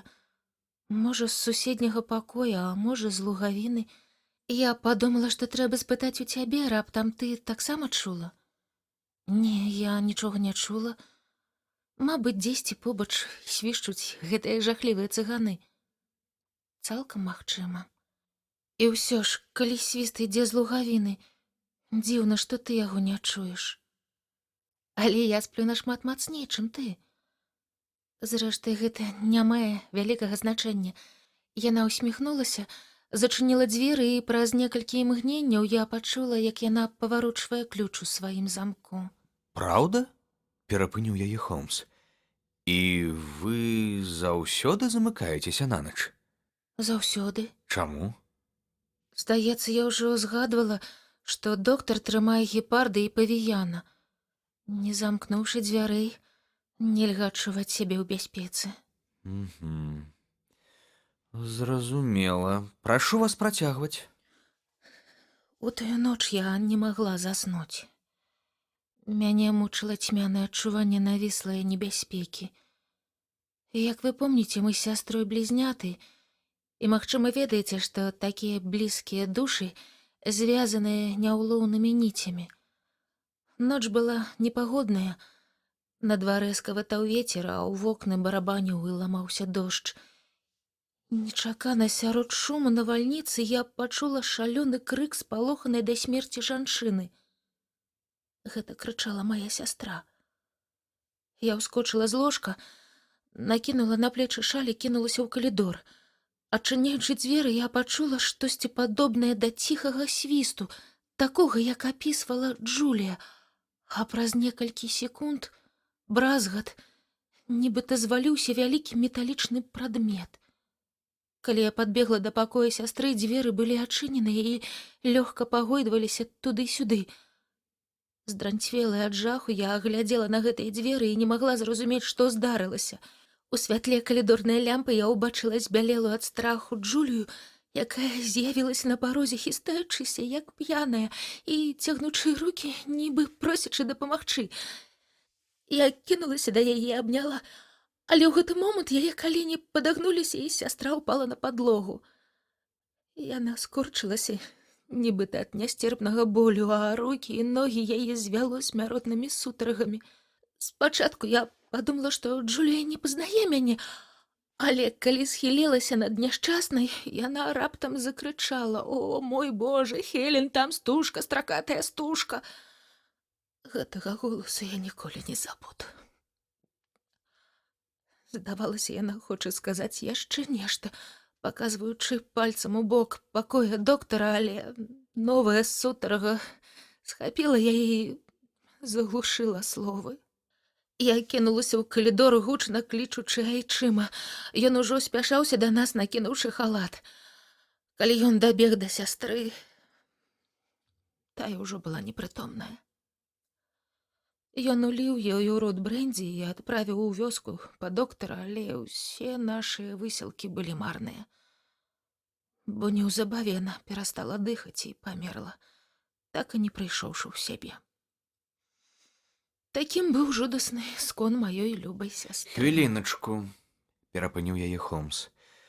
Вы ўпэўненыя, што чулі свіст і бразгат металічнага прадмета? Вы можаце за гэта паручыцца?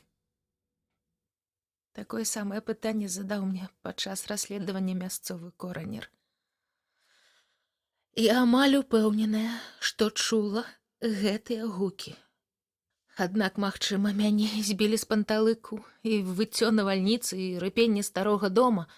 Ваша сястра была апранутая? Не.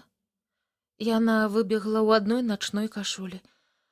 У яе правай руцэ была абвугленая запалка, у левай запалкавы пачак. І гэта сведчыць пра тое, што яна чырканула запалкай і пачала аглядацца, калі штосьці яе напалохала. Гэта важная дэталь. Якія высновы зрабіў коранер? Ён вельмі уважліва вывучыў усё, што мела дачыненне да справы. У ваколіцы добра ведаюць пра выбракі доктара Ройлата, але так і не знайшоў хоць нейкую праўдападобную прычыну смерці Джуліі. Я засведчыла, што дзверы былі замкнёныя знутры, а вокны кожную ноч застаўляюцца старасвецкімі аканіцамі з шырокімі жалезнымі кратамі. Следчыя старанна прастукалі сцены, і яны паўсюль аказаліся моцнымі. Гэтак жа уважліва і з тым самым вынікам была абследаваная падлога. Камін шырокі, але закратаваны ажно 4 жалезнымі скобамі. А таму няма сумневаў, што ў момант смерці сястра была ў пакоі адна. Да таго ж на яе целе не ўбачылі слядоў гвалту. Як наконт атруты? Дактары праверылі гэтую версію, але нічога не знайшлі. Тады як вы думаеце, ад чаго памерла ваша няшчасная сястра?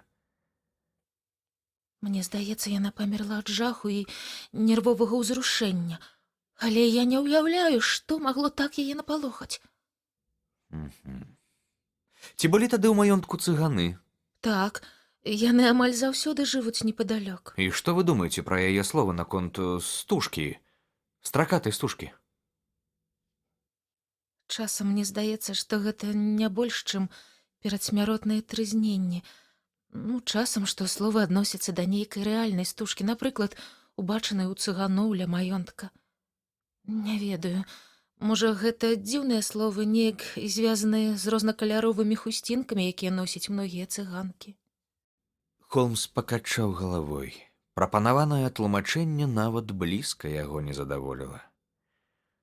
«Справа надзвычай сур'ёзная», — сказаў ён. «Але прашу вас, працягвайце». З таго дня прайшло 2 гады. І да нядаўняга часу я жыла яшчэ больш самотна, чым раней. Аднак месяц таму адзін мой дарагі сябра, якога я ведаю ўжо шмат гадоў, зарабіў мне гонар, папрасіўшы мае рукі. Яго завуць Эрмітедж, Персі Эрмітедж, другі сын містера Эрмітеджа з Крэйнуотера пад Рэдынгам. Айчым не супраць шлюбу, і гэтай вясной мы збіраемся ажаніцца. 2 дні таму ў заходнім флігелі пачаліся рамонтныя працы. Сцяну ў маім пакоі прабілі, і мне давялося перабрацца ў спальню, дзе памерла мая сястра, і спаць на тым жа ложку, на якім спала яна. І вы можаце ўявіць мой жах, калі мінулай ноччу, лежачы без сну і разважаючы пра жудасны лёс сястры, я раптоўна пачула ў начной цішы ледзь чутны свіст, які стаўся знакам яе смерці. Я ўскочыла, запаліла лямпу, але нічога ў пакой не ўбачыла. Занадта ўзрушаная, каб зноў класціся спаць, я апранулася, як толькі развіднела, пакінула дом, наняла ў гатэлі «Карона» насупраць нас двухколку і паехала у Летэрхед, а адтуль у Лондан з адзінай мэтай пабачыць вас і папрасіць вашай парады. І зрабілі вельмі мудра, дадаў мой сябар. Вы ўсё мне расказалі? Так, усё. Міс Ройлот, гэта няпраўда.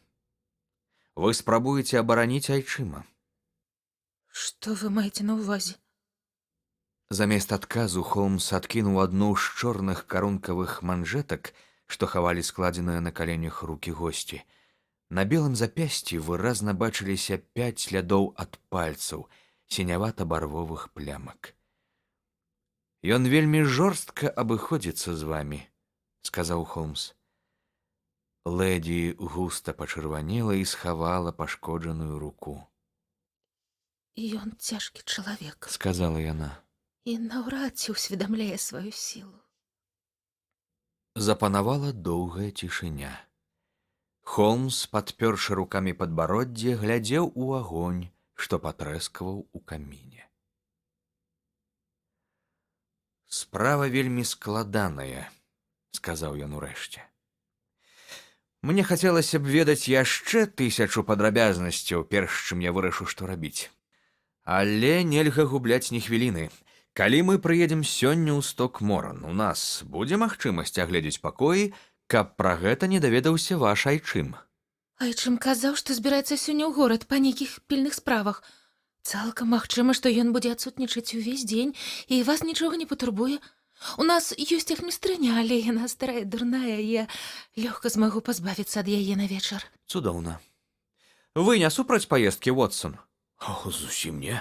Тады мы абодва прыедзем. А што плануеце рабіць вы самі? У мяне ёсць яшчэ адна-дзве справы, якімі я, калі ўжо выбралася ў горад, хачу заняцца. Але я вярнуся цягніком у 12, каб быць на месцы да вашага прыезду. Тады чакайце нас адразу папаўдні. У мяне таксама ёсць некалькі спраў, якім я мушу аддаць увагу. Можа, вы застаняцеся і паснедаеце з намі? Не, я мушу ісці. Цяпер, калі я даверыла вам свае турботы, у мяне нібы гара з плячэй звалілася. Я буду нецярпліва чакаць нашай сустрэчы апоўдні. З гэтымі словамі яна апусціла на твар вэлюм і выслізнула з пакоя. «Што вы пра гэта думаеце, Вотсон?» — спытаў Шэрлак Холмс, адкідваючыся на спінку крэсла. «Справа выглядае надзвычай цьмяна і злавесна. Так, досыць цьмяна і досыць злавесна. Але калі наша госця мела рацыю, кажучы, што падлога і сцены ў пакоі моцныя, а дзверы, акно і камін добра зачыненыя, значыць, сястра ў момант свае загадкавае смерці была ў спальні несумненна адна. А што ў такім выпадку можа значыць начны свіст, а таксама дзіўныя перадсмяротныя словы жанчыны? Нават не ўяўляю. Калі супаставіць усе факты, начны свіст, згадкі няшчаснай прастушку, што можа належыць цыганам, з якімі ў старога доктара блізкія стасункі, яго відавочную зацікаўленасць у тым, каб прадухіліць вяселле падчаркі і ўрэшце металічны бразгат, што мог чуцца ад адной з жалезных засавак, якія трымаюць аканіцы. Думаю, мы маем усе падставы лічыць, што гэтыя нітачкі прывядуць нас да разгадкі таямніцы. Але што маглі зрабіць цыганы? Не ўяўляю. У гэтай тэорыі я бачу шмат недахопаў. Я таксама. І менавіта таму мы едзем сёння ў Стокморан. Я хачу зразумець, сітуацыя сапраўды такая жахлівая, ці акалічнасці маюць бяскрыўднае тлумачэнне, але што гэта, чорт падзяры? Прычынай воклішу, які вырваўся з вуснаў майго сябра, зрабілася нечаканае з'яўленне ў дзвярным праёме асобы велізарнага росту, якая практычна ўламалася ў наш пакой. Касцюм госця ўяўляў дзіўную сумесь элементаў, якія выдавалі адначасова яго прафесію і сельскі лад жыцця. Чорны цыліндр, доўгі сурдут, пара высокіх гетраў і паляўнічая пуга ў руках. Ён быў такі высокі, што чапляўся капелюшом за дзвярную папярочку і такі шырокі ў плячах, што, здавалася, мог захраснуць у праёме. Буйны яго твар, парэзаны тысячамі зморшчын, пажаўцела ад сонца і адзначаны ўсімі магчымымі чалавечымі заганамі, паварочваўся то да аднаго з нас, то да другога, а глыбока пасаджаныя гнеўныя вочы, вялікі, тонкі і востры нос рабілі яго падобным да старой раз'юшанай драпежнай птушкі. «Хто з вас Холмс?» — спытаў урэшце наш дзіўны наведнік. «Гэта маё імя, сэр. Але я не магу пахваліцца, што ведаю ваша», — спакойна сказаў мой сябар. «Я доктар Грымсбі Ройлот са Стокморана». «Вельмі прыемна, доктар», — ветліва сказаў Холмс. «Прашу вас, сядайце». «І не падумаю. У вас была моя падчарка. Я сачыў за ёй. Што яна вам сказала?» «Нешта сёння халаднавата для гэтае пары году», — сказаў Холмс. «Што яна вам сказала?» — люта крыкнуў стары. «Аднак я чуў, нарцысы сёлета буяюць, што трэба», — спакойна працягнуў мой сябра. «А, хочаце пазбавіцца ад мяне? сказаў наш госць, робячы крок наперад і памахваючы пугай. Ведаю я вас, нягодніка. Я ўжо чуў пра вас. Вы любіце сунуць нос у чужыя справы. Мой сябра усміхнуўся. Вы на зола? Усмешка Холмса зрабілася яшчэ шырэйшай. Холмс, скотланд-ярдаўскі хлопчык на пабягушках. Холмс ад душы рассмяяўся. Вельмі прыемна з вамі паразмаўляць, сказаў ён. Але калі будзеце сыходзіць, зачыніце дзверы, дзьмеш. Я сыду, толькі калі ўсё вам выкажу. Нават не думайце сунуць нос у мае справы. Я ведаю, што мисс Стонер была тут. Я сашыў за ёй. Задзірацца са мной небяспечна. Ён зрабіў некалькі імклівых крокаў, узяў качаргу і вялікімі загарэлымі рукамі сагнуў яе. Глядзіце, не трапце ў мае ціскі! Прарыкаў ён, шпурнуў перакрыўленую качаргу ў камін і выйшаў з пакоя. Ну і прыемны госць, сказаў смеючыся Холмс. Я, вядома, не такі волат, але калі б ён застаўся яшчэ трошкі, я давёў бы, што мае ціскі не нашмат слабейшыя за ягоныя. З гэтымі словамі ён падняў сталёвую качаргу і з нечаканай лёгкасцю выпрастаў яе назад. Што за нахабства залічыць мяне да супрацоўнікаў вышукной паліцыі. Аднак гэты інцыдэнт надае нашаму расследаванню асаблівую пікантнасць. Спадзяюся толькі, што маладая лэдзі не пацярпіць праз тое, што так неразважліва дазволіла гэтаму дзікуну высачыць сябе. А цяпер, Уотсон, мы паснедаем. Я адпраўлюся ў калегію юрыстаў, дзе, спадзяюся, знайсці патрэбныя нам для гэтай справы звесткі. Холмс вярнуўся дадому каля гадзіны дня. У руцэ ён трымаў блакітны аркуш, наспех спісаны лічбамі і заўвагамі. Я праглядаў тэстамент яго памерлай жонкі, сказаў ён.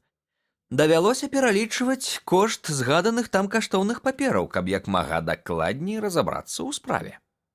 Агульны прыбытак, які ў момант яе смерці складаў амаль 1100 фунтаў стэрлінгаў, скараціўся цяпер у сувязі з падзеннем цэн на сельскагаспадарчыя прадукты дзесьці да 750 фунтаў.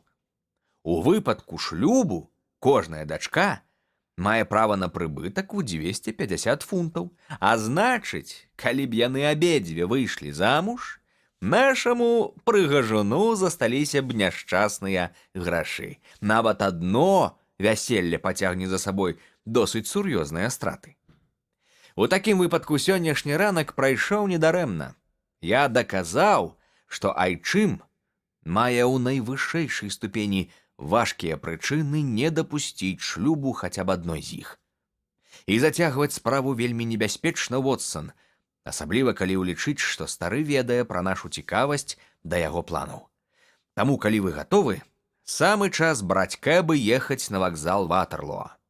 Буду вам вельмі абавязаны, калі вы пакладзеце ў кішэнь рэвальвер. Няма сумневу, што ваш элей — цудоўны аргумент для джентльмена, які звязвае ў вузел сталёвыя качэргі. Рэвальвер і зубная шчотка. Думаю, больш нічога не спатрэбіцца. На вакзале нам пашчасціла адразу ж сесці на цягнік да Летэрхеда, дзе ў гатэлі ля станцыі мы нанялі двухколку і праехалі 4 ці 5 міляў маляўнічымі сурыйскімі дарогамі. Дзень быў цудоўны. У небе ярка свяціла сонца, якое зусім не хавалі кучаравыя аблокі. Жывая агароджа і дрэвы ўздоўж дарогі пачалі выпускаць першыя зялёныя атожылкі, а паветра поўнілася прыемным пахам вогкай зямлі. Кантраст паміж салодкім чаканнем вясны і злавеснай справай, якая выклікала нас сюды, здаваўся мне вельмі дзіўным. Мой сябар сядзеў наперадзе, ён скрыжаваў рукі, насунуў на вочы капялюш, апусціў падбароддзе на грудзі і занурыўся ў глыбокія развагі. Аднак раптам ён вынырнуў з іх, ляпнуў мяне па плячы і паказаў кудысьці ўдалячынь. Паглядзіце. На пакатым схіле раскінуўся густы зарослы парк, пераходзячы на вяршыні пагорка ў сапраўдны лес. Над галлём узвышаліся шэрыя шчыты і стромкі вільчак вельмі старога асабняка. «Стокморан?» – спытаў Холмс. Ён самы, сэр. Дом доктара Грымсбі-Ройлата, пацвердзіў рамізнік. «Вунь нешта будуецца», – сказаў Холмс. «Туды нам і трэба». Вёска там, сказаў рамізнік, паказваючы на групку дахаў, бачных на пэўнай адлегласці злева. А калі вам трэба ў дом, прасцей за ўсё перабрацца гэтымі прыступкамі праз агароджу і потым прайсці сцяжынкай праз палі. Вунь той, дзе ідзе лэдзі. Якую, мабыць, завуць міс Стонар, заўважыў Холмс, прыкрываючы вочы ад сонца. Так, думаю, мы скарыстаем вашу параду. Мы злезлі, заплацілі за праезд, і двухколка пагрукатала назад у Летэрхед. Я падумаў, што будзе някепска, зазначыў Холмс, калі мы прыступкамі перабіраліся праз забор. Калі хлопец падумае, што мы архітэктары ці прыехалі па справах. Магчыма, тады ён не будзе пляткарыць. «Добры дзень, міс Стонар. Бачыце, мы трымаем слова». Наша ранішняя кліентка паспяшалася нам насустрач. На яе твары была напісаная самая шчырая радасць. Я так нецярпліва вас чакала. Усклікнула яна, радасна паціскаючы нам рукі. Усё склалася найлепшым чынам. Доктар Ройлат адправіўся ў горад і наўрад ці вернецца сюды раней за вечар. Мы ўжо мелі прыемную магчымасць з ім пазнаёміцца. Заўважыў Холмс і ў некалькіх словах абмаляваў нашу з ім сустрэчу. Слухаючы яго аповед, міс Стонар збялела. Божа мой, усклікнула яна. Значыць, ён ішоў за мной. Аказалася, што так. Ён такі падступны, што я ніколі не адчуваю сябе ў бяспецы. Што ён скажа, калі вернецца? Яму варта асцерагацца, бо яго слядамі можа ісці нехта яшчэ больш падступны, чым ён сам. Гэтай ноччу зачыніцеся ад яго ў сваім пакоі. Калі ён раз'юшыцца, мы адвязём вас да цёткі ў Хараў. Але цяпер трэба як найлепей скарыстаць час, таму ласкава пакажыце нам пакоі, якія трэба агледзець. Асабняк быў з шэрага заплямленага лішайнікамі каменю і складаўся з высокай цэнтральнай часткі і падобных да крабавых клюшняў паўкруглых флігеляў па абодва бакі ад яе. Вокны аднаго з флігеляў былі раструшчаныя і забітыя дошкамі, дах месцамі праваліўся, сумная карціна распаду. Цэнтральная частка была амаль у такім жа стане, затое правае крыло выглядала параўнальна новым. Гардзіны на вокнах і сіняваты дым над комінам сведчылі, што сям'я жыве менавіта тут. Ля тарцовай сцяны высіліся рыштаванні, каменную кладку часткова разабралі, але не было відаць ніводнага будаўніка. Холмс марудна прайшоўся туды-сюды па заваленай лугавіне і уважліва агледзеў вонкавую частку вокнаў. Гэта, як я разумею, пакой, у якім вы спалі раней. Цэнтральны належаў вашай сястры, а найбліжэйшы да галоўнага будынка доктару Ройлату. Усё правільна. Але цяпер я сплю ў сярэднім пакоі. Як я разумею, праз рамонт. Дарэчы, не падобна, каб тарцовая сцяна патрабавала пільнай перабудовы. Яна і не патрабавала. Думаю, гэта проста нагода выселіць мяне з майго пакоя. І гэта наводзіць на пэўныя думкі. Так, уздоўж процілеглай сцяны вузкага флігеля цягнецца калідор, у які выходзяць усе тры пакоі. У ім жа ёсць вокны? Ёсць, але зусім маленькія. Занадта вузкія, каб залезці ў калідор з двара. Калі вы абедзве замыкаліся на ноч, трапіць у вашы пакоі з калідора было немагчыма. А цяпер зайдзіце, калі ласка, ў свой пакой і зачыніце аканіцы. Міс Стонар выканала просьбу, і Холмс, папярэдне уважліва агледзеўшы пакой праз адчыненае акно, усімі мажлівымі спосабамі паспрабаваў узламаць замкнёныя аканіцы, але безвынікова. Не было іх шчылінкі, каб прасунуць нож і падняць засаўку. Потым ён з дапамогай лупы абследаваў завесы, Але яны былі з цэльнага жалеза, трывала ўмураванага ў масіўную кладку. Сказаў ён, задуменна пачухваючы падбароддзе. Мая тэорыя і праўда не зусім стасуецца з рэчаіснасцю. Калі аканіцы зачыненыя, трапіць у пакой немагчыма. Што ж, давайце зірнём на яго з сярэдзіны. Можа, гэта пралье на справу святло. Маленькія бакавыя дзверы вялі ў выбелены калідор, куды выходзілі ўсе 3 спальні. Аглядаць 3-й пакой Холмс адмовіўся, а таму мы адразу перайшлі да другога, дзе цяпер спала міс Стонер і дзе памерла яе сястра. Гэта было маленькае утульнае памяшканне з нізкай столлю і шырокім камінам. Так часта выглядаюць пакойчыкі ў старадаўніх дамах. У адным куце стаяла карычневая камода, у другім вузкі ложак з белай посцілкай, а з левага боку ад акна туалетны столік. Апроч гэтай мэблі ў спальні былі толькі 2 маленькія плецяныя крэслы, а таксама квадратны уилтанскі дыван у цэнтры. Уся мэбля, таксама панэлі на сценах, была з карычневага паточанага шашалем дубу, такога старога і выцвілага, што абсталяванне магло аказацца равеснікам будынка. Холмс перасунуў адно з крэслаў у кут, сеў на яго і пачаў маўкліва аглядаць кожны дзюйм сцяны, зважаючы на ўсе дэталі інтэр'ера. «З кім вас звязвае гэты званок?» — урэшце спытаў ён, паказваючы на тоўсты шнурок, які вісеў над ложкам і дакранаўся кутасікамі да падушкі. Ён праведзены ў пакоях містрыні. Выглядае навейшым, чым іншыя рэчы. Так, яго павесілі ўсяго пару гадоў таму.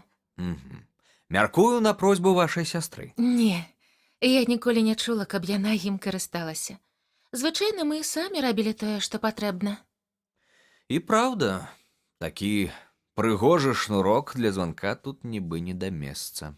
Я мушу затрымаць вас яшчэ на некалькі хвілін, бо мая цікаўнасць задаволеная не цалкам. Засталося агледзець падлогу. Стаўшы на карачкі і ткнуўшыся носам у лупу, ён пачаў поўзаць туды-сюды і вывучаць кожную шчылінку паміж маснічынамі. Потым гэтак жа заняўся панэлямі, якімі былі абшытыя сцены, затым падышоў да ложка, пэўны час аглядаў яго і бегаў вачыма па сцяне зверху данізу. Урэшце ўзяў у руку шнурок і моцна яго тузануў. «Ага, званок несапраўдны», — сказаў ён. Ён не звоніць? Не, і нават не злучаны з дротам. Вельмі цікава. Зірніце, ён прымацаваны да крука, вунь там, трошкі вышэй за вентыляцыйную адтуліну. Бязглуздзіца нейкая. Я ніколі гэтага не заўважала. Дзіўна. Вельмі дзіўна, прамармытаў Холмс, зноў тузаючы шнурок. У пакоі ёсць некалькі рэчаў, якія здаюцца мне незразумелымі. Вось, напрыклад, якім дурнем быў будаўнік, які вывеў вентыляцыйную адтуліну у суседні пакой. Даўшы сабе роўна столькі ж клопату, ён мог вывесці яе ў двор. Адтуліна таксама з'явілася не так даўно, прамовіла лэдзі. Тады ж, калі шнурок для званка, удакладніў Холмс. Так, тады пакой трошачкі перарабілі. Вельмі цікавыя пераробкі. Муляжы шнуркоў, вентылятары, якія не вентылююць. Міс Стонер, з вашага дазволу мы працягнем розшукі ў наступным памяшканні. Пакой доктара Грымсбі Ройлата быў большым, чым пакоі яго падчарак, але абсталяваны гэтак жа проста. Паходны ложак, невялікая драўляная паліца з кнігамі, у асноўным прафесійнага характару, побач з ложкам фатэль, сціплае драўлянае крэсла ля сцяны, круглы стол і вялікі жалезны сейф. Вось і ўсё, што трапіла нам на вочы. Холмс марудна абышоў пакой і з найвялікшай цікавасцю вывучыў усе прадметы разам і паасобку. «А што тут?» — спытаў ён, пастукаўшы па сейфе. Дзелавыя паперы айчыма. «О, вы туды зазіралі?» Толькі аднойчы, некалькі гадоў таму. Помню, што ён быў увесь забіты паперамі. А Ці не сядзіць там, напрыклад, кот? Кот? Не, што за дзіўная ідэя. А вы зірніце сюды. І ён паказаў на маленькі сподачак з малаком, які стаяў на сейфе. Не, кота ў нас няма, але ёсць гепард і павіян. Сапраўды, гепарда, безумоўна, можна назваць вялікім катом, і ўсё ж сподачак малака наўрад ці задаволіць яго патрэбы. З гэтым пытаннем мне хацелася б разабрацца. Ён прысеў на кукішкі ля крэсла і пачаў вельмі пільна аглядаць яго сядзенне. «Цяпер усё праяснілася», — сказаў ён, падняўшыся і схаваўшы лупу ў кішэню. «Гэй, а вось яшчэ нешта цікавае». Увагу Холмса забраў маленькі сабачы павадок, што вісеў на ложку. На канцы яго была завязаная пятля. «І што вы пра гэта думаеце, Вотсон?» Самы звычайны павадок. Але я не разумею, навошта на ім пятля. І ўсё ж не зусім звычайны. Эх, у нашым свеце столькі зла. І найгоршае ў ім гэта разумныя людзі, якія здзяйсняюць злачынствы. Міс Тонер, думаю, я знайшоў усё, што было патрэбна. А таму, з вашага дазволу, мы прагуляемся па лугавіне. Ніколі яшчэ я не бачыў сябра такім змрочным і нахмураным, як у той момант, калі мы пакінулі месца яго даследаванняў. Ён некалькі разоў змераў крокамі лугавіну, і ні я, ні міс Стонер не перарывалі яго разваг, пакуль ён урэшце не выйшаў з задуменнага стану. «Цяпер вельмі важна, міс Стонер», — сказаў ён, «каб вы абсалютна дакладна трымаліся ўсіх маіх парадаў. Я зраблю ўсё, як вы скажаце. Вагацца нельга, бо справа надта сур'ёзная. Ад вашай паслухмянасці залежыць ваша жыццё». Я магу вас упэўніць, што выканаю ўсё. Па-першае, мы з маім сябрам мусім правесці ў вашым пакоі гэтую ноч. Мы з міс Стонер здзіўлена зірнулі на Холмса. «Так, гэта неабходна. Зараз усё патлумачу. Як я разумею, там наперадзе вясковы гатэль?» Так, карона. «Цудоўна. Адтуль відаць вашы вокны?» Безумоўна. «Калі ваш айчым вернецца, спашліцеся на галаўны боль і замкніцеся ў сваім пакоі. Калі пачуеце, што ён кладзецца спаць, адчыніце аканіцы, падыміце аконную засаўку, прасігнальце нам лямпай, а потым вазьміце ўсе патрэбныя вам рэчы і перайдзіце ў пакой, які займалі раней. Упэўнены, што, нягледзячы на рамонт, перасядзець там адну ноч вы зможаце. Несумненна. Астатнім зоймемся мы самі. Але што вы збіраецеся рабіць? Мы правядзём у вашым пакоі ноч і паспрабуем разабрацца ў гуках, якія вас турбуюць». Мне здаецца, містер Холмс, што ў чымсьці вы ўжо разабраліся. Сказала міс Стонер, кладучы руку на рукаво майго сябра. Магчыма, і так. Тады дзеля ўсяго святога раскажыце, ад чаго памерла сястра. Лепш я спачатку збяру больш важкія доказы. Але скажыце хаця б, ці маю я рацыю, думаючы, што яна загінула ад нечаканага пераляку? Мяркую, гэта не так. На маю думку, прычына смерці была больш матэрыяльнай.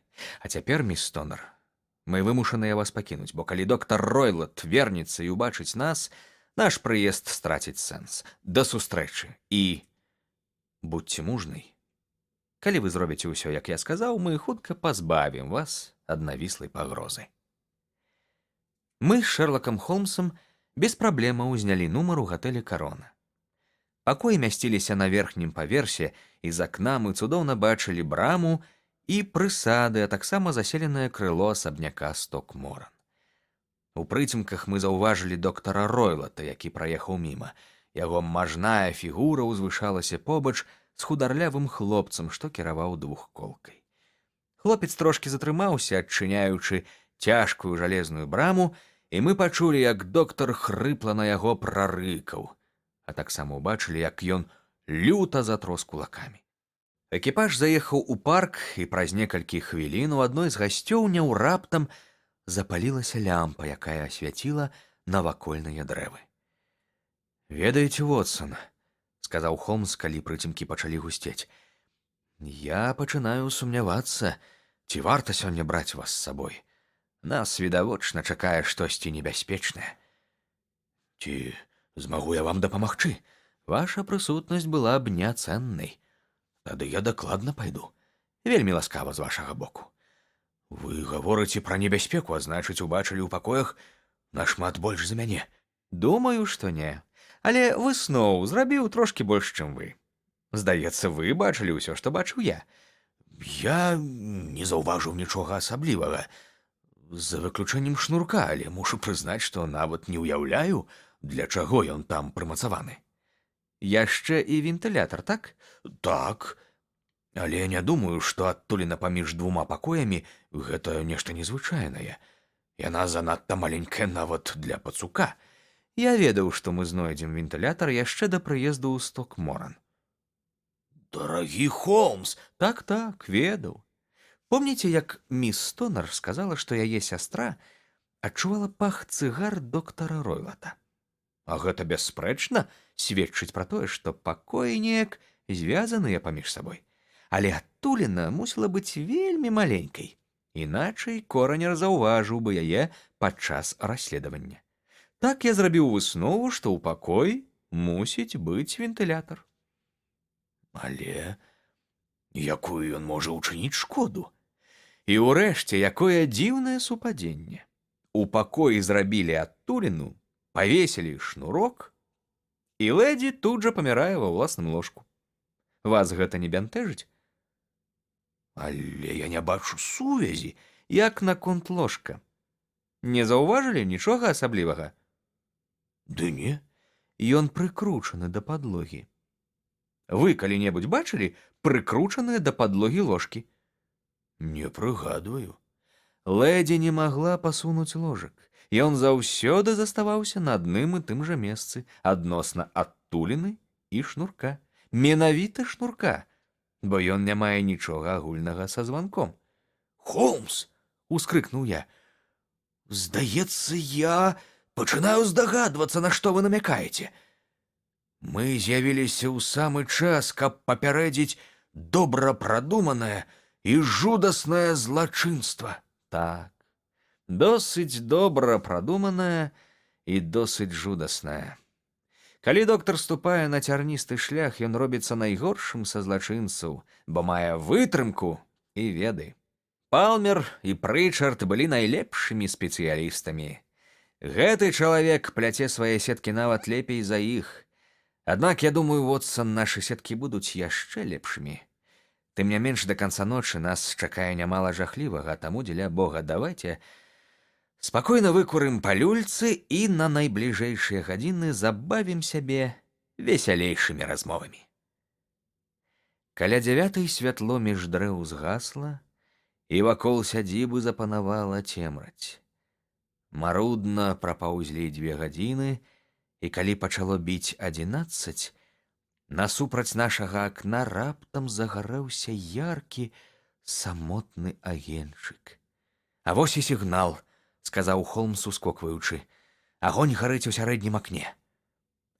Праходзячы міма гаспадара гатэля, Холмс перакінуўся з ім некалькімі словамі, патлумачыўшы, што ў нас запланаваны позні візіт да знаёмых і што мы, магчыма, застанёмся ў іх начаваць. Праз імгненне мы ўжо выходзілі на цёмную дарогу, адчуваючы на тварах подых зябкага ветру і кіруючыся на жоўты агеньчык, што мігцеў праз змрок і вёў нас насустрач страшным прыгодам. Трапіць ва ўладанні Ройлата было нескладана. Старая паркавая сцяна зеўрала шматлікімі даўно нерамантаванымі праломамі. Прабіраючыся між дрэў, мы хутка дайшлі да лугавіны і ўжо былі гатовыя лезці ў дом праз акно, калі з лаўровых зараснікаў выскачыла нейкае стварэнне, падобнае да агіднага і пачварнага дзіцяці. Скорчыўшыся, яно кінулася на траву, а потым перасекла лужок і зноў растварылася ў цемры. «Боже мой!» — прашаптаў я. «Вы бачылі?»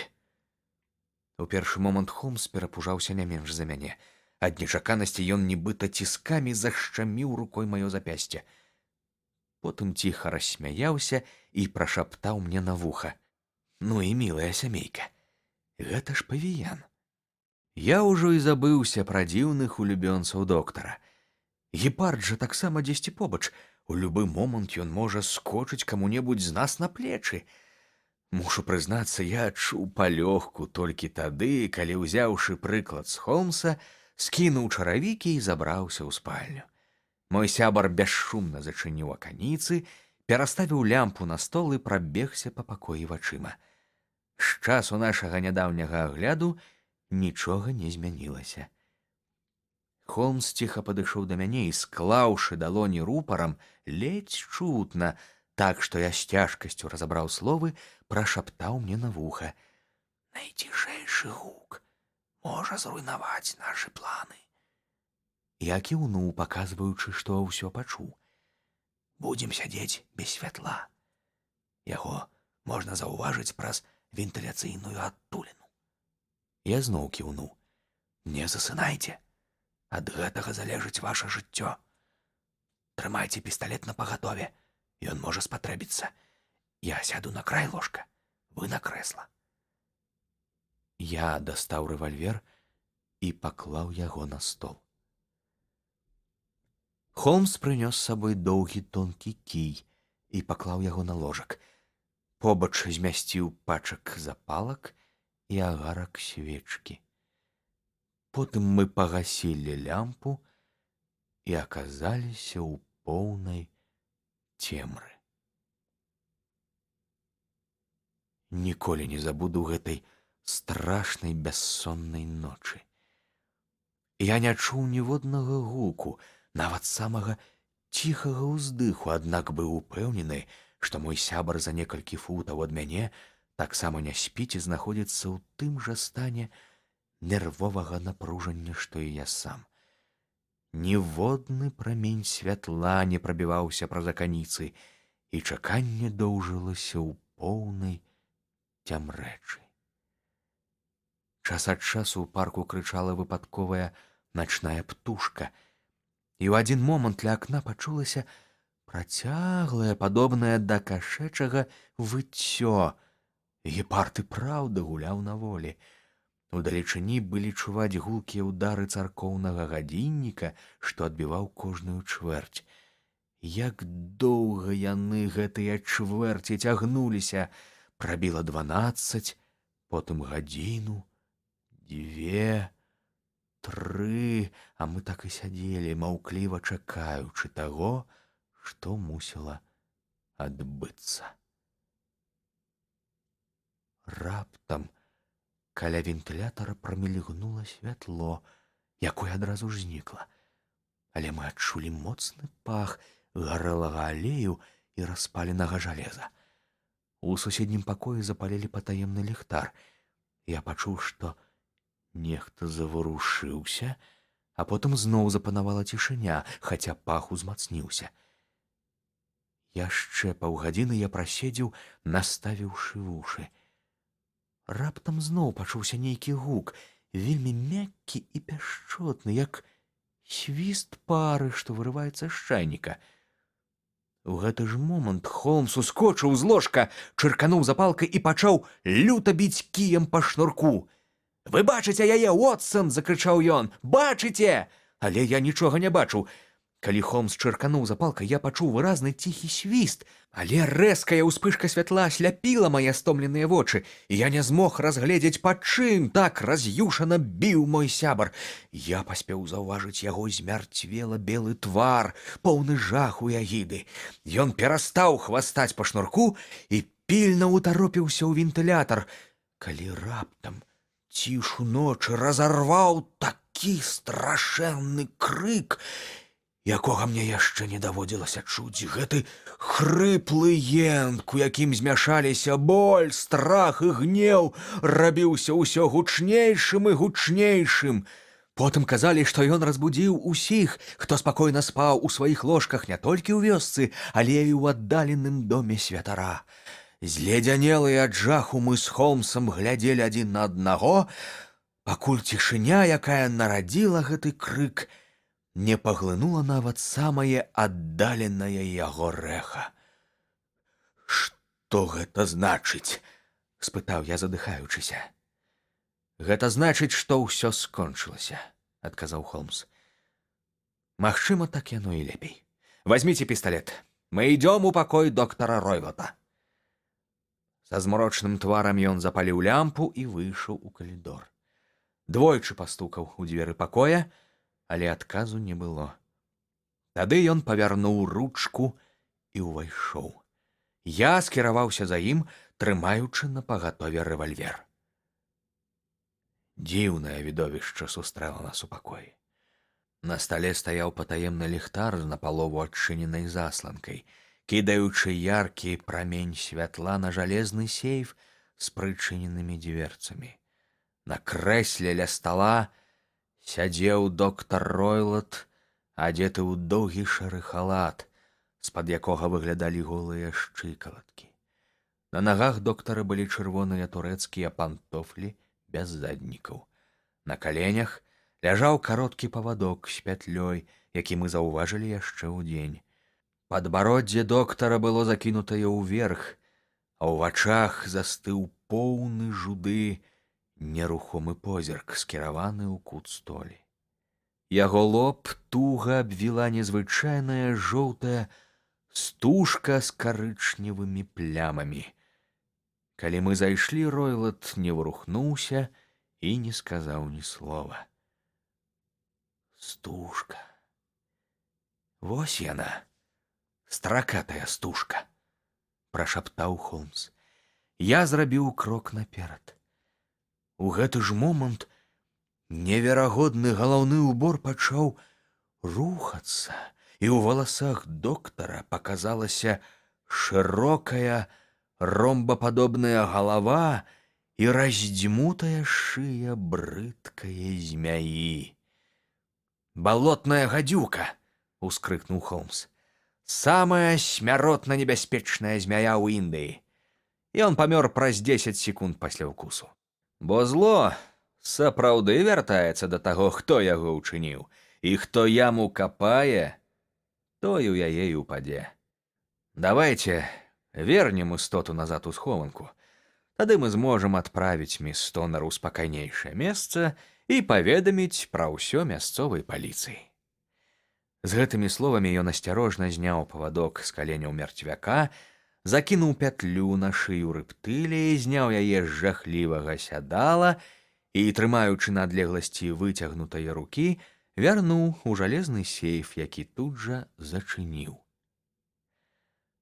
Такімі былі сапраўдныя абставіны смерці доктара Грымсбі Ройлота са Сток-Морана. Не варта рабіць гэты і без таго задоўгі аповед яшчэ даўжэйшым і расказваць, як мы паведамілі страшную навіну спалоханай лэдзі, як з ранішнім цягніком адправілі яе пад крыло добрай цёткі ў Хараў, як марудлівае афіцыйнае следства прыйшло да высновы, што доктар сустрэў смерць, неабачліва гуляючы са небяспечным гадаванцам. Адзінае, чаго я не ведаў пра гэтую справу, Шэрлак Холмс расказаў мне падчас падарожжа назад у Лондан. «Спачатку я зрабіў памылковую выснову», — сказаў ён. «І гэта, дарагі Вотсон, даказвае, як небяспечна разважаць пра справу, маючы недастаткова звестак. Прысутных у сядзібе цыганоў і воклічу няшчаснай ахвяры, якая без сумневу хацела расказаць, што яна ўбачыла ў імгненным святле запалкі, хапіла, каб пусціць мяне няправільным следам. Мяне апраўдвае толькі адно. Зразумеўшы, што небяспека, якая пагражала жыхарцы пакоя, не магла ісці з дзвярэй ці акна, я тут жа перагледзеў тэорыю. Як я ўжо казаў, усю маю ўвагу адразу ж забрала вентыляцыйная адтуліна і штурок ад званка, які вісеў над самым ложкам. Калі я зразумеў, што званок несапраўдны, а ложак прышрубаваны да падлогі, я тут жа падумаў: можа, шнурок — гэта толькі мост, які звязвае адтуліну з ложкам? Безумоўна, я не мог не падумаць пра змяю.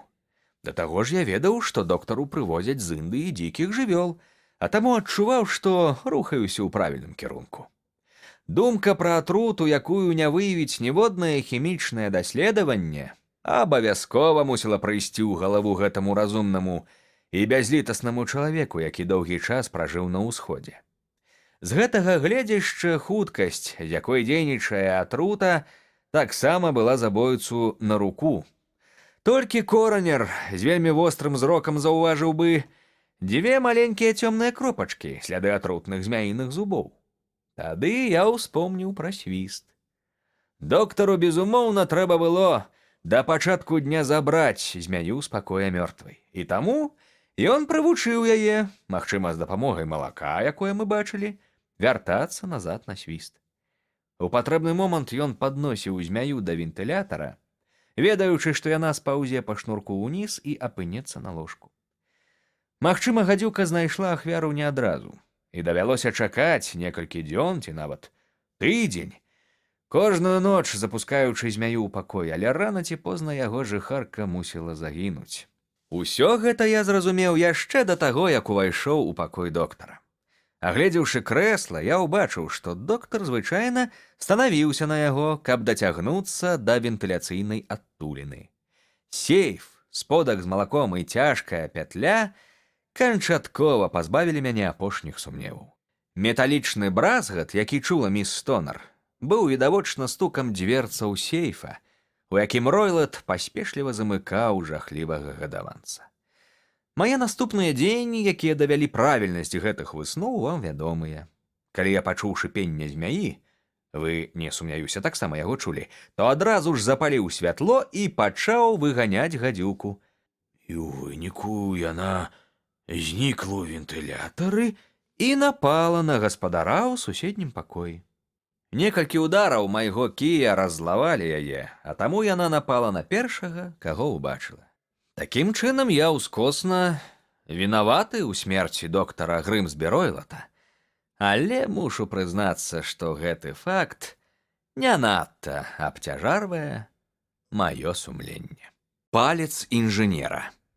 Пераклалі Аляксей Артёмаў і Ганна Янкута.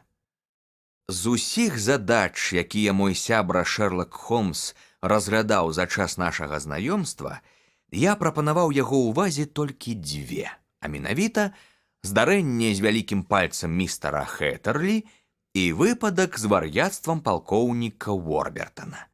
Але калі апошняя гісторыя сапраўды пільнаму назіральніку давала шырокае поле для дзейнасці, то пачатак першай быў такі дзіўны, а акалічнасці такія драматычныя, што яна, безумоўна, заслугоўвае месца ў маіх нататках, хаця і не дазволіла Холмсу прадэманстраваць дэдуктыўныя метады, з дапамогай якіх ён часта дабіваўся значных вынікаў.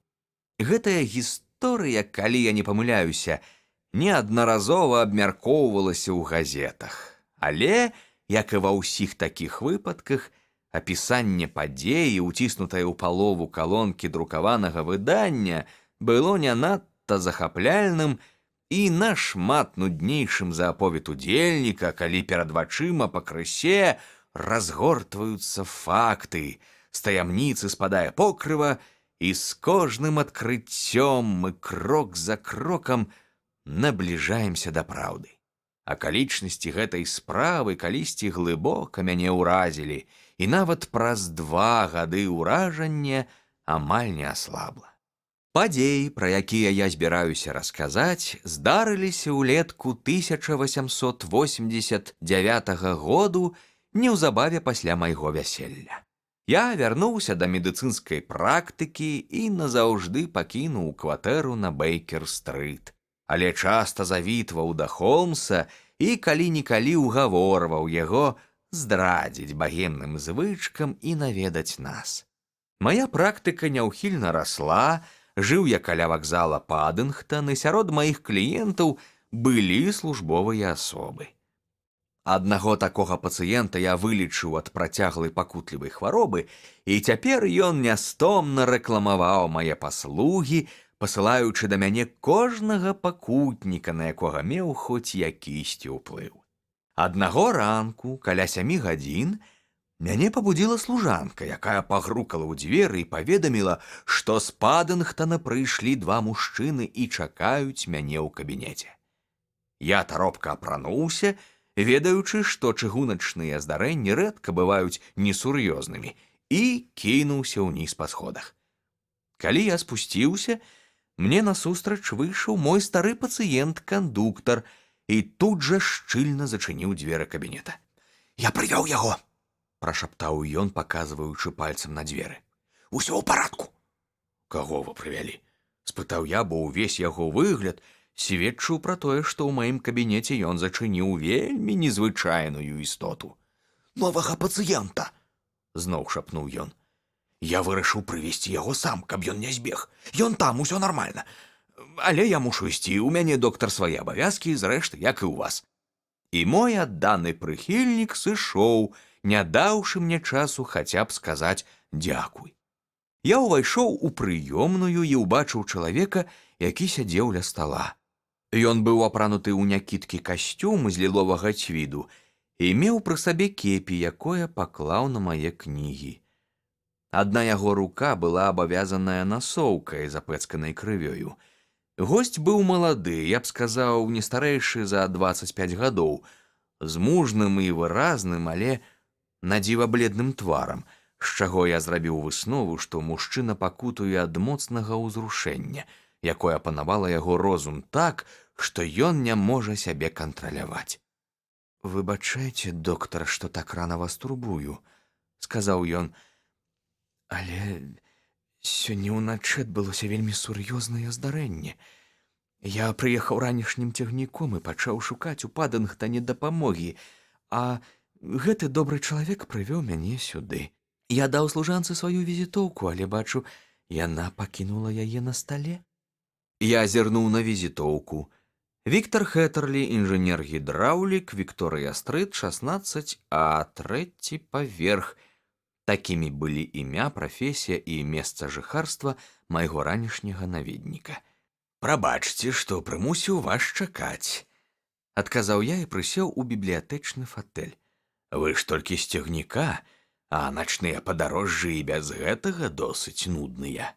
«О, нуднай гэтую ноч не назавеш», – адказаў ён і, адкінуўшыся на спінку крэсла, засмяяўся высокім і звонкім смехам. Усё яго цела дрыжала, і мой медыцынскі інстынкт падказаў мне, што з госцем штосьці не так. «А ну перастаньце!» – усклікнуў я і наліў яму з графіна вады. «Вазьміце сябе ў рукі!» Але дарэмна. Гэта быў адзін з істарычных прыпадкаў, якія здараюцца з моцнымі натурамі, калі крызіс ужо перажыты. Нарэшце ён авалодаў сабой, але зусім аслаб і пабляднеў. «Я, відаць, паводзіўся як дурань», – задыхаючыся, сказаў ён. «А зусім не. Выпіце». Я наліў у ваду крыху брэндзі, і яго абяскроўленыя шчокі паружавелі. «Ужо лепш», – сказаў ён. «А цяпер, доктар, зірніце, калі ласка, што там з маім вялікім пальцам, а дакладней з тым, што ад яго засталося». Ён адматаў насоўку і выцягнуў руку. Убачыўшы яе, я, нягледзячы на загартаваныя нервы, здрыгануўся. У майго пацыента былі 4 здаровыя пальцы, а на месцы вялікага жудаснае чырвонае ўздуцце. Палец быў адарваны ці адсечаны пад корань. «Боже мой!» – ускрыкнуў я. «Якая жудасная траўма! Яна мусіла моцна крывавіць». «Так і было. Я страціў прытомнасць і, думаю, праляжаў у такім стане даволі доўга. Калі ж ачомаўся, то ўбачыў, што кроў яшчэ цячэ, таму я туга завязаў насоўку вакол запясця і замацаваў вузел галінкай». «Цудоўна. Вам варта было пайсці ў хірургі». «Гэта ўсяго толькі пытанні гідраўлікі, што ўваходзіць у маю кампетэнцыю». «Такую рану, – сказаў я, аглядаючы руку, – маглі нанесці вельмі цяжкім і вострым інструментам. Напрыклад, секачом», – дадаў ён. «Спадзяюся, выпадкова?» «Зусім не». «Што? Жорсткі замах?» «О, вельмі жорсткі. Вы мяне палохаеце. Я прамакнуў рану, пачысціў яе і перавязаў, а зверху абклаў ватай і зафіксаваў змочанымі ў фенолі бінтамі.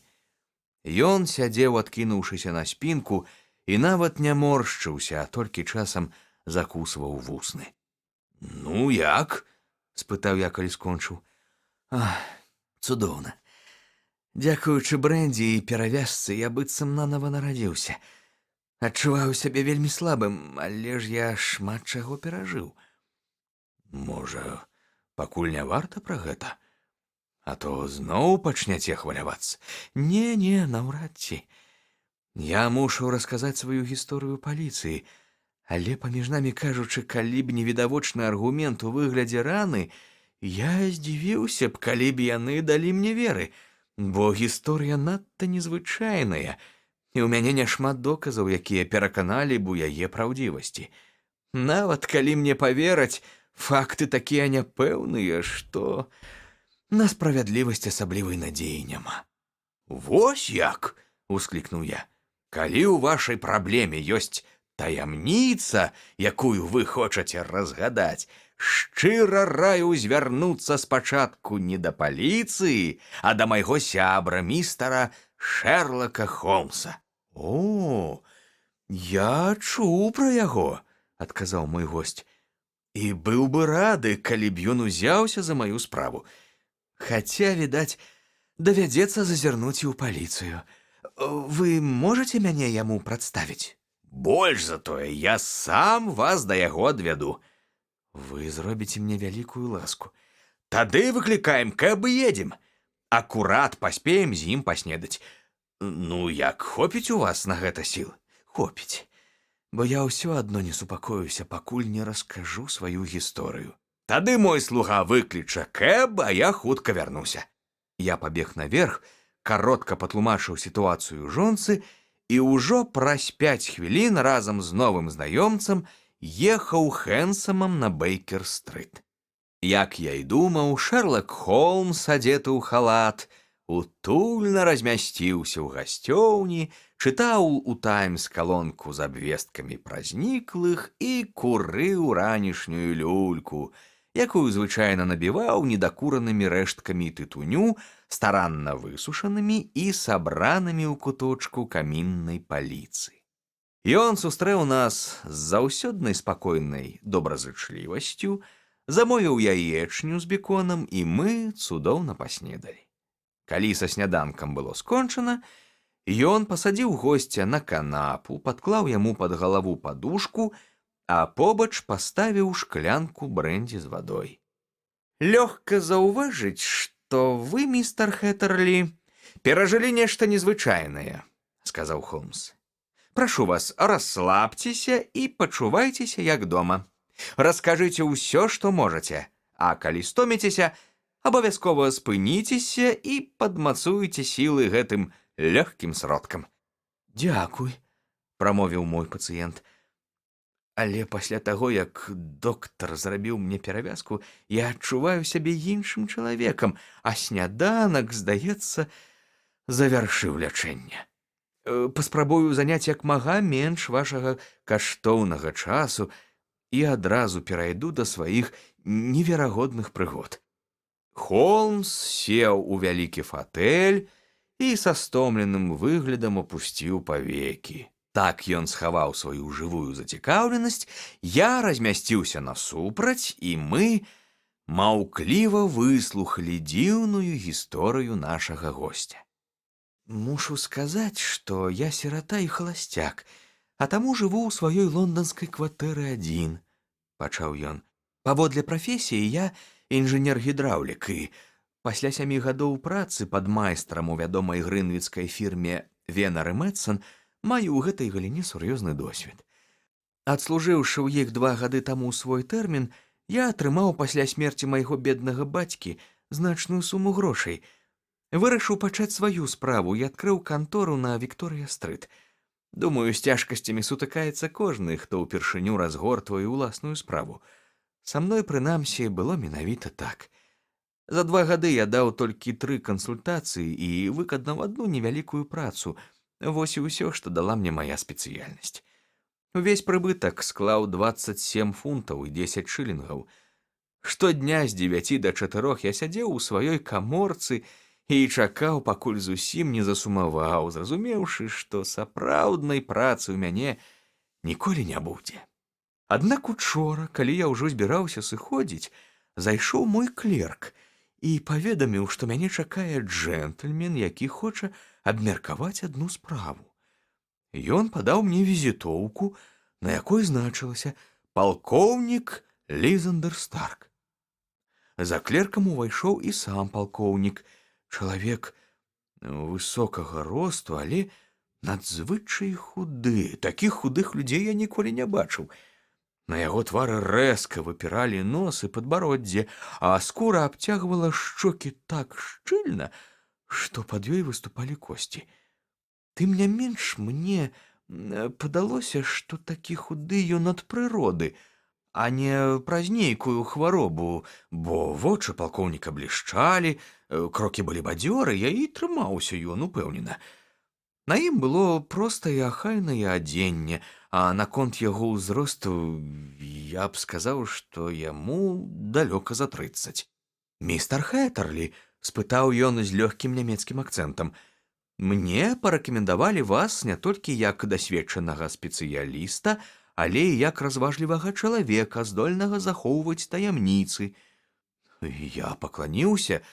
Як любому маладому чалавеку мне было прыемна чуць у свой адрас такія словы. «Ці магу я даведацца, хто даў мне такую добрую характарыстыку? Будзе лепш, калі пакуль я пра гэта прамаўчу.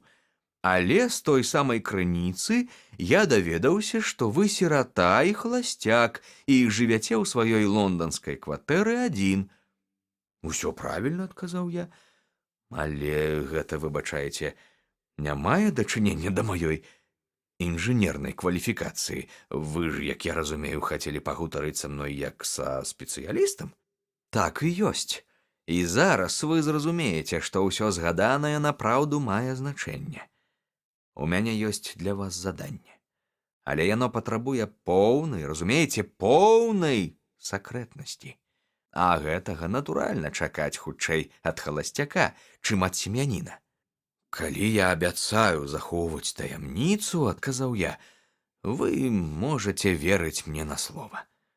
Тут ён пранікліва зірнуў на мяне, і мне здалося, што такога падазронага і дапытлівага позірку я ніколі раней не бачыў. «Дык вы абяцаеце?» — нарэшце спытаў ён. «Абяцаю».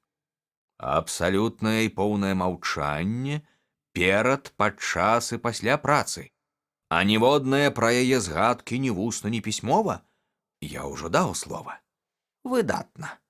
Раптам ён ускочыў, праз увесь пакой маланкава падбег да дзвярэй і адчыніў іх. У калідоры нікога не было. «Усё ў парадку», — сказаў ён, вярнуўшыся на месца. «Я ведаю, што часам клеркі цікавяцца справамі сваіх гаспадароў. Цяпер мы можам спакойна пагаварыць». Ён пасунуў крэсла вельмі блізка да мяне і зноў пачаў свідраваць мяне задуменным і запытальным позіркам. Ува мне ад дзіўных паводзін гэтага ледзь не бясплотнага чалавека пачало расці пачуццё агіды і нават нешта падобнае да жаху. Маю раздражняльнасць не змяншала нават боязь страціць кліента. «Прашу расказаць пра вашу справу, сэр», — сказаў я. «Час — гэта грошы». Хай даруе неба мне гэтыя словы, якія самі вырваліся з маіх вуснаў. 50 гіней за ноч працы вас задаволіць? — спытаў палкоўнік. «Больш чым?» Я сказаў ноч, але насамрэч усяго гадзіну. Я хачу пачуць ваша меркаванне пра адзін сапсаваны гідраўлічны прэс. Калі вы патлумачыце, што з ім здарылася, астатняе мы зробім самі. Як вам такое заданне? Праца падаецца лёгкай, а аплата надзвычай шчодрай. Так і ёсць. Мы хочам, каб вы прыехалі сёння апошнім цягніком. Куды? У Айфорд, графства Беркшир. Гэтае мястэчка ляжыць на мяжы з Оксфардшырам, ад яго да Рэдынга каля 7 міляў. З Падынгтана туды ідзе цягнік, які прыбывае на месца каля 23:15. Цудоўна. Я прыеду экіпажам і сустрэну вас. Значыць, далёка ад вакзала? Далекавата, міляў 7 ад Айфарда. Значыць, мы наўрад ці даедзем раней за поўнач, і тады я, відаць, не паспею вярнуцца. Давядзецца спыніцца там на ноч. Мы лёгка знойдзем для вас начлег. Як нязручна. Можа, я прыеду ў больш прыдатны час? Мы лічым, што лепш прыехаць увечары і кампенсуем вам нязручнасці, заплаціўшы такому маладому і невядомаму спецыялісту суму, за якую маглі б запрасіць найлепшага прафесіянала.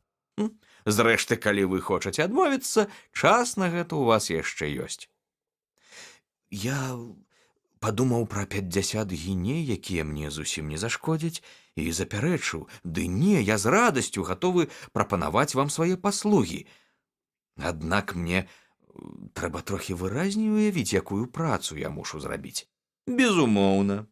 Просьба захоўваць таямніцу, натуральна, абудзіла вашу цікаўнасць, і я не збіраюся прапаноўваць вам справу, папярэдне ўсё пра яе не расказаўшы. Спадзяюся, нас ніхто не падслухоўвае. Вядома, не. Тады рэч вось у чым. Магчыма, вы ведаеце, што такі каштоўны матэрыял, як сукнавальная гліна, сустракаецца ў Англіі літаральна ў адным ці двух месцах. Нешта пра гэта чуў. Не так даўно я набыў невялікі, нават зусім маленькі кавалак зямлі за 10 міляў ад Рэдынга. На адным маім полі мне пашанцавала знайсці радовішча сукнавальнай гліны. Аднак я даследаваў яго і высветліў, што паклад досыць невялікі, і што ён злучае два нашмат большыя радовішчы, якія ляжаць з левага і правага боку ад майго ўчастка і належаць суседзям. Гэтыя добрыя людзі нават не ўяўляюць, што іх землі каштуюць не менш за залатыя капальні. Я, натуральна, хацеў бы выкупіць тыя ўчасткі, пакуль іх уласнікі не дазналіся пра іх сапраўдную цану. Але, на вялікі жаль, грошай на гэта ў мяне няма. Я расказаў пра сваё адкрыццё некалькім сябрам, і яны прапанавалі патаемна распрацоўваць наша радовішча, каб зарабіць такім чынам грошай для набыцця суседніх участкаў. Гэтым мы ўжо пэўны час і займаемся. А для зручнасці распрацоўкі ўсталявалі гідраўлічны прэс. Аднак прэс наш, як я ўжо згадваў, зламаўся, і мы хацелі б пачуць вашу параду. Мы дбайна ахоўваем свой сакрэт, і калі нехта даведаецца, што да нас прыязджае інжынер-гідраўлік, то адразу ж узнікнуць пытанні. А калі факты выплывуць вонкі, нам давядзецца развітацца з планамі набыць суседскія дзялянкі і разгарнуць сваю справу. Вось чаму я і папрасіў вас даць абяцанне не расказваць пра вечаровае падарожжа ў Айфард ніводнай жывой душы. Спадзяюся, цяпер вы ўсё разумееце? Збольшага разумею, сказаў я. Адно, што не магу ўявіць, якая вам карысць ад гідраўлічнага прэса, бо сукнавальную гліну, як мне вядома, выцягваюць з кар'ераў як пясок. Бестурботна адказаў мой госць.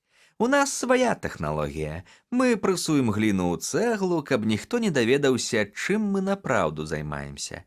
Але гэта ўжо дэталі. Вось я ўсё вам, містер Хэттерлі, і расказаў, даказваючы, як вам давяраю. На гэтых словах ён устаў. Чакаю вас у Айфардзе ў 23:15. Я абавязкова прыеду. І нікому ні слова. Ён апошні раз агледзеў мяне доўгім запытальным позіркам і ўрэшце, паціснуўшы халоднай вільготнай далонню маю руку, таропка выйшаў з пакоя. Калі я пачаў спакайней абдумваць прапанову наведніка, то, як вы разумееце, ўсё больш здзіўляўся такому неверагоднаму заданню.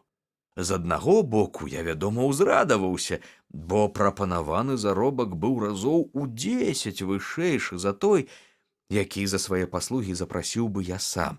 Да таго ж адна замова магла пацягнуць за сабой і іншыя. З іншага боку, Мяне непрыемна ўразілі твар і паводзіны кліента. І я не думаў, што гісторыя пра сукнавальную гліну так ужо добра тлумачыць неабходнасць начнога прыезду і надзвычайную трывогу госця, каб я атрымаў заданне ў поўнай таямніцы. Аднак я адкінуў усе страхі, з'еў някепскую вячэру, дабраўся да Падынгтана і рушыў у дарогу, памятаючы пра наказ маўчаць як рыба. У Рэдынгу мне давялося не толькі памяняць вагон, але і перайсці на іншую станцыю. Аднак я паспеў на апошні цягнік да Айфарда і пасля 11 дабраўся да маленькага цьмяна асветленага прыпынку. Я быў адзіным пасажырам, які там выйшаў, і на платформе не было нікога, акрамя соннага насільшчыка з ліхтаром. Мінуўшы вакзальную браму, я ўбачыў ранішняга знаёмага, які чакаў мяне ў цені насупраць. Ён моўчкі схапіў мяне за руку і пацягнуў да экіпажа, дверцы якога былі адчыненыя. Завесіўшы абодва акенцы шторкай, палкоўнік пагрукаў фурману, і мы памчалі так хутка, як толькі мог імчаць нас конь. «Адзін конь?» – перапытаў госця Холмс. «А? Так, адзін». «Вы не заўважылі масць?» «Заўважыў, калі пры святле бакавых ліхтароў сядаў у экіпаж. Конь быў гняды. Ён выглядаў стомленым ці свежым?» «Свежы, ажно і льсніўся». Дзякуй. Выбачайце, што перапыніў, прашу, працягвайце свой надзвычай цікавы аповед». Выправіліся мы знайшыць у дарогу і ехалі не менш за гадзіну. Палкоўнік Лізандер Старк казаў пра 7 міляў, але, мяркуючы з хуткасцей затрачанага часу, мы праехалі каля 12. Увесь час ён моўчкі сядзеў побач, і калі я раз ці два на яго зірнуў, то адчуў, што палкоўнік свідруе мяне вачыма. У гэтай частцы свету вясковыя дарогі пакідаюць спадзявацца на лепшае, таму нас страшна кідала і трэсла. Я паспрабаваў зірнуць у акно, каб зразумець, дзе мы, але шыбы былі матавыя, і апроч рэдкіх яркіх плямаў святла я нічога не ўбачыў.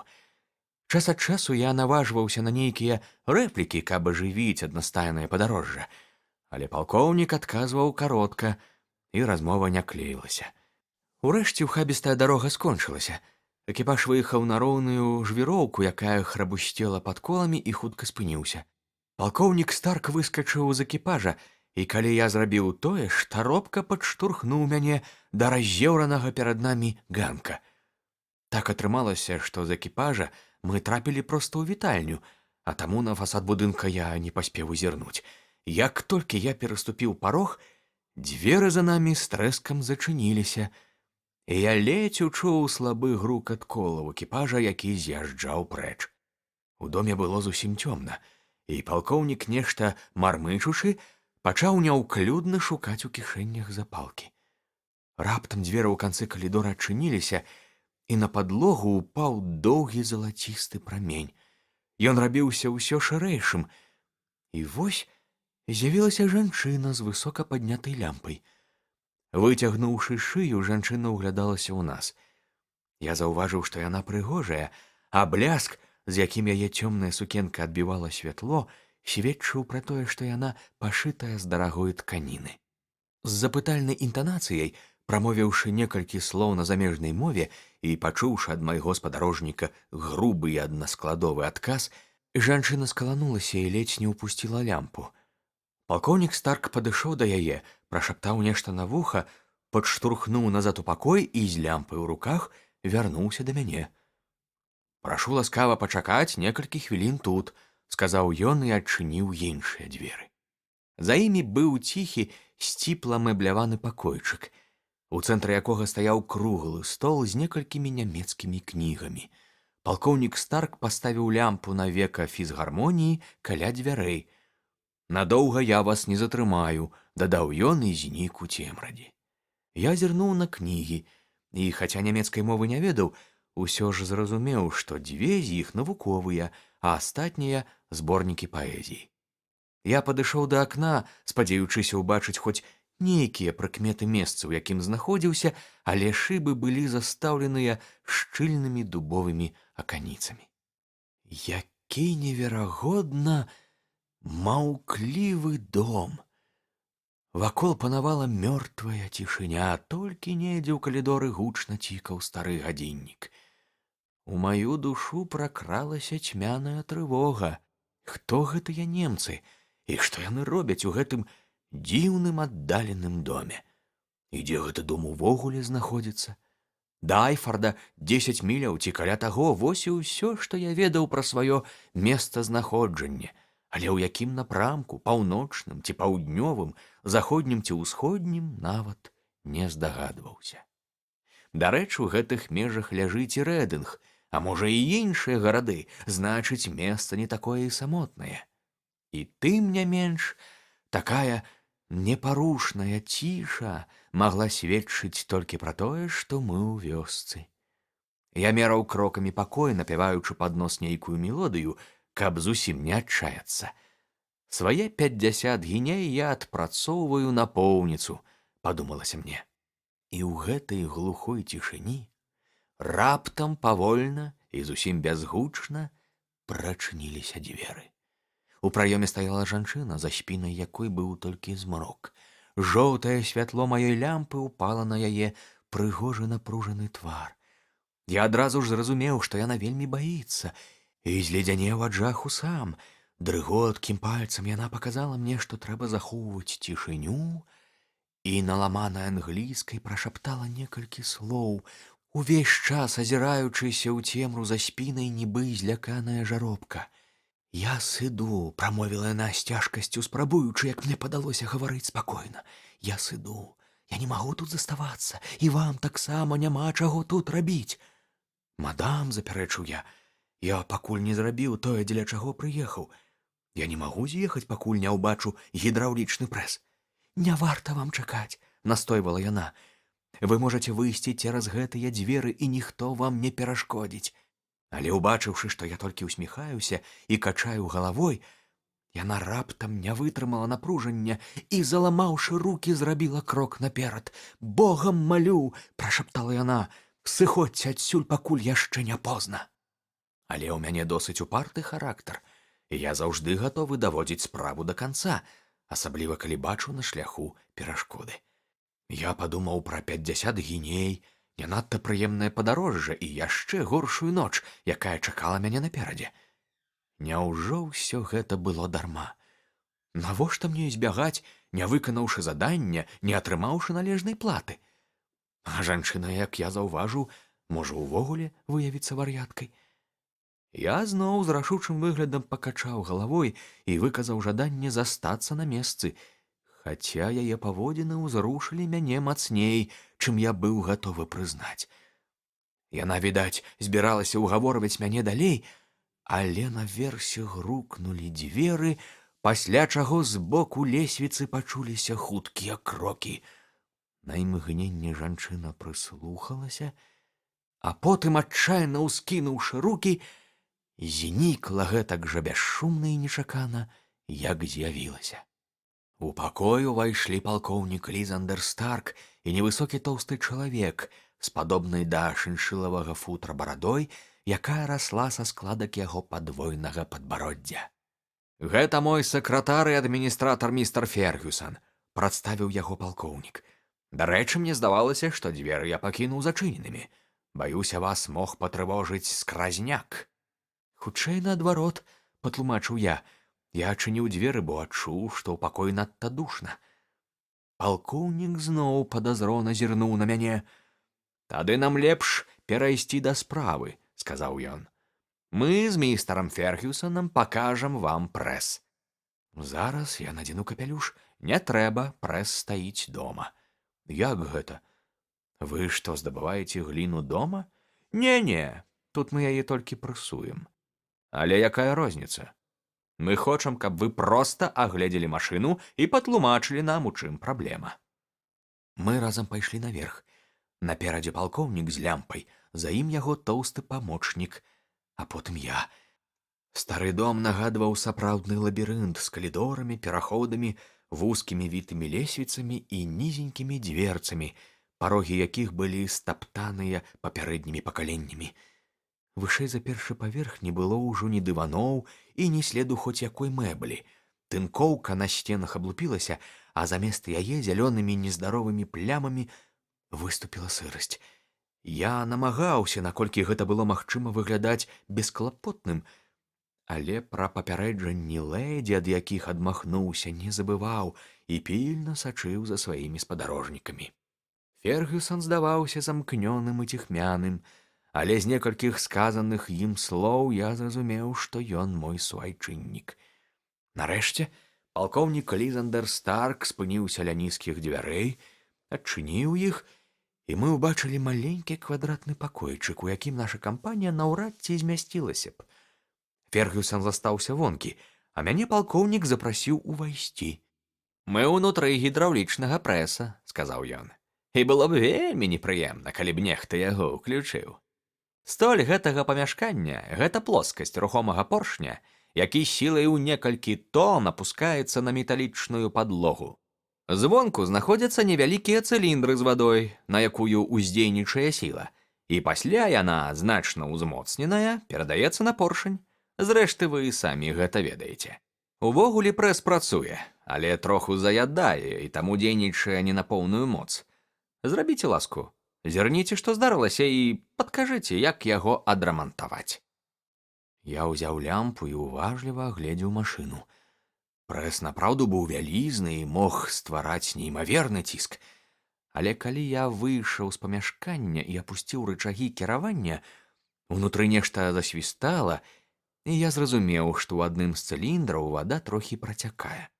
Далейшы агляд паказаў, што гумавая пракладка каля галоўкі цыліндра падсела і цяпер прылягае да сценак не зусім шчыльна. Відавочна, гэта і было прычынай непаладак, на што я і звярнуў увагу сваіх спадарожнікаў, якія ўважліва мяне выслухалі і задалі некалькі практычных пытанняў, як лепш наладзіць працу. Усё ім растлумачыўшы, я вярнуўся ў галоўную камеру прэса і пачаў яго з цікавасцю аглядаць. Я не сумняваўся, што гісторыя з сукнавальнай глінай звычайная выдумка, бо выкарыстоўваць такі моцны прэс для такой дробнай мэты абсурдна. Сцены камеры былі драўляныя, але падлога ўяўляла сабой жалезную пліту, на якой я, пасля ўважлівага вывучэння, заўважыў прыплаўлены кавалачак металу. Я нахіліўся і паспрабаваў яго паскрэбці, каб зразумець, што гэта. Як раптам пачуў прыглушанае мармытанне па-нямецку і ўбачыў звернуты да мяне трупнага колеру твар Лізандра Старка. «Што вы там робіце?» — спытаў ён. Зразумеўшы, як спрытна мяне правялі, я раззлаваўся. «Любуюся вось вашай сукнавальнай глінай. Думаю, калі б я ведаў пра сапраўднае прызначэнне гэтай машыны, то змог бы даць вам лепшую параду». Як толькі я гэта вымавіў, то адразу ж пашкадаваў пра ўласную неразважнасць. Твар палкоўніка скамянеў, а ў яго шэрых вачах загарэўся злавесны агонь. «Ну што ж», — сказаў ён, — «зараз вы даведаецеся пра маю машыну яшчэ больш». Ён зрабіў крок назад, зачыніў дзверцы і павярнуў у замку ключ. Я кінуўся да выхаду, пацягнуў за ручку, але дзверы былі надзейныя і маім штуршкам і ударам не паддаліся. «Гэй!» — закрычаў я. «Гэй, палкоўнік! Выпусціце мяне!» І раптам у цішыні я пачуў гук, ад якога ў мяне скаланулася сэрца. Гэта быў ляскат рычагоў і свіст цыліндра, які працякаў. Старк уключыў прэс. Лямпа ўсё яшчэ стаяла на падлозе, дзе я паставіў яе, каб разгледзець пліту, і ў яе святле я ўбачыў, што на мяне насоўваецца столь. Павольна, рыўкамі, але з такой сілай, што ад мяне праз хвіліну, гэта я зразумеў, як ніхто іншы, не застанецца і мокрага месца. Я з крыкамі кінуўся да дзвярэй, спрабуючы сарваць пазногцямі замок. Я маліў палкоўніка выпусціць мяне, але бязлітасны скрыгат рычагоў заглушаў мае крыкі. Столь была ўжо за фут ці два ад маёй галавы. і, падняўшы руку, я мог намацаць яе цвёрдую, шурпаватую паверхню. Тут у маёй свядомасці прамільгнула думка, што ў такой сітуацыі пакутлівасць смерці залежыць ад позы, у якой я яе сустрэну. Калі я лягу на жывот, усю вагу прыме на сябе пазваночнік. І я здрыгануўся, уявіўшы яго жудасны трэск. Магчыма, лепш легчы на спіну, але ці хопіць у мяне вытрымкі назіраць за смяротным чорным ценем, які насоўваецца ўсё бліжэй. Стаяць у поўны рост я ўжо не мог. І тут раптам мой позірк выхапіў нешта, што абудзіла ў сэрцы надзею. Я ўжо адзначаў, што падлога і столь каморкі былі жалезныя, а сцены драўляныя. І калі я кінуў навокал апошні паспешлівы позірк, то ўбачыў паміж дзвюма дошкамі танюткую палоску святла, якая рабілася шырэйшай і шырэйшай, пакуль невялікая драўляная панэль нарэшце не адсунулася цалкам. Спярша я не мог паверыць, што знайшліся дзверы, якія ўратуюць мяне ад смерці. Але ў наступную секунду я ўжо кінуўся ў пралаз і ў паўсвядомым стане вываліўся на іншы бок. За маёй спінай панэль зноў зачынілася, але хруст лямпы, а праз некалькі імгненняў і ляскат дзвюх металічных пліт яскрава засведчылі, як блізка падышла да мяне смерць. Я ачомаўся ад таго, што нехта ліхаманкава тузаў мяне за запясце і зразумеў, што ляжу на каменнай падлозе ў вузкім калідоры. Нада мной схілілась жанчына, якая ў правай руцэ трымала свечку, а левай спрабавала мяне раскатурхаць. Гэта была тая самая добразычліўка, ад папярэджанняў якой я так неразважна адмахнуўся. «Хадзем, хадзем!» — задыхаючыся, ўсклікнула яна. «Зараз яны будуць тут, яны ўбачаць, што вас няма! Ох, не марнуйце каштоўны час, хадзем!» Гэтым разам яе парадай я не пагрэбаваў. З цяжкасцю падняўшыся, я пабег за ёй па калідоры, а потым уніз вітымі сходамі, якія вывелі нас у шырэйшую галерэю. Дабегшы да яе, мы адразу пачулі тупат ног і крыкі. Хтосьці з верхняга паверха, адкуль мы толькі што спусціліся, адказваў на пытанні знізу. Мая правадырка спынілася і агледзелася, не ведаючы, што рабіць далей. Раптам яна адчыніла дзверы ў спальню, у акно якой ярка свяціў месяц. «Вось ваш адзіны шанец», — сказала яна.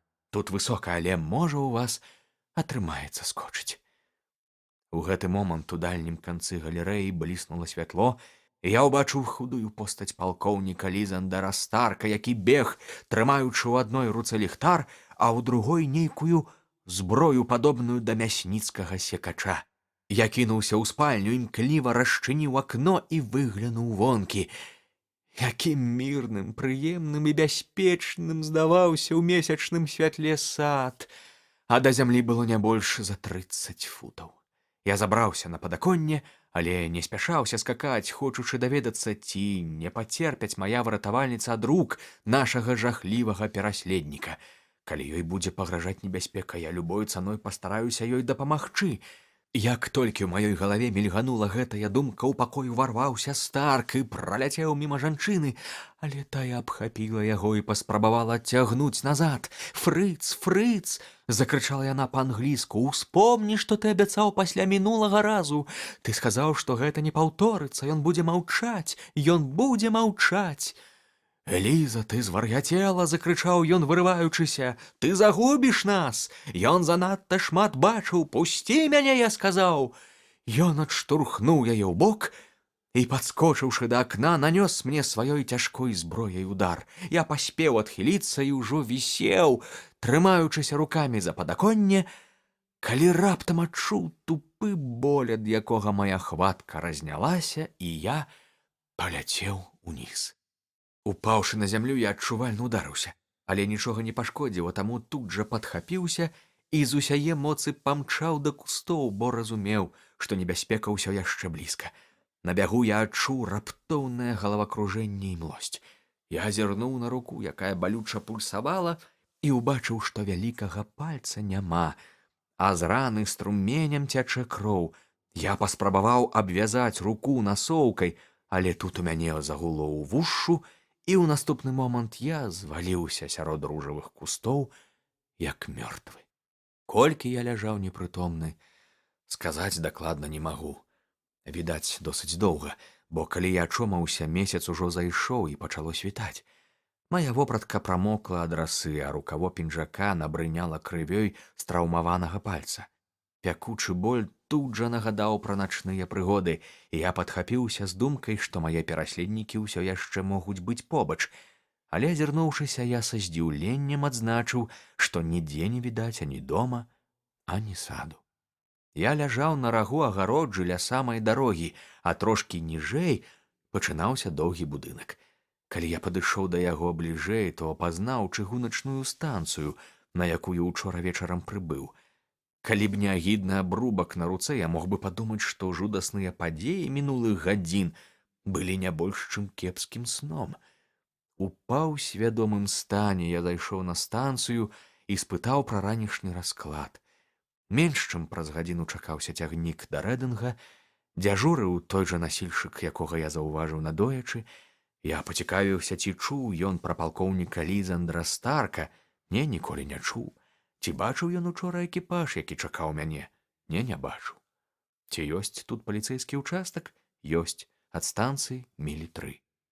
Для мяне, змучанага і аслабелага, гэта было занадта далёка. Я вырашыў спачатку вярнуцца ў горад, а потым ужо ісці са сваёй гісторыяй у паліцыю. Прыехаўшы ў Лондан у пачатку 7, я адразу ж пайшоў перавязаць рану, а доктар зрабіў ласку і прывёў мяне сюды. Я перадаю справу ў вашы рукі і гатовы зрабіць усё, што вы параіце. Калі ён скончыў сваю незвычайную прамову, мы пэўны час сядзелі моўчкі.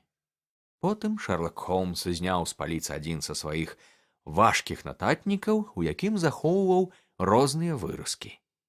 «Гэтая аб'ява мусіць вас зацікавіць», — сказаў ён. «Яна з'явілася ў прэсе амаль год таму, паслухайце. 9 дня гэтага месяца знік містер Джэрэмая Хейлінг, 26 гадоў, інжынер-гідраўлік. Ён выйшаў з дому ў 10 вечара, і з таго часу яго ніхто не бачыў. Быў апрануты, ну і гэтак далей. Вось ён, той мінулы раз, калі палкоўніку спатрэбілася адрамантаваць прэс». «Божа мой!» — усклікнуў мой пацыент. «Цяпер зразумела, што мела на ўвазе тая жанчына». Бясспрэчна. Палкоўнік, чалавек відавочна халодны і адчайны, вырашыў, што ў гэтай гульні ніхто не пяройдзе яму дарогу. Ён, як тыя піраты-галаварэзы, што на захопленых караблях нікога не пакідаюць у жывых. Але цяпер кожная хвіліна на вагу золата. Таму, калі ў вас ёсць сілы, мы зараз жа едзем у Скотланд-Ярд, а адтуль у Айфорд. Гадзіны праз 3 мы ўжо сядзелі ў цягніку, які вёз нас з Рэдынга да маленькай беркшырскай вёскі. Наша кампанія, апроч мяне і Шэрлака Холмса, улучала інжынера-гідраўліка, скотланд-ярдаўскага інспектара Брэдстрыта і следчага ў цывільным. Брэдстрыт расклаў на сядзенні тапаграфічную карту рэгіёну і якраз чарціў цыркулем акружнасць з цэнтрам у Айфардзе. «Вось яно», — сказаў ён. «Акружнасць мае радыус прыкладна ў 10 міляў.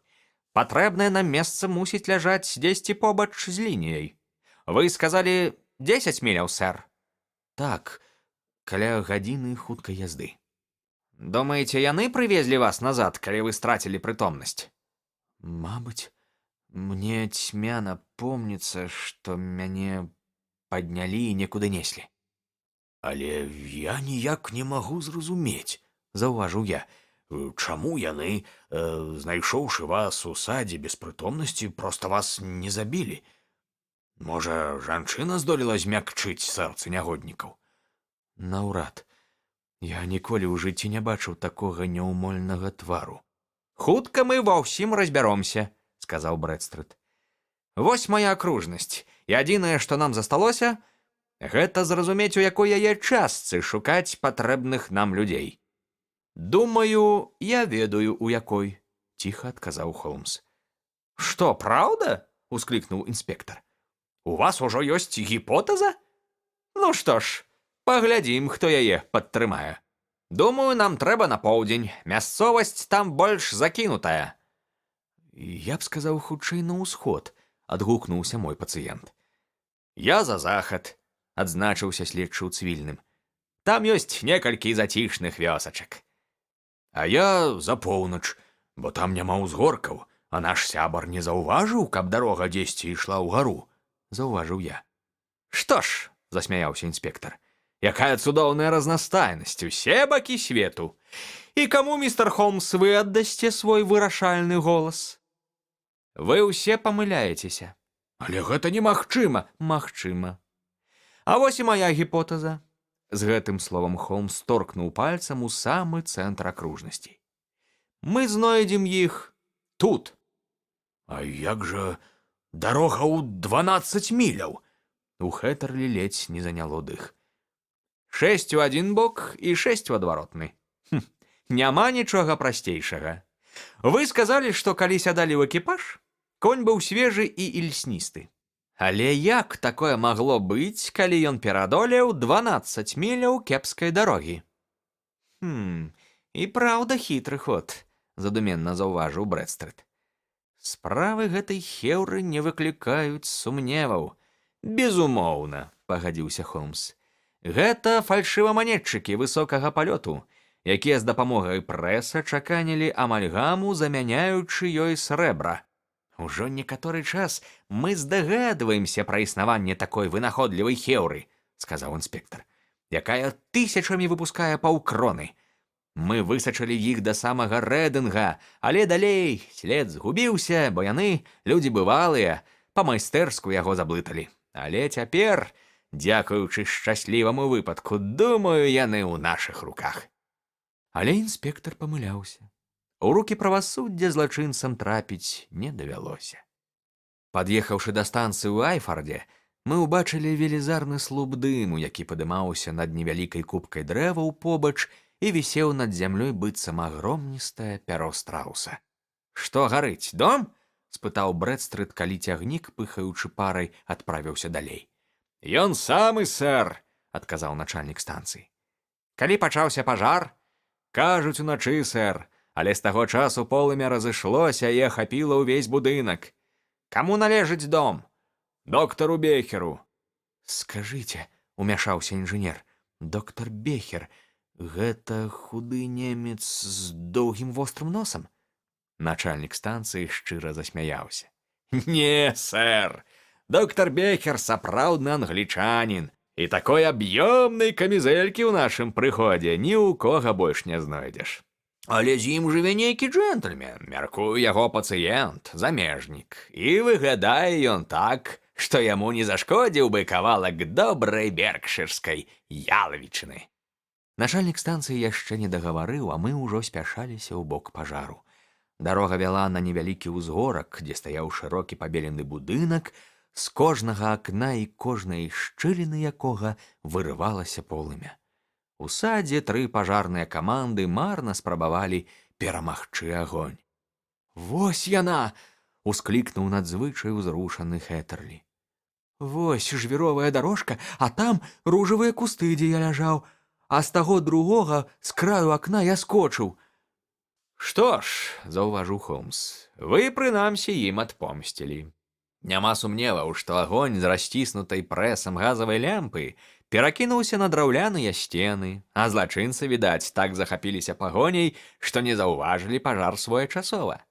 А цяпер уважліва сачыце за натоўпам, ці няма там вашых учарашніх знаёмцаў. Хаця яны, баюся, ўжо за добрую 100 міляў адсюль».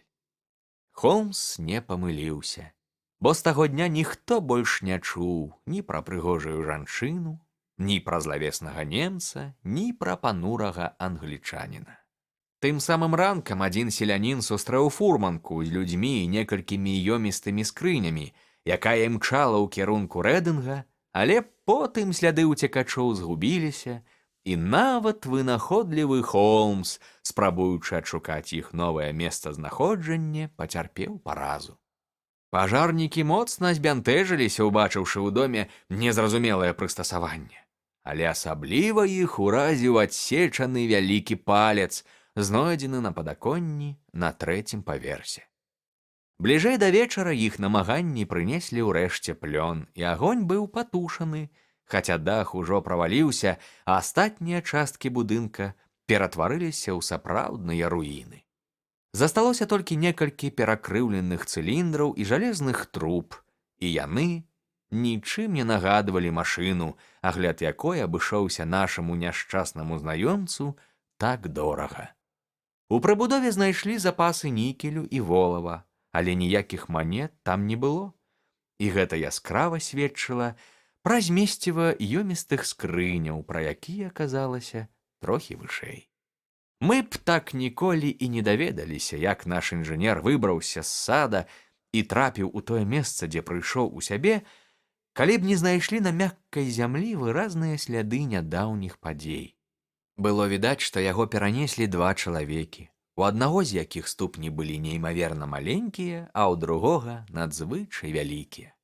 Цалкам магчыма, што маўклівы англічанін, баязлівейшы за свайго кампаньёна ці не такі бязлітасны, дапамог жанчыне пераправіць непрытомнага як мага далей ад небяспечнага месца. «Што ж», — сумна заўважыў Хэтерлі, калі мы занялі месцы ў лонданскім цягніку, «такая ў мяне выйшла гісторыя. Я страціў вялікі палец і заробак у 50 гіней. А што атрымаў узамен?» «Досвед», — са смехам адказаў Холмс. «І ведаеце, ён можа прынесці вам ускосную карысць, бо калі вы здолееце належным чынам перадаць яго ў словах, рэпутацыя выдатнага апавядальніка будзе забяспечаная вам да скону».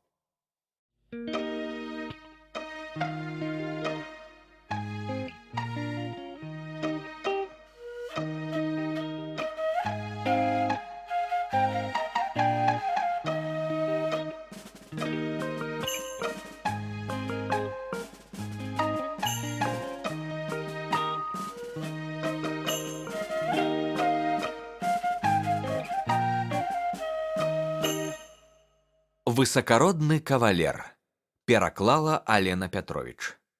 Шлюб лорда Сент-Саймона і яго дзіўнае заканчэнне перасталі ўжо быць прадметам абмеркавання ў найвышэйшых колах грамадства, дзе круціцца гэты няўдалы жаніх. Свежыя скандалы з больш пікантнымі дэталямі зацьмілі гэтую гісторыю 4гадовай даўніны. Аднак паколькі ў мяне ёсць падставы меркаваць, што ўсе факты так і не былі адкрытыя шырокай грамадскасці, і паколькі мой сябар Шэрлак Холмс адыграў вялікую ролю ў раскрыцці гэтай справы, я адчуваю, што ўспаміны пра яго былі б няпоўнымі без невялікай згадкі пра гэты выдатны эпізод. Гісторыя здарылася за некалькі тыдняў да майго ўласнага шлюбу, у той час, калі я яшчэ жыў з Холмсам на Бейкер-стрыт. Аднойчы, вярнуўшыся да хаты са шпацыру, ён знайшоў на стале адрасаваны яму ліст. Я цэлы дзень заставаўся дома, бо надвор'е раптоўна сапсавалася.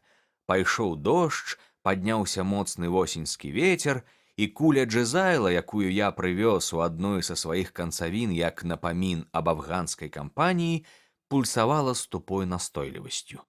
Абклаўшыся кучай газет, я сядзеў на адным крэсле, а ногі паклаў на другое, пакуль урэшце перасычаны навінамі, не адкінуў газету ў бок і не прылёг. Абыякава зірнуўшы на канверт, упрыгожаны вялізным гербам з вензелямі, я лена пацікавіўся, што за высакародная асоба піша майму сябру. «Тут вам нейкае вельмі выкшталцонае пасланне», — заўважыў я, як толькі ён увайшоў. «Ранішнія лісты, як я памятаю, былі ад гандляра рыбай і чыноўніка партовай мытні. Так, мая перапіска, безумоўна, чаруе сваёй разнастайнасцю», — усміхнуўся ён. «І сціплыя лісты, як правіла, цікавейшыя. А вось гэты акурат выглядае як адно з тых ненавісных свецкіх запрашэнняў, якія прымушаюць мяне або нудзіцца, або хлусіць». Ён ускрыў пячатку і кінуў позірк на ліст. «О, няўжо тут можа быць нешта цікавае?» «Не запрашэнне?» «Не, ліст дакладна па справе». «Нейкі высакародны кліент, адзін з самых высакародных у Англіі. О, віншую вас, дарагі дружа». Абсалютна шчыра запэўніваю вас, Уотсон, што статус майго кліента мяне цікавіць нашмат менш за яго справу. Аднак, цалкам магчыма, што тут няма чаго расследаваць. Здаецца, апошнім часам вы рупліва чыталі газеты. Так і ёсць. Маркотна сказаў я, паказваючы на велізарны стос у куце. Больш мне не было чым заняцца. Спадзяюся, вы праінфарміруеце мяне, бо я нічога не чытаю, апрача крымінальных навін і пошуку зніклых без вестак. Якраз яны часта бываюць даволі карыснымі. Але, калі вы пільна сачылі за апошнімі падзеямі, то мусілі чытаць пра лорда Сент-Саймона і яго вяселле. О, гэта было вельмі цікава. Выдатна. Ліст, які я трымаю ў руках, акурат ад лорда Сент-Саймона. Я прачытаю яго вам, а вы, у сваю чаргу, мусіце зноў перагледзець газеты і расказаць мне ўсё, што датычыць гэтае справы. Вось што ён піша. Шаноўны містер Шерлок Холмс, лорд Бэкуотер запэўніў мяне, што я магу цалкам даверыцца вашым думкам і меркаванням. Таму я вырашыў звярнуцца да вас з просьбай пра дапамогу ў сувязі з вельмі непрыемнай падзеяй, якая адбылася з маім вяселлем. Містер Лестрад са Скотланд-Ярда ўжо распрацоўвае пытанне, але ён пераканаў мяне, што не мае пярэчанняў супраць вашага ўдзелу і нават мяркуе, што гэта крыху дапаможа. Я прыйду да вас о 4 гадзіне дня, і калі ў вас на гэты час запланаваныя справы, спадзяюся, вы зможаце іх адкласці, бо гэтае пытанне мае першаступеннае значэнне. З павагай, Сент-Саймон. Ліст пазначаны сядзібай Гроўвенар, напісаны гусіным пяром, і высакародны лорд меў няшчасце выпацкаць чарнілам тыльны бок правага мезенца. Адзначыў Холмс, склаўшы пасланне назад у канверт. Ён піша, што будзе о 4. Цяпер 3. Ён будзе праз гадзіну. Значыць, у мяне ёсць час, каб з вашай дапамогай праясніць справу. Прагледзьце, калі ласка, газеты і раскладзіце фрагменты ў храналагічнай паслядоўнасці. А я пакуль разбяруся, што такое наш кліент. Ён узяў кнігу ў чырвонай вокладцы са стосу побач з камінам і сеў на крэсла з ёй на каленях. Вось ён, лорд Роберт Волсінхэм де Вер Сент-Саймон, другі сын герцага Балмаралскага. Герб на блакітным полі 3 рагулкі над чорным пасам, нарадзіўся ў 1846-м, яму 41 год. Даволі сталы век для ўступлення ў шлюб. Быў намеснікам міністра калоніі ў папярэднім кабінеце. Герцаг, яго бацька, пэўны час быў міністрам замежных спраў. Яны спадчыннікі плантагенетаў па мужчынскай лініі, цюдараў па жаночай. Нічога карыснага тут няма. Відаць, я павінен звярнуцца да вас, Уотсон, у пошуках чагосьці больш грунтоўнага. Было няцяжка знайсці патрэбнае, сказаў я, бо падзея зусім нядаўняя і гісторыя падалася мне вельмі цікавай. Аднак я баяўся прапанаваць яе вам, бо ведаў, што вы вядзяце расследаванне і не любіце, калі вам перашкаджаюць з іншымі справамі. Вы маеце на ўвазе тую дробязь з мэблевым фургонам на плошчы Гроўвенар. Яна ўжо цалкам праяснілася. Хаця, вядома, ўсё было відавочна з самага пачатку. Прашу вас, раскажыце, што вы даведаліся з газет. Вось першая згадка, якую я знайшоў. У калонцы прыватных абвестак у Morning-Post, датаваная, як бачыце, некалькімі тыднямі таму. Адбыліся заручыны, напісана там, і калі чуткі не хлусяць, вельмі хутка будзе вяселле паміж лордам Робертам Сент-Саймонам, другім сынам герцага Балмаралскага, і міс Хэці Доран, адзінай дачкой Алаізія Дорана, эсквайра з Сан-Францыска, Каліфорнія, ЗША. Вось і ўсё. Каротка і ясна, адзначыў Холмс, выцягнуўшы да агню доўгія ногі. Пра гэта было яшчэ крыху ў нейкай свецкай хроніцы на тым жа тыдні. Вось яно. Шлюбны рынак хутка давядзецца абараняць, бо, як выявілася, сённяшнія прынцыпы вольнага гандлю кепска ўплываюць на айчынны прадукт. Усё часцей улада над высакароднымі дамамі Вялікабрытаніі пераходзіць у рукі нашых чароўных кузін з-за акіяну. На мінулым тыдні яшчэ адзін важны пункт дадаўся ў спіс трафеяў, што здабылі гэтыя вабныя заваёўніцы. Лорд Сент-Саймон, які больш за 20 гадоў быў узорам супрацьстаяння стрэлам бога кахання, надоечы упэўнена абвясціў пра будучы шлюб з міс Хэці Доран, чароўнай дачкой мільянера з Каліфорніі. Міс Доран, чыя грацыёзная постаць і чароўнае аблічча прыцягнулі вялікую увагу на святах у Вэстберы-хаус, адзінае дзіця ў сям'і. Стала вядома, што яе пасаг дакладна перавысіць шасцізначную лічбу, не гаворачы пра віды на будучыню. Паколькі ні для кога не сакрэт, што герцаг Балмарал у апошнія гады быў вымушаны прадаць сваю калекцыю карцін, а лорд Сент-Саймон не мае ўласнай маёмасці, апрача невялікага маёнтка Бэрчмур, відавочна, што каліфарнійская спадчыніца, якая лёгка ператворыцца з рэспубліканскай лэдзі ў жонку брытанскага пэра, не адзіная пераможца ў гэтым саюзе. «Нешта яшчэ?» — пазяхаючы спытаў Холмс. «О, так, яшчэ шмат чаго. Вось яшчэ нататка ў Монінг-пост, дзе вядзецца пра тое, што вяселле будзе абсалютна спакойным і адбудзецца ў царкве святога Георгія на плошчы Гановер, што запрошаныя толькі паўтузіна самых блізкіх сяброў і што святкаванне адбудзецца ў мэбляваных пакоях у Ланкастер-гейт, якія наняў Алаізій Доран.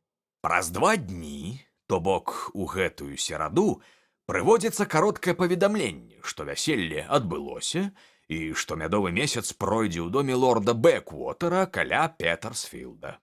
Вось і ўсе звесткі, якія з'явіліся да знікнення нявесты. Да чаго? Падскочыўшы, спытаў Холмс. Да таго, як нявеста прапала. А калі яна прапала? За вясельным абедам.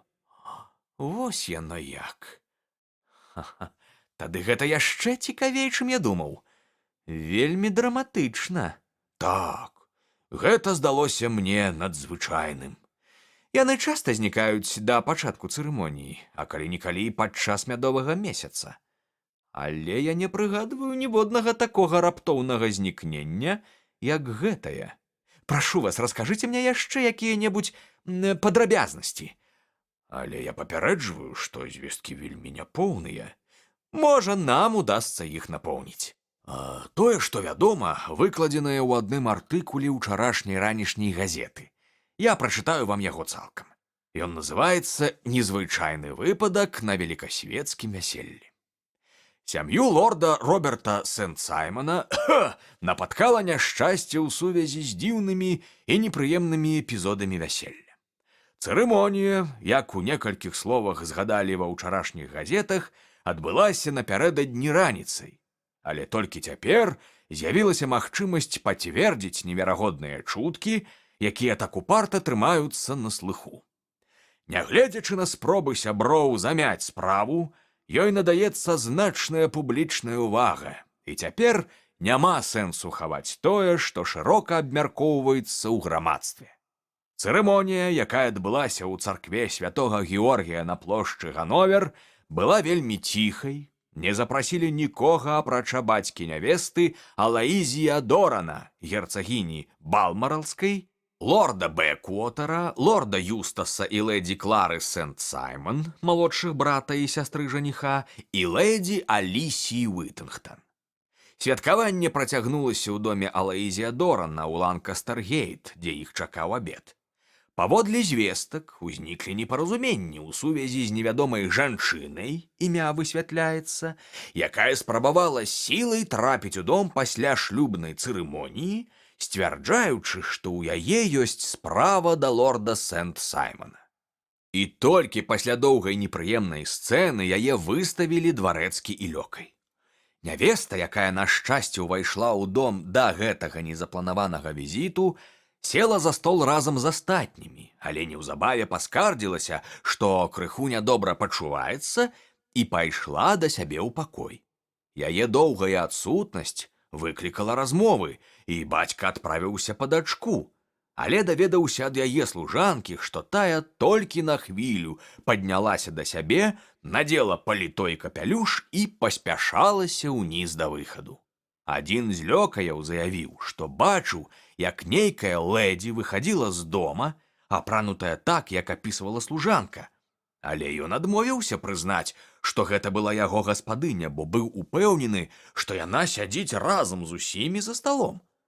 Пераканаўшыся, што дачка знікла, Алаізій Доран разам з жаніхом адразу ж звярнуліся ў паліцыю. Пачаліся вельмі энергічныя пошукі, якія, імаверна, у хуткім часе прывядуць да раскрыцця гэтай надзвычайнай справы. Аднак да сённяшняга дня месцазнаходжанне зніклай лэдзі не высветленае. Ходзяць чуткі, што вялася нейкая брудная гульня. Была арыштаваная жанчына, якая пранікла ў дом. На думку паліцыі, яна хутчэй за ўсё зрабіла гэта з рэўнасці і, магчыма, мае дачыненне да знікнення нявесты. І гэта ўсё? Ёсць яшчэ пара слоў у іншай ранішняй газеце. Можа, яна вам чымсьці дапаможа. І што там? Міс Флора Міллер, якая спрабавала пранікнуць у дом, насамрэч была арыштаваная. Раней яна, відаць, танцавала ў Алегра і некалькі гадоў была знаёмая з жаніхом. Больш звестак няма. І цяпер уся справа ў вашых руках. Вам вядома ўсё, пра што пісалі газеты. Здаецца, гэта надзвычай цікавы выпадак. Я ні за што на свеце такое не прапушчу.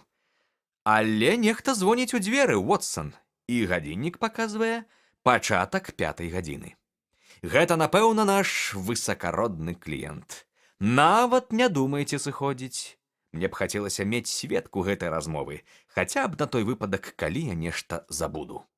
Лорд Роберт Сент-Саймон, абвясціў наш хлопчык-слуга, расчыняючы дзверы. У пакой увайшоў бледны джентльмен з прыемнымі, вытанчанымі рысамі твару, вялікім носам, ганарліва сціснутымі вуснамі і цвёрдым адкрытым позіркам чалавека, які любіць загадваць і любіць, каб яго загады выконвалі. Яго рухі былі рэзкімі, і ўсё ж агульны выгляд рабіў уражанне, што ён старэйшы за свой узрост. Ён быў крыху сутулы і дзіўнавата згінаў калені пры хадзьбе. Калі ён зняў капялюш з загнутымі брылямі, выявілася, што валасы ўжо сіваватыя, а на макаўцы пачалі радзець. Апрануты ён быў вельмі ахайна, на мяжы з форсам. Высокі каўнер, чорны фрак, белая камізэлька, жоўтыя пальчаткі, лакаваныя пантофлі і светлыя гетры. Ён павольна зайшоў у пакой і азірнуўся, круцячы ў правай руцэ ланцужок ад сваіх залатых акуляраў. «Добры дзень, містер Сент-Саймон», — устаў і пакланіўся госцю Холмс. «Калі ласка, сядайце. Гэта мой сябар і калега доктар Уотсон. Пасоўвайцеся бліжэй да агню, пагаворым пра вашу справу». Гэта надзвычай балючае пытанне для мяне, як вы можаце лёгка зразумець, містер Холмс. Мяне закранулі за жывое. Думаю, вы ўжо сутыкаліся з такімі выпадкамі, хоць, мяркую, наўрад ці вашы кліенты былі з такога ж класу, што і я. Сапраўды, для мяне гэта прыступка ўніз. Прабачце? Маім апошнім кліентам быў кароль. Праўда? Я нават не думаў. А які кароль? Скандынаўскі. Што? Яго жонка знікла? Вы, безумоўна, разумееце, ветліва сказаў Холмс, што справы маіх кліентаў таямніца такая ж, якую я абяцаю і вам. Так, вядома, гэта вельмі слушна. Вельмі слушна. Прашу прабачэння. Што да маёй уласнай справы, то я гатовы даць любую інфармацыю, якая дапаможа вам у гэтым пытанні. Дзякуй. Я ўжо даведаўся ўсё, што можна даведацца з газет. Больш мне нічога не вядома. Мяркую, гэтым артыкулам можна давяраць? Напрыклад, дзе вядзецца пра знікненне нявесты. Лорд Сент-Саймон хутенька прагледзеў нататку. Так, усё правільна. Прыблізна так і было. Але патрэбна больш звестак, перш чым я прыйду да нейкай высновы. Думаю, я мог бы задаваць вам пытанні, а вы забяспечылі б мяне неабходнымі фактамі. Калі ласка. Калі вы пазнаёміліся з міс Хэці-Дорн? Летась у Сан-Францыска. Вы падарожнічалі ў Штаты? Так. І там вы заручыліся? Не. Але пазнаёміліся? Мне падабалася яе таварыства, і яна гэта бачыла. Яе бацька вельмі заможны? Яго лічаць самым заможным чалавекам на ціхаакіянскім узбярэжжы. А як ён зарабіў свае грошы? На залатых капальнях. Некалькі гадоў таму ў яго не было нічога, але ён натрапіў на золата, інвеставаў туды, і капітал хутка ўзляцеў угару. А як бы вы апісалі характар маладой лэдзі, вашай жонкі? Лорд яшчэ больш нервова пачаў церабіць акуляры, узіраючыся ў агонь. «Ведаеце, містер Холмс, — сказаў ён, — калі бацька маёй жонкі разбагацеў, ёй было 20. А да гэтага яна вольна бегала па капальнях і блукала па лесе або ў гарах, вучылася хутчэй у прыроды, чым у настаўніка. Такіх, як яна, мы ў Англіі называем гарэзамі, з цвёрдым характарам, шалёная і свабодная, не скаваная ніякімі традыцыямі. Яна гарачая, я сказаў бы нават жарсная. Яна хутка прымае рашэнні і дзейнічае бясстрашна. З іншага боку, я не даў бы ёй імя, якое маю гонар насіць, дадаў ён крыху ганарліва адкашляўшыся, калі б не лічыў яе глыбока высакароднай жанчынай. Мяркую, яна здольная на гераічную самаахвярнасць, і ёй агідная любая подласць. У вас ёсць яе фотаздымак? Так, я ўзяў з сабой вось гэта. Ён адкрыў медальён і паказаў нам вельмі прыгожы жаночы твар. Гэта быў не фотаздымак, а мініяцюра са слановай косці.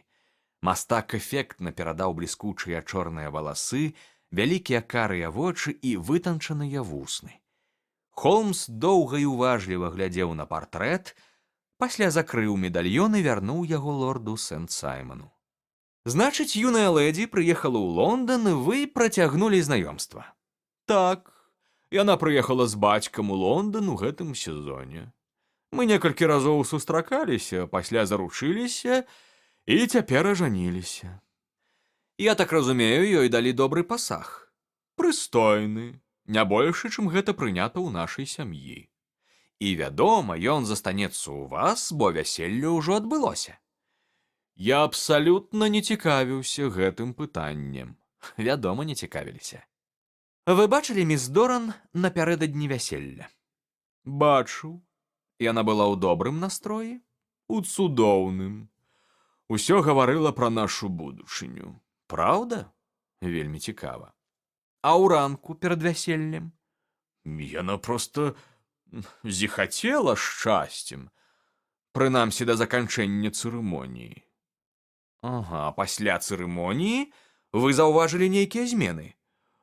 Ну, шчыра кажучы, тады я ўпершыню заўважыў нейкую рэзкасць яе характару. Аднак інцыдэнт быў такі нязначны, што не варта і згадваць. Калі ласка, ўсё ж згадайце. О, гэта дробязь. Калі мы ішлі да алтара, яна выпусціла з рук букет. Яна тады акурат мінала пярэднюю лаву, і букет упаў туды. Яна на імгненне збянтэжылася, але джентльмен, што сядзеў на той лаве, падаў ёй букет. Ён зусім не сапсаваўся ад падзення.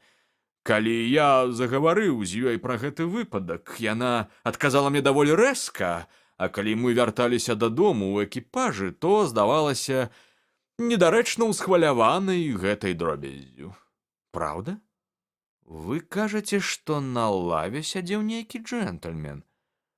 Значыць, на вяселлі былі староннія людзі. Вядома, царква ж была адчыненая. Гэта не быў прыяцель вашай жонкі? Не-не. Я ветліва называю яго джентльменам, але гэта быў зусім звычайны чалавек. Я нават не запомніў яго аблічча. Але, баюся, мы далёка адышлі ад тэмы. Значыць, Лэдзі Сент-Саймон пасля вяселля была не ў гуморы. І што яна зрабіла, вярнуўшыся ў бацькаў дом? Я бачыў, як яна размаўляла са сваёй пакаёўкай. А хто яе пакаёўка? Яе завуць Эліс. Яна амерыканка, разам з ёй прыехала з Каліфорніі. Лэдзі ёй давярае? Я б сказаў, нават залішне. Мне здавалася, гаспадыня дае ёй зашмат свабоды, але, вядома, яны ў Амерыцы глядзяць на такое крыху інакш. Як доўга яна размаўляла з гэтай Эліс? Усяго пару хвілін. Я быў тады надта заняты, каб звяртаць на гэту ўвагу. Вы выпадкам не чулі, пра што яны размаўлялі? Лэдзі Сент-Саймон казала нешта накшталт дзялка і прысабечыць. Яна часта ўжывае такія жаргонныя словы. Я абсалютна не ўяўляю, што гэта значыць. Часам амерыканскі жаргон вельмі экспрэсіўны. А што ваша жонка рабіла пасля размовы з пакаёўкай? Яна спусцілася ў сталовы пакой. Пад руку з вамі? Не, адна. Яна надта незалежная ў такіх дробязях. Пасля таго, як усе расселіся, хвілін праз 10. Яна раптоўна ўстала, неяк невыразна папрасіла прабачэння і выйшла з пакоя. І больш не вярнулася. Але яе пакаёўка Эліс, як я разумею, сцвярджае, што яна зайшла ў свой пакой, надзела на вясельную сукенку доўгае свабоднае паліто, надзела капялюш і выйшла. Менавіта так. І пазней яе бачылі ў гайд-парку ў кампаніі Флоры Міллер, якая цяпер знаходзіцца пад вартай, бо спрабавала пранікнуць сёння зранку ў дом містера Дорана. Я хацеў бы яшчэ ведаць пра гэтую юную лэдзі і вашы з ёй стасункі. Лорд Сент-Саймон паціснуў плячыма і прыўзняў бровы. Некалькі гадоў мы сябравалі. Я б сказаў, нават блізка сябравалі. Раней яна працавала ў Алегра. Я паводзіўся з ёй як належыць, і ў яе не было прычын скардзіцца на мяне. Але ж вы ведаеце жанчын, містер Холмс. Флора чароўная дзяўчына, але надзвычай горача і аддана закаханая ў мяне. Пачуўшы, што я збіраюся ажаніцца, яна пачала пісаць мне жудасныя лісты. Шчыра кажучы, вяселле таму і святкавалася так ціха. Я баяўся, што ў царкве можа здарыцца скандал. Яна прыехала да дома містера Дорана, як толькі мы вярнуліся, і спрабавала пранікнуць туды, выкрыкваючы абразлівыя словы ў адрас маёй жонкі і нават пагражаючы ёй. Але я прадбачыў, што такое можа здарыцца, і запрасіў 2 паліцэйскіх у цывільным, якія вывелі яе. І калі яна зразумела, што гвалтам тут не дапаможаш, то супакоілася. Ваша жонка чула гэта ўсё? Не, на шчасце, не чула. А пасля яе бачылі разам з гэтай жанчынай. Так? Містер Лестрад са Скотланд-Ярда ўспрымае гэта надта сур'ёзна. Паліцыя мяркуе, што Флора завабіла маю жонку ў жудасную пастку. Ну, гэта імаверна. Вы таксама так думаеце? Я сказаў, што гэта імаверна, але не сказаў, што верагодна. Аднак вы нібыта самі ў гэта не верыце. Я ўпэўнены, што Флора і камара не скрыўдзіць. Тым не менш, рэўнасць можа змяніць характар чалавека да непазнавальнасці. Скажыце, калі ласка, што асабіста вы думаеце на гэты конт? Што здарылася? Ну, насамрэч, я прыйшоў да вас, каб знайсці рашэнне, а не прапаноўваць сваё. Я расказаў вам усё, што ведаю.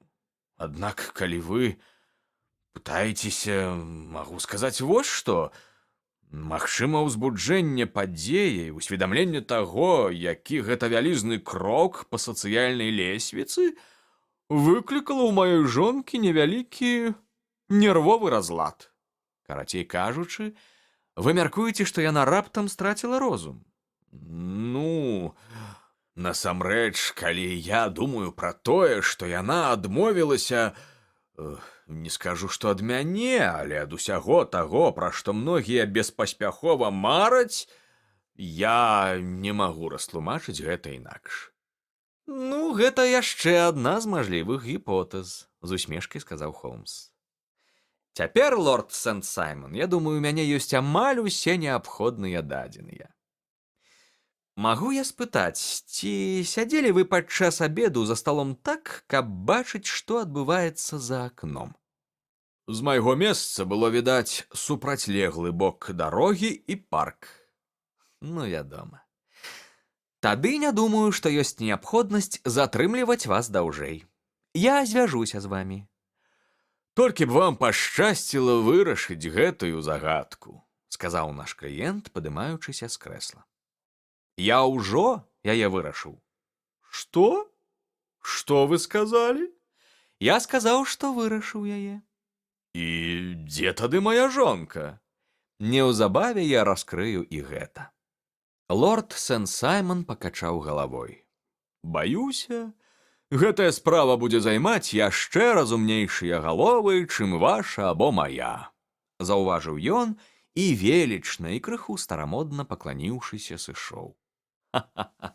З боку лорда Сент-Саймона было вельмі ласкава паставіць маю галаву на адзін узровень са сваёй, смеючыся сказаў Шерлок Холмс. Думаю, пасля такога допыту мне патрэбныя віскі з содавай і цыгара. А сваё меркаванне па гэтай справе я склаў яшчэ да таго, як наш кліент зайшоў у пакой. Няўжо, Холмс? У мяне ёсць нататкі пра некалькі падобных выпадкаў, хаця, як я ўжо гаварыў, ні адно знікненне не адбывалася так хутка. Увесь гэты допыт быў толькі для таго, каб ператварыць маю здагадку ва ўпэўненасць. Ускосныя доказы часта бываюць вельмі пераканаўчымі. Гэта як знайсці ў малацэ стронгу, гаворачы словамі Генры Дэвіда Таро. Я ж чуў усё, што чулі вы. Аднак вы не ведаеце пра ранейшыя справы, якія саслужылі мне добрую службу. Вельмі падобная гісторыя адбылася ў Абердыне некалькі гадоў таму, а яшчэ адна ў Мюнхене, праз год пасля франка-прускай вайны. Гэта адзін з шэрагу выпадкаў, але... А вось і Лестрад. Добры дзень, Лестрад. Вазьміце сабе ў буфеце келіх і цыгару з каробкі. Афіцыйны дэтэктыў быў у бушлаце з гальштукам, што надавала яму выгляд марака, а ў руках трымаў кавалак чорнай парусінавай тканіны. Хутка павітаўшыся, ён сеў і запаліў прапанаваную яму цыгару. Што здарылася? Спытаў Холмс з агеньчыкам у вачах. Вы выглядаеце незадаволеным. Я і адчуваю сябе незадаволеным. Усё праз гэтую д'ябальскую справу з вяселлем Сент-Саймона. Я не магу зразумець ні пачатку, ні канца гэтай гісторыі. Праўда? Вы мяне здзіўляеце. Ніколі ў жыцці ні ў кога не было такой заблытанай справы. Здаецца, кожная нітка непрыкметна праслізвае скрозь пальцы. Я цэлы дзень над ёй працую. Здаецца, справа прымусіла вас змакрэць, сказаў Холмс, памацаўшы рукаво яго бушлата. Так, давялося аблазіць усё возера Серпентайн. Божа мой, навошта? Шукаў цела лэдзі Сент-Саймон. Шерлок Холмс адкінуўся на спінку крэсла і ад душы рассмяяўся. А ці праверылі вы фонтан на Трафальгарскай плошчы? Спытаў ён. Што? Што вы маеце на ўвазе? Я маю на ўвазе, што шансы знайсці зніклую даму ў гэтых вадаёмах абсалютна аднолькавыя. Лестрад кінуў гнеўны позірк на майго сябра. Я так разумею, што вам усё вядома ў гэтай справе, фыркнуў ён. Ну, я толькі пачуў факты, і мне ўсё стала вядома. Што вы кажаце? Значыць, вы думаеце, што Серпентайн тут ні пры чым? Думаю, гэта малаверагодна. Тады, можа, вы ласкава патлумачыце, як гэта мы знайшлі там вось гэта? Сказаў Лестрад, адкрываючы сваю торбу і вытрасаючы на падлогу муаравую вясельную сукенку, пару белых атласных пантофлікаў, вянок нявесты і вэлюм, выцвілыя і набрынялыя вадой. І вось гэта? дадаў ён і паклаў наверх гэтай купы рэчаў вясельны пярсцёнак. Ці раскусіце вы гэты арэшак, майстар Холмс? Ах, вось што, сказаў мой сябар, выдзімаючы колцы блакітнага дыму. Вы дасталі гэта серпентайна? Не. Рэчы знайшлі на ўскрайку парка каля дома вартаўніка.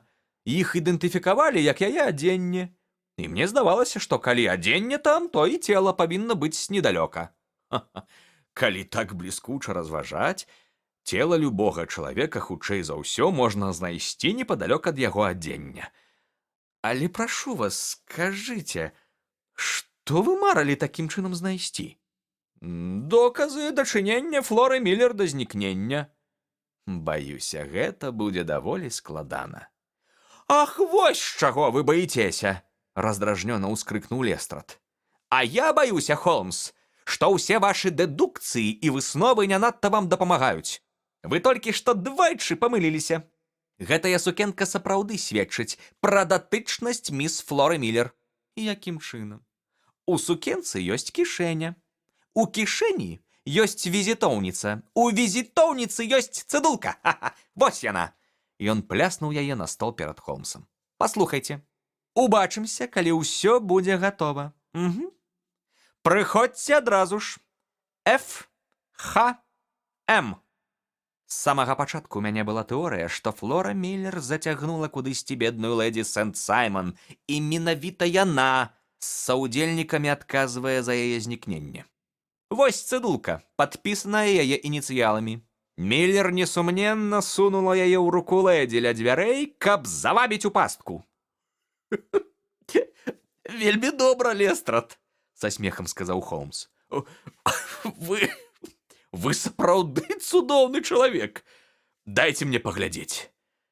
Ён вяла ўзяў паперку, але раптам нешта забрала яго ўвагу, і ён ажно ўскрыкнуў ад задавальнення.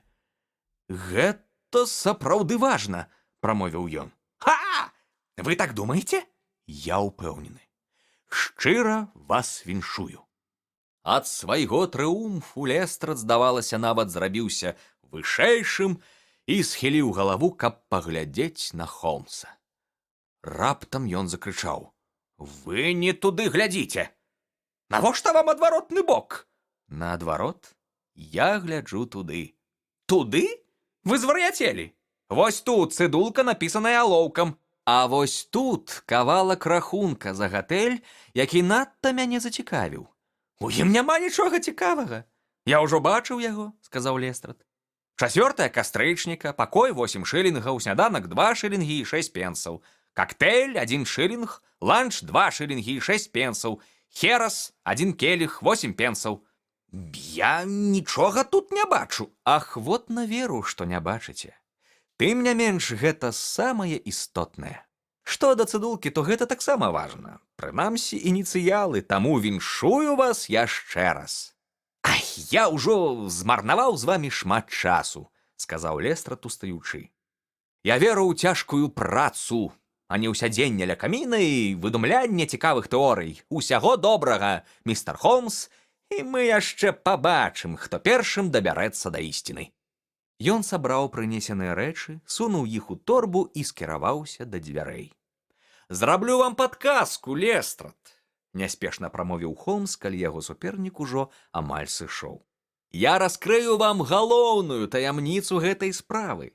Лэдзі Сент-Саймон — гэта міф. Такога чалавека няма і ніколі не было». Лестрад сумна паглядзеў на майго сябра, затым павярнуўся да мяне, тройчы пастукаў сябе па ілбе, урачыста пакачаў галавой і паспяшаўся прэч. Не паспеў ён зачыніць за сабой дзверы, як Холмс устаў і апрануў паліто. «Думка пра працу на свежым паветры не пазбаўленая сэнсу», — заўважыў ён. «Так што, думаю, Вотсан, давядзецца пакінуць вас сам-насам з вашымі газетамі». Шерлак Холмс сышоў апятай. Але ў мяне не было часу пабыць на самоце, бо не прайшло і гадзіны, як 2 чалавекі, мужчына з маладзейшым хлопцам, прынеслі з кандытарскай агромністую пляскатую каробку. Яе распакавалі, і тады, на маё вялікае здзіўленне, на нашым сціплым стале ў здымных пакоях з'явілася эпікурэйскага размаху халодная вячэра. Там была пара халодных вальшнепаў, фазан, пірог з фуагра і некалькі старых, зарослых павуціннем бутэлек. Выклаўшы гэтую раскошу на стол, два мае візіцёры зніклі, як джын з 1001 ночы, нічога не патлумачыўшы і зазначыўшы толькі, што ўсё гэта было аплачанае і замоўленае на наш адрас. Амаль о 9 гадзіне ў пакой жвава ўвайшоў Шэрлак Холмс. Было цяжка зразумець, што напісана на яго твары, але ў вачах гарэў агеньчык, які сведчыў, што ён не расчараваўся ў сваіх высновах. «Стол накрыты, выдатна», — сказаў ён, паціраючы рукі. Здаецца, вы чакаеце гасцей тут. Ежы на 5. «Так, думаю, у нас будзе кампанія», — сказаў ён. «Я здзіўлены, што лорд Сент-Саймон яшчэ не прыехаў. Ха! Здаецца, я чую на лесвіцы яго крокі». Гэта сапраўды быў наш абедзенны госць. Ён увайшоў яшчэ больш неспакойна, яшчэ больш энергічна, цярэбячы ланцужок ад акуляраў, з выразам моцнага абурэння на арыстакратычным твары. «Значыць, вы атрымалі маё паведамленне?» — спытаў Холмс. «Атрымаў, і прызнаюся, што яго змест уразіў мяне звыш усялякай меры. Ці ёсць у вас неабвержныя доказы, каб казаць такое?» «У мяне ёсць найлепшыя доказы». Лорд Сент-Саймон апусціўся на крэсла і пацёр рукой лоб. «Што скажа герцаг?» — прамармытаў ён, «калі даведаецца, што член яго сям'і так зневажаны. Гэта чыстая выпадковасць. Я не магу згадзіцца з вамі, што гэта знявага. О, вы глядзіце на гэта зусім з іншага ракурсу. Я не бачу тут нічыёй віны. Не ўяўляю, што яшчэ магла зрабіць лэдзі, хаця дзейнічала яна, вядома, надта імкліва. Аднак у яе няма маці, і ў такой складанай сітуацыі ёй не было з кім параіцца. «Гэта знявага, сэр, публічная знявага», — сказаў лорд Сент-Саймон, барабанячы пальцамі па стале. «Але ж вы мусіце разумець, што бедная дзяўчына апынулася ў надзвычайнай сітуацыі. Я нічога не збіраюся разумець. Я сапраўды вельмі абураны. Мяне ганебна выкарысталі». «Здаецца, нехта звоніць», — сказаў Холмс. «Так, я чую крокі на лесвіцы. Я не мог упэўніць вас паставіцца да сітуацыі больш паблажлівай, таму паклікаў адваката, якому, магчыма, пашчасціць больш». Ён адчыніў дзверы і запрасіў у пакой лэдзі і джентльмена. «Лорд Сент-Саймон», — працягнуў ён, — «дазвольце прадставіць вам містера і міссіс Фрэнсіс Хеймолтон. Здаецца, з дамай вы ўжо знаёмыя». Убачыўшы новых гасцей, наш кліент ускочыў, годна выпрастаўся, апусціў вочы і засунуў руку пад бартавіну сурдута, ўсім сваім відам увасабляючы патаптаную годнасць. Лэдзі зрабіла таропкі крок наперад і падала яму руку, але ён усё яшчэ адмаўляўся падняць на яе вочы. І гэта было правільна, раз ён вырашыў заставацца цвёрдым. Убачыўшы яе умольны позірк, не кожны здолеў бы супраціўляцца. «Вы злуяцеся, Роберт», — сказала яна. «Сапраўды, я разумею, у вас ёсць прычына злаваць». «Прашу вас, не трэба апраўданняў», — з горычу вымавіў лорд Сент-Саймон. «Я ведаю, я сапраўды абышлася з вамі кепска. Я мусіла паразмаўляць з вамі перад тым, як сысці. Але я была як не свая. І з таго часу, як зноў пабачыла Фрэнка, проста не ведала, што рабіць і што сказаць. Яшчэ дзіўлюся, як я не самлела перад алтаром». «Магчыма, місіс Молтон, вы б хацелі, каб мы з маім сябрам выйшлі з пакоя, пакуль вы будзеце размаўляць. Калі вы дазволіце мне ўзяць слова», — адгукнуўся невядомы джентльмен, «я скажу, што мы зрабілі з гэтага надта вялікую таямніцу. Што датычыць мяне, я б хацеў, каб уся Еўропа і Амерыка пачулі праўду». Гэта быў невысокі, жылаваты, жвавы, чыста паголены чалавек з рэзкімі рысамі загарэлага твару. Тады я зараз жа раскажу нашу гісторыю. сказала леді. Мы з Фрэнкам пазнаёміліся ў 84 годзе на капальні Макуайра каля скалістых гор, дзе тата распрацоўваў дзялку. Мы заручыліся, Фрэнк і я. Але аднойчы бацька напаў на залатую жылу і добра так разбагацеў, у той час, як Фрэнкава дзялка марнела і ўрэшце сышла на нішто. Чым заможнейшым рабіўся тата, тым бяднейшым быў Фрэнк. У выніку тата і чуць не хацеў пра нашы заручыны і адвёз мяне ў Фрыска. Аднак Фрэнк не здаваўся, і ён паехаў за мной, і мы працягвалі бачыцца, але так, каб тата нічога не ведаў. Інакш ён бы раз'юшыўся, таму мы самі ўсё вырашылі. Фрэнк сказаў, што паедзе назад і таксама разбагацее, а вернецца па мяне толькі тады, калі заробіць столькі, колькі мой тата. І вось тады я паабяцала чакаць яго да канца і дала зарок не выходзіць замуж ні за кого іншага, пакуль ён жывы. Тады чаму б нам не павянчацца тут жа, прапанаваў ён. Тады я буду ўпэўнены ў табе, але пакуль не вярнуся, не буду казаць, што я твой муж. Мы абмеркавалі гэта, і ён добра ўсё ўладкаваў, дамовіўся са святаром. Так мы і павянчаліся. А тады Фрэнк паехаў шукаць сваё шчасце, а я вярнулася да таты. Пазней я чула, што Фрэнк у Монтане, затым ён паехаў шукаць золата ў Арызону, пасля прыйшлі чуткі, што ён у Нью-Мексіка, а пазней у газеце з'явіўся даўжэзны артыкул пра напад індзейцаў апачы на капальні, і сярод забітых было імя майго Фрэнка. Я страціла прытомнасць і хварэла некалькі месяцаў. Тата ўжо быў падумаў, што са мной зусім блага і вадзіў мяне па ўсіх дактарах у Фрыска. Больш за год я ні слова не чула пра Фрэнка і таму не сумнявалася, што ён памёр. А тады ў Фрыска прыехаў лорд Сент-Саймон. І мы з татам пераехалі ў Лондан. Было дамоўлена пра вяселле, і тата быў вельмі задаволены, але я ўвесь час адчувала, што ні адзін мужчына на зямлі не зойме ў маім сэрцы месца, якое я калісьці аддала беднаму Фрэнку. Калі б я выйшла замуж за лорда Сент-Саймона, то, безумоўна, выконвала б свой доўг.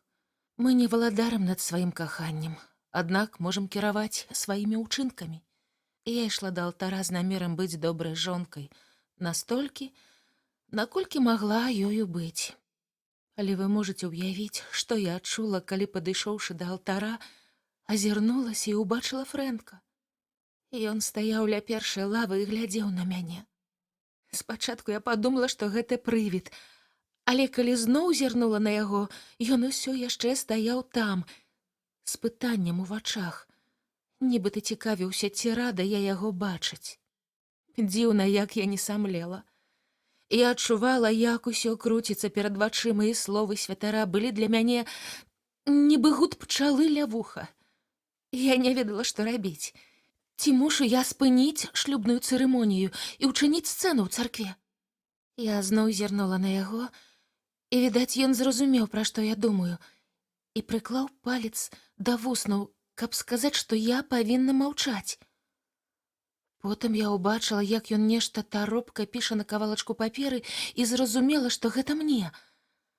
Праходзячы ля яго лавы, я выпусціла з рук букет, і ён, вяртаючы мне кветкі, разам з імі ўклаў мне ў руку цыдулку. Там быў усяго адзін радок. І ён прасіў выйсці да яго, калі ён падасць знак. Вядома, я ўжо не сумнявалася, што цяпер мой галоўны абавязак перад ім, і вырашыла рабіць усё, што ён загадае. Вярнуўшыся ў дом, я ўсё расказала сваёй служанцы, якая ведала яго з Каліфорніі і заўсёды прыязна да яго ставілася. Я загадала ёй нічога не гаварыць, скласці некалькі маіх рэчаў і падрыхтаваць паліто. Я ведаю, што мусіла паразмаўляць з лордам Сент-Саймонам, але гэта было так жудасна цяжка перад яго маці і ўсімі гэтымі важнымі людзьмі. Я проста вырашыла ўцячы, а затым ужо ўсё патлумачыць. Не праседзела я і 10 хвілін за сталом, як убачыла ў акно Фрэнка, які стаяў на супрацьлеглым баку вуліцы. І ён паклікаў мяне на мігах і скіраваўся ў бок парку. Я апранулася, вышмыгнула з дому і пайшла за ім. Да мяне падышла нейкая жанчына і нешта пачала гаварыць пра лорда Сент-Саймона. Мне так здалося, бо я амаль не чула яе. Нешта пра тое, што ў яго таксама была нейкая таямніца да таго, як мы пажаніліся. У хуткім часе мне ўдалося ўцячы ад яе, і я дагнала Фрэнка. Мы селі ў кэб і паехалі ў пакой на Гордан-сквер.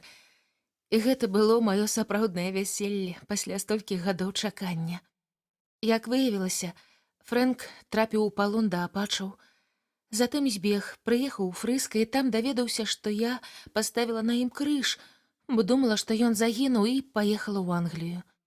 Тады ён выправіўся за мной сюды і ўрэшце знайшоў мяне тым самым ранкам, у дзень майго другога вянчання. Я даведаўся пра гэта з газет, патлумачыў амерыканец. Там згадваліся імёны і тое, у якой царкве будзе вянчанне. Але не гаварылася, дзе жыве нявеста.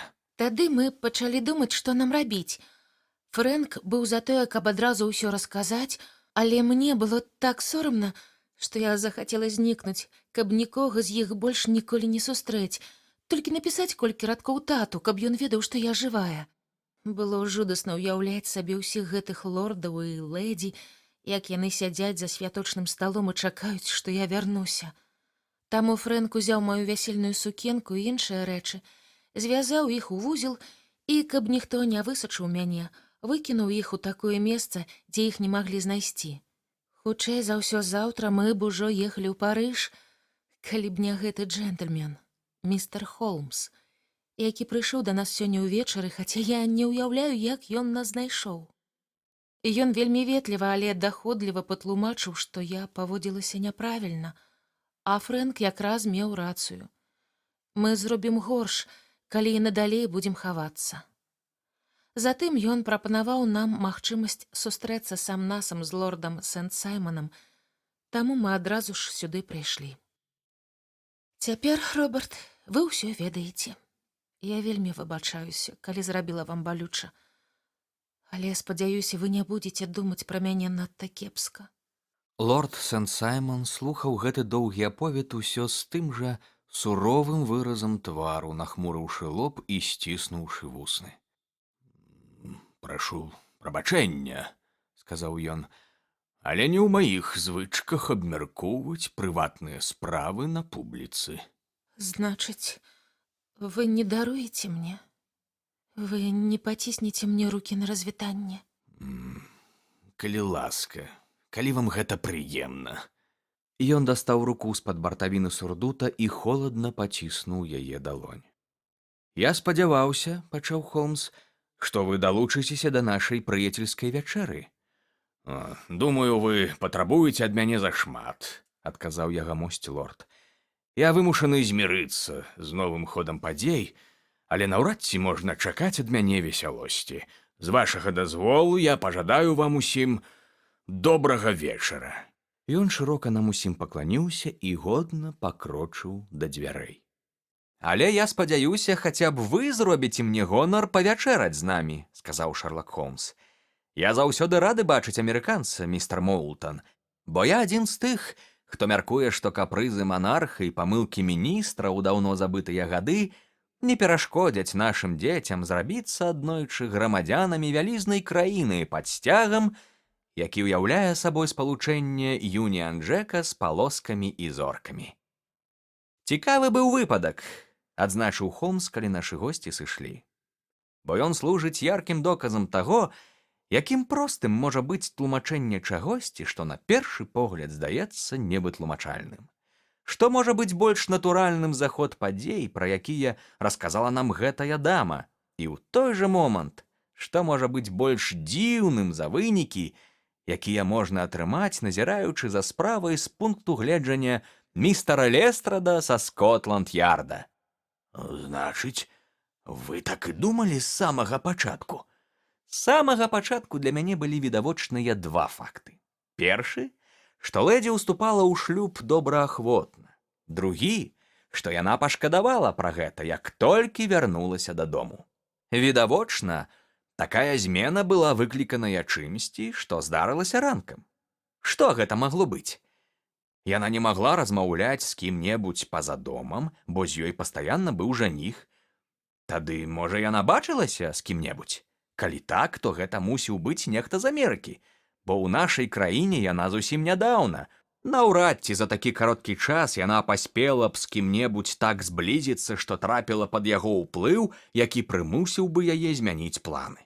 Такім чынам, метадам выключэння мы прыйшлі да думкі, што яна хутчэй за ўсё сустрэла амерыканца. Што гэта быў за амерыканец і чаму ён меў на яе такі ўплыў? Гэта мог быць яе каханы, гэта мог быць яе муж. Як мне было вядома, яе юнацтва прайшло на ўлонні грубай прыроды і ў даволі дзіўных умовах. Усё гэта я зразумеў яшчэ да таго, як пачуў гісторыю лорда Сент-Саймона. А калі ён расказаў пра мужчыну на першай лаве, пра тое, як змяніліся паводзіны нявесты, пра такі відавочны спосаб атрымаць цыдулку, як выпусціць з рук букет, пра размову лэдзі са служанкай, якой тая вельмі давярала, і пра яе шматзначны намёк на прысабечванне дзялкі, што на жаргоне золатакапальнікаў абазначае захоп участка, на які ўжо мае права іншы. Уся сітуацыя праяснілася. Яна збегла з мужчынам, і гэты мужчына быў або яе каханы, або ранейшы муж. І хутчэй за ўсё апошняе. Але як вам удалося іх знайсці? Ну, гэта было не так проста, але наш сябар Лестрад меў у руках інфармацыю, пра каштоўнасць якой нават не здагадваўся. Ініцыялы, вядома, былі вельмі важныя, але яшчэ важнейшым было даведацца, што на гэтым тыдні нехта спыніўся ў адным з найлепшых лонданскіх гатэляў, даступных нямногім. А як вы даведаліся, што ён даступны нямногім? Бо цэны даступныя нямногім. 8 шылінгаў за нумар і 8 пенсаў за шклянку херасу сведчыць пра тое, што гэта адзін з самых дарагіх гатэляў. Такіх у Лондане няшмат. І ўжо ў другім гатэлі, які я наведаў, на Нортумберланд-авеню, праглядаючы гасцявую кнігу, я дазнаўся, што Фрэнсіс Х. Моултон, джентльмен з Амерыкі, выселіўся акурат за дзень да таго, а прагледзеўшы яго расходы, знайшоў тыя самыя лічбы, якія бачыў у копіі рахунка. Яго лісты мусілі перасылаць на Гордон-сквер 226. Туды я і скіраваўся. Мне пашчасціла знайсці закаханую пару дома, і я наважыўся даць ім свайго роду бацькоўскую параду і сказаць, што ў любым выпадку будзе лепш, калі яны адкрыюць сваю таямніцу шырокай грамадскасці, а ў прыватнасці лорду Сент-Саймону. Я запрасіў іх сустрэцца з ім тут, і, як бачыце, мне ўдалося ўпэўніць і яго з'явіцца на гэтае спатканне. Але вынікі не надта добрыя, заўважыў я. Ён быў не дужа ветлівы. «Ах, Вотсон», — сказаў Холмс з усмешкай, «магчыма, вы таксама не былі б дужа ветлівым, калі б пасля ўсіх турбот з заляцаннем і вяселлем у момант пазбавіліся і жонкі, і грошай. Я думаю, мы мусім паспачуваць лорду Сент-Саймону і быць удзячнымі лёсу, што нам, хутчэй за ўсё, не пагражае апынуцца ў такім становішчы. Падсоўвайце бліжэй сваё крэсла і дайце мне скрыпку, бо ў нас засталася яшчэ адна праблема. Як прабавіць час у гэтыя сумныя восеньскія вечары.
Берылавая дыядэма. Пераклала Ганна Янкута.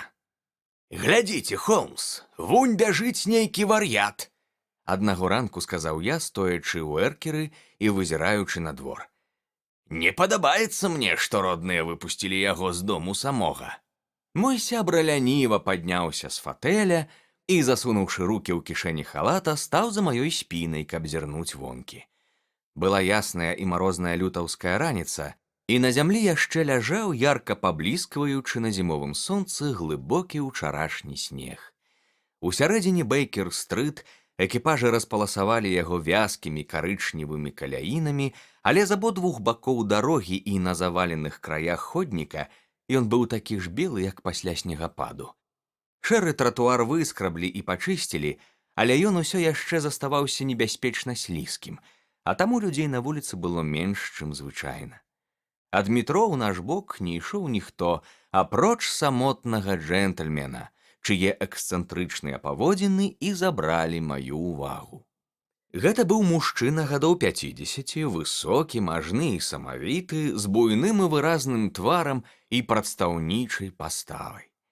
Апрануты ён быў у някідкі, але дарагі сурдут, бліскучы капялюш, ахайныя карычневыя гетры і добра пашытыя жамчужна-шэрыя нагавіцы.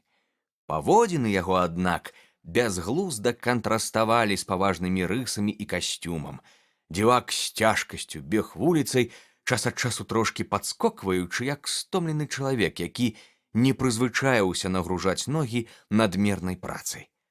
На бягу ён сутаргава размахваў рукамі, качаў галавой і неверагодна грымаснічаў.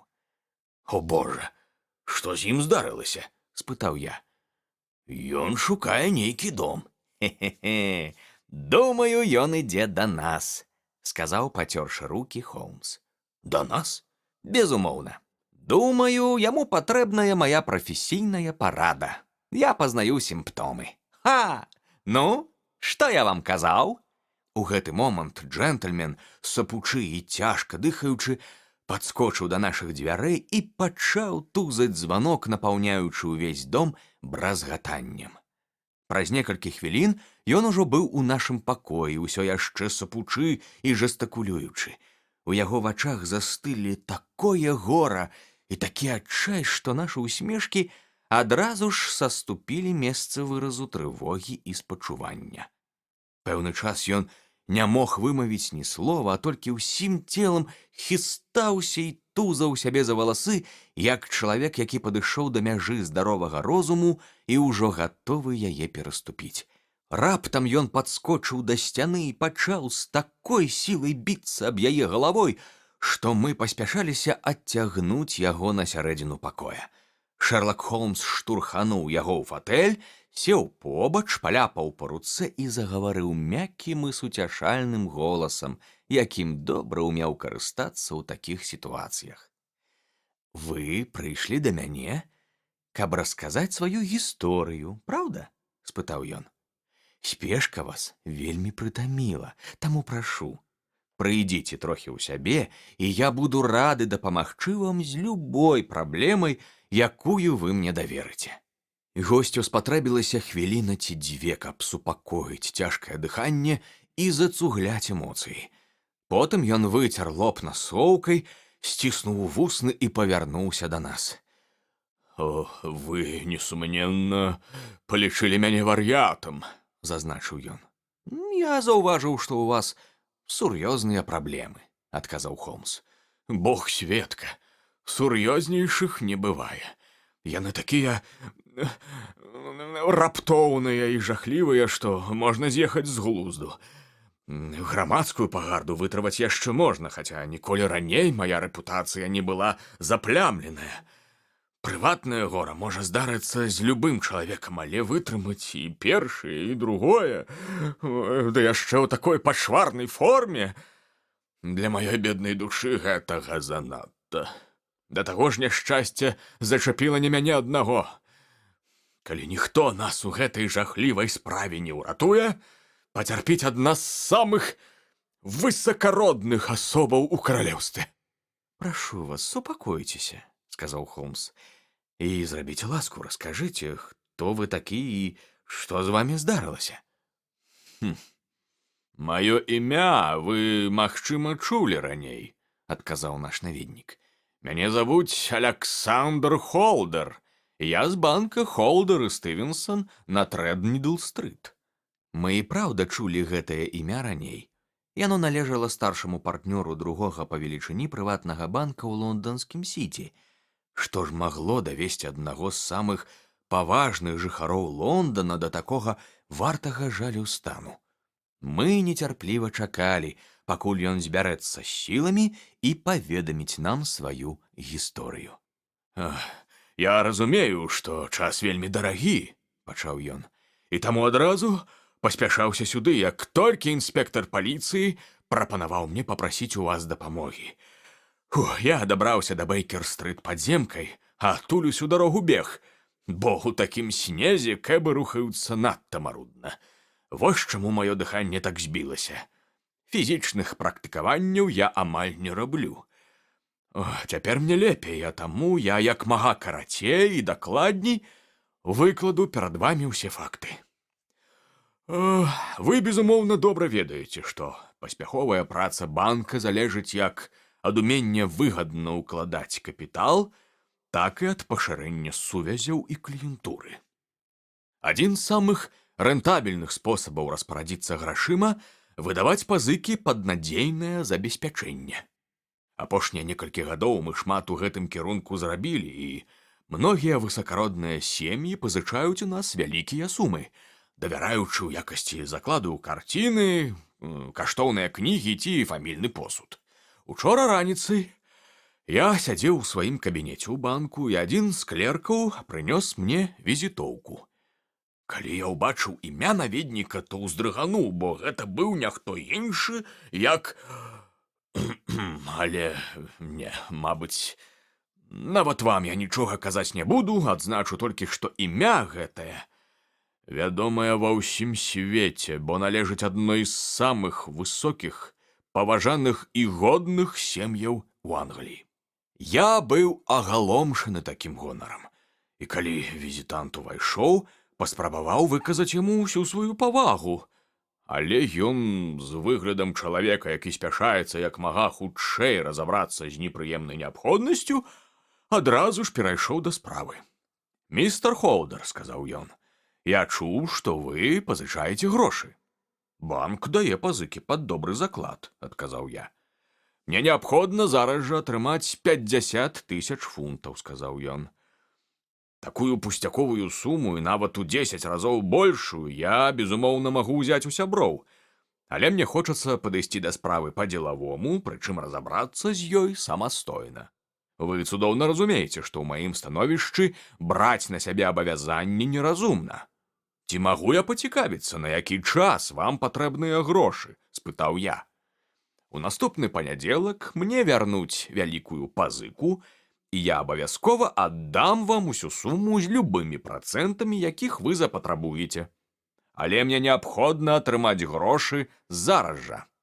«Я быў бы рады без далейшых пытанняў пазычыць іх вам з уласнай кішэні», – сказаў я, «але баюся, яна гэтага можа і не вытрымаць. Калі ж я зраблю вам пазыку ад імя канторы, то дзеля справядлівасці ў дачыненні да майго кампаньёна мушу настойваць на выкананні ўсіх дзелавых патрабаванняў. Другі падыход задавальняе мяне нашмат больш», – сказаў ён, паказваючы мне квадратны футарал з чорнага сафьяну, які перад гэтым паклаў побач. «Вы, безумоўна, чулі пра берылавую дыядэму. Яна адзін з найкаштоўнейшых нацыянальных скарбаў нашай імперыі», – адказаў я, перабіваючы містера Холдера. «Менавіта», – адказаў банкір і працягнуў.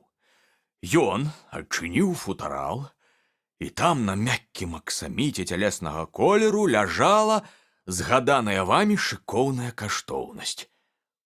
«Тут 39 велізарных берылаў», – сказаў ён. «Кошт залатой аправы разлічыць немагчыма. Цана дыядэмы нават паводле самых сціплых разлікаў удвая перавышае суму, якую я хачу пазычыць.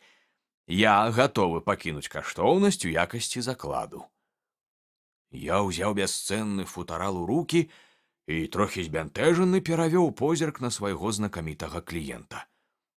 «Вы сумнеяцеся ў яго каштоўнасці?» – спытаў ён. Ні ў якім разе.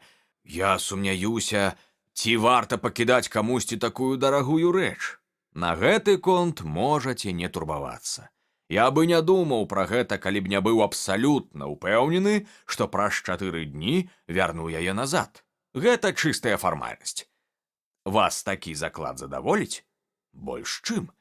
Але, містер Холдар, вы ж разумееце, што я перадаю вам у рукі доказ свайго найглыбейшага даверу, заснаванага на ўсім, што я пра вас чуў.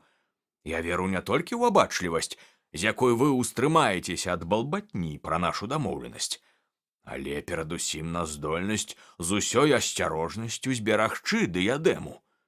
Не мне вам тлумачыць, што знікненне каштоўнасці выкліча страшэнны публічны скандал. Любую нанесеную ёй шкоду можна прыраўняць да поўнай страты, бо іншых такіх берылаў у свеце няма, і замяніць пацярпелы камень будзе немагчыма. Аднак я з усім даверам пакідаю дыядэму вам, каб у панядзелак ранкам уласнаручна забраць яе. Бачачы, што мой кліент спяшаецца, я нічога больш не сказаў, а толькі паклікаў касіра і загадаў яму выдаць тысячнымі банкнотамі 50 000 фунтаў. Аднак, застаўшыся сам-насам з каштоўным футаралам, я не без цьмянай асцярогі задумаўся над узваленай на мяне празмернай адказнасцю. Дыядэма сапраўды нацыянальны скарб, і няма сумневаў, што калі з ёй здарыцца нешта кепскае, выбухне жахлівы скандал. Я ўжо шкадаваў пра згоду, але было позна штосьці мяняць, таму я замкнуў футарал у сваім прыватным сейфе і вярнуўся да працы. Калі надышоў вечар, я падумаў, што было б безразважна пакінуць у банку такую дарагую рэч.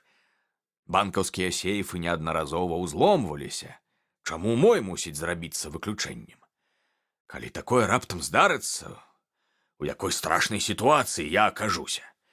Таму я вырашыў, што наступныя некалькі дзён заўсёды буду насіць футарал з сабой, каб ён увесь час быў у межах дасягальнасці. Прыняўшы такое рашэнне, я выклікаў кэб і разам з дыядэмай адправіўся дадому ў Стрытхэм. Я не мог спакойна ўздыхнуць, пакуль не падняўся да сябе і не замкнуў футарал у бюро, што стаіць у гардэробнай. А цяпер некалькі слоў пра маіх хатніх. Я хачу, містер Холмс, каб вы цалкам уяўлялі сітуацыю. Мой конюх і хлопчык-слуга начуюць у сябе, таму пакінем іх у баку. Ужо шмат гадоў у мяне служаць 3 пакаёўкі, чыя абсалютная надзейнасць вышэйшая за любыя падазрэнні. Яшчэ адна служанка, Люсі Пар, паступіла да мяне ўсяго некалькі месяцаў таму, аднак у яе цудоўная рэкамендацыя, і яна добра спраўляецца з працай. Люсі прывабная дзяўчына, і ў яе шмат прыхільнікаў, якія часам бадзяюцца вакол майго дома. Гэта адзіны яе недахоп, і я ўпэўнены, што яна з усіх бакоў вельмі добры чалавек. Гэта што датычыць слуг. Сям'я ж у мяне зусім маленькая, і яе апісанне не зойме шмат часу. Я ўдавец і маю адзінага сына, якога завуць Артур. Ён мяне расчараваў, містер Холмс, вельмі расчараваў. Няма сумневаў, што ў гэтым вінаваты я сам. Кажуць, я яго сапсаваў, так яно, відаць, і ёсць. Калі памерла мая дарагая жонка, я зразумеў, што ён мая адзіная любоў. Калі з яго твару знікала усмешка, я не мог вытрымаць гэтага нават імгнення. Я ніколі ні ў чым яму не адмаўляў. Можа, калі б я быў больш строгі, для нас абодвух усё склалася б лепш, але ж я так дзеля яго стараўся. Я, натуральна, хацеў, каб сын паспяхова прадоўжыў маю справу, але дзелавой жылкі ў ім не было. Ён вылучаўся свавольным і нястрымным характарам.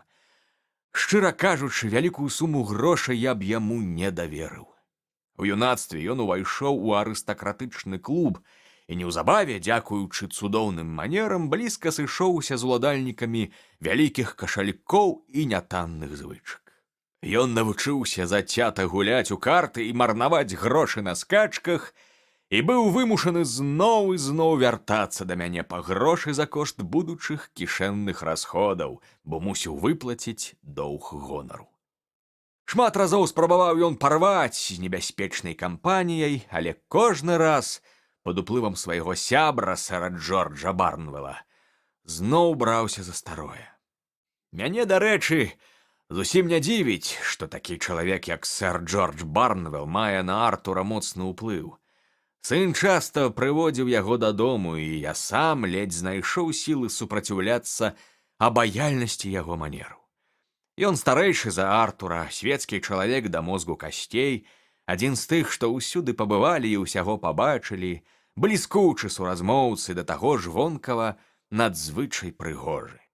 Зрэшты, асэнсоўваючы сваё ўражанне на свежую галаву, калі чары абаяльнасці сэра Барнвелла трохі слаблі, і прыгадваючы яго цынічныя словы і падгледжаныя мной позіркі, я зрабіў выснову, што давяраць гэтаму чалавеку нельга.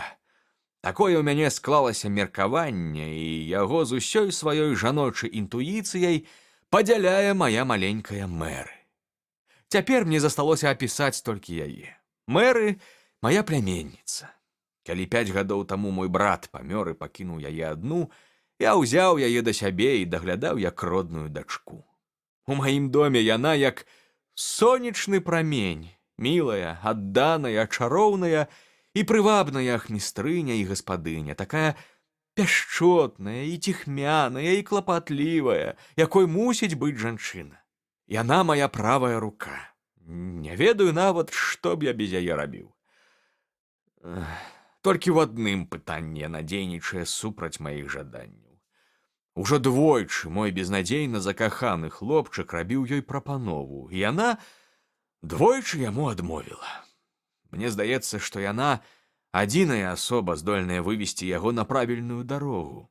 Гэтая жаніцьба магла б усё змяніць, але што тут зробіш? Цяпер ужо позна. Цяпер ужо занадта позна. Вось, містер Холмс, вы ведаеце людзей, якія жывуць пад маім дахам, і я магу працягваць сваю горкую гісторыю. Калі тым вечарам мы ў гасцёўні пілі пасля вячэры каву, я расказаў Артуру і Мэры пра падзеі дня і пра тое, які скарб захоўваецца цяпер у нашым доме, апусціўшы толькі імя кліента. Я быў упэўнены, што Люсі Пар, якая толькі што прынесла каву, пакінула пакой, але што дзверы былі зачыненыя, прысягнуць не магу. Мэры і Артур вельмі зацікавіліся маім аповедам і захацелі зірнуць на знакамітую каштоўнасць, але я падумаў, што яе лепш не чапаць. «Куды ты яе паклаў?» – спытаў Артур. «У бюро». «Спадзяюся, сёння ноччу наш дом не абрабуюць», – сказаў ён. «Я ж яго замкнуў». «О, ды гэтае бюро адчыніцца любым старым ключом. У дзяцінстве я часта адмыкаў твой тайнік ключом ад буфета ў каморы». Гэта была яго звычайная манера весці размову. Таму неўзабаве я выкінуў яго словы з галавы.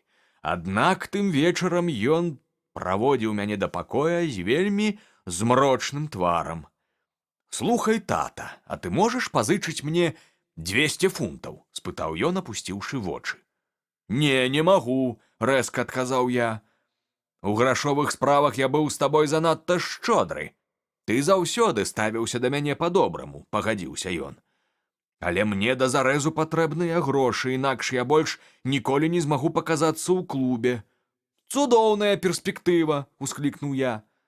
«Але ж ты не хочаш, каб мяне лічылі несумленным?» – працягнуў ён. «Ганьбы я не вытрываю. Так ці іначай я павінен здабыць гэтую суму. І калі ты мне не дапаможаш, давядзецца шукаць іншыя спосабы». Я моцна раззлаваўся, бо за апошні месяц гэта была ўжо 3-я просьба. «Ад мяне ты больш ні фартынга не атрымаеш», – ускрыкнуў я. Артур пакланіўся і без лішніх слоў пакінуў пакой. Калі ён сышоў, я адчыніў бюро, каб упэўніцца, што скарб у бяспецы, і зноў яго замкнуў. Потым абышоў дом, правяраючы, ці ўсё ў парадку. Звычайна гэта абавязак мэры, але ў той вечар я вырашыў узяць яго на сябе. Спусціўшыся ўніз, я ўбачыў і саму мэры, якая зачыняла ў гасцёўні бакавое акно. «Тата, хіба вы сёння вечарам дазвалялі Люсі сыходзіць?» З устрывожаным выглядам спытала яна. «Безумоўна, не. Яна толькі што зайшла ў дом праз чорны ход. Я не сумняюся, што ля бакавой брамы яна з кімсьці сустракалася, а гэта не надта бяспечна і мусіць спыніцца. Пагавары з ёй заўтра ранкам, ці калі хочаш, я пагавару сам. Ты ўпэўненая, што ўсё зачыненае?» «Упэўненая». Я пацалаваў яе і вярнуўся ў спальню, дзе амаль тут жа заснуў. «Містер Холмс, я спрабую расказаць вам пра ўсё хоць неяк звязанае са справай, але прашу задаваць дадатковыя пытанні, калі раптам нешта падасца не зусім зразумелым. Не хвалюйцеся, ваш аповед надзвычай дакладны. Цяпер я пераходжу да той часткі, пра якую толькі так і трэба расказваць. Сплю я не надта моцна, да таго ж дзённае напружанне зрабіла мой сон яшчэ горшым, чым звычайна. Гадзіны ў 2 ночы я прачнуўся ад дзіўных гукаў, якія сціхлі, перш чым я паспеў канчаткова прыйсці ў сябе. Але засталося ўражанне, што дзесьці ў доме вельмі акуратна зачынілі акно. Я ляжаў і напружана ўслухоўваўся ў цішыню. Раптам, на мой жах, у суседнім пакоі выразна пачуліся мяккія крокі. Дрыжучы ад страху, я выслізнуў з ложка і вызірнуў з-за дзвярэй у суседні пакой. «Артур!» — закрычаў я. «Ах ты, нягоднік! Ах ты, злодзей! Як ты асмеліўся ўзяць дыядэму!» Газавая лямпа стаяла гэтак жа, як я яе пакінуў, і ў цьмяным святле я ўбачыў свайго няшчаснага хлопчыка, адзетага толькі ў кашулю і нагавіцы, які трымаў у руках дыядэму.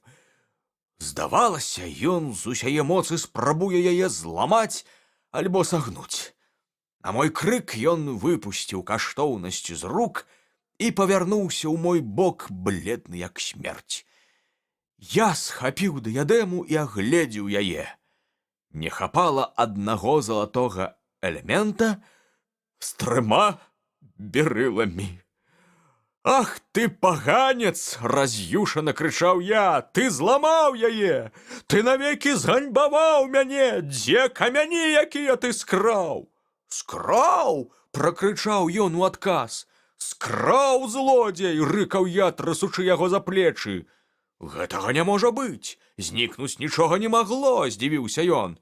«І ўсё ж 3 камені зніклі, і ты ведаеш, дзе яны?» «Няўжо ты не толькі злодзей, але яшчэ і хлус? Думаеш, я не бачыў, як ты спрабуеш адламаць другі кавалак?» «Я ўжо дастаткова ад цябе наслухаўся», — сказаў ён. «І больш ні дня тут не застануся. Пра гэтую справу ты ні слова ад мяне не дачакаешся, калі ўжо вырашыў так мяне абражаць.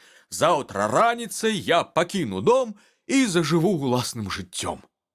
«З гэтага дому ты выйдзеш толькі разам з паліцыяй!» — закрычаў я, ледзь не звар'яцеўшы ад гора і злосці. «Я дакапаюся да самай сутнасці!»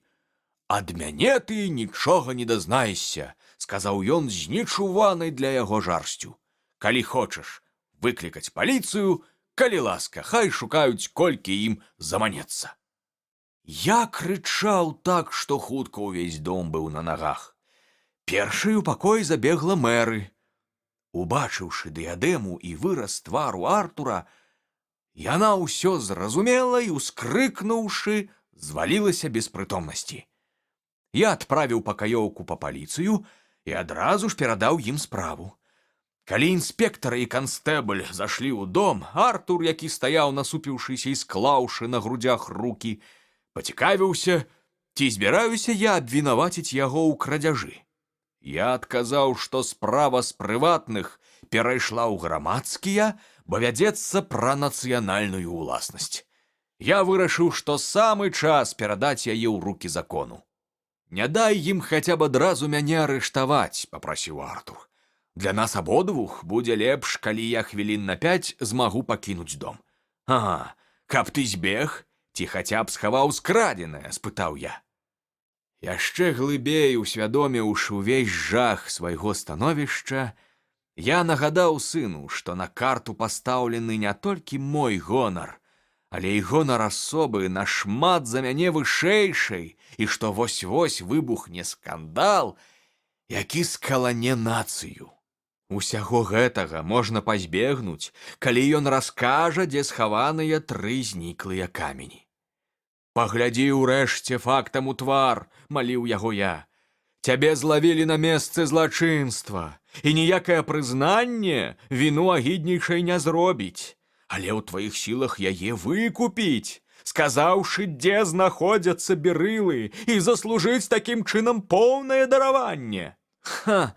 Пакінь сваё дараванне тым, каму яно патрэбнае, сказаў ён са з'едлівай усмешкай і адвярнуўся. Я зразумеў, што ён занадта абыякавы, каб пачуць мае аргументы. Засталося толькі адно выйсце. Я паклікаў інспектара, каб той арыштаваў майго сына. Паліцыя абшукала не толькі яго самога, але і ўвесь яго пакой, а таксама рэшту дома, дзе магла быць схаваная каштоўнасць, але нічога не знайшла. Паскуднік не сказаў ні слова, нягледзячы на ўгаворы і пагрозы.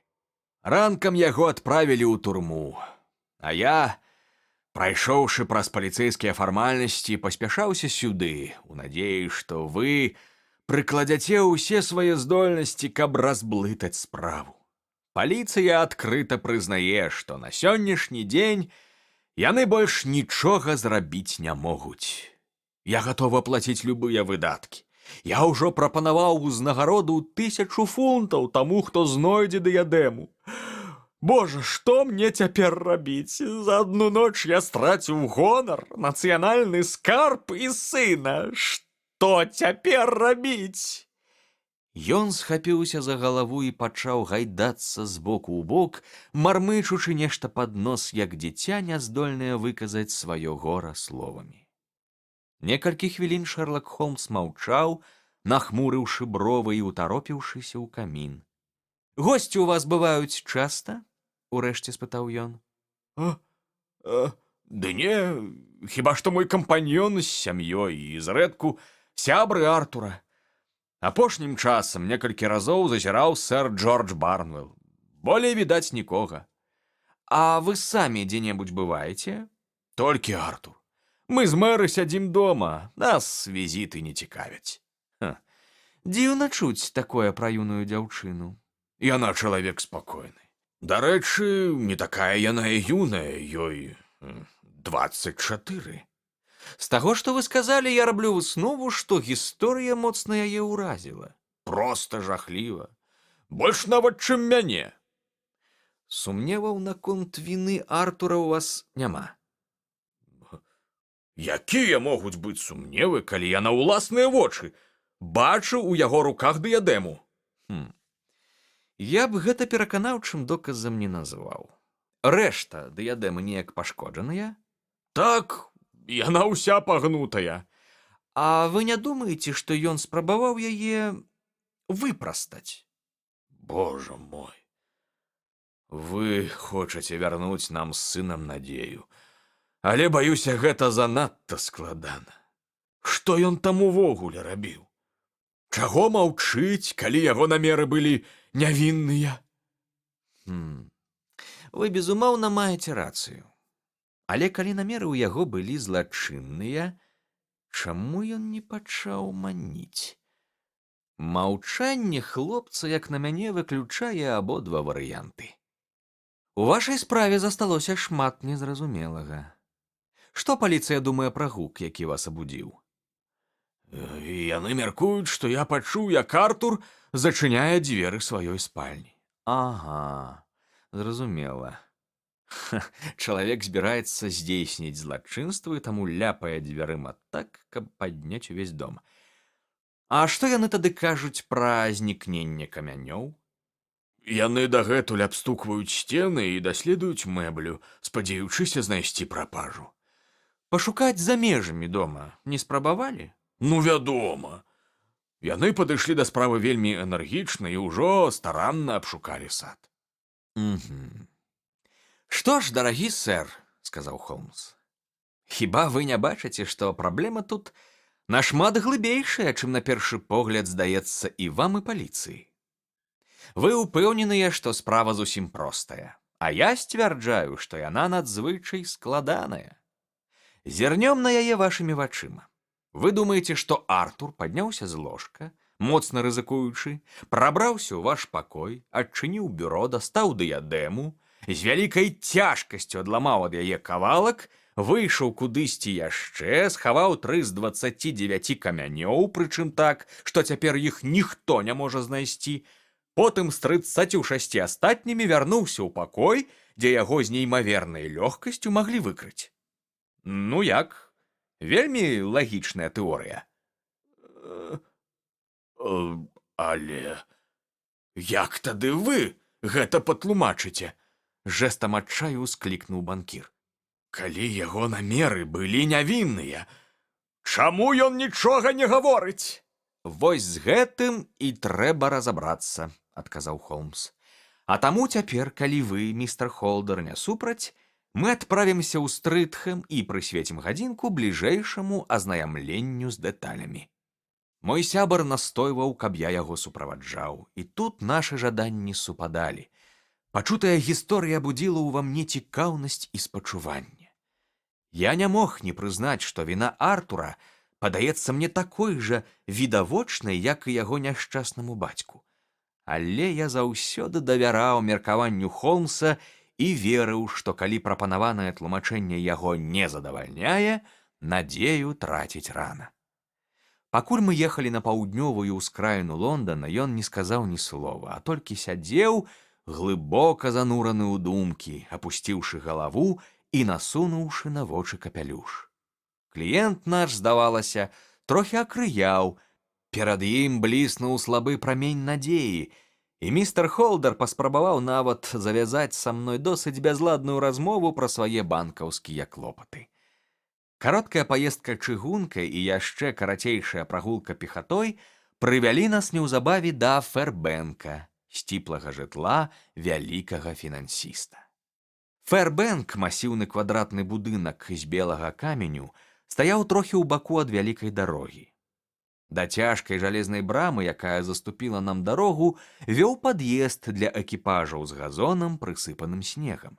Справа мы заўважылі невялікі хмызняк, за якім праглядалася аточаная жывой агароджай вузкая сцяжынка да кухонных дзвярэй, відаць, чорны ўваход. Злева пачыналася дарожка, якая вяла да стайні. Сядзібе яна не належала і лічылася грамадскай уласнасцю, хаця ёй амаль ніхто не карыстаўся. Холмс пакінуў нас ля дзвярэй і марудна прагуляўся вакол дома. Прайшоў міма фасада, потым сцяжынкай да чорнага ўвахода, а затым самай аддаленай часткай сада да стайнявай дарожкі. Адсутнічаў ён так доўга, што мы з містарам Холдерам адправіліся чакаць яго ў гасцёўню бліжэй да каміна. Мы моўчкі сядзелі ля агню, як раптам дзверы адчыніліся, і ў пакой увайшла маладая лэдзі. Росту яна была хутчэй сярэдняга, зграбная, з цёмнымі валасамі і вачыма, якія на фоне светлай скуры здаваліся яшчэ цямнейшымі. Не думаю, што калі-небудзь раней я сустракаў такі смяротна бледны жаночы твар.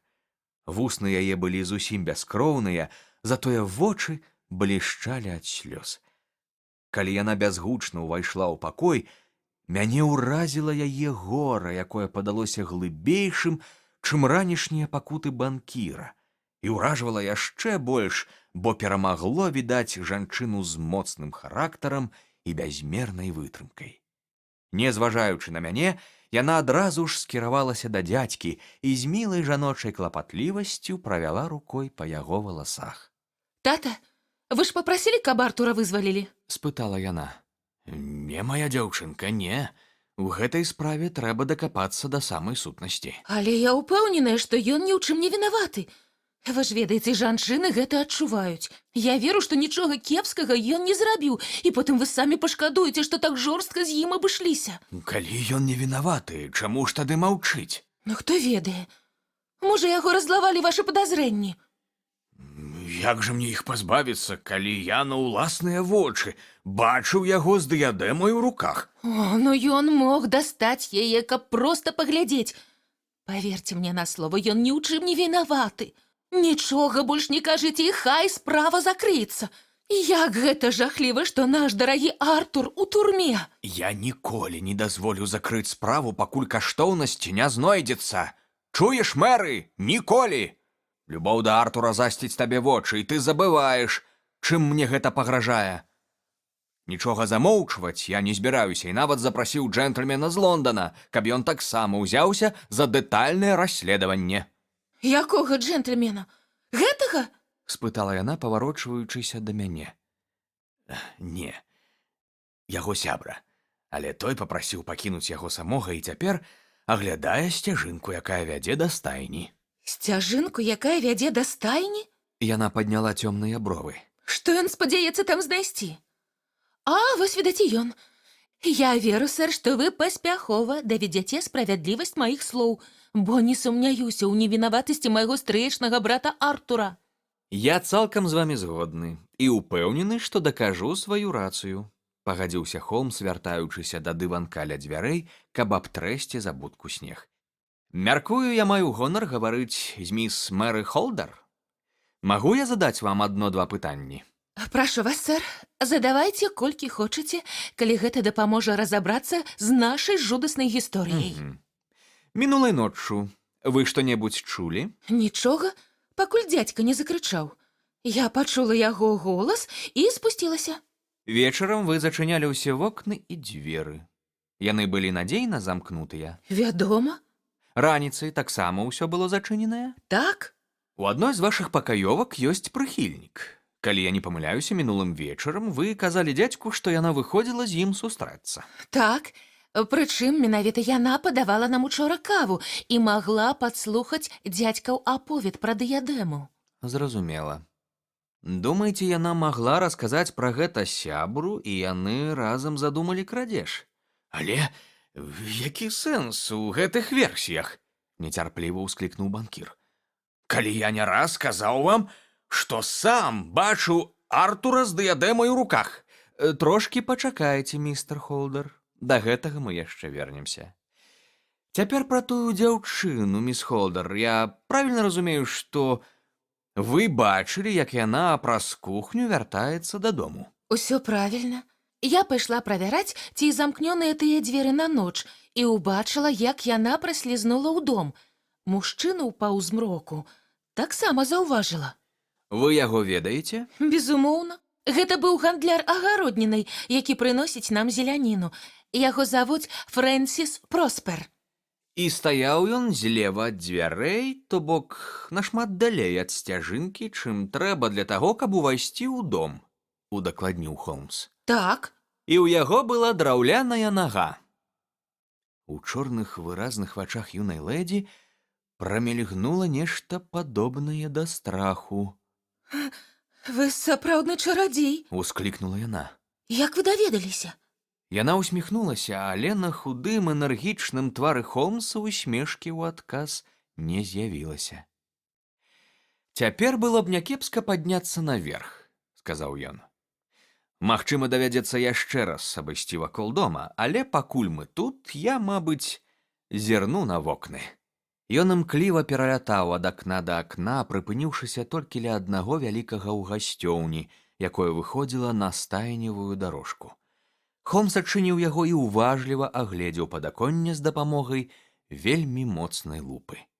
А цяпер наверх, урэшце скамандаваў ён. Гардаробная банкіра аказалася сціпла мэбляваным пакойчыкам з шэрым дываном, вялікім бюро і доўгім люстэркам. Холмс адразу падышоў да бюро і старанна агледзеў замок. Якім ключом яго адчынілі? Спытаў мой сябар. Тым самым, пра які ўспомніў мой сын, ад буфета ў каморы. Дзе ключ цяпер? Вось ён, ляжыць на туалетным століку. Шерлок Холмс узяў ключ і адамкнуў бюро. Замок бесшумны, сказаў ён. Не дзіўна, што злодзей вас не абудзіў. У гэтым футарале, як я разумею, ляжыць дыядэма. Зараз мы на яе зірнём. Ён адчыніў футарал, дастаў адтуль дыядэму і паклаў на стол. Гэта быў шыкоўны ўзор ювелірнага мастацтва. Камянёў прыгажэйшых за гэтыя 36 я ніколі не бачыў. Адзін з зубцоў дыядэмы, дзе мусілі быць астатнія 3 берылы, быў адламаны. «Ну, містер Холдер», — сказаў Холмс, — «гэты зубец нагадвае той, які ў вас ганебна скралі. Магу я вас папрасіць таксама яго адламаць?» «Божа барані!» — з жахам адхіснуўся банкір. «Тады я сам», — нечакана прамовіў Холмс і паспрабаваў адламаць зубец, але беспаспяхова. Здаецца, трохі паддаўся, аднак баюся, што, нягледзячы на маю сілу, часу на гэта спатрэбілася б нямала. Звычайны чалавек тут рады не дасць. Але як вы думаеце, містер Холдер, што калі б я яго ўсё ж адламаў? Безумоўна, вы пачулі б гук, падобны да пісталетнага стрэлу. Скажыце, няўжо такое магло адбыцца за некалькі ярдаў ад вашага ложка, а вы нічога не пачулі? Не ведаю, што і сказаць. Для мяне ўсё гэта цёмны лес. Можа, мы здолеем трохі яго асвятліць. Што вы, міс Холдер, пра гэта думаеце? Мушу прызнацца, што падзяляю дзядзькаву разгубленасць. Калі вы ўбачылі сына, на ім былі чаравікі ці хатнія туфлі? Толькі нагавіцы і кашуля. Дзякуй. У расследаванні нам відавочна спадарожнічае неверагодная ўдача, і калі мы не даб'ёмся поспеху, то толькі праз саміх сябе. Містер Холдер, з вашага дазволу я працягну пошукі вонкі. Выконваючы загад Холмса, мы засталіся дома, бо лішнія, як ён сказаў, сляды толькі ускладняць задачу. Гадзіну ці каля таго ён шчыраваў у садзе і ўрэшце вярнуўся ўвесь у сінезе і з яшчэ больш загадкавым выразам твару, чым звычайна. «Думаю, містер Холдер, я ўбачыў тут усё, што мог», — сказаў ён. «Каб працягнуць расследаванне, я мушу зараз адправіцца дадому». Але, містер Холмс, дзе ж камяні? «Пакуль сказаць не магу». Банкір зноў заламаў рукі. «Я больш ніколі іх не ўбачу», — ускрыкнуў ён. «А што з маім сынам? Ёсць хоць нейкая надзея?» Маё меркаванне пра яго не змянілася. «Боже мой, дык што ж урэшце адбылося мінулай ноччу?» «Калі вы зможаце заўтра ранкам паміж 9 і 10 зазірнуць да мяне на Бейкер-стрыт, я буду рады трошкі вам гэтую справу праясніць. Як я разумею, вы даяце мне карт-бланш пры ўмове, што я вярну камяні і не ставіце ніякіх абмежаванняў у сродках». «Я гатовы аддаць усё, што маю, толькі б атрымаць берылы назад». «Цудоўна. А я тым часам падумаю над праблемай. Да пабачэння. Магчыма, да вечара мне давядзецца яшчэ раз сюды забегчы». Я разумеў, што ў думках майго кампаньёна ўжо выспела ідэя, але не меў нават цьмянага ўяўлення, да якіх высноў ён дайшоў. На зваротным шляху я некалькі разоў паспрабаваў завязаць з ім размову, але ён кожны раз мякка пераходзіў на іншую тэму, пакуль я ўрэшце не адчаяўся і не кінуў спробы. Калі мы вярнуліся дадому, не было і 3 гадзін. Холмс паспяшаўся ў свой пакой і праз некалькі хвілін спусціўся да мяне апрануты як звычайны валацуга. Узношаным і зашмальцаваным паліто з паднятым каўняром і чырвоным шалікам і ў старых чаравіках ён выглядаў як тыповы прадстаўнік гэтага класу. «Думаю, гэта тое, што трэба», — прамовіў ён, разглядаючы сябе ў люстэрку над камінам. «Шкада толькі, што вы, Уотсон, не можаце да мяне далучыцца». Хутка я высветлю, правільны я ўзяў след ці проста ганюся за фата-марганай. Праз некалькі гадзін спадзяюся вярнуцца. Ён дастаў з буфета кавалак ялавічыны, адрэзаў скрылік, паклаў між дзвюма лустамі хлеба і, засунуўшы гэтую няхітрую ежу ў кішэню, выправіўся на пошукі. Я толькі дапіў гарбату, калі ён вярнуўся ў цудоўным, відаць, настроі, памахваючы нейкім старым штыблетам, які тут жа кінуў у кут і таксама наліў сабе гарбаты. «Я тут проста праходзіў міма», – патлумачыў ён. «Зараз адпраўлюся далей». Куды? «О, ажно на іншы канец Вэст-Энда. Вярнуся, мабыць, не зусім хутка. Калі буду позна, не чакайце мяне і кладзіцеся спаць». А як поспехі? «Ну, нішто сабе, не магу пажаліцца. За гэты час я паспеў яшчэ раз пабываць у Стрытхэме, але ў дом не заходзіў. Праблемка вельмі цікавая, і я ні за што не хачу яе ўпусціць. Аднак няма часу пляткарыць, трэба гэтую ганебную апранаху скінуць і вярнуць урэшце свой рэспектабельны выгляд». Паводзіны майго сябра сведчылі, што нагода ўганарыцца сабой у яго больш, чым можна было б меркаваць з яго слоў. Вочы Холмса блішчалі, а на жаўтаватых шчоках з'явіўся нават нейкі намёк на румянец. Ён паспяшаўся наверх, і праз некалькі хвілін я пачуў, як ляснулі ўваходныя дзверы. Значыць, ён зноў выправіўся на сваё паспяховае дагэтуль паляванне. Я чакаў яго да паўночы, але Холмса не было і духу, таму я пайшоў да сябе. Не вяртацца дадому некалькі дзён і начэй, узяўшы гарачы след чарговага злачынцы, было для яго справай звычайнай, а таму позняя адсутнасць мяне зусім не здзівіла. Не ведаю, а якой гадзіне ён з'явіўся, аднак, калі раніцай я спусціўся на сняданак, ён ужо сядзеў за сталом з кубкам кавы ў адной руцэ і газетай у другой, свежы і падцягнуты, як заўсёды. «Вы прабачыце мне, што я пачаў без вас, Уотсон», – сказаў ён, «калі ўспомніце, што сёння нашаму кліенту прызначаны досыць ранні час». Ужо 10:00, заўважыў я. О, здаецца, я чую званок. Не здзіўлюся, калі гэта ён. Гэта і праўда быў наш знаёмец-фінансіст. Мяне ўразіла змена, якая адбылася з ім за ноч. Яго твар дагэтуль буйны і шырокі выцягнуўся і змарнеў, а валасы зрабіліся на цэлы тон бялейшымі. Сённяшняя яго стома і апатыя падаліся мне яшчэ жахлівейшымі, чым учарашняе шаленства. Я прапанаваў госцю фатэль, і ён цяжка ў яго паваліўся. «За якія грахі так сурова карае мяне неба!» – прастагнаў ён. «Толькі 2 дні таму я быў шчаслівым і багатым чалавекам без аніводнага ў свеце клопату. Цяпер жа мяне чакаюць доўгія, самотныя і поўныя ганьбы гады. Бяда адна не прыходзіць. Учора Мэры мяне пакінула». «Пакінула вас?» «Так. У сваім ложку яна сёння не начавала. Пакой пусты, а на стале ў гасцёўніцы дулка. Учора вечарам я ў роспачы, але зусім не ў гневе сказаў, што калі б яна выйшла за майго хлопчыка замуж, цяпер з ім усё было б добра. Мабыць, з майго боку гэта было безразважна, бо менавіта тыя словы яна згадала ў пасланні». Дарагі дзядзька, мне здаецца, што я прынесла ў ваш дом шмат турбот.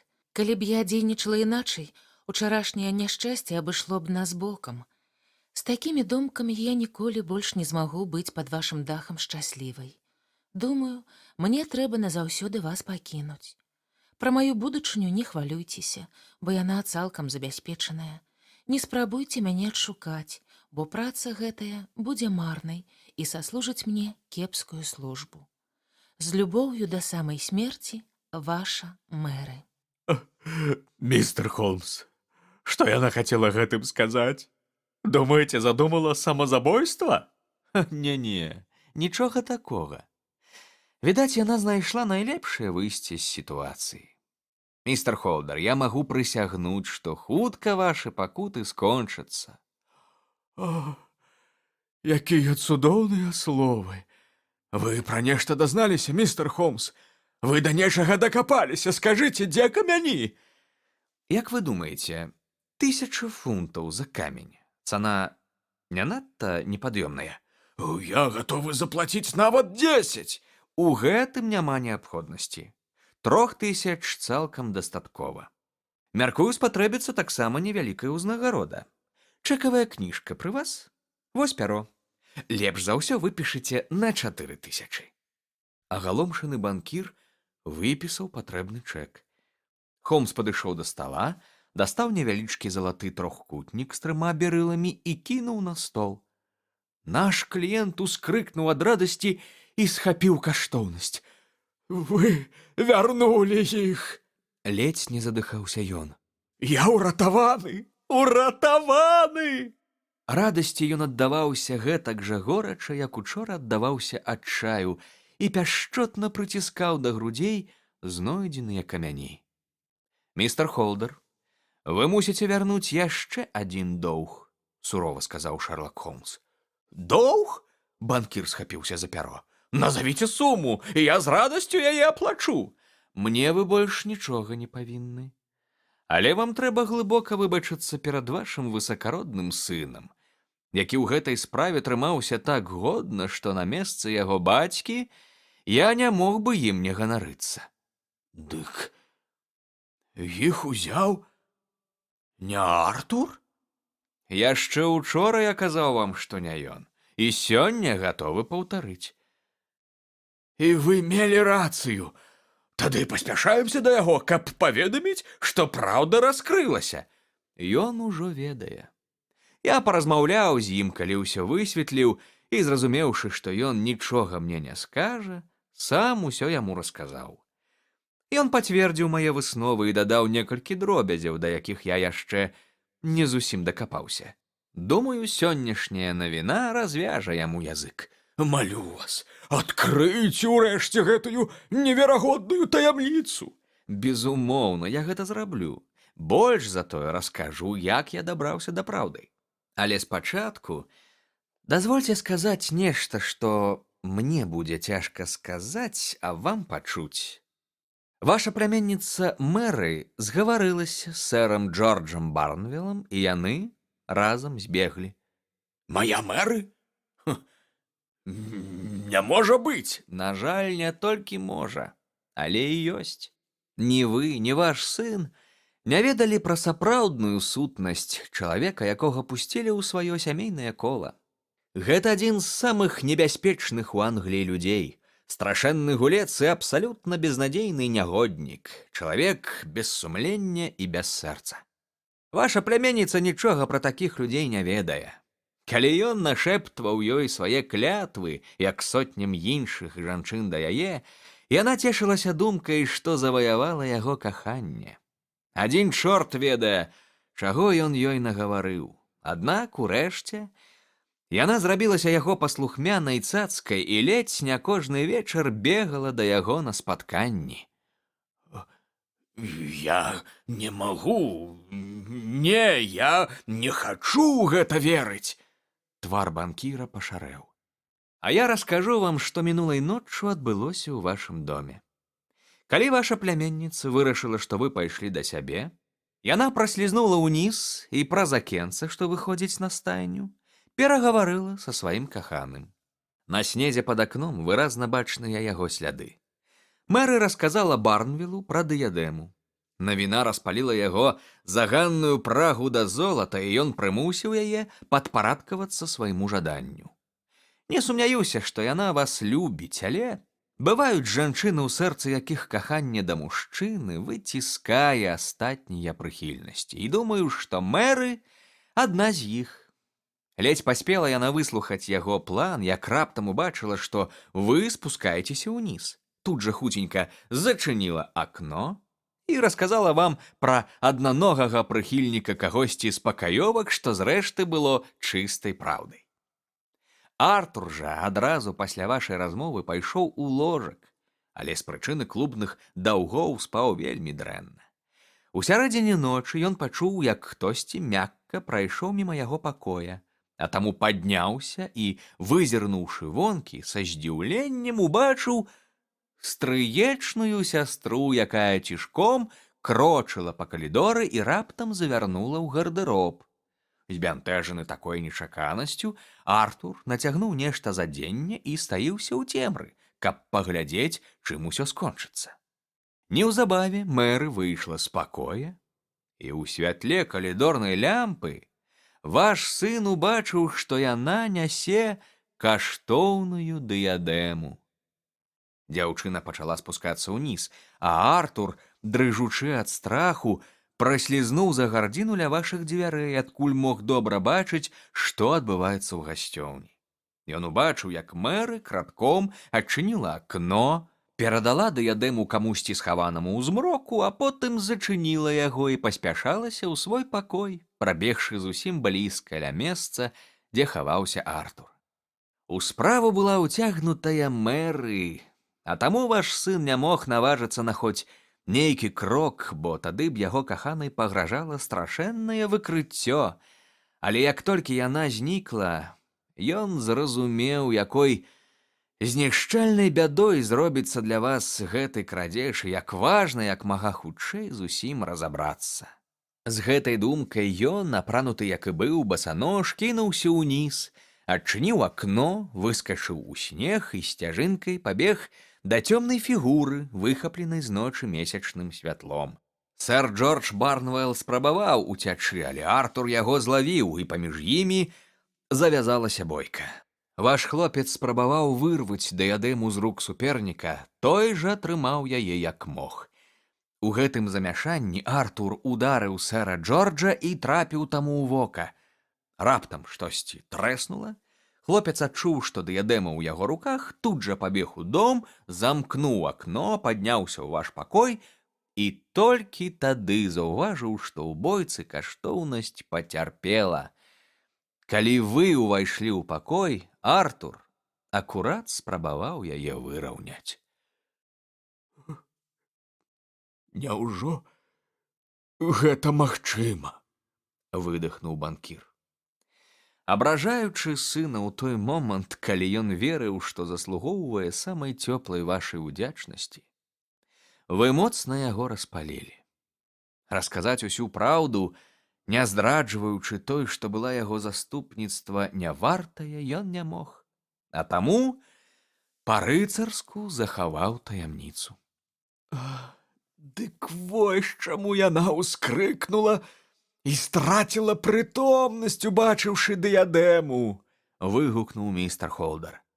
Божа мой, якім сляпым дурнем я быў! А ён жа прасіў дазволу выйсці з дому хаця б на 5 хвілін. Дарагі мой хлопчык хацеў пашукаць на месцы бою прапажу. Як жорстка я яго недаацаніў. Калі я прыехаў да вас, працягваў Холмс, то адразу ж старанна гледзеўся, каб знайсці на снезе сляды, якія маглі б мне дапамагчы. Я помніў, што ападкаў з мінулага вечара не было, а таму моцны мароз мусіў захаваць на снезе шмат цікавага. Я прайшоўся сцяжынкай да чорнага ўвахода, але ўсе адбіткі на ёй былі затаптаныя і нічога мне не далі. Аднак непадалёк ад кухонных дзвярэй я ўсё ж змог нешта расчытаць. Там жанчына размаўляла з мужчынам, і круглыя сляды ўказвалі, што ў яго драўляная нага. Магу нават сказаць, што іх размову нехта перарваў, бо жанчына хутка заскочыла ў дом. Пра гэта сведчыць адбітак мыска, нашмат глыбейшы, чым след ад абцаса. Драўляная нага яшчэ трохі пачакала і таксама сышла прэч. У той момант я падумаў, што гэта мусілі быць пакаёўка са сваім прыяцелем, пра якіх вы расказвалі. І пазней мая думка пацвердзілася. Я абышоў сад і не знайшоў нічога апроч выпадковых адбіткаў, якія, відаць, належалі паліцыі. Аднак, калі я дабраўся да стайневай дарожкі, перада мной адкрылася доўгая і складаная гісторыя, напісаная на снезе. На дарожцы былі 2 лініі слядоў мужчыны ў ботах і яшчэ дзве, пакінутыя, як я з радасцю адзначыў, босымі нагамі. Успомніўшы вашы словы, я адразу ж упэўніўся, што другая пара адбіткаў належыць вашаму сыну. Мужчына ў ботах спакойна праходжваўся туды-сюды, уладальнік жа босых ног паспешліва бег, а ўлічваючы, што сляды другога ідуць па адбітках першага, сын ваш, несумненна, кагосьці пераследаваў. Я пайшоў уздоўж гэтых ліній і прасачыў іх да самага акна гасцёўні, пад якім боты ў чаканні вытапталі ледзь не ўвесь снег. Тады я рушыў у адваротным кірунку і ярдаў праз 100 ці каля таго убачыў, што боты павярнуліся. У гэтым месцы снег быў вытаптаны так, нібы там адбылася бойка. Урэшце я знайшоў на снезе некалькі кропляў крыві, якія пацвердзілі, што я не памыліўся. Потым боты кінуліся прэч, і чарговая плямка крыві паведаміла мне, што іх уласніка паранілі. Ён выбег на вялікую дарогу, з якой прыбралі снег, таму тут моя нітка абарвалася. Увайшоўшы ў дом, я, калі памятаеце, з дапамогай лупы агледзеў падаконне і раму ў гасцёўні і адразу ж заўважыў, што праз акно хтосьці вылазіў. Заўважыў я таксама і абрысы адбітка, які застаўся там ад мокрай нагі. Тады ў мяне пачало вымалёўвацца ўяўленне пра тое, што магло адбыцца. Нейкі мужчына чакаў за акном, пакуль нехта з дому перадасць яму каштоўнасць. Ваш сын гэта падгледзеў і кінуўся за злодзеем у пагоню, пабіўся з ім, і, цягнучы дыядэму кожны на сябе, разам яны нанеслі ўпрыгожанню такую шкоду, якую паасобку ніхто б нанесці не мог. Артур са здабычай вярнуўся ў дом, але ў руках яго суперніка застаўся адламаны фрагмент. Да гэтага моманту ўсё было ясна. Цяпер перада мной паўстала пытанне, кім быў рабаўнік і хто вынес яму дыядэму. Я даўно трымаюся прынцыпу, паводле якога выключаю ўсё немагчымае, і тады застаецца толькі праўда, хай сабе і неверагодная. Я ведаў, што вы каштоўнасць вынесці не маглі, а таму гэта альбо мэры, альбо пакаёўка. Калі б гэта была пакаёўка, навошта вашаму сыну падстаўляцца пад абвінавачанне? Ніякіх разумных прычын гэтаму няма. Астрыечную сястру ён кахае, што бліскуча тлумачыць, чаму ён захоўваў таямніцу. Яна была ганебнай для мэры. Калі я ўспомніў, як вы заўважылі яе ля акна і як яна страціла прытомнасць, убачыўшы дыядэму на месцы, мае падазрэнні перараслі ва ўпэўненасць. Кім тады мог быць яе саўдзельнік? Відавочна, гэта яе каханак. Бо што яшчэ, як не каханне, здольнае пераважыць любоў і ўдзячнасць, якія яна адчувала да вас? Я ведаю, што вы рэдка выязджаеце і што кола вашых сяброў вельмі абмежаванае. Але сярод іх быў сэр Джордж Барнвелл. Пра яго кепскую славу сярод жанчын я чуў і раней. Менавіта ён мусіў стаяць у ботах пад акном і пасля забраць каштоўнасць. Ён мог цешыцца надзеяй, што нават калі Артур яго ўбачыць, то будзе маўчаць, каб не скампраметаваць сям'ю. Ну а цяпер ваш уласны здаровы сэнс падкажа, што я рабіў далей. Пад выглядам бадзягі я зазірнуў у дом сэра Джорджа, там пазнаёміўся з яго лёкаем, даведаўся, што мінулай ноччу гаспадар параніў галаву, і ўрэшце за 6 шылінгаў здабыў пару яго старых чаравікаў.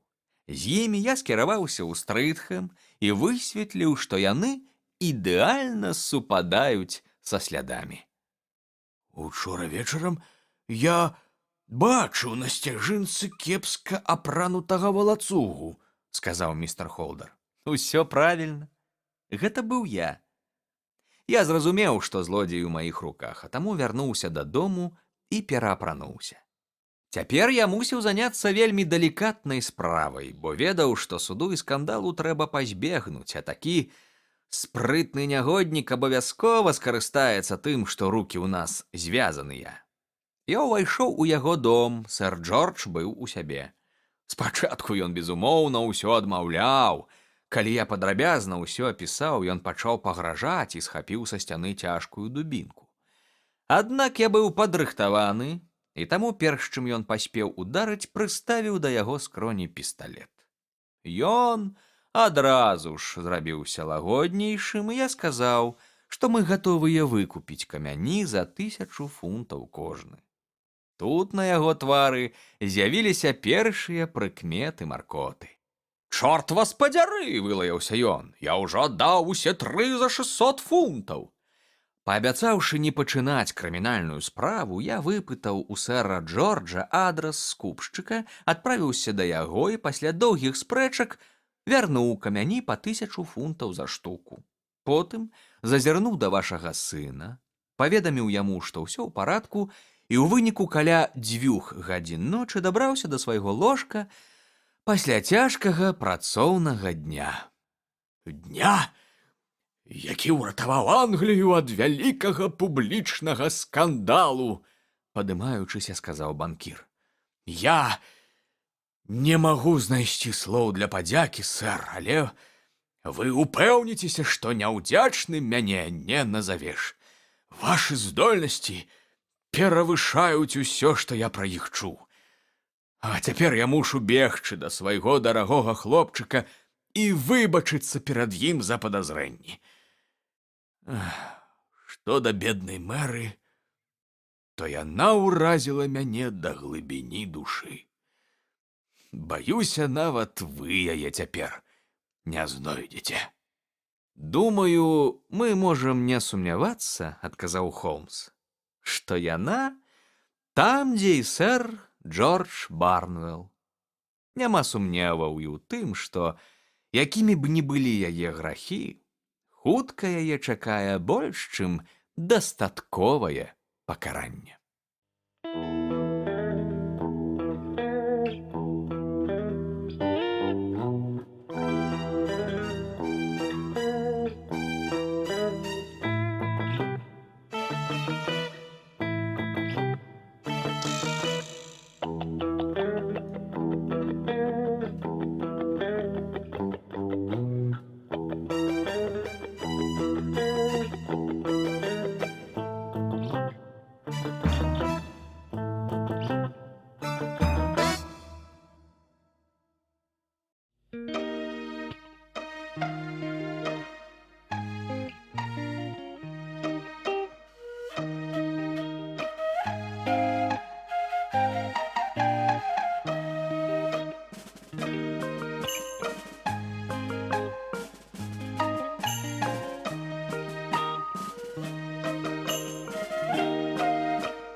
Лясныя букі.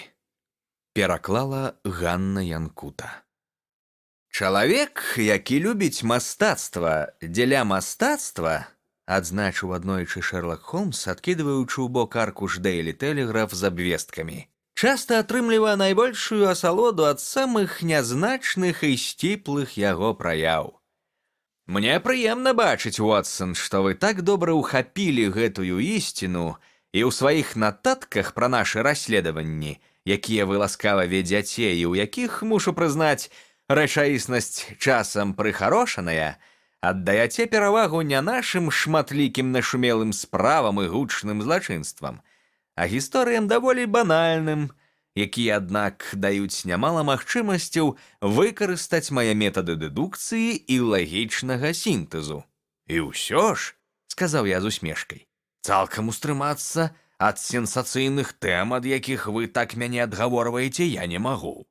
Магчыма, ваша памылка ў тым, прадоўжыў Холмс, бяручы шчыпцамі вугольчык і раскурваючы доўгую вішнёвую люльку, што замяняла яму гліняную ў тыя гадзіны, калі ён быў схільны хутчэй да размоў, чым да разваг, што ў кожны аповед вы спрабуеце дадаць жыцця і фарбаў, замест таго, каб абмежавацца сухім пералікам прычын і высноў, адзінага, што насамрэч мае значэнне.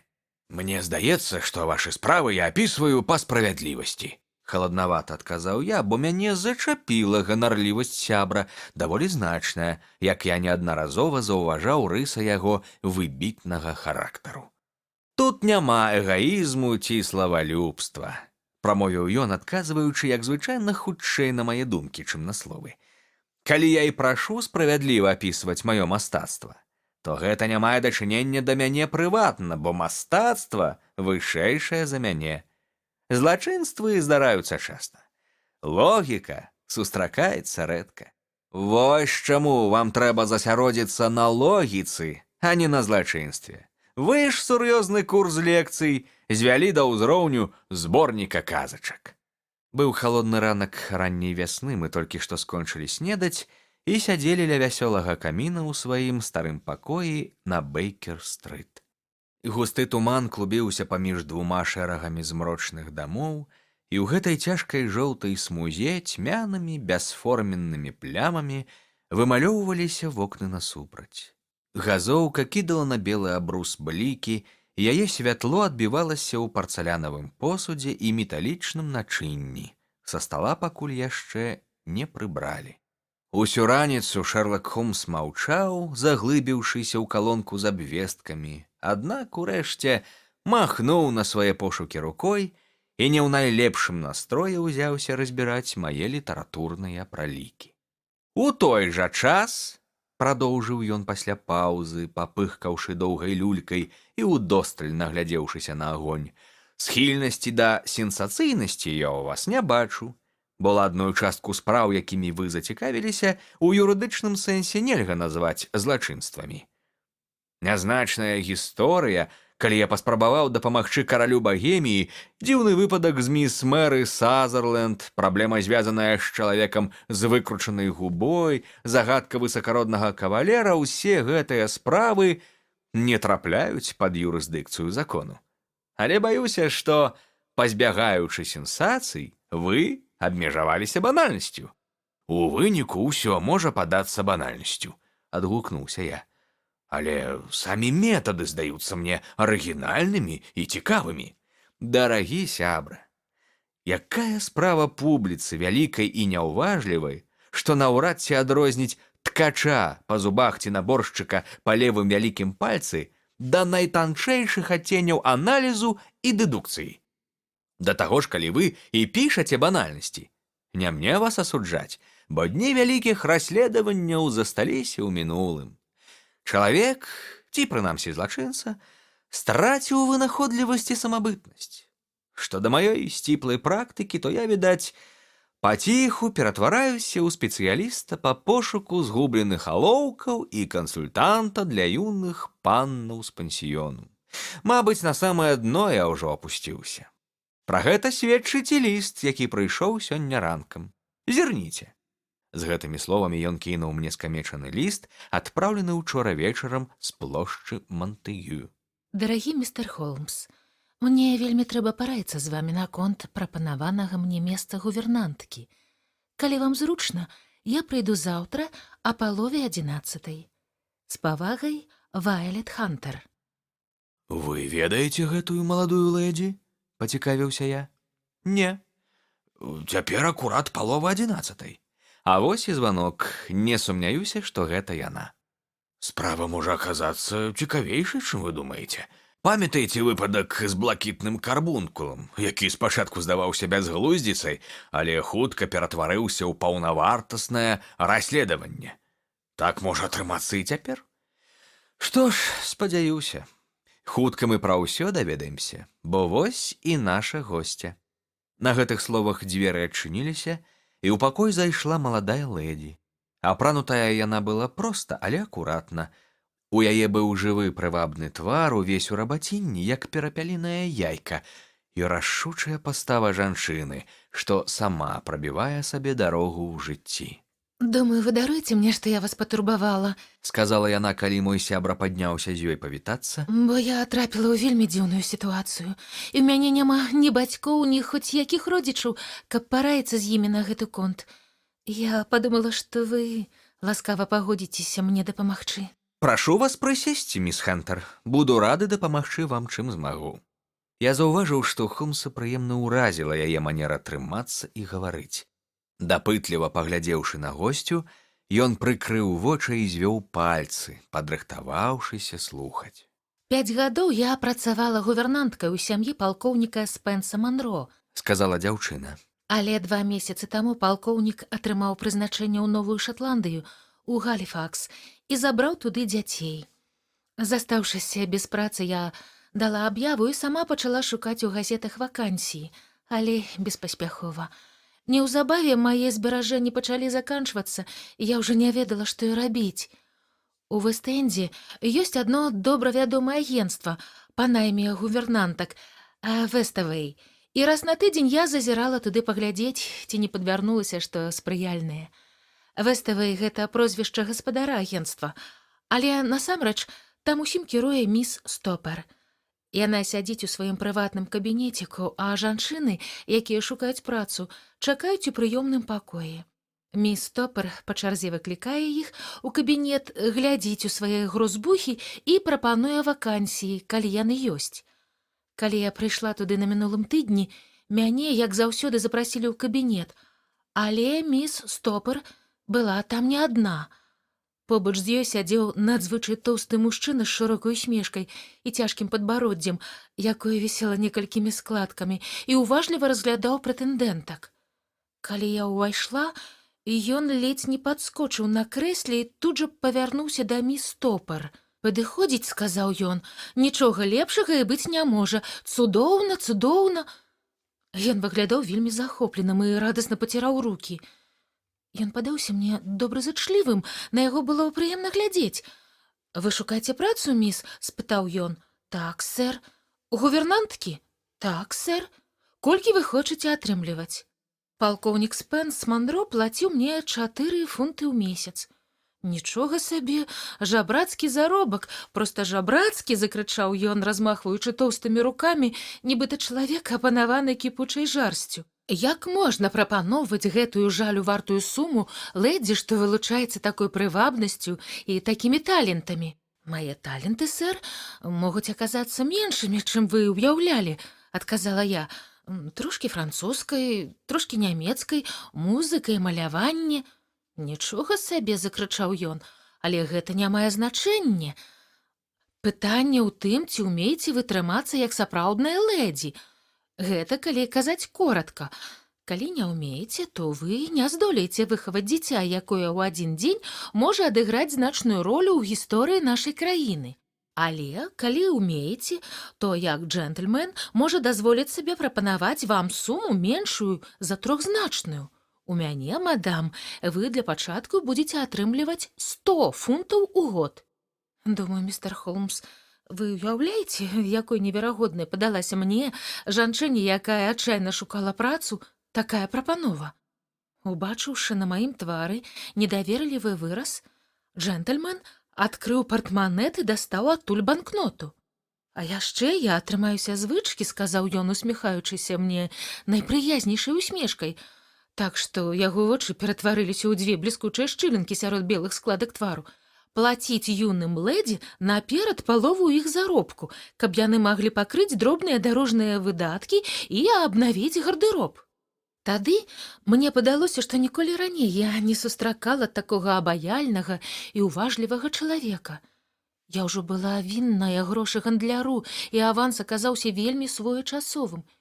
І ўсё ж у гэтай сітуацыі было нешта ненатуральнае, нешта такое, што прымусіла мяне задаць яшчэ некалькі пытанняў, перш чым звязаць сябе словам.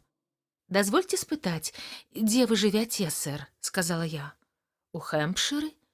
Чароўная сельская мясцовасць, маёнтак лясныя букі за 5 міляў ад Уінчэстера. І вельмі прыемныя мясціны, дарагая лэдзі, і проста цудоўны старасвецкі дом». «Як наконт абавязкаў, сэр?» Мне б хацелася ведаць, што давядзецца рабіць. Адно дзіця, чароўны маленькі жэўжык, якому акурат споўнілася 6. Бачылі б вы, як ён б'е пантофлем тараканаў. Шмяк, шмяк, шмяк. І міргнуць не паспееш, а ён ужо справіўся з 3. Джентльмен адкінуўся на крэсле і засмяяўся так, што вочы яго зноў ператварыліся ў шчылінкі. Характар дзіцячых забаў мяне трохі напалохаў, але бацька рагатаў так, што я падумала, ён жартуе. Значыць, маім адзіным абавязкам будзе клапаціцца пра дзіця, удакладніла я. Не, не толькі клапаціцца, дарагая лэдзі, не толькі клапаціцца, усклікнуў ён. Думаю, вы і самі здагадаліся, што яшчэ адным вашым абавязкам будзе выконваць дробныя даручэнні маёй жонкі, калі яны, зразумела, не пададуцца вам недарэчнымі. З гэтым жа складанасцяў не будзе, праўда? Я буду рада дапамагчы вам. Вось і добра. Вось, напрыклад, сукенка. Мы ўсе там, ведаеце, трошкі дзівакі. Так, дзівакі, але з добрым сэрцам. Калі мы папросім вас надзець сукенку, якую мы вам дадзім, вы ж не будзеце супраць такога нашага капрызіку, праўда ж? Ды не, адказала я, канчаткова збянтэжаная. Сесці тут, сесці там. Вас жа такія просьбы не пакрыўдзяць? Не. Альбо перад прыездам падстрыгчы валасы? Я не магла паверыць вушам. Магчыма, вы заўважылі, містер Холмс, што мае густыя валасы маюць своеасаблівае каштанавае адценне. Гэты колер вельмі шануецца людзьмі з мастацкім густам. Я не збіралася так бязглузда імі ахвяраваць. Баюся, гэта немагчыма, сказала я. Яго маленькія вочы прагна на мяне паглядзелі, і я заўважыла, што па яго твары прабег цень. «Баюся, гэта неабходна», – прамовіў ён. «Такая ў маёй жонкі маленькая прыхамаць, а з прыхамацямі жанчын, як вы, мадам, і самі ведаеце, трэба лічыцца. Стрыгчы валасы вы, значыць, не хочаце». «Не, сэр, я сапраўды не магу», – рашуча адказала я. «Ну што ж, значыць, справа вырашаная. Вельмі шкада, бо ва ўсім астатнім вы нам падыходзіце. У такім выпадку, міс Стопер, мне давядзецца пазнаёміцца з яшчэ некалькімі вашымі маладымі лэдзі». Увесь гэты час міс Стопер моўчкі займалася паперамі, але цяпер зірнула на мяне з такім раздражненнем, што я адразу зразумела, мая адмова пазбавіла яе вельмі прыстойнай узнагароды. «Вы, мабыць, хочаце застацца ў нашых спісах?» – пацікавілася яна. «Калі гэта магчыма, міс Стопер, як на мяне ў гэтым няма сэнсу. Вы толькі што адмовіліся ад найлепшай прапановы, якую вам маглі зрабіць», – рэзка сказала яна. «Няўжо вы думаеце, што мы будзем высільвацца і шукаць для вас яшчэ адну такую вакансію? Усяго добрага, міс Хантер». Яна пазваніла ў званочак, і хлопчык вывеў мяне з кабінета. Што ж, містер Холмс, калі я вярнулася дадому, у маім буфеце было амаль пуста, а на стале ляжала 2 ці 3 рахункі. Я пачала пытаць сябе, ці не зрабіла я вялікай памылкі. Людзі з дзіўнымі капрызамі хочуць, каб я выконвала незвычайныя даручэнні, але за сваю дзівакаватасць гатовыя плаціць. У Англіі не так шмат гувернантак, якія атрымліваюць 100 фунтаў у год. Да таго ж, якая мне карысць з валасоў. Некаторым кароткая стрыжка нават пасуе. Можа, будзе пасаваць і мне. На наступны дзень я ўжо думала, што сапраўды памылілася, а яшчэ праз дзень упэўнілася ў гэтым канчаткова. Я ўжо збіралася, перасіліўшы сваю гордасць, вярнуцца ў агенцтва і запытацца, ці адкрытая яшчэ вакансія. Як раптам мне прынеслі пасланне ад самого гэтага джентльмена. Я ўзяла ліст і зараз вам яго зачытаю. «Лясныя букі побач з Уінчэстарам. Дарагая міс Хантер, міс Стопер ласкава пагадзілася даць мне ваш адрас, і я пішу вам з дому, каб удакладніць, ці не перадумалі вы. Мая жонка вельмі хоча, каб вы прыехалі, бо па маіх апісаннях вы ёй вельмі спадабаліся. Мы збіраемся плаціць вам 30 фунтаў за квартал, то бок 120 фунтаў на год, каб узнагародзіць за дробныя нязручнасці, якія могуць прынесці вам нашы дзівацтвы. Зрэшты, не такія яны і цяжкія. Мая жонка аддае перавагу колеру электрык і хацела б, каб ранкам вы насілі дома сукенку менавіта гэтага адцення. Аднак выдаткоўваць на яе грошы вам не трэба. У нас засталася сукенка нашай дарагой дачкі Эліс, якая цяпер у Філадэльфіі. Думаю, яна акурат на вас. Маю надзею, што просьба сесці там, дзе мы вам скажам, ці выканаць яшчэ якое даручэнне, таксама не моцна вас абцяжарыць. Што да вашых валасоў, то мне іх, безумоўна, вельмі шкада. Падчас нашай кароткай размовы я адзначыў іх незвычайную прыгажосць, але, баюся, змяніць умову не магу. І спадзяюся толькі, што павышэнне заробку трошкі прымірыць вас з гэтай стратай. Абавязкі, звязаныя з доглядам дзіцяці, пра якое я казаў, зусім не складаныя. Чакаем вас з нецярпеннем. Напішыце, якім цягніком вы прыедзеце, я сустрэну вас з экіпажам у Вінчэстэры. Шчыра ваш Джефра Рукасл. Вось такі ліст я атрымала, містер Холмс, і ўжо вырашыла прыняць прапанову. І ўсё ж перад тым, як зрабіць апошні крок, мне хацелася б з вамі параіцца. Калі вы вырашылі, міс Хантер, значыць, і казаць няма пра што, усміхнуўся Холмс. І вы не параіце мне адмовіцца? Прызнаю, гэта не тое месца, на якім я хацеў бы бачыць сваю сястру. Што гэта значыць, містер Холмс? Нічога сказаць не магу. Мне не хапае інфармацыі. Можа, у вас самой ёсць нейкія думкі? Як на мяне, тлумачэнне тут можа быць толькі адно. Містер Рукасл, відаць, вельмі добры, мяккі чалавек, а вось яго жонка, мабыць, вар'ятка. Ён хоча захаваць гэта ў таямніцы, баючыся, што яе ўпякуць у вар'ятню. Таму і патурае яе капрызам, каб не дапусціць прыпадку. Тлумачэнне сапраўды магчымае, можа, нават самае верагоднае. У любым выпадку, гэта не найлепшае месца працы для маладой лэдзі. Але грошы, містер Холмс, грошы... Плата, безумоўна, шчодрая. Занадта шчодрая, я б сказаў. Гэта мяне і трывожыць. Навошта плаціць 120 фунтаў у год, калі хапіла бы 40? Значыць, для гэтага ёсць важкая прычына. Я падумала, што калі расказаць вам пра акалічнасці справы, вы лепш разберацеся ва ўсім пасля, калі раптам мне спатрэбіцца ваша дапамога.